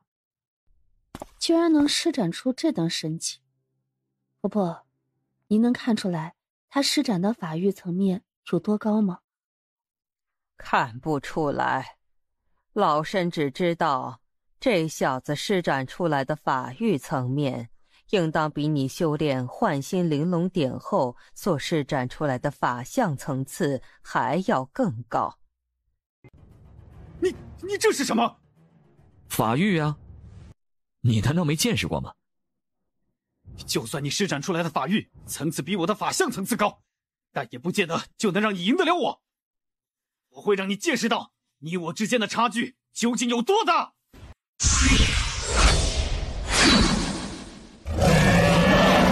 少主，他竟然燃烧了精血！厉幽城这是嗑了什么灵药啊？突然变得这么猛啊！哎，看他这种样子，好像是燃烧了精血啊！燃烧精血？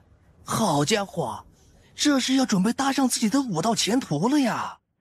看来这下子真的是彻底动怒了。看他这样子，叶倾城甚至很有可能会直接丧命于他的手中。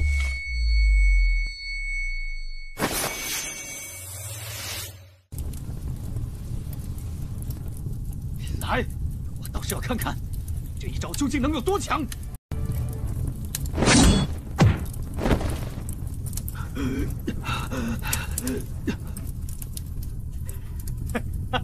叶倾城，苍天不负有心人，终于被我逮着机会了吧？这下看你还怎么逃！哼，看来我昨天怎么在你们眼皮子底下离开的，你还是忘记了呀？就是这一招！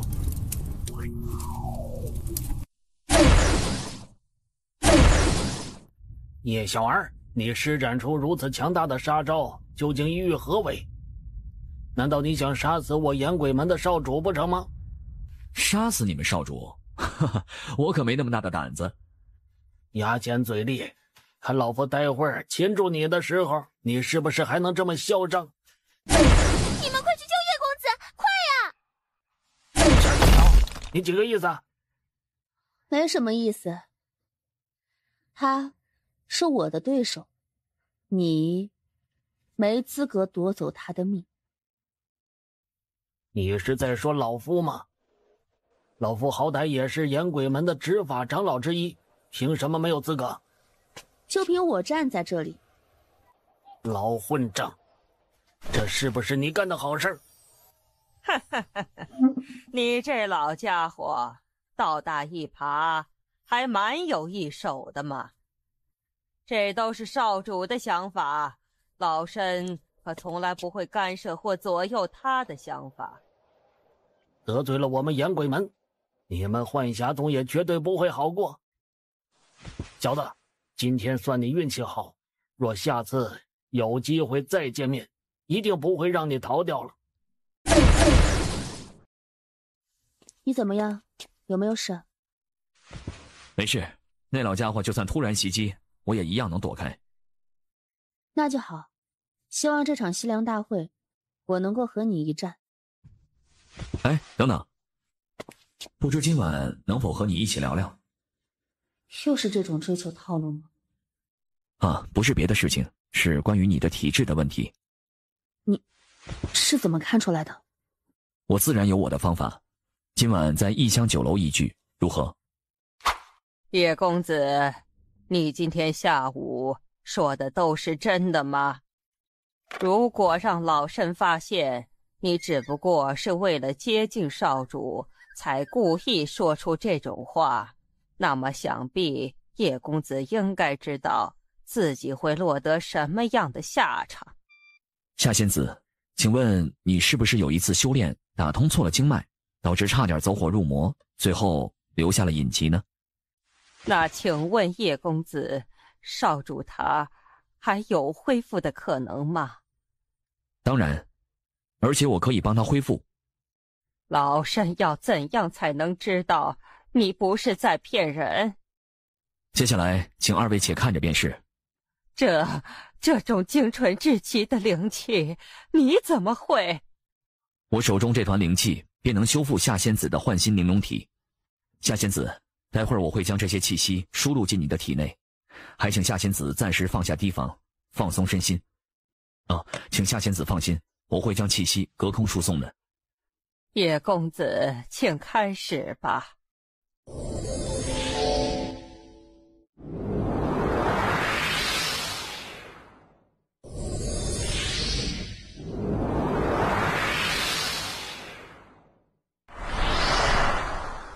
叶公子，现在这是完全修复好了吗？完全修复好了。从今往后，夏仙子完全可以发挥出幻心玲珑体的全部能力了。真的？叶公子，你当真是我们幻霞宗的大恩人呐！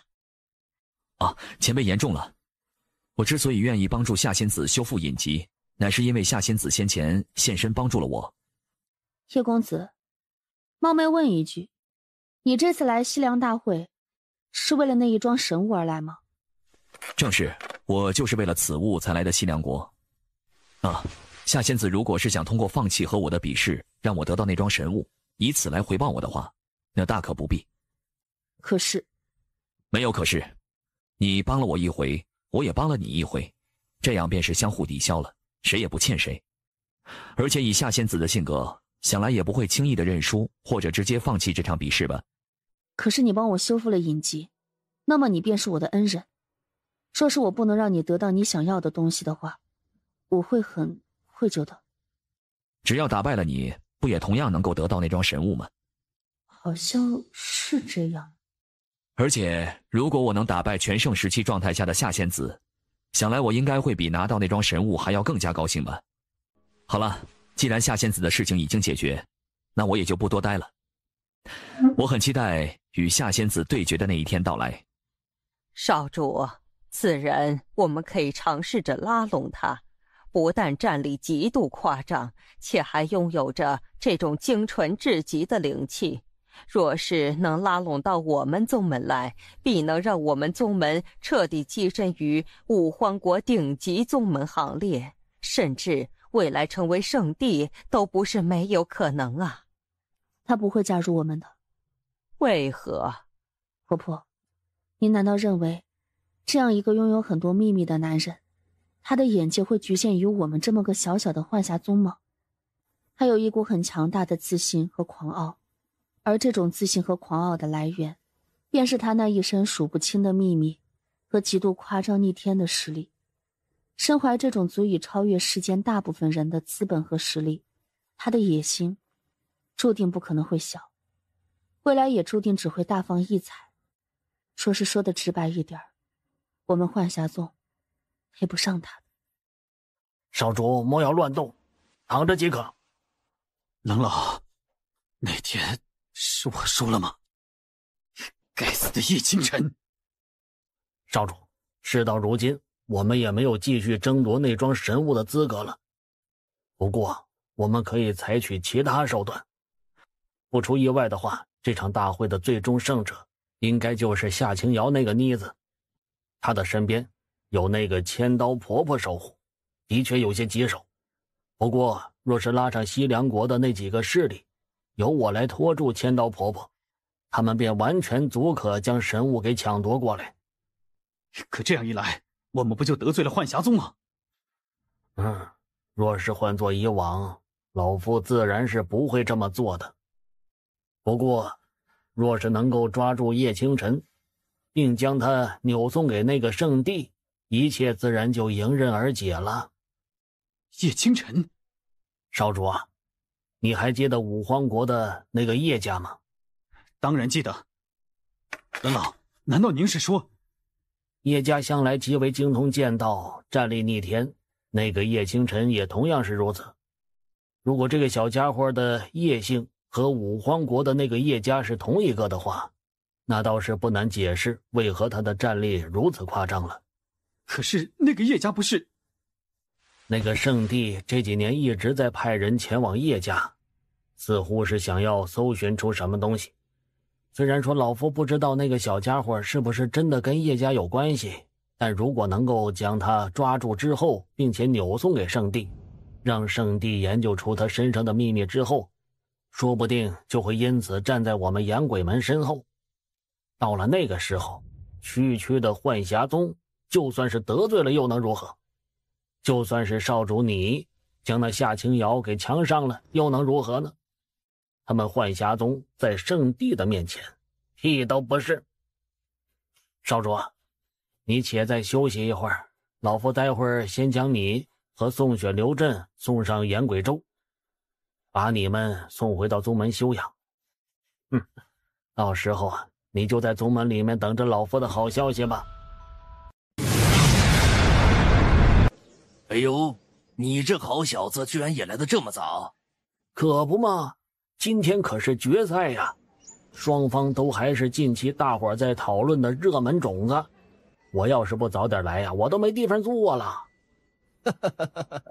那要不要我们几个来开个盘，赌一赌谁会赢？这还用赌吗？直接下仙子啊，绝不反悔。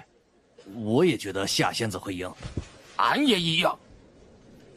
龙爷爷，你说叶公子他能赢吗？怎么对叶公子没信心吗？怎么会？只是觉得夏仙子真的好强啊！以夏仙子的实力和样貌，想来无论面对哪个男人，只要轻轻的勾一勾手指，也许就能轻易的将他勾到手吧。那你可就要多加修炼了。只有将自己的实力提升上去，你才有资格配得上他。对，我要努力修炼，争取早日能配得上他。能够走到这一步，不愧是和厉幽城打得不相上下的怪胎。家主，这一回他应该就止步于此了吧？也许吧，不过还是不能掉以轻心。而且我对他们之间决出的胜者是谁并不感兴趣。我感兴趣的只有谁会是那一只黄雀。叶兄弟，加油啊！务必要拿下这届西凉大会的第一啊！我挺好奇的，你就这么对我有信心吗？叶兄弟，你现在在我心中那可是无所不能的，想必打败一个夏仙子那都不是问题。接下来让我们有请本届西凉大会决赛的双方出战者，有请叶清晨登场。既然你这么相信我，那我自然也不会让你失望的。接下来便有请夏清瑶、夏仙子登场。少主，到你了。相信少主能在这最后一场比试中展现出属于我们幻霞宗的风采。我会的。西凉大会最后一场比试，现在开始。夏仙子，请。那就得罪了。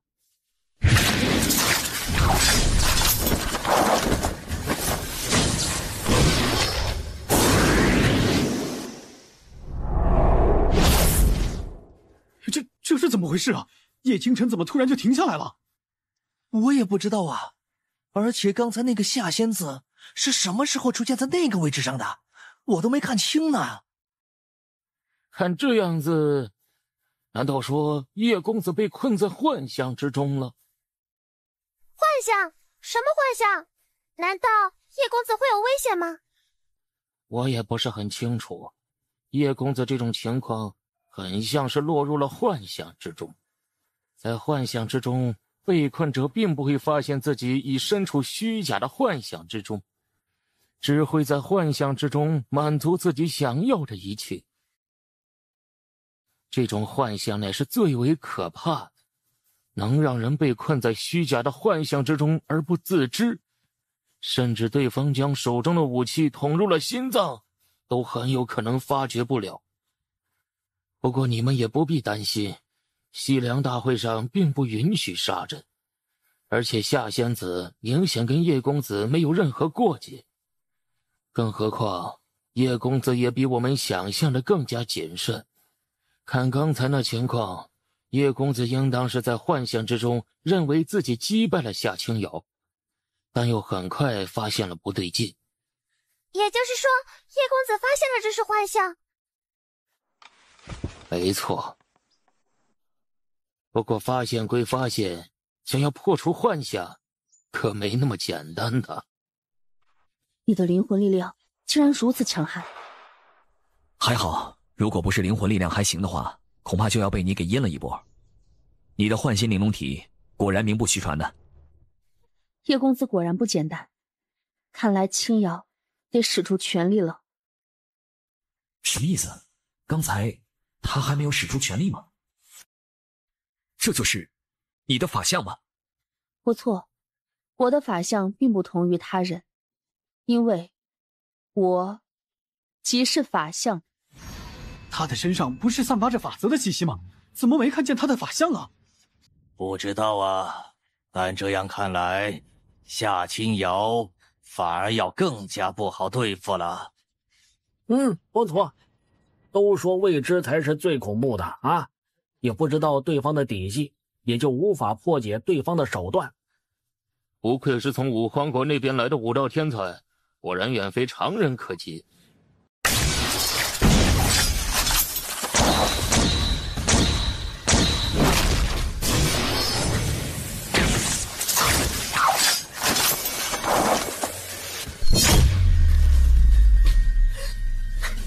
什么？两种法域？这骗人的吧？一定是骗人的吧？这他娘的，到底是什么怪胎呀？天哪！原来叶公子的天赋居然这么强！这活了这么大半辈子，这种事儿老夫还真没见过。没想到叶公子居然这么强。两种法域加身，不愧是叶公子，你身上的秘密果然大到无法想象。没办法，你实力很强，我也不得不逼出我的底牌了。难道这两个人很有可能会掀翻这座防御屏障不成？若非亲眼所见，真是不敢相信呢。两个加起来尚不及老朽一半年龄的年轻人，竟然能够释放出如此惊人的威能啊！那就更不能让他活了。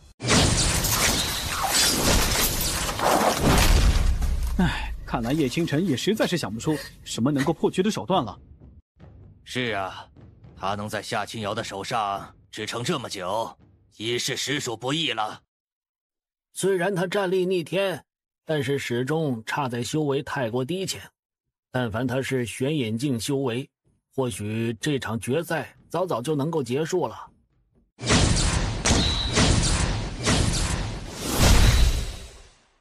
叶公子好任性。不过以叶公子的修为，如今剩下的真气怕是要快消耗完了吧？是啊。不过你难不成认为我的真气真的就这样平白无故的消耗掉了吗？这便是我最后的底牌。我给这一道武技取名为天绝容天阵。我的天哪，这他妈是什么武技啊？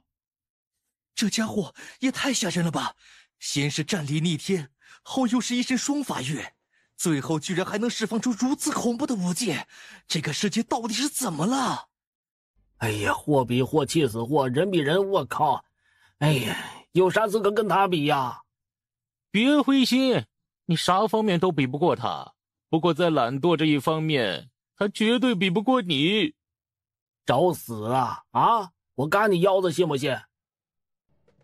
千刀前辈，夏仙子她没事吧？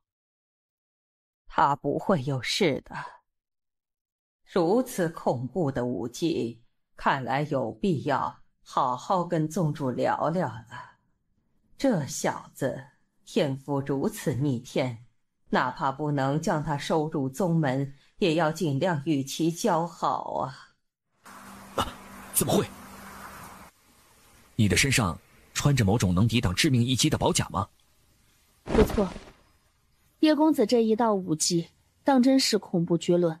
若非我身上穿着的精明灵衣，恐怕就是要当场死在叶公子的手上了。哎，可惜了，人算终究不如天算了。想来叶公子的心里也很不好受吧？来吧，接着来战。不用了，这场决赛我认输。你确定吗？你现在明显状态良好，若再继续，若非我身上穿戴着精明灵衣，这场决赛早在刚才便已落幕了。我不是那种拿着不属于我的胜利果实还能安心的人，所以你可以宣布了。由于夏清瑶选择认输，因此本届西凉大会的最终胜者，也是本届西凉大会的魁首，他就是叶清晨。耶！叶公子赢了！没想到这位夏仙子居然会做出这样的选择，看来在他的眼中，一场实打实的胜利远比那桩神物重要啊！恭喜叶公子夺得这场西凉大会的魁首。哎，这可是你让给我的胜利啊！这个魁首本该属于你的。这场决赛到底谁输谁赢，是裁判说了算，可不是你说了算。叶兄弟，你怎么样？没出啥大问题吧？没出什么事儿，就是真气消耗过度罢了。叶兄弟，夏仙子赠你丹药，请问你现在是什么样的心情啊？去，有这个闲心，还不如上一边修炼去呢。夏仙子，这是你的奖励。守灵钟。多谢皇上。叶清晨，首先朕要恭喜你获得了本届西凉大会的魁首，你的实力与天赋朕都看在眼里，可以说你绝对是西凉国当之无愧的年轻一辈当中的第一。来，这是属于你的奖励，这便是能够修复特殊体质的极品玉石九窍复原玉。多谢皇上。叶公子，不知以后我们西凉皇室……若你们有难，我自会出手帮助，不过前提是你们得撤销燕云国对你们的侍奉，并且要给予他们一定的帮助。这是自然。叶公子，我们要不去这里最贵的酒楼好吃好喝一顿，为叶公子庆祝一番？不了，你们先回去吧，我要去见个人。你要去见谁啊？难道是那个夏千瑶吗？一个朋友而已，想哪儿去了？哼，那就好。叶公子，你们现在赶紧回院子，记得躲在我布置好的阵法里，保护好于小姐，这是你们的任务。看来你的灵学果然也和你那夸张的实力一样，极为的灵敏呢。多谢夸奖。这么晚了，这位前辈一直跟在我身后，是找我有什么事儿吗？老夫找你想要做什么，你心知肚明。虽然不清楚你是否就是那个叶家的后代，但是想来也应该是8、9不离十了。老夫先前已经是传消息给玄剑宗和赤莲教那2个宗门了，相信他们不久之后就会过来。你是准备跟老夫走啊，还是准备死在他们手里，亦或者是在他们的手中生不如死呢？说的好像跟你走就不会落得这个下场似的。哼，说了那么多废话，你怎么还不动手啊？莫非是怕了不成吗？老夫会动手的，不过就是需要你吃点苦头罢了。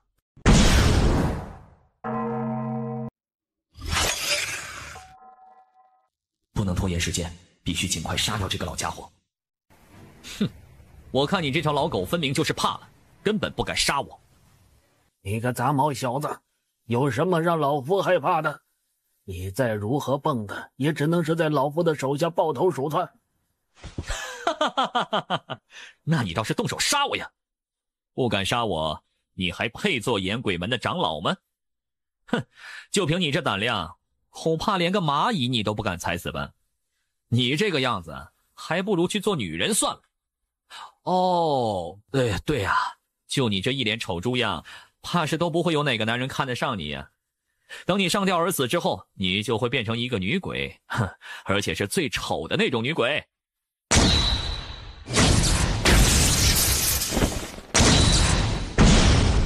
你这个毛头小子，难道只会像一只老鼠一样躲来躲去吗？叶清晨，你继续负隅顽抗的话，你的处境只会比现在更糟糕。为何不放下武器跟老夫走一趟呢？看来必须得想办法速战速决了。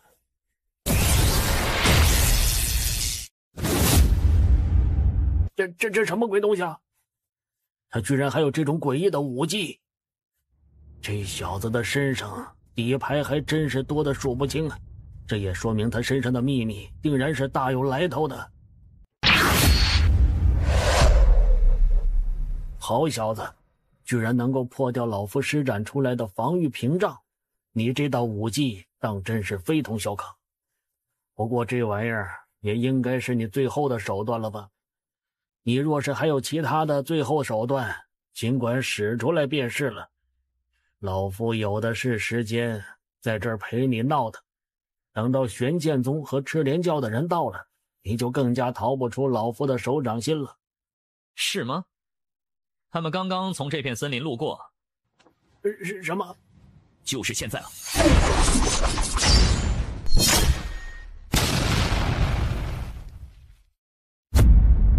怎么回事？这股剑气，居然……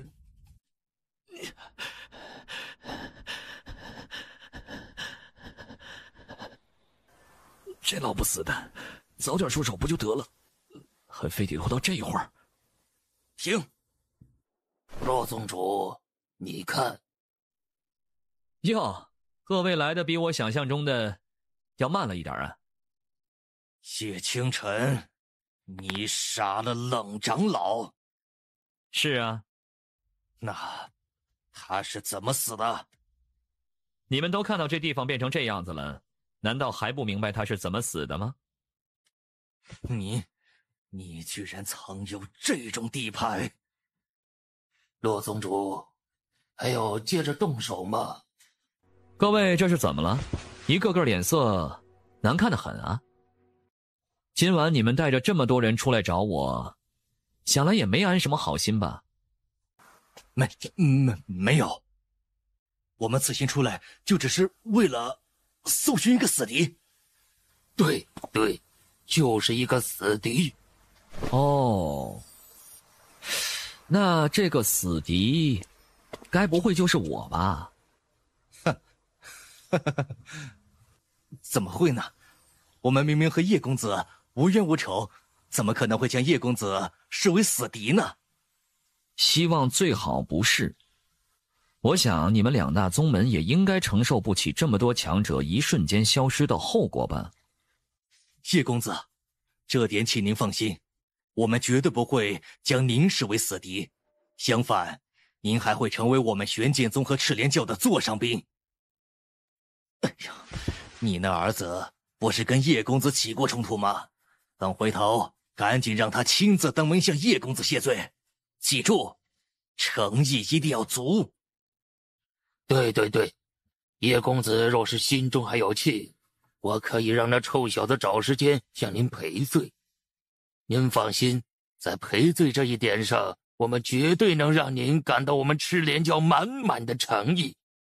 对，我们玄剑宗也同样如此。既然如此，那就算了吧。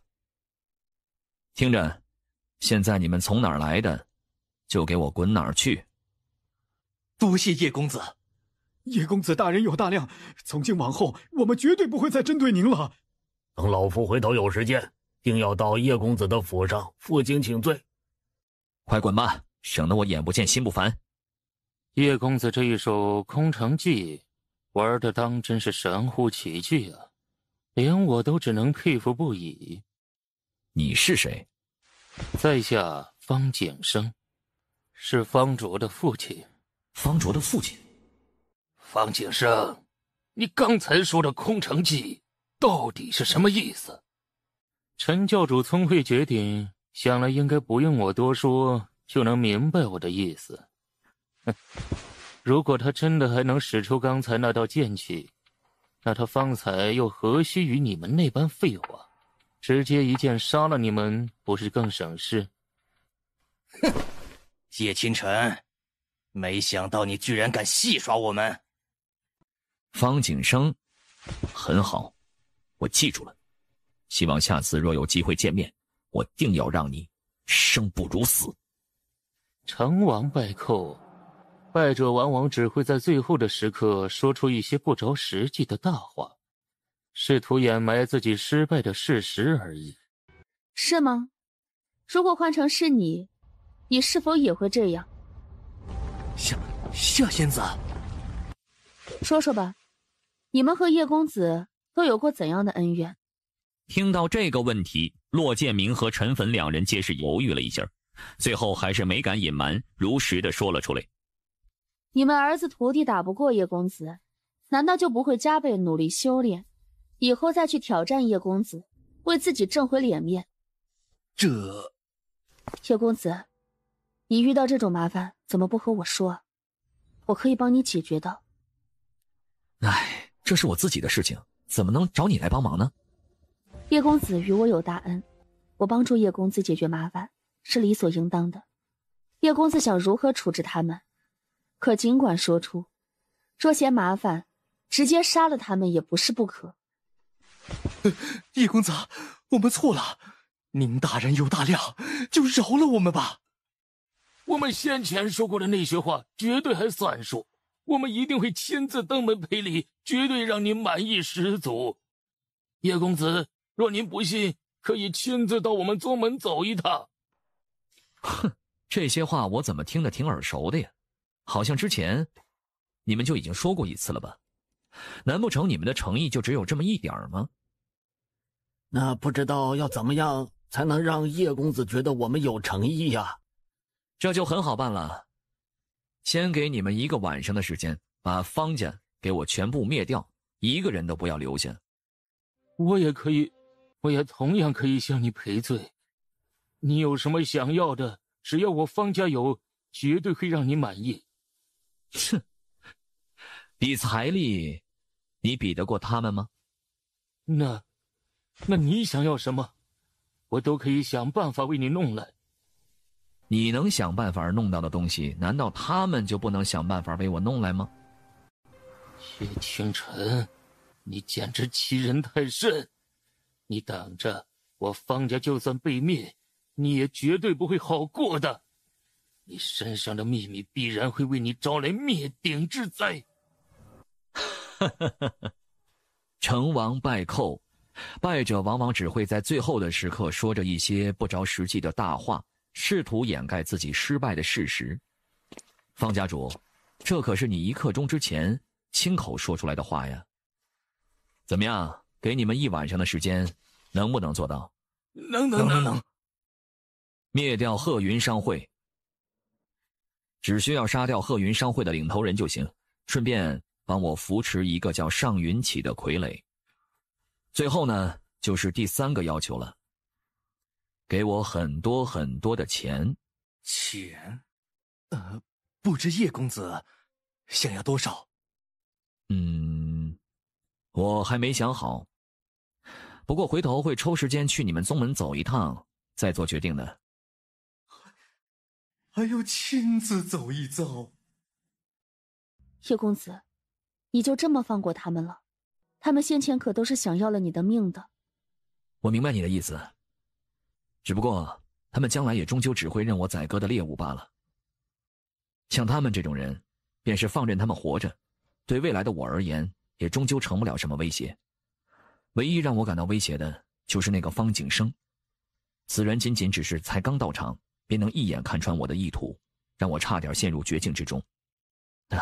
若非你及时到来，恐怕今天我就是九死一生了。今天借了你的事来对付他们，就当是欠你一个人情了。这点小事，可远远比不上叶公子给予我的恩情。我给予你的恩情，你早就还我了，在你答应全力和我一战的那一刻。你不用把我帮你治愈好隐疾这件事看得有多么重要，正如你也同样认为我借你的事惩罚那些人一样，觉得是件小事儿。所以咱们之间早就两清了。这个欠你的人情是心算的，